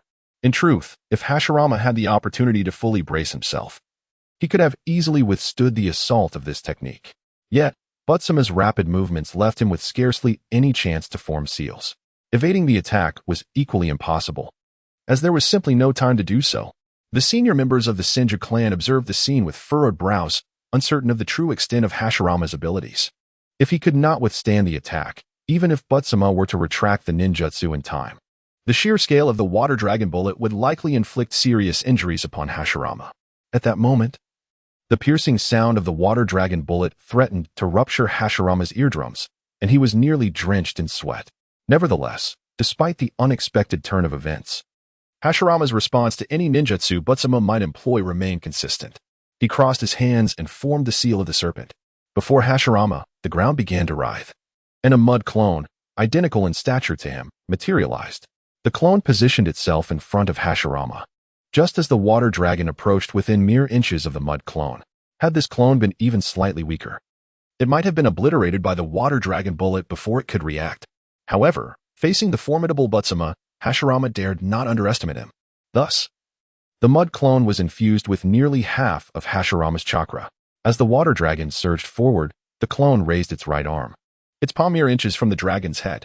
Yet, even at such a close range, a formidable resistance emerged. Buzz.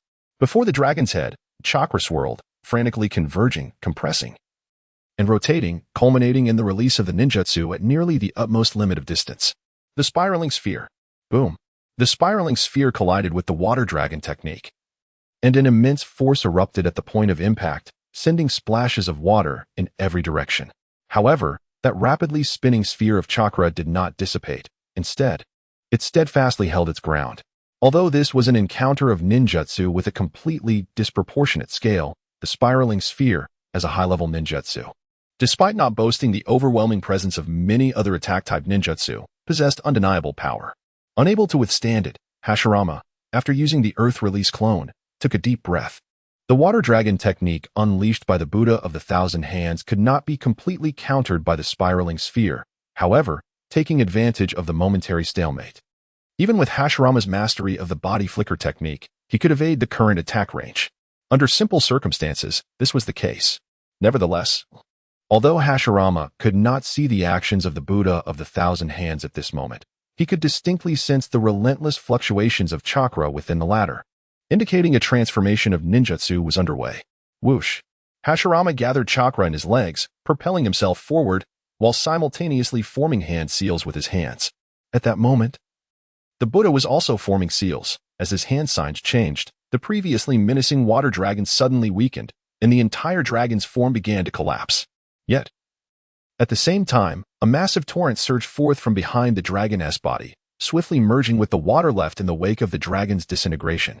The azure torrent surged forward, crashing directly against Hashirama's Earth Release clone.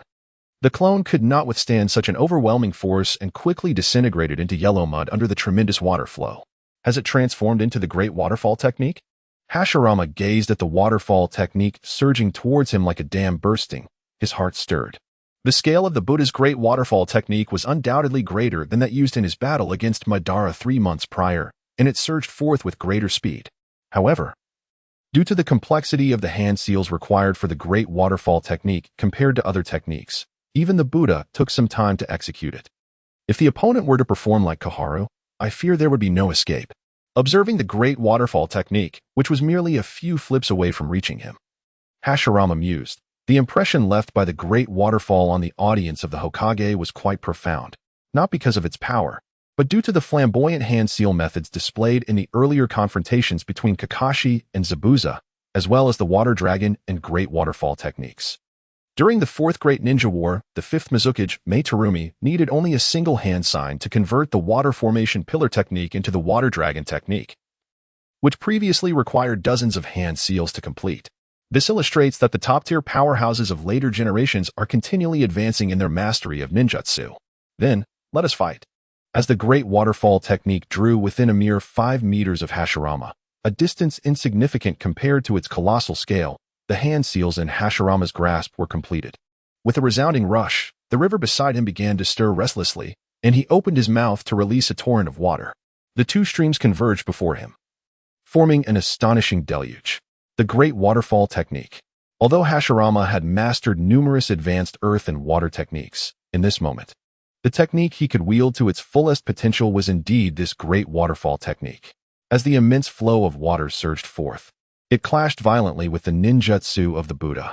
What initially appeared to be harmless water, when endowed with considerable speed and scale, exhibited tremendous force. The Great Waterfall technique, unleashed at full power by Hashirama, was augmented by the terrain, rendering its scale and might comparable to the techniques employed by the thousand-handed Buddha. While maintaining the ninjutsu, Hashirama finally found a moment to breathe, swiftly realizing the intent of the thousand-handed Buddha. His gaze lowered slightly. While it was true that he had previously stated such a notion, there was no need to resort to this display of skill. Nevertheless, Hashirama had indeed witnessed the prowess of a formidable opponent who had nearly maximized the chakra nature of water. With a thunderous crash, the colossal torrents collided. Anyone caught at the center of this confrontation would undoubtedly be crushed into fragments by the overwhelming force of the water. Hashirama had nearly drained the river beside him, resulting in a cessation of the river's flow. The water would continue to trickle downstream, but it would take time for the river to return to its normal state. At present, This great waterfall technique was certainly not the limit of what the Buddha could achieve. As long as he possessed chakra, he could further amplify the scale of his ninjutsu. However, such an escalation would merely devolve into a contest of raw chakra, rendering the so-called test meaningless. The Buddha smiled faintly as he reined in his chakra, and Hashirama had already reached the expectations he had set. In the face of a rival of his caliber, the latter remained unyielded by the overwhelming presence, responding with swift and precise actions. The talents of a ninja are not dictated by age, and Hashirama had proven himself remarkably adept. The impact of the vast torrents diminished significantly, and at that moment, a sweat-drenched Hashirama could not help but exhale in relief. His breathing grew noticeably labored. This was the first time he felt a shortage of chakra since awakening his self-recovery ability. After all, despite Hashirama's robust physique, he was still only 8 years old. In contrast, the chakra reserves of the thousand-handed Buddha likely rivaled that of some tailed beasts, excluding the nine tails. Of course, since arriving in this world, Hashirama had never encountered a tailed beast. Before the first Hokage established the balance of the tailed beasts, they seemed to exist in a wild state. Though their size was formidable, they were elusive, and even with the intelligence network of the Senju clan, the most recent information about them dated back several years. After all, tailed beasts are life forms purely composed of chakra, requiring no sustenance. In the realm of ninjas, no one had yet conceived of harnessing the power of the tailed beast through the Jinchuriki system. The predominant reason for this, naturally, lay in the fact that the techniques of sealing were predominantly mastered by the Uzumaki clan. Perhaps the design of the Yayue clan's offensive against the Uzumaki clan a few years prior was tied to this notion.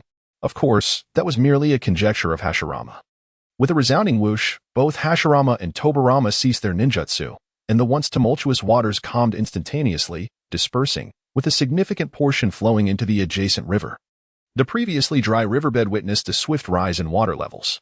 Tobirama landed before Hashirama, at which point the observing members of the Senju clan, including Senju Kiyoshi, revealed themselves. Excellent, Tobirama remarked, casting a satisfied glance at Hashirama, though his demeanor remained stoic. He then directed his gaze towards several high-ranking members of the Senju clan. The high-ranking officials found themselves at a loss for words, for they were acutely aware that when Tobirama had initially concentrated his ninjutsu, he had held nothing back, an endeavor that even they would hesitate to claim they could fully withstand. Thus, Hashirama's current achievements were beyond question. His prowess was evidently formidable. Even amidst the elite ranks of the Senju clan, ninjas of such caliber possessed the requisite ability to undertake high-stakes missions.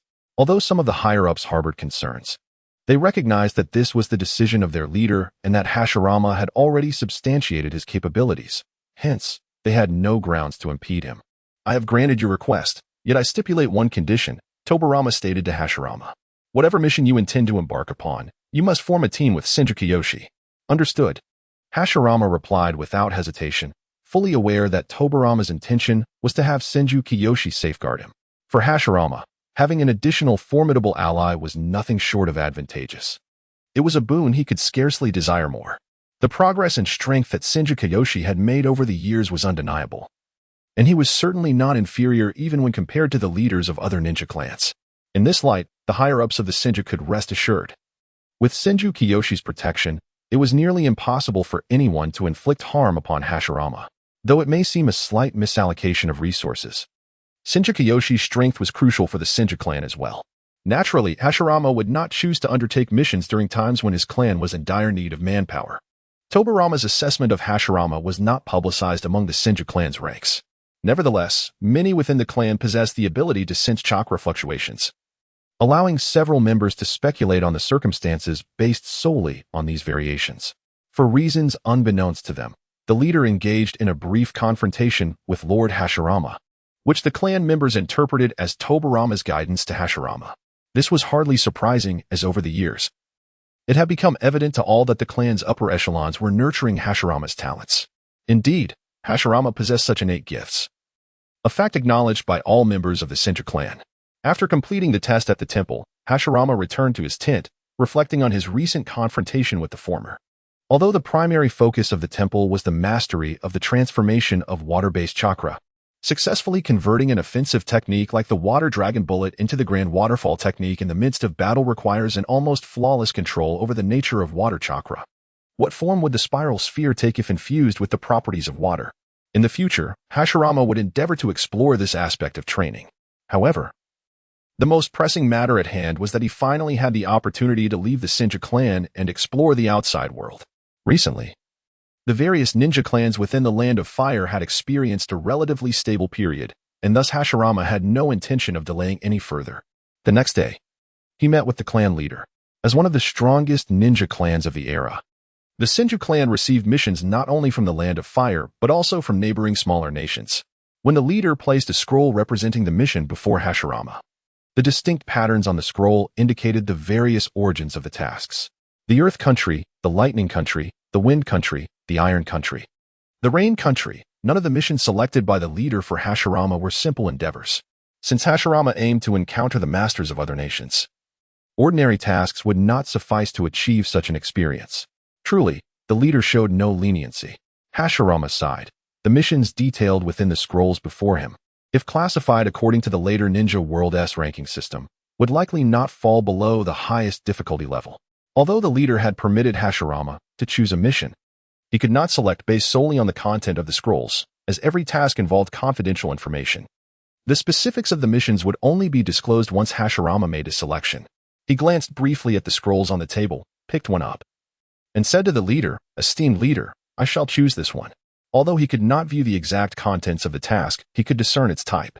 The mission he selected appeared to be the only one among the scrolls that did not require excessively violent methods for execution.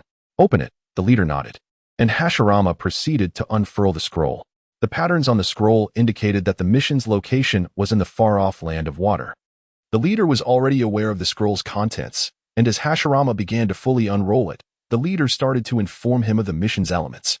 "Before you embark on this task, you must first visit the Land of Whirlpools and locate a member of the Uzumaki clan who is proficient in barrier ninjutsu."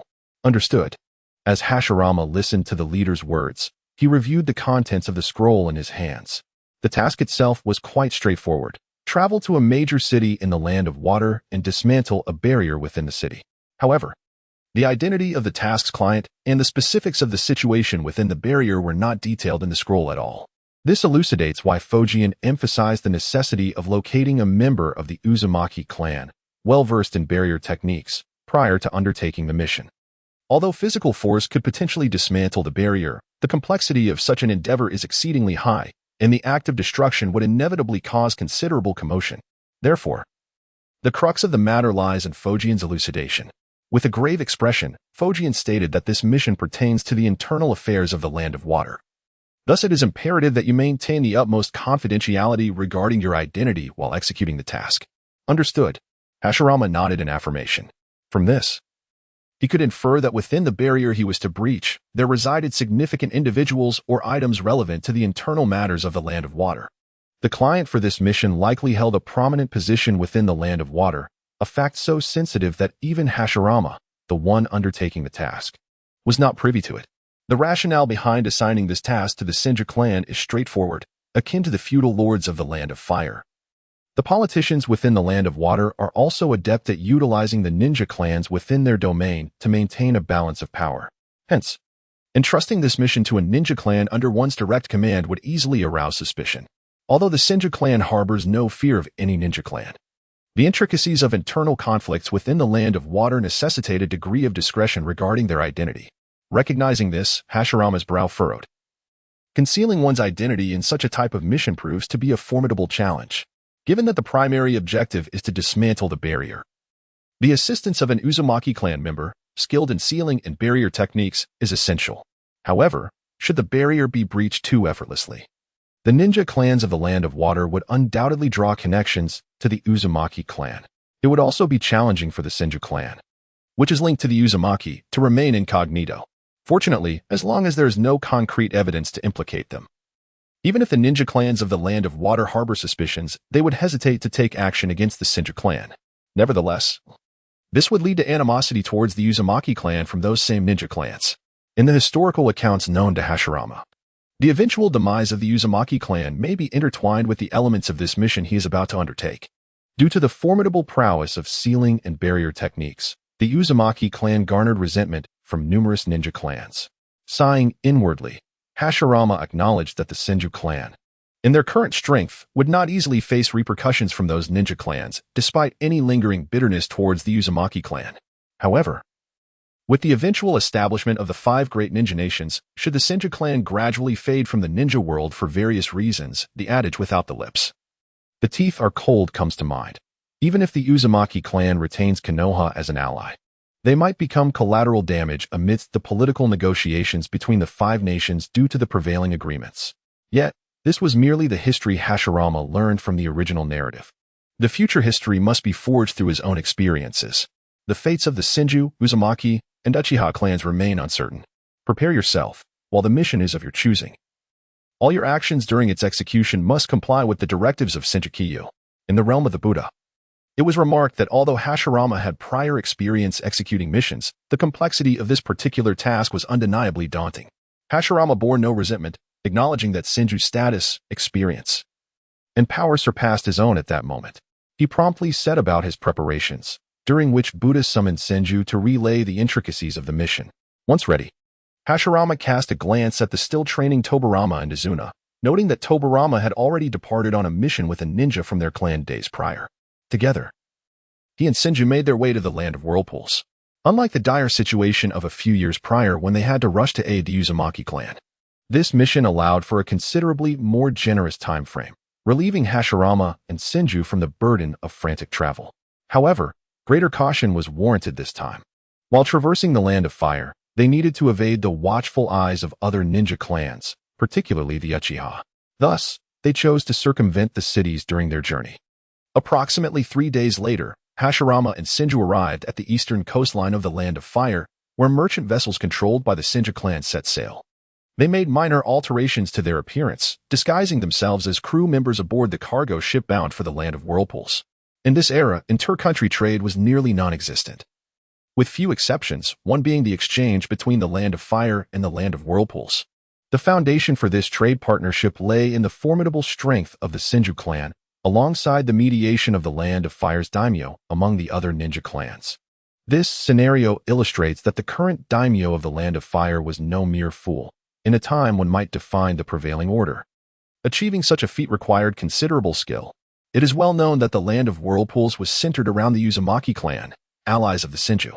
Thus, the collaboration between the Senju clan and the daimyo of the Land of Fire has historical roots that extend beyond the era of the first Hokage, Hashirama Senju. The cargo ship moved at a leisurely pace, and Hashirama, having little experience with maritime travel, found solace in the fact that he did not suffer from seasickness. After approximately a week, the vessel finally docked at the shores of the Land of Whirlpools. Seizing the opportunity afforded by the hazy coastal environment, Hashirama and Senju swiftly disembarked and ventured into the island's interior. They did not conceal their presence, and soon encountered Uzumaki clan members stationed along the coast to monitor the area.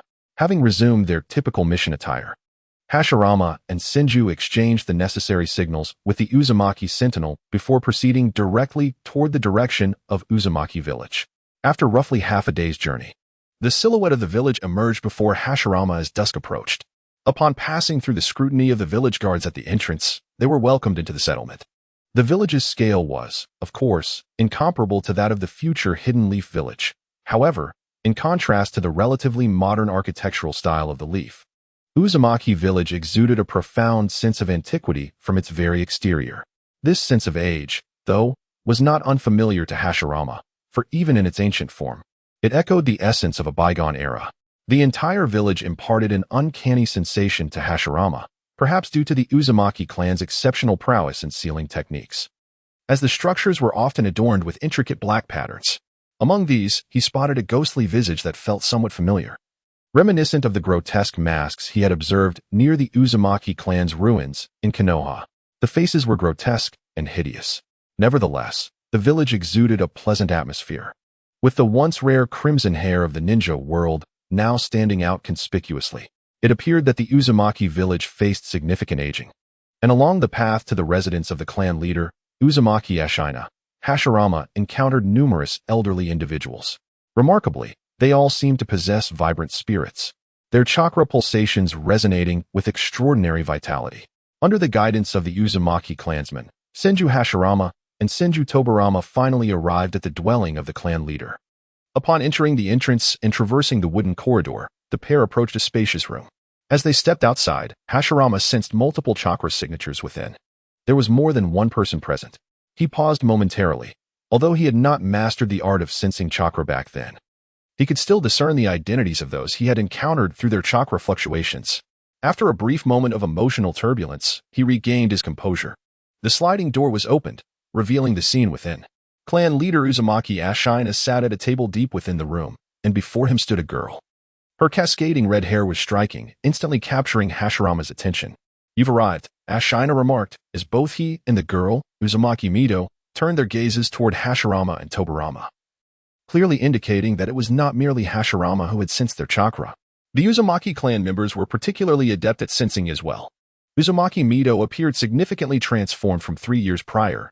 Girls tend to mature earlier than boys, and Mido was taller than her peers.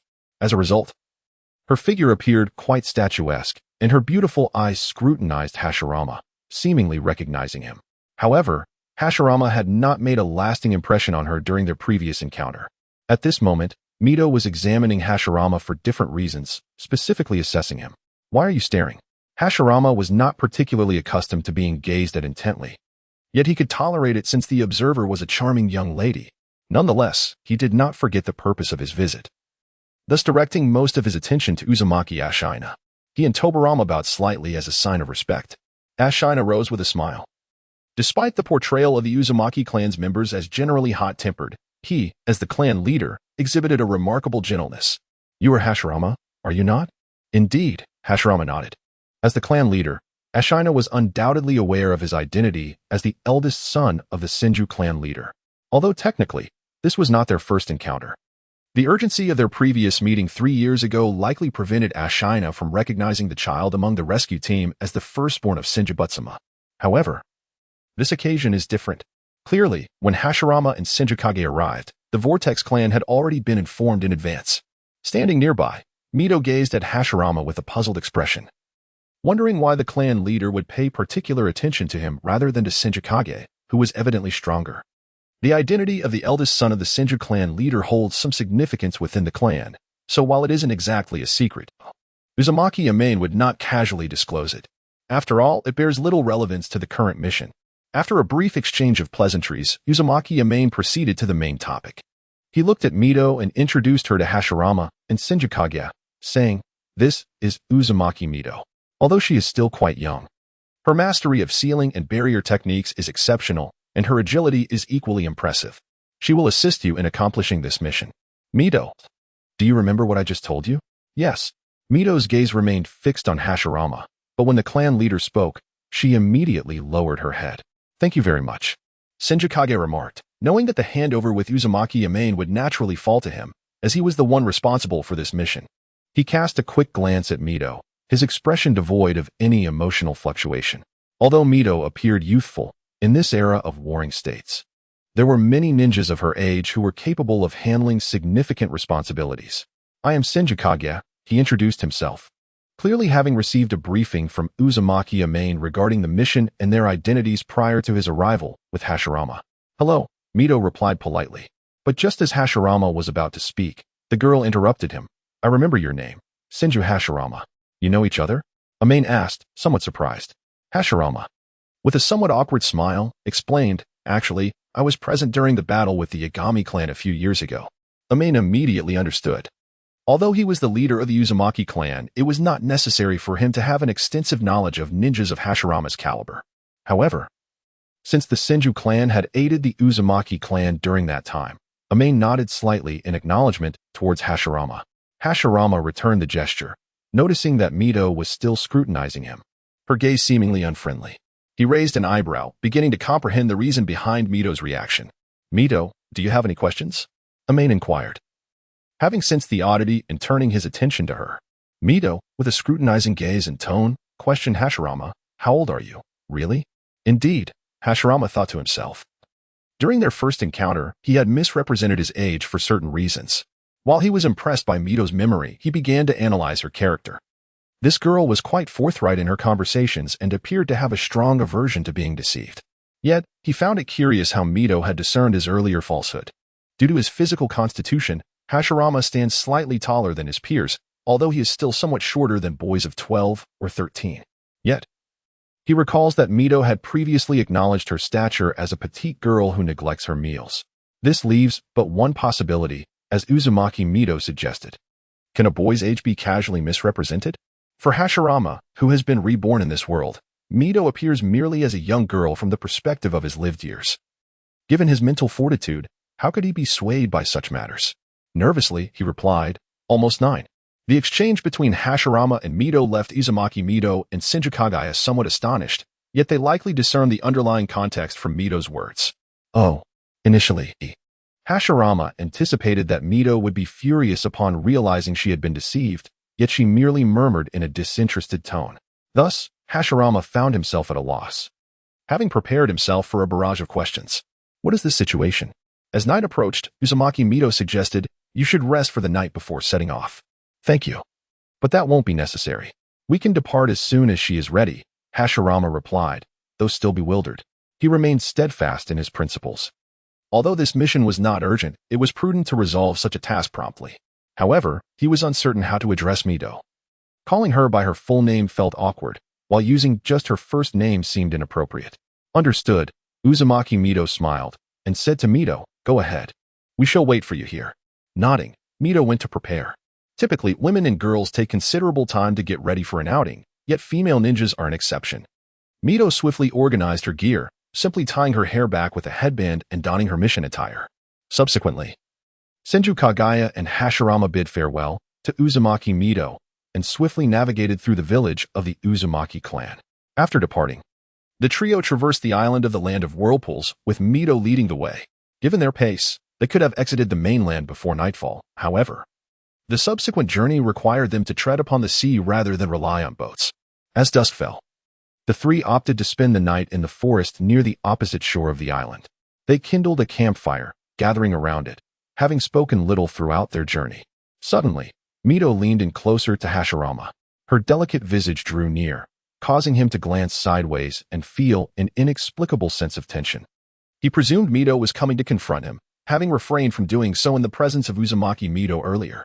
To be honest, your chakra fluctuations hardly suggest that you are merely 9 years old, Mito remarked casually, her fair cheeks revealing no trace of anger over Hashirama's prior deception regarding his age. It seemed rather that Hashirama himself was overly concerned. Despite appearing quite upset upon learning of the deception moments ago, Mito was unperturbed, and Hashirama, possessing a mature mindset, chose not to dwell excessively on the matter.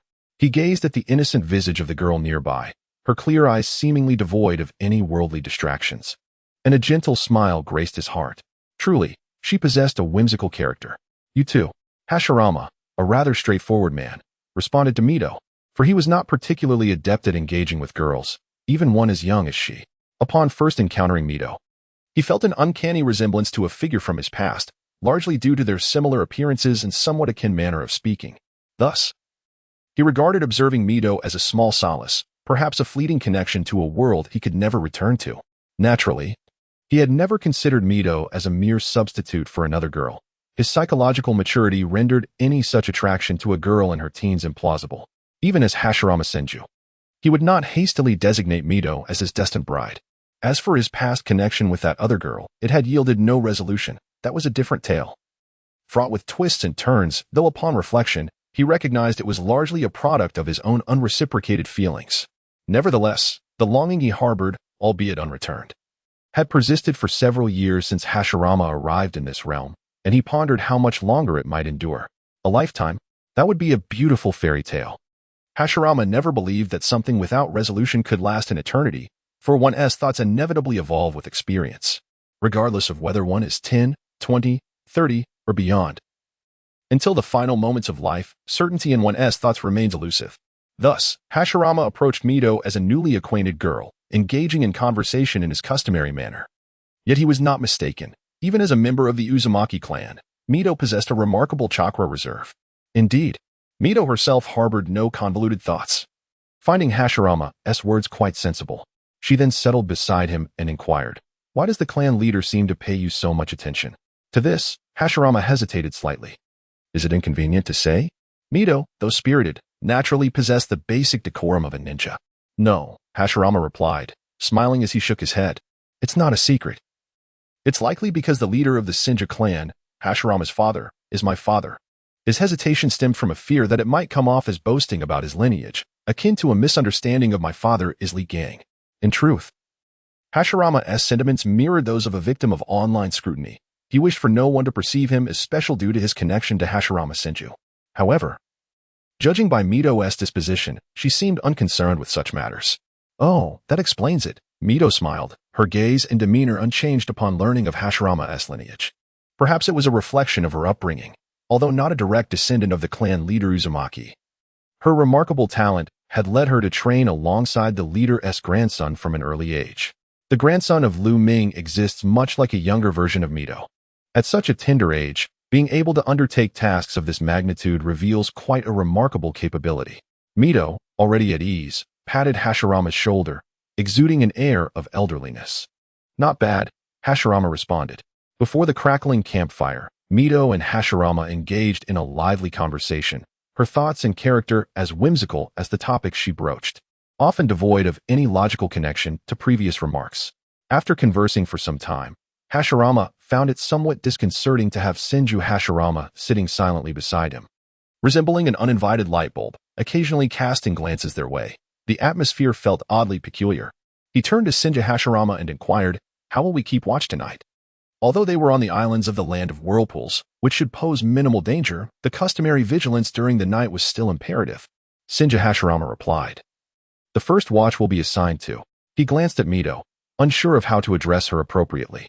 Originally, Senju Hashirama was not one to falter. But having noticed Hashirama's earlier reaction, he too felt a bit at a loss. Mito immediately smiled and said, "You can all call me Mito." Senju Hashirama nodded with a gentle smile and added to Hashirama, "Mito will take the first watch, I'll take the second, and you will take the third." Despite Mito being a girl, she was a ninja, and entrusting her with the initial watch was indeed a display of gentlemanly conduct. Neither Hashirama nor Mito voiced any objections. After responding to Mito's questions for a while, Hashirama and Senju Hashirama lay down to rest. The night passed quietly, with no unusual occurrences. By the break of dawn the following day, the three, having rejuvenated themselves, set forth once more. Ninjas can endure several days without rest, so a few hours of sleep sufficed, particularly for them, as members of the Senju and Uzumaki clans, whose physiques are considerably more robust than those of ordinary ninjas. The islands of the Land of Whirlpools were relatively close to the Land of Fire, yet a considerable distance remained to their destination, the Land of Water. Although the vast expanse before them was an endless azure sea, as they progressed, Senju Hashirama, and Mito had to continuously alternate their vigilance to maintain awareness of their surroundings. The ninja clans of the Land of Water, wary of the infiltration of such a small team, would undoubtedly be prepared. However, maintaining a state of alertness from the outset was a precaution, for the ocean was vast, and the reach of those ninja clans could only extend so far. During their journey, upon confirming that all was well, the trio would occasionally pause to stand atop the water's surface for a brief rest. At these moments, Mito would often utter curious remarks and whimsical exclamations. Her bright, clear eyes and the expression of innocence on her face seemed to embody an eternal ignorance of monotony. This lightheartedness provided Hashirama and Senju Hashirama with a welcome reprieve, as the unchanging visage of the ocean could become quite tedious. At a leisurely pace, approximately 3 days later, Hashirama and his companions approached the main island of the Land of Water. Along the way, the misty sea fog grew increasingly dense. They found themselves perfectly concealed by the mist, and under the guidance of Senju, the trio skillfully evaded the watchful eyes of the Water Country's ninjas. In such a low-visibility environment, reconnaissance relied heavily on perception. Given their understanding of this skill, Hashirama, Mito, and Senju were also adept at masking their own presence. As they set foot on the main island, a considerable distance still lay between them and their intended destination, the city they sought, particularly since they had entered foreign territory. They proceeded with utmost caution, which naturally slowed their pace. After traversing a short distance, he would instruct Hashirama and Mito to halt, while he ventured ahead to scout the surroundings. Along the way, they navigated through the domains of numerous ninja clans, encountering only one that held notable renown, the Yuki clan. This was the clan of the boy named Haku, who had accompanied the rogue ninja Zabuza Momochi at the beginning of the Naruto storyline. The databooks explicitly identify Haku as a descendant of the Yuki clan, and indeed, he was a youth. The so-called Mizuno Yuki clan was merely a fabrication from earlier Naruto fanfiction. Thus, Hashirama held a particular impression of the Yuki clan. On the 5th day since entering the Water Country's main island, he returned from his reconnaissance and cautioned Hashirama and Mito. Ahead lay the territory of the Kagaya clan, and they must exercise great caution while circumventing it, for although the clan members lacked proficiency in perception, their reflexes were exceedingly sharp. Hashirama nodded in acknowledgement. However, both he and Ki were taken aback when Mito, usually the quickest to respond, remained oddly silent. Hashirama cast a sideways glance at her, only to be momentarily stunned. It was the first time he had witnessed a somber expression on Mito's typically bright and spirited face. Her eyes were filled with resentment and a murderous intent. "Are you all right?" Hashirama inquired with concern, understanding the source of her reaction. 3 years prior, the Kagaya clan had participated in the war waged by the Yagami clan against the Uzumaki clan. Furthermore, this was not the first clash between the Uzumaki and Kagaya clans. The Uzumaki clan rarely initiated conflicts with other ninja families. Therefore, for Mito, the Kagaya clan undoubtedly represented an invading force. During their aggression, she had lost many of her loved ones and comrades. Mito remained silent, her fist clenched tightly, her eyes brimming with unshed tears. Hashirama was not well versed in comforting women, but he could not bear to see the usually carefree Mito adorned with such a troubled expression. Over the past few days, she had become one of the few friends he had made since arriving in this world. Yet, he found himself with limited options. "I will find a way to avenge you in the future," he promised her. Perhaps this was the most straightforward and effective means of providing solace. However, Hashirama's ultimate aspiration was to quell all conflicts in the world. If he allowed himself to be ensnared by the enmities of clans, how could he ever hope to achieve greatness? Even though countless lives may be sacrificed for the success of a single general, Hashirama understands that on the path he has chosen, he must inevitably take many lives. However, as Watergate once remarked, in the realm of ninjas, hatred perpetuates an unending cycle of vengeance. The original character, Uchiha Madara, was able to endure the death of his brother Izuna and the alliance with the Senju clan. Being a ninja necessitates the ability to endure. Hashirama suppressed what might have been the only words of comfort from Mito and inwardly mocked himself, realizing that as the god of ninjas, he lacked sufficient ferocity. "You desperately seek vengeance, do you not?" Hashirama inquired, recognizing that Mito's quiet endurance was ultimately unsustainable. With her eyes reddened, Mito paused at his words. It was evident to Hashirama that she yearned for revenge. Yet in the next moment, the girl shook her head vigorously, exclaiming, "Indeed, I wish to eliminate those madmen, but in doing so, more lives would be lost. I will not resort to filling my emptiness with the lives of others." Mito spoke sincerely, revealing that her concern lay not with the lives of the Kagaya clan, but with the companions and loved ones still alive. Her response left both Senju and Hashirama momentarily taken aback. While this is a simple principle, few can truly adhere to it. The pain of losing someone dear can ignite a thirst for vengeance, yet Hashirama remains unshackled by hatred because he has yet to experience such a loss. "Thank you. I am fine now. Let us proceed." Mito's emotions gradually stabilized. Her character was one that did not linger long in negativity. "Indeed," Hashirama replied, feeling a twinge of shame for not being as composed as the girl before him.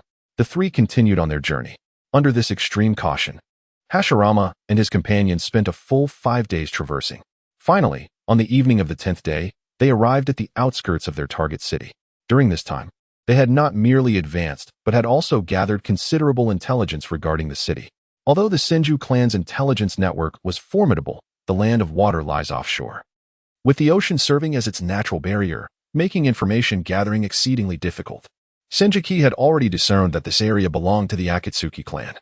Hence it was certain that ninjas from the Akatsuki would be present within the city. Swish, swish. The trio landed upon the trunk of a great tree on the forest's edge, utilizing its shade to conceal their figures while observing the city before them. The first sight to greet them was the massive moat encircling the entire city.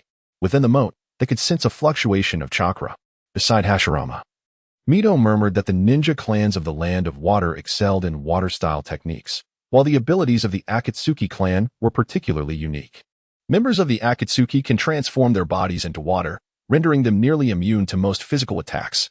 For Hashirama and his companions, the most daunting aspect of the water transformation technique was that Akatsuki members could silently infiltrate the moat and patrol along the river. Thus, Attempting to stealthily enter the city ahead posed a significant challenge. It is indeed troublesome. However, this situation was somewhat anticipated. After all, the mission pertains to the internal affairs of the Land of Water, and it would certainly not be as simple as merely breaching a barrier within the city. It seems the only feasible approach is to infiltrate from below the ground. Hashirama glanced at Senjuketsu. Within the realm of Earth-release ninjutsu, there exists a sophisticated technique that allows for medium to long-distance tunneling beneath the surface, akin to an enhanced version of the decapitation technique. Nonetheless, even if they were to delve underground, they must inevitably traverse the moat surrounding the city.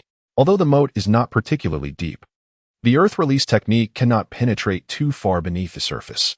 Senjuketsu nodded and turned to Mizuho, inquiring if there was a way to obscure their presence from the enemy's perception. Given his proficiency in earth release, he could accompany Mizuho while tunneling, but Hashirama, having learned this technique, knew that using ninjutsu would inevitably release chakra fluctuations, which could not be easily concealed by ordinary means. No problem, Mizuho replied with remarkable composure, a subtle smile gracing her lips as she began to form a series of hand seals. Extend your hand. She then looked at Hashirama, who complied without hesitation. Mizuho gently placed her palm on the back of Hashirama's hand, and he distinctly felt her chakra enveloping him, manifesting intricate black patterns that morphed into a mystical design. It was evidently a type of sealing technique, filtering the flow of chakra. Hashirama gazed intently at the patterns on his hand. Soon after, Mizuho inscribed the same technique onto Senjuketsu's hand. Hashirama exchanged a glance with Senjuketsu, and to their astonishment, they realized that despite their proximity, they could not sense each other as chakra. Impressive. Hashirama marveled at Mizuho, genuinely impressed not only by the sealing techniques of the Uzumaki clan, but also by her exceptional talent. In the original storyline, the sealing techniques of the Uzumaki clan had fallen into obscurity, with only a minuscule fragment of their true nature revealed through Minato and Kushina. Mizuho then inscribed the technique onto her own hand. Leave the sensing to me. They want to detect me, she said with a grin, raising her fair palm. Hashirama and Senjuketsu understood that if their chakra were to intersect with that of the enemy's sensing ninja, they would be discovered. However, Mizuho could employ a unique method to circumvent this issue. She could perceive the enemy's awareness while simultaneously cloaking her own. Your chakra is too potent. This technique won't last long, Mizuho urged promptly. Hashirama and Senjuketsu nodded, realizing they had to act swiftly. With the sealing technique inscribed on their hands, even if the two employed earth release to burrow underground, they would remain undetected. Next, they merely needed to avoid the members of the Akatsuki clan lurking in the moat. Their positions would be pinpointed by Mizuho. Beneath the surface, thanks to Mizuho's sealing technique and her ability to navigate through sensory perception, Hashirama and the others progressed remarkably smoothly. In a secluded corner of the city, an area that was once paved with smooth stones has gradually transformed into a quagmire. The entire Land of Water is shrouded in mist, hence the name of the forthcoming Hidden Mist Village. Consequently, the fog within the city is bound to thicken. This provides an advantage for the infiltration by Hashirama and his companions. In the corner, the ground split open, and the three figures emerged from an area resembling a mire. Senjuketsu pressed his palm down, and the quagmire swiftly vanished, restoring the ground to its original state without a trace. Meanwhile, Hashirama and his companions, who had crossed the moat and were drenched, found their clothes, bodies, and hair completely dry. The shinobi possessed the technique to use chakra to rapidly evaporate moisture from their bodies and garments. Otherwise, their soggy appearance in the eyes of the city's denizens would have been disastrous. Although the visibility in the present environment is extremely low, even for ninjas, the distance they could barely discern clearly is only about 10 meters. Just right. Hashirama observed the fading technique on the back of his hand and immediately concealed his chakra fluctuations.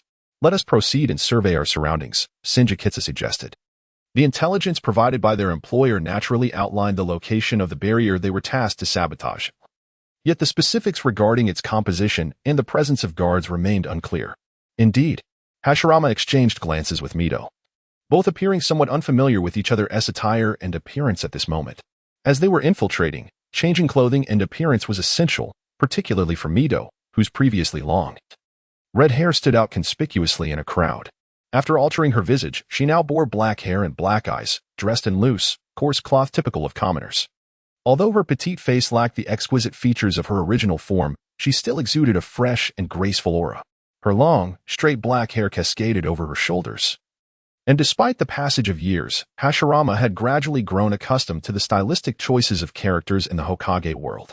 However, at that moment, the girl's appearance was the most pleasing to his eyes, devoid of any ulterior motive, merely an appreciation of aesthetics. In contrast, the alterations made to Senjuketsu and Hashirama were relatively minor. Nonetheless, the latter no longer sported the bowl-cut hairstyle typical of the first Hokage's childhood. At the age of 8, he had already adopted the hairstyle reminiscent of the first Hokage in adulthood. Truth be told, Hashirama found it somewhat disconcerting for a grown man to wear such long hair at first. Additionally, given Hashirama's handsome features, he had previously appeared somewhat feminine before his transformation. Naturally, the city could not be swarming with guards, allowing Hashirama and his companions to easily blend into the throngs of people on the streets. Perhaps due to the mist. The number of pedestrians was not particularly high, yet the atmosphere remained lively, for this was one of the largest cities in the Land of Water. Each city in the world of Hokage possesses its own unique cultural characteristics. Since Hashirama's arrival in this world, he had spent most of his time in the Senju clan, but had also visited cities in the Land of Fire and several neighboring nations. Despite the thick fog, the city buzzed with life, especially as evening approached, with homes along the streets brightly lit, creating a vibrant scene. Mito seems to have never left the Land of Waves since her birth. She is filled with curiosity about everything on the roadside stalls. However, at this moment, due to the task at hand, she can only observe her surroundings while allowing her gaze to linger momentarily on those novel sights. Should the opportunity arise in the future, she would surely indulge in exploration. Hashirama mused that this would serve as compensation for his previous lack of response regarding the Kagaya clan incident. Yet, he firmly believed that had it been that time, he would have accomplished his goal of bringing an end to the world's strife. The three of them pretended to stroll leisurely towards the location of the barrier provided by their client. Among them, only Mito could freely utilize her sensory abilities. Although her attention was somewhat diverted by the intriguing sights, she diligently noted the positions of the chakra that remained stationary. These chakras likely belonged to the surveillance posts established by the Kirigakure clan within the city. As they approached the barrier's location, they observed a noticeable decrease in foot traffic, and Mito further discerned an increase in the chakra from the watchposts. "Dad, I'm hungry. Let's go eat." Mito suddenly halted, pointing at a shop by the roadside and addressing Senju Kiyoshi. This was her signal to Kiyoshi and Hashirama, indicating that they should not venture closer. "Sure. What do you want to eat?" Kiyoshi promptly replied, then turned to Hashirama, inquiring, "What about Hiro?" Hashirama feigned exhaustion, saying, "Let's just go inside first." He then complained to Mito, who was using the alias saying, "It's all your fault for insisting on turning around so much. What's so interesting? I'm nearly exhausted." Mito approached, feigning annoyance, and wrapped her arm around Hashirama's neck, pulling him toward the shop while admonishing him, "Is that any way to speak to your sister?" Hashirama was at a loss for words, as he understood that Mito was using their conversation as a cover. Yet, he couldn't shake the feeling that her calling herself his sister was more than a mere casual remark. However, upon reflection, he found no fault in her statement. Hashirama was indeed under 9 years old, so Mito, being 12 or 13, had no issue in referring to herself as such. Upon entering the shop, they ordered a selection of dishes. To avoid raising suspicion from the proprietor that they were outsiders, they chose items commonly seen on the tables of other patrons.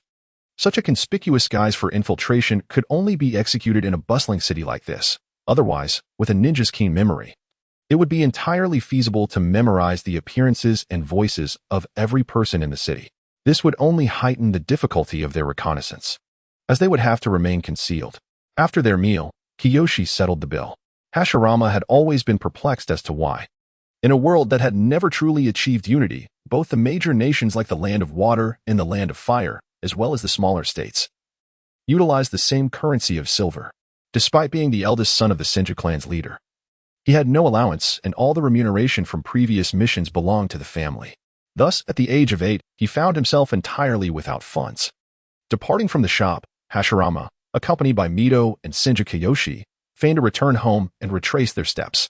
On this dimly lit path, Hashirama's innate sense of direction faltered once more. Were it not for Mito's persistent guidance, he would have surely lost his way. As night fully enveloped the surroundings, the trio vanished around a corner on a sparsely populated street. Mito had previously sensed the absence of any ninja in the vicinity. Under the cover of darkness, They swiftly advanced towards the city area where the barrier, previously unapproached, was located, preparing for their second round of investigation. With the dual concealment of fog and night, Hashirama and his companions gradually approached the designated area of the mission's barrier. Thanks to Mito's perceptive abilities, they deftly avoided encounters with the members of the Kirigakure clan. Hashirama glanced at Senju Kiyoshi, realizing that he had played a minimal role in this mission. Their successful infiltration into the Land of Water's main island was predominantly attributed to Kiyoshi's guidance, and their seamless entry into the city relied heavily on Mito's skills. The impending task of dismantling the barrier seemed to hinge on Mito's capabilities as well. Reflecting on this, Hashirama felt his own value diminished, perceiving himself merely as a muscle for escape after the barrier's destruction. Soon enough, they approached the precise location of the target barrier, concealing themselves in the shadows. This was the closest they could get without revealing their presence.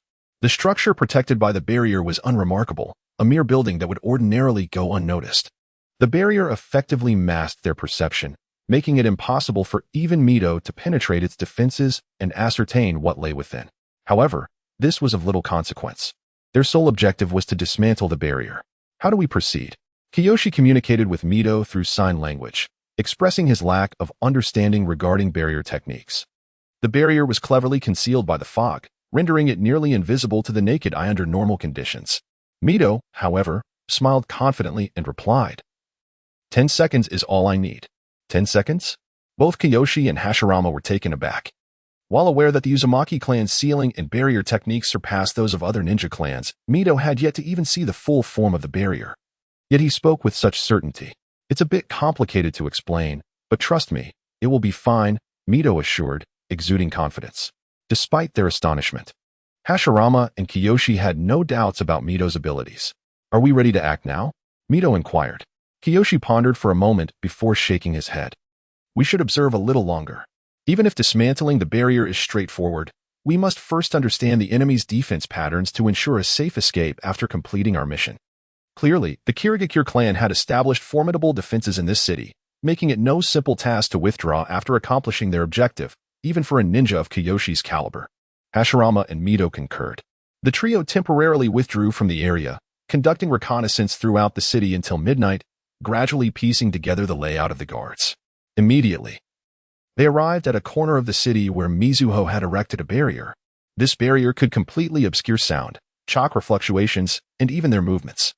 Senju Hashirama finalized the mission's plan, intending to commence their actions at dusk the following night. Do you have a way to disguise the barrier as if it were being physically damaged? Hashirama inquired of Mizuho, convinced that she could render the opposing barrier ineffective within 10 seconds. However, such a method would undoubtedly reveal Mizuho's identity as a member of the Uzumaki clan. The astute Mizuho understood Hashirama's implication and pondered for a moment before responding, well, we can certainly give it a try. The principle behind constructing the barrier was rather straightforward. Aside from the central core within the barrier, it required specific points for support, much like a foundation. By damaging these points, the foundation of the barrier could be shaken, allowing for subsequent physical attacks to dismantle it. However, this approach would be more time-consuming than directly destroying all the points. Hence, Mizuho expressed her concern. But won't this prolong the time needed to dismantle the barrier, making it potentially dangerous? Through her perception, she sensed at least 10 powerful chakra signatures hidden near the barrier. Although Senju Kizashi and Hashirama should be capable of handling the situation, a certain level of risk remained. Just a brief moment, it will be fine, Hashirama said with a smile, glancing at Kizashi. We'll first use large-scale lightning ninjutsu to prevent those guys from approaching. While not every member of the Kirigakure clan could utilize the water transformation technique, for those who could, lightning ninjutsu was their absolute Achilles heel. Although Kizashi excelled in earth-style ninjutsu, his proficiency in lightning ninjutsu was also quite formidable. Indeed, Kizashi nodded, fully aware of the weaknesses of the Kirigakure clan, so even without Hashirama's suggestion, he would have proceeded similarly. Let us rest well today. Starting tomorrow night, we will have no opportunity for respite for a while. Escaping this city was merely the initial peril facing Hashirama and his companions on the main island of the Land of Water. Before they could leave the borders of the Land of Water, danger would undoubtedly persist. Awaiting Hashirama, Mizuho, and Kizashi were numerous ninja clans from within the Land of Water, as their mission pertained to the internal affairs of the nation.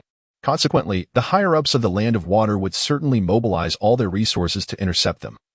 creating a perilous situation. Thus, Hashirama and his companions remained within the barrier constructed by Mizuho until the following day when twilight began to fall. Signaling the start of their operation, the three swiftly approached the vicinity of the building housing the barrier. They exchanged glances and then dispersed. Kizashi quickly approached the structure, forming hand seals. On the back of his hand lay the seals set by Mizuho in advance, allowing him to channel an immense amount of chakra without drawing the attention of any enemy ninjas. With his agility, he reached the foot of the building without being detected. Hiss! In an instant, Senju Kyo pressed his palm against the ground, and from his palm, an electrifying surge of lightning erupted, spreading wildly like an electric web. As the lightning truly unleashed its fury, the guardians of the Kaigetsu clan surrounding the building finally took notice. However, before they could draw closer, the lightning swiftly ascended along the structure, only to be thwarted by some concealed force before it could make contact with the building itself. The lightning's ascent triggered the protective barrier enveloping the edifice. Yet, even this barrier could not absorb the lightning chakra emitted by Senju Kyo. And in the blink of an eye, the radiance of the lightning filled the entire barrier, standing out starkly in the fog-laden darkness of the city. The shape of the barrier became fully visible. Encased in the lightning, it resembled an inverted bowl, safeguarding the entire structure. The lightning spread, enveloping all areas within 10 meters of the building, and as anticipated by Senju Kyo and Hashirama. Some of the Kaigetsu clan members were too intimidated by the immense lightning chakra to approach. Just then, a figure surged forth from within the barrier, moving with astonishing speed towards Senju Kyo. As this individual launched an attack, a shadow suddenly appeared to intercept Kyo.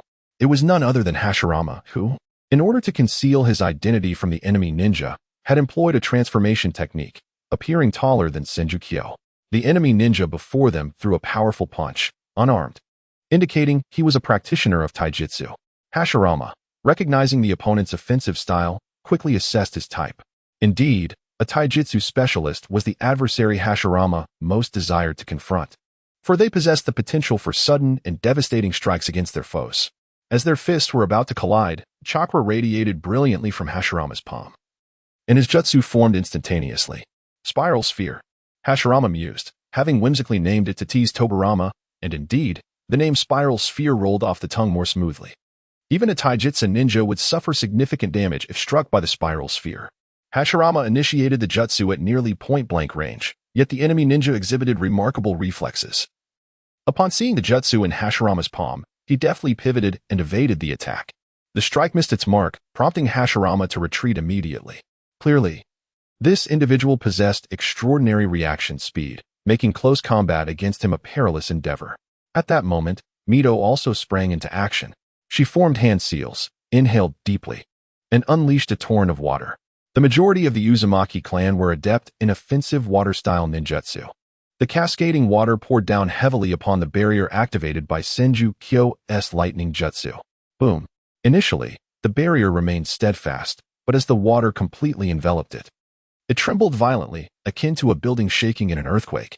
Before her stood a formidable barrier, which Mito could discern with a mere glance, comprehending the precise locations of all its foundational points. Although her earlier water-style jutsu appeared to be a wide-ranging, indiscriminate assault, it had subtly unsettled one of the barrier's critical points with the weighty flow of water. Yet, this was insufficient to shatter it entirely.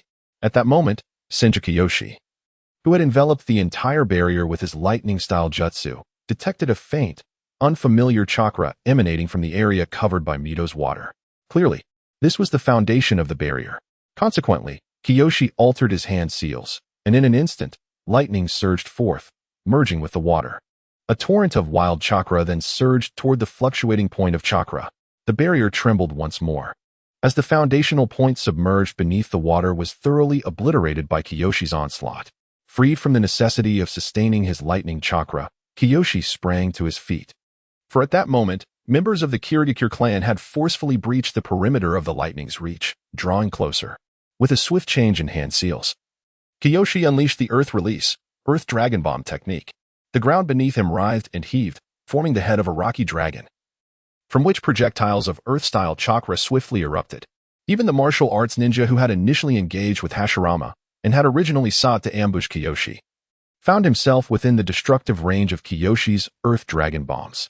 He effectively encompassed all nearby adversaries with his jutsu.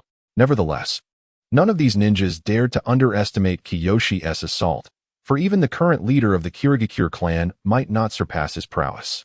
Seizing the opportunity while Hashirama withdrew, he began to amass an immense reservoir of chakra, intent on launching a powerful attack against the barrier behind him to compensate for Mito's prior damage. Boom, boom, boom. Surrounding members of the Kirigakure employed their own jutsu to counteract or evade Kiyoshi's onslaught. Their mission was to dismantle the barrier. Amidst the mist, an urgent voice emerged, and the surrounding ninjas became acutely aware of Hashirama and his companion's intentions. Upon hearing this voice, Hashirama responded with a smile. Could your reactions be any slower? Isn't it obvious? We are merely 3 individuals infiltrating this place, and we are either here to dismantle the barrier or engage you in battle.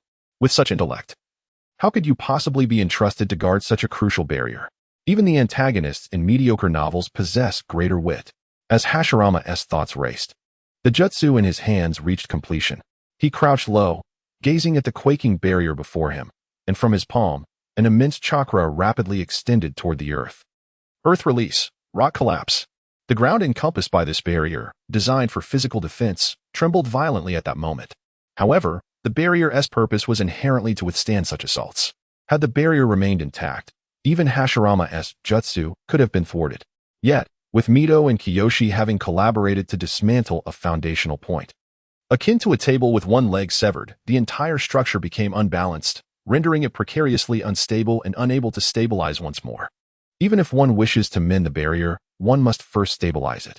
Yet, this alone does not suffice to precipitate the complete collapse of the barrier, which now shimmers with violent ripples akin to water patterns beneath the encasing lightning. It is truly vexing. Standing beside the barrier, Hashirama extends his hand, summoning a spiraling sphere once more in his palm. With a resounding crash, the sphere strikes the barrier, causing it to tremble uncontrollably. The barrier struggles to maintain its form, fissures spreading from the damaged focal point like a spider's web, first extending to the area Hashirama had attacked. Then, akin to shattered glass, parts of it begin to collapse, swiftly followed by the emergence of cracks in the remaining sections. This indicates that the barrier is beyond repair, unless reconstructed anew. Success! Hashirama exclaims, finding the process of dismantling the barrier simpler than he had anticipated. This is to be expected. The barrier techniques wielded by the ninja of the Land of Water pale in comparison to the mastery of the Uzumaki clan's secret arts as demonstrated by Mito. Had Hashirama not sought to protect Mito's identity as a member of the Uzumaki clan, the foundation of this barrier would have been obliterated long ago by her kin. Although they initially only managed to damage one point of the barrier, it was inconsequential. Now, the task is accomplished. Hashirama and Mito, alongside Sengoku, must make their swift exit. As the barrier crumbles, Hashirama darts toward Mito, the two uniting in preparation for their retreat. Yet, a dozen members of the Kirigakure clan surround them. However, with Sengoku present, these adversaries cannot impede the trio's escape. After a brief entanglement, they break free from the encirclement, racing along the predetermined route. At this juncture, Hashirama, Sengoku, and Mito sense a surge of chakra throughout the city converging towards them. For the commotion they had caused was monumental. An exceptionally powerful chakra approaches us, Mito remarks, her tone shifting to one of concern. Sengoku and Hashirama nod in acknowledgement, realizing they had not sensed it themselves. Nevertheless, if Mito deems it formidable, the identity of the individual is easily inferred, the leader of the Kirigakure clan. What is their precise location? Sengoku inquires gravely, aware that if they are indeed up against someone of that caliber, evading capture would prove exceedingly difficult. While he might escape unscathed, Hashirama and Mito's fates would be far less certain.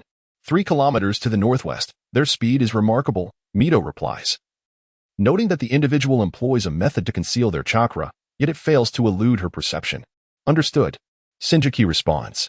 Currently, the trio is approximately 5 kilometers from the nearest city wall, and with 3 kilometers separating them, they risk being overtaken before they can exit the city. Assist me in pinpointing their location, Sengoku commands, using Mito's alias once more. Mito nods in agreement. As he walked alongside the two, Hashirama often felt like a mere specter. However, while Senjuketsu and Mito remained vigilant against the leader of the Ghost Lamp clan, Hashirama was far from idle. 4.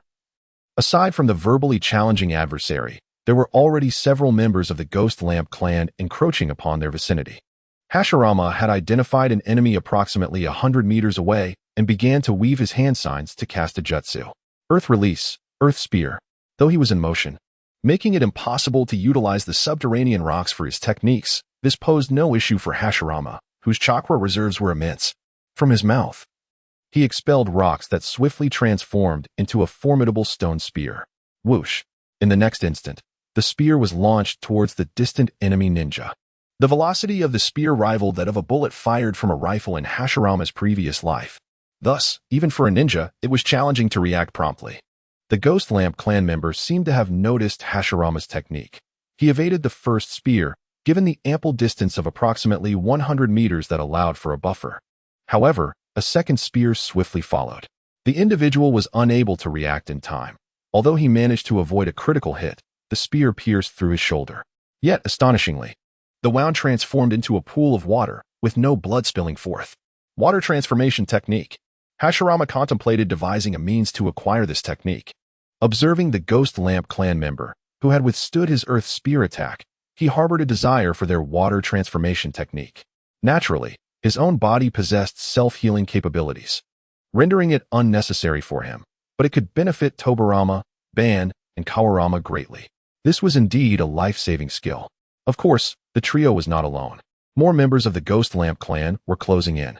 However, as they approached, both Hashirama and Mito employed their ninjutsu to engage them from a distance. Senju Ketsu maintained his hand signs, gathering an immense amount of chakra within. Should the leader of the Ghost Lamp clan draw near, he would use ninjutsu to impede his advance. While engaging the enemy ninja, Hashirama and Mito were careful to avoid collateral damage to the civilians in the city. Fortunately, the path they retreated along was sparsely populated, and with the waning daylight, very few souls were present. In no time, Hashirama, Mito, and Senju Ketsu found themselves less than a kilometer from the nearest city wall. At their pace, they could cover that distance in mere seconds. However, atop the towering walls, a surge of potent chakra was already manifesting. As the chakra swelled, it transformed into various ninjutsu, descending upon Hashirama and his companions. At that moment, Senju Ketsu was preoccupied with the nearby leader of the Ghost Lamp clan and could not intervene. Yet, as the jutsu from the wall rained down, both Hashirama and Mito had amassed an astonishing amount of chakra. Despite their youth, the eruption of their chakra caused the surrounding air to tremble slightly. When discussing the magnitude of chakra, neither Hashirama nor Mito could be deemed weaker than Senjukage. Water Release, Water Pulsating Wave. Water Release, Water Dragon Bullet Technique. Hashirama brought his palms together, and an immense torrent of water surged forth from his being, initially forming a ring of water that enveloped himself, Mito, and Senjukage. In the next moment, a far grander wave of water erupted within the ring, morphing into a colossal water vortex that ascended rapidly, soon reaching the height of the city walls. Mito too unleashed a tremendous flow of water, which coalesced into a serpentine water dragon, soaring upward towards the enemy ninjas stationed atop the walls. At this juncture, Hashirama's ninjutsu had yet to fully take shape, as the rising water abruptly expanded downward, cascading like a waterfall. With a thunderous roar, the water techniques wielded by these two swiftly nullified all jutsu released by the enemy ninjas on the walls, engulfing them entirely. The moisture in the city's fog was drawn upon by Hashirama and Mito as they executed their techniques. Consequently, within the range of their jutsu, the fog became remarkably thin, greatly enhancing visibility. In this almost unimpeded manner, the trio swiftly approached the city walls, now less than 100 meters away. Suddenly, just as they were about to reach the walls, a formidable roar resonated from behind them. Turning their heads, they witnessed a deluge of water surging forth, covering the houses and seemingly transforming into a gigantic water beast. The beast opened its maw, as if intending to swallow the three whole. Hashirama noticed a white-haired man atop the creature's head, his lower body appearing to merge with the water beast itself. This scene was not unfamiliar to Hashirama. "Isn't that the signature move of the Water Master, Suigetsu?" he murmured, recalling a mobile game he had played in a previous life. At that moment, the trio leaped from the nearest rooftop directly onto the city walls. Senjukage turned to face the approaching water beast, placing his palm against the wall. With a thunderous tremor, the entire wall seemed to shudder violently, and cracks rapidly spread from the center of his palm. In the next instant, a significant portion of the wall collapsed, yet the fallen stones quickly coalesced under Senjukage's chakra, transforming into a massive rock tiger, equal in size to the water beast. With a shift in his hand signs, Senju commanded the colossal rock tiger to roar and charge forth, colliding heavily with the water beast. The impact of the two titans resounded before the crumbling walls. "Let us go." After executing this maneuver, Senju Kage addressed Mito and Hashirama, acknowledging that his jutsu could not withstand the water techniques of the leader of the Hozuki clan for long. Understood, Hashirama and Mito nodded in agreement, and they promptly exited the city through the breach created by the wall's collapse. As the three crossed the moat, the once formidable rock tiger that had obstructed the leader of the Ghost Lantern clan was already riddled with cracks, and with a resounding crash, it crumbled entirely. However, the purpose of Sengoku had been achieved. In a waterless area, transforming into such a large water beast significantly hampered mobility. From within the water beast emerged a robust middle-aged man with white hair, his lower body formed of flowing water. He glared furiously at Sengoku and his companions, who were nearing the forest's edge, and began to form hand seals. With a great rush, the water in the moat surged. The currents roiled, rising like a tidal wave. Water release, water shark. Within the enormous wave, the water continuously molded into the shapes of sharks. Subsequently, the water propelled forward, launching a multitude of water sharks that descended upon the trio, now at the forest's edge, like a torrential rain, covering them overhead. Earth release, earth flow wall. In response, both Hashirama and Sengoku unleashed their ninjutsu simultaneously. The moment their palms touched the ground, two earthen walls rose in parallel above them. The foremost wall, conjured by Hashirama, towered like a fortress, bearing the visage of an exceptionally handsome youth. Due to its grand scale, the leader of the Ghost Lantern clan could see the boy's face quite clearly. Upon recognizing the boy's playful expression, complete with a tongue out and eyelids flipped in jest, his expression darkened. Yet, he certainly could not identify the face. Boom, boom, boom. The water sharks crashed repeatedly against the earthen barrier, but behind it, Hashirama and his companions had already darted into the dense forest. This was a taunt from a century hence. A triumphant smile spread across Hashirama's face. He had inscribed the likeness of Ghost Lantern Suigetsu upon the wall, yet the leader of the Ghost Lantern clan could not possibly recognize him. Before the collapsed city wall, although the man was furious, he refrained from pursuing them further. He had realized that the barrier requiring the protection of the Ghost Lantern clan had been breached by the trio. To pursue them now would play directly into the hands of those with nefarious intentions. The occupants within the barrier were of greater importance than the intruders.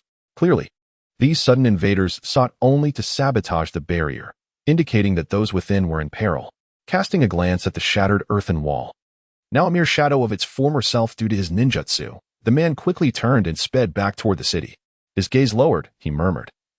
The level of chakra and skill exhibited by these ninjas to breach the barrier so swiftly, even with Hashirama's efforts to conceal the details. All attempts at subterfuge are in vain. Have other factions employed the Senju clan's ninjas? His eyes glimmered coldly as he whispered, even if they are of the Senju clan, having entered the land of water, they shall not depart so easily. Swish. The thrill of a quick escape was exhilarating. In the dense forest, Hashirama, Mito, and Sengoku moved swiftly. He turned to Sengoku, already aware of his formidable prowess. But that recent maneuver of transforming the city wall into an offensive ninjutsu was undeniably impressive. Mito directly dispelled the transformation technique, returning to her true form, and let out a long sigh. At last, she could return home, although she had lived on an island nation since childhood. The environmental differences between the land of water and the land of whirlpools were quite significant. Now was not the time to lower their guard. Chikage observed Mito and Hashirama, who seemed to believe their mission had concluded, and smiled wryly. The ninja clans of the land of water would likely soon receive orders and commissions to hunt down the three of them. While the land of water was vast, their exceptional skills would allow them to conceal themselves, making it challenging for the united ninja clans to track down their whereabouts. Thus, it was highly probable that these clans understood the futility of a full-scale search and would instead set ambushes along the coastline. Though the coastline was extensive, the presence of sensory ninjas made it relatively easy to encompass. Even if Hashirama and the others knew how to mask their sensory abilities, they could not afford to be careless. Hashirama understood this and contemplated, let us make haste to the nearest coastline. The longer we delay, the more prepared the ninja clans of the land of water will become. Indeed, Chikage concurred. Therefore, to expedite our progress, we shall entrust the sensory duties to Mito. Hashirama turned to Mito, acknowledging that their sensory signatures would easily attract the attention of enemy sensory ninjas, and their chakra was potent enough that if concealed, it could still be detected. Leave it to me, Mito replied with a faint smile. Though she was a woman, her competence and capability rivaled that of male ninjas, as evidenced by this mission. Undoubtedly, without Mito's presence, this task could not have been accomplished solely by Chikage and Hashirama. I still lack strength, Hashirama thought to himself, feeling a tinge of discomfort reflecting on the mission. Although it was a task he had chosen, aside from intercepting a few enemy ninjas, he had played no significant role. While it was due to the task's high difficulty that he had chosen, he bore the name of Senju Hashirama. It felt somewhat embarrassing to let his teammates take the spotlight. However, he overlooked the fact that his overly serious nature did not align with the character of Senju Hashirama. Chikage and Mito paid him no mind. In the following days, with Mito's sensory prowess, Hashirama and the others successfully evaded the few enemy ninjas' reconnaissance as they made their way towards the nearest coastline. Upon reaching the misty coastline, Mito sensed numerous enemy ninjas already positioned along the shore, and coincidentally, those laying in wait were members of the Kagaya clan. To their surprise, the clan leader, Kagaya Hanfu, was also present. Our luck seems to be quite favorable, Hashirama mused. Yet, upon realizing that the enemy ninjas belonged to the Kagaya clan, both he and Chikage exchanged knowing smiles. For while the Kagaya clan possessed formidable combat capabilities, their sensory skills were abysmally lacking. With the aid of Suabuto's abilities and the concealment provided by the surrounding environment, circumventing the intercept set by the Kagaya clan proved to be rather simple. Let us proceed, Sengoku declared. Guided by Suabuto's perception, they swiftly located the edge of the Kagaya clan's encirclement. After advancing a short distance further, they quickly approached the surface of the sea amidst the mist. Upon reaching the shore, Hashirama and his companions chose to dive directly into the water, intending to swim a short distance beneath the surface before resurfacing to depart. As Hashirama and Sengoku had envisioned, it was indeed a straightforward endeavor. However, as the trio submerged, Suabuto, who maintained her perception, suddenly exhibited a change in expression. Unable to speak underwater, she frantically signaled to Hashirama and Sengoku. The two noticed her gestures, but were perplexed by her abrupt reaction. They followed her pointed finger and peered into the depths of the ocean. In the abyssal depths, Hashirama stared into the dark waters, momentarily taken aback. An unsettling sensation surged within him, prompting an instinctive expansion of his perception. The moment he activated it, his expression shifted drastically. What an overwhelming chakra! In that instant, he understood Suabuto's alarm. From the depths of the sea emanated an astonishing chakra fluctuation. This chakra was the most formidable he had ever sensed since arriving in this world, even surpassing that of Senju Tobarama. No way, Hashirama gasped internally, as he observed a multitude of bubbles rising from the previously still seabed. Just when he thought they had easily evaded the Kagaya clan's blockade, calamity struck. Run, Hashirama uttered, struggling against the water, and immediately grasped Suabuto and Sengoku, urging them to ascend to the surface. Splashing violently, the three emerged above the water. Due to the urgency of the situation, Hashirama neglected to conceal his chakra perception, which consequently alerted the sensing ninjas along the shoreline. There are individuals at 7 o'clock. One of the sensing ninjas shouted towards Hashirama, Suabuto, and Sengoku's location, prompting the nearby Kagaya clan members to swiftly converge upon them. Despite sensing the chakra of these approaching foes, Hashirama remained undeterred, coughing as he hastily led Suabuto and Sengoku away across the sea. At that moment, Sengoku also sensed the remarkable chakra emanating from the ocean depths, her expression shifting in response. This chakra level is not something a human could possess. Do you know to whom it belongs? Suabuto inquired of Hashirama, as the latter's reaction suggested he possessed knowledge of the source. With a grave countenance, Hashirama replied, "This chakra is more potent than that of my father. There is no such entity among ninjas, which means its owner is not human. It must be a tailed beast." Although the Uzumaki clan is renowned for their specialized sealing techniques designed to restrain tailed beasts, these creatures have long since faded from the collective memory of humanity. Thus, even upon hearing their name, Mito failed to make an immediate connection. As Hashirama gazed towards the approaching Kagaya clan members, a solemn expression on his face suddenly transformed into a faint smile. "While I cannot vanquish you at my whim, a formidable ally shall soon take my place. Arise, Three Tails." Though he had never encountered a tailed beast before, Hashirama was certain that the only creature capable of remaining undetected in the depths of the ocean until now was the Three Tails. At that moment, a colossal shadow began to emerge from the surface of the sea, becoming increasingly distinct, yet the Kagaya clan members, shrouded in mist, remained oblivious to its presence. However, the three tails had ascended to this position, and even if the perceptive ninja who had sensed Hashirama and his companions was less skilled than they, he should have detected it. Danger. There is something beneath the sea. In his haste, he failed to identify the source of the immense chakra emanating from the depths. Yet by the time he vocalized his warning, it was already too late. With a resounding splash, the formidable shadow finally broke the surface of the water, its massive form causing a tumultuous upheaval in the surrounding sea. The creature, predominantly gray, materialized before them. With a sharp, piercing cry, the three tails unleashed three pillar-like tails from behind, sending forth colossal waves that surged towards the Kagaya clan members. Even though they were adept in physical combat and possessed quick reflexes, the sheer magnitude of the waves, merely a result of the three tails' tail movement, overwhelmed them before they could evade, while Hashirama and his companions had already distanced themselves from the tumult. Mito and Sengoku gazed in astonishment at the gargantuan beast shrouded in mist. Hashirama, however, was not particularly taken aback. He observed the monstrous entity before him, the three tails, and found it even more grotesque than depicted in the original manga. It resembled a gigantic aquatic monster, with a face that was neither human nor beast and exaggerated features.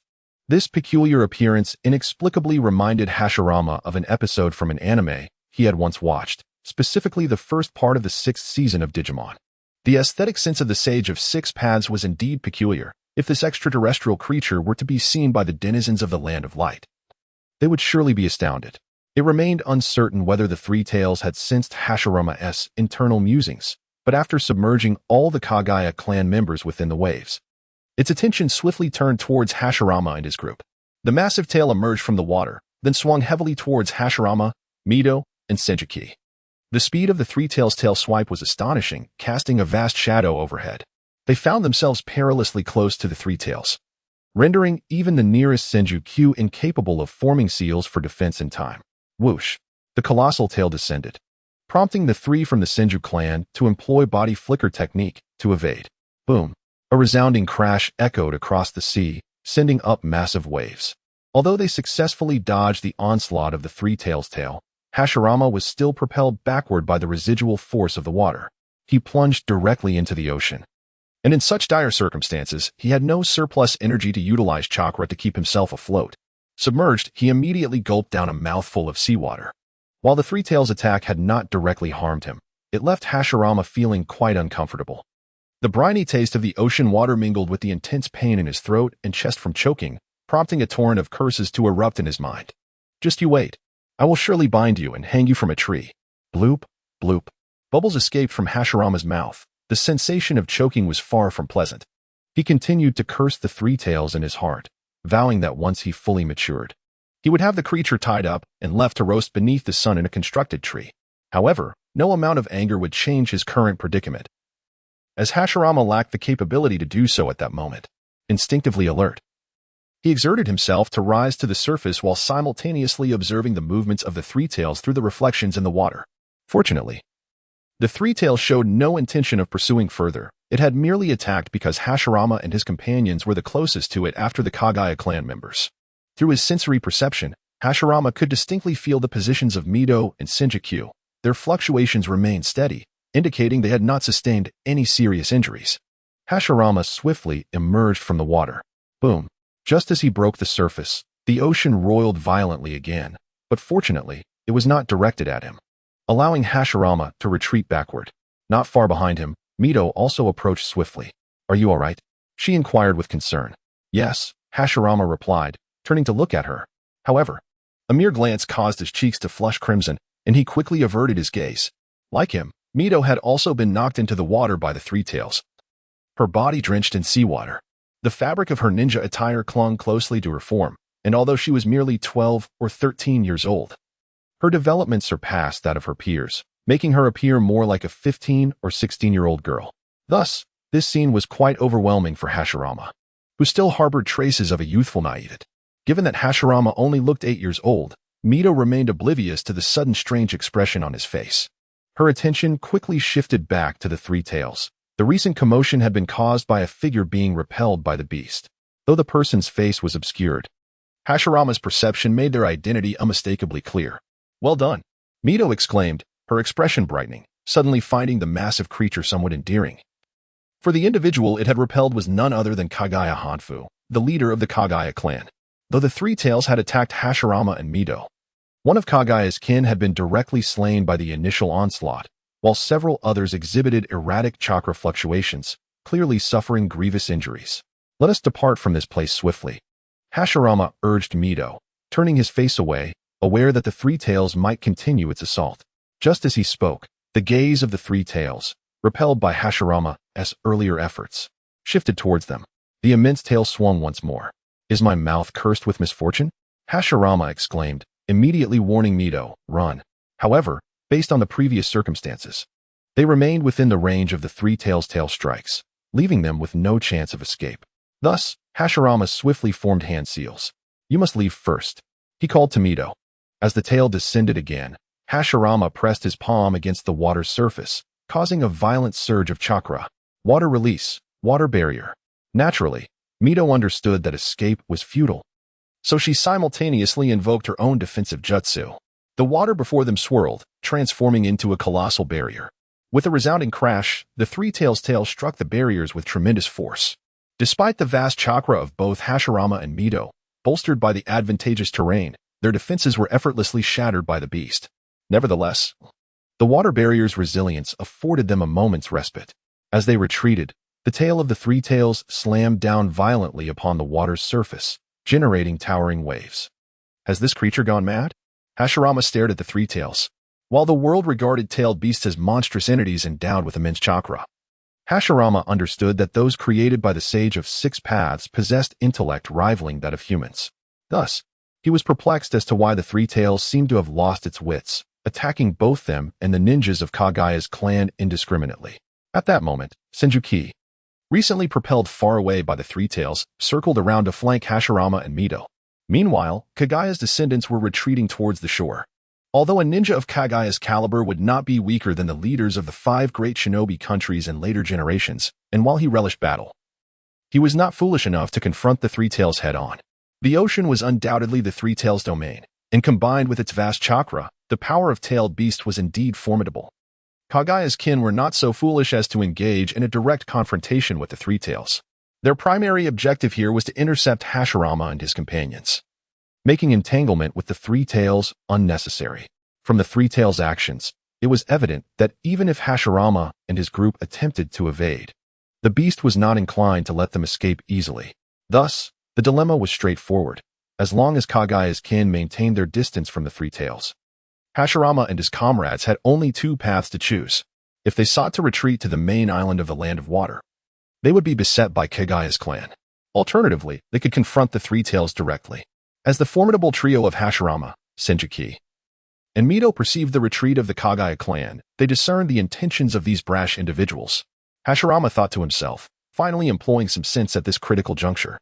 The emergence of the Three Tails had ensnared him, Mido, and Sengoku in a dire predicament.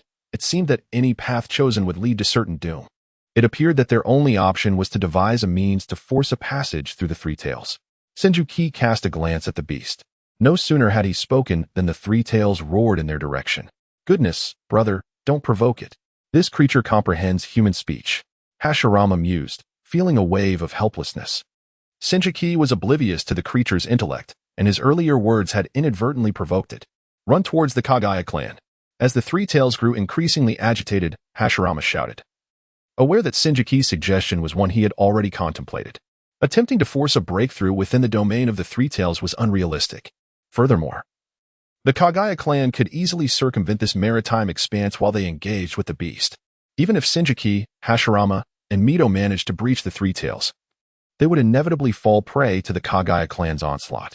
Thus, the only solution that came to mind was to unite in their demise. For the Kagaya clan outnumbered them significantly. With a tumultuous roar, the Three Tails coiled its tail, summoning a catastrophic surge of chakra that stirred the surrounding waters into a tempestuous tide, rushing towards the trio. This was the Three Tails' response to Sengoku's earlier provocation.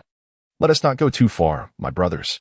Hashirama gazed at the impending wave, which left no avenue for escape. He channeled all his chakra to perform the necessary seals, as did Sengoku and Mido. Hashirama believed that only the likes of Senju Butsuma and Senju Chizuku could counter such a magnitude of water release ninjutsu. Yet, The three joined forces, unleashing an impressive water release technique of their own. At first glance, the scale of their jutsu appeared comparable to that of the Three Tails. However, the chakra of Hashirama, Senju, and Mito was not unified. Thus, in terms of potency, it could not rival the water release executed by the Three Tails.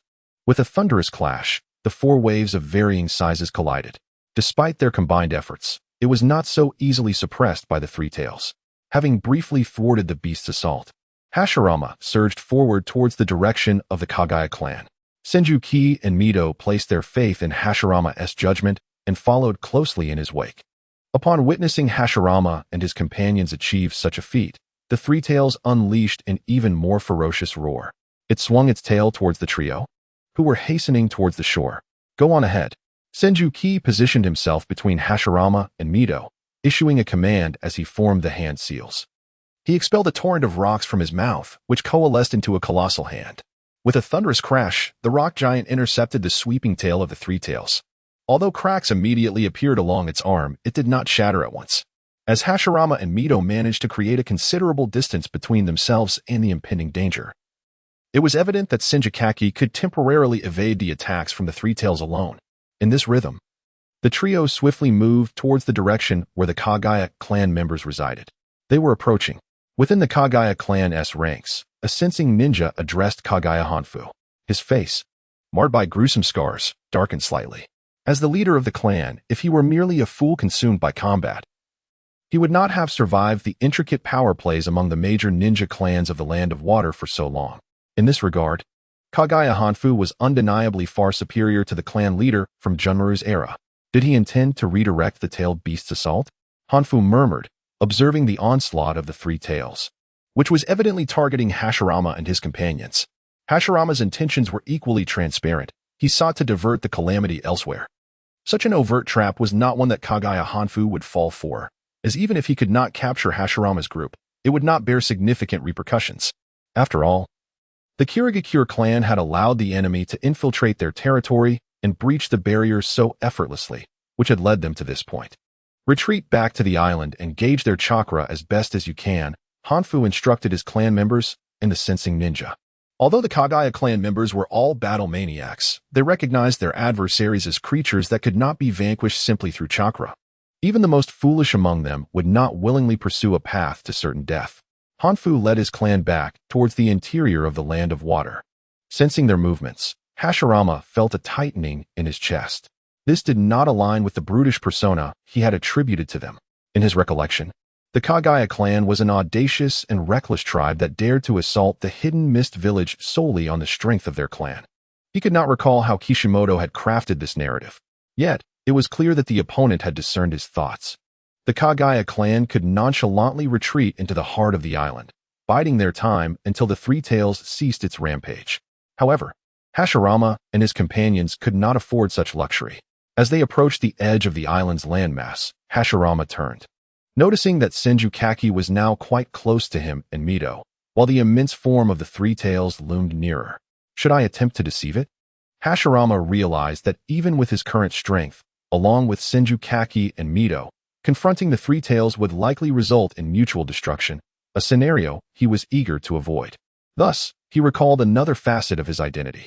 Within Hashirama resided the chakra of Ashura, the son of the Sage of Six Paths, and according to the original narrative, the tailed beasts could sense this chakra. Perhaps I could converse with it under the name of the sage? It was worth a try. But with Senju and Mito still nearby, there were certain things Hashirama found inconvenient to express. He glanced at Mito, who had just arrived, and Senju, who appeared fatigued from fending off the Three Tails' attacks, and silently gritted his teeth. Let us give it a go.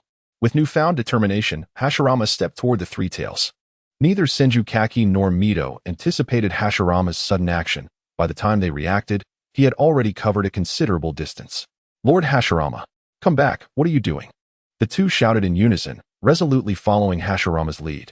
However, the Three Tails had already amassed a colossal amount of chakra, its tails swirling ominously. Although Hashirama intended to engage in dialogue, he had no desire to court death. Thus, upon sensing the fluctuation of the Three Tails chakra, he swiftly formed hand seals in preparation for defense. The roar of the waves echoed as the Three Tails whipped its tail, causing the surrounding sea to churn violently. The cacophony of rushing water deafening. Seizing this opportunity, Hashirama shouted, "Isabu, do you remember the Otsutsuki clan?" Behind him, Senju and Mito heard his voice. But the tumultuous environment rendered his words indistinct. Yet, the three tails seemed entirely oblivious to Hashirama's utterance. With a mighty thrash of its three tails, the tidal waves it generated were even more formidable. Thus, Hashirama found no second chance to speak. Fortunately, he had already prepared to unleash his ninjutsu. Senju and Mito arrived in time, and the trio combined their most powerful water release techniques. Boom. Their techniques clashed once more, but this time, Hashirama and his companions' ninjutsu failed to effectively counter the three tails' assault. The colossal waves summoned by the trio were swiftly overshadowed by the even larger waves of the three tails, leaving them no time to retreat fully, and they were directly struck by the oncoming tide. In a valiant attempt to shield Mito and Senju, Hashirama positioned himself in front, yet his mere 8-year-old frame proved too small for the task. Crash! The three were hurled backwards, landing forcefully on the nearby island shore. Fortune smiled upon them, for although Hashirama was left spluttering seawater, their proximity to the island mitigated the destructive power of the three tails' tidal assault. Had they been fully engulfed in the ocean, the pressure might have severely injured them. Does this creature not know the true name of the Sage of Six Paths? Hashirama pondered, relieved yet perplexed as to why the three tails had not reacted to his previous words. That seemed implausible, even if it were unaware of the sage's name. The name Isabu should be known only to it. It must have simply not heard him. "Are you playing selective deafness with me?" Hashirama exclaimed, unable to restrain himself. The three tails had clearly heard Senju's earlier remark.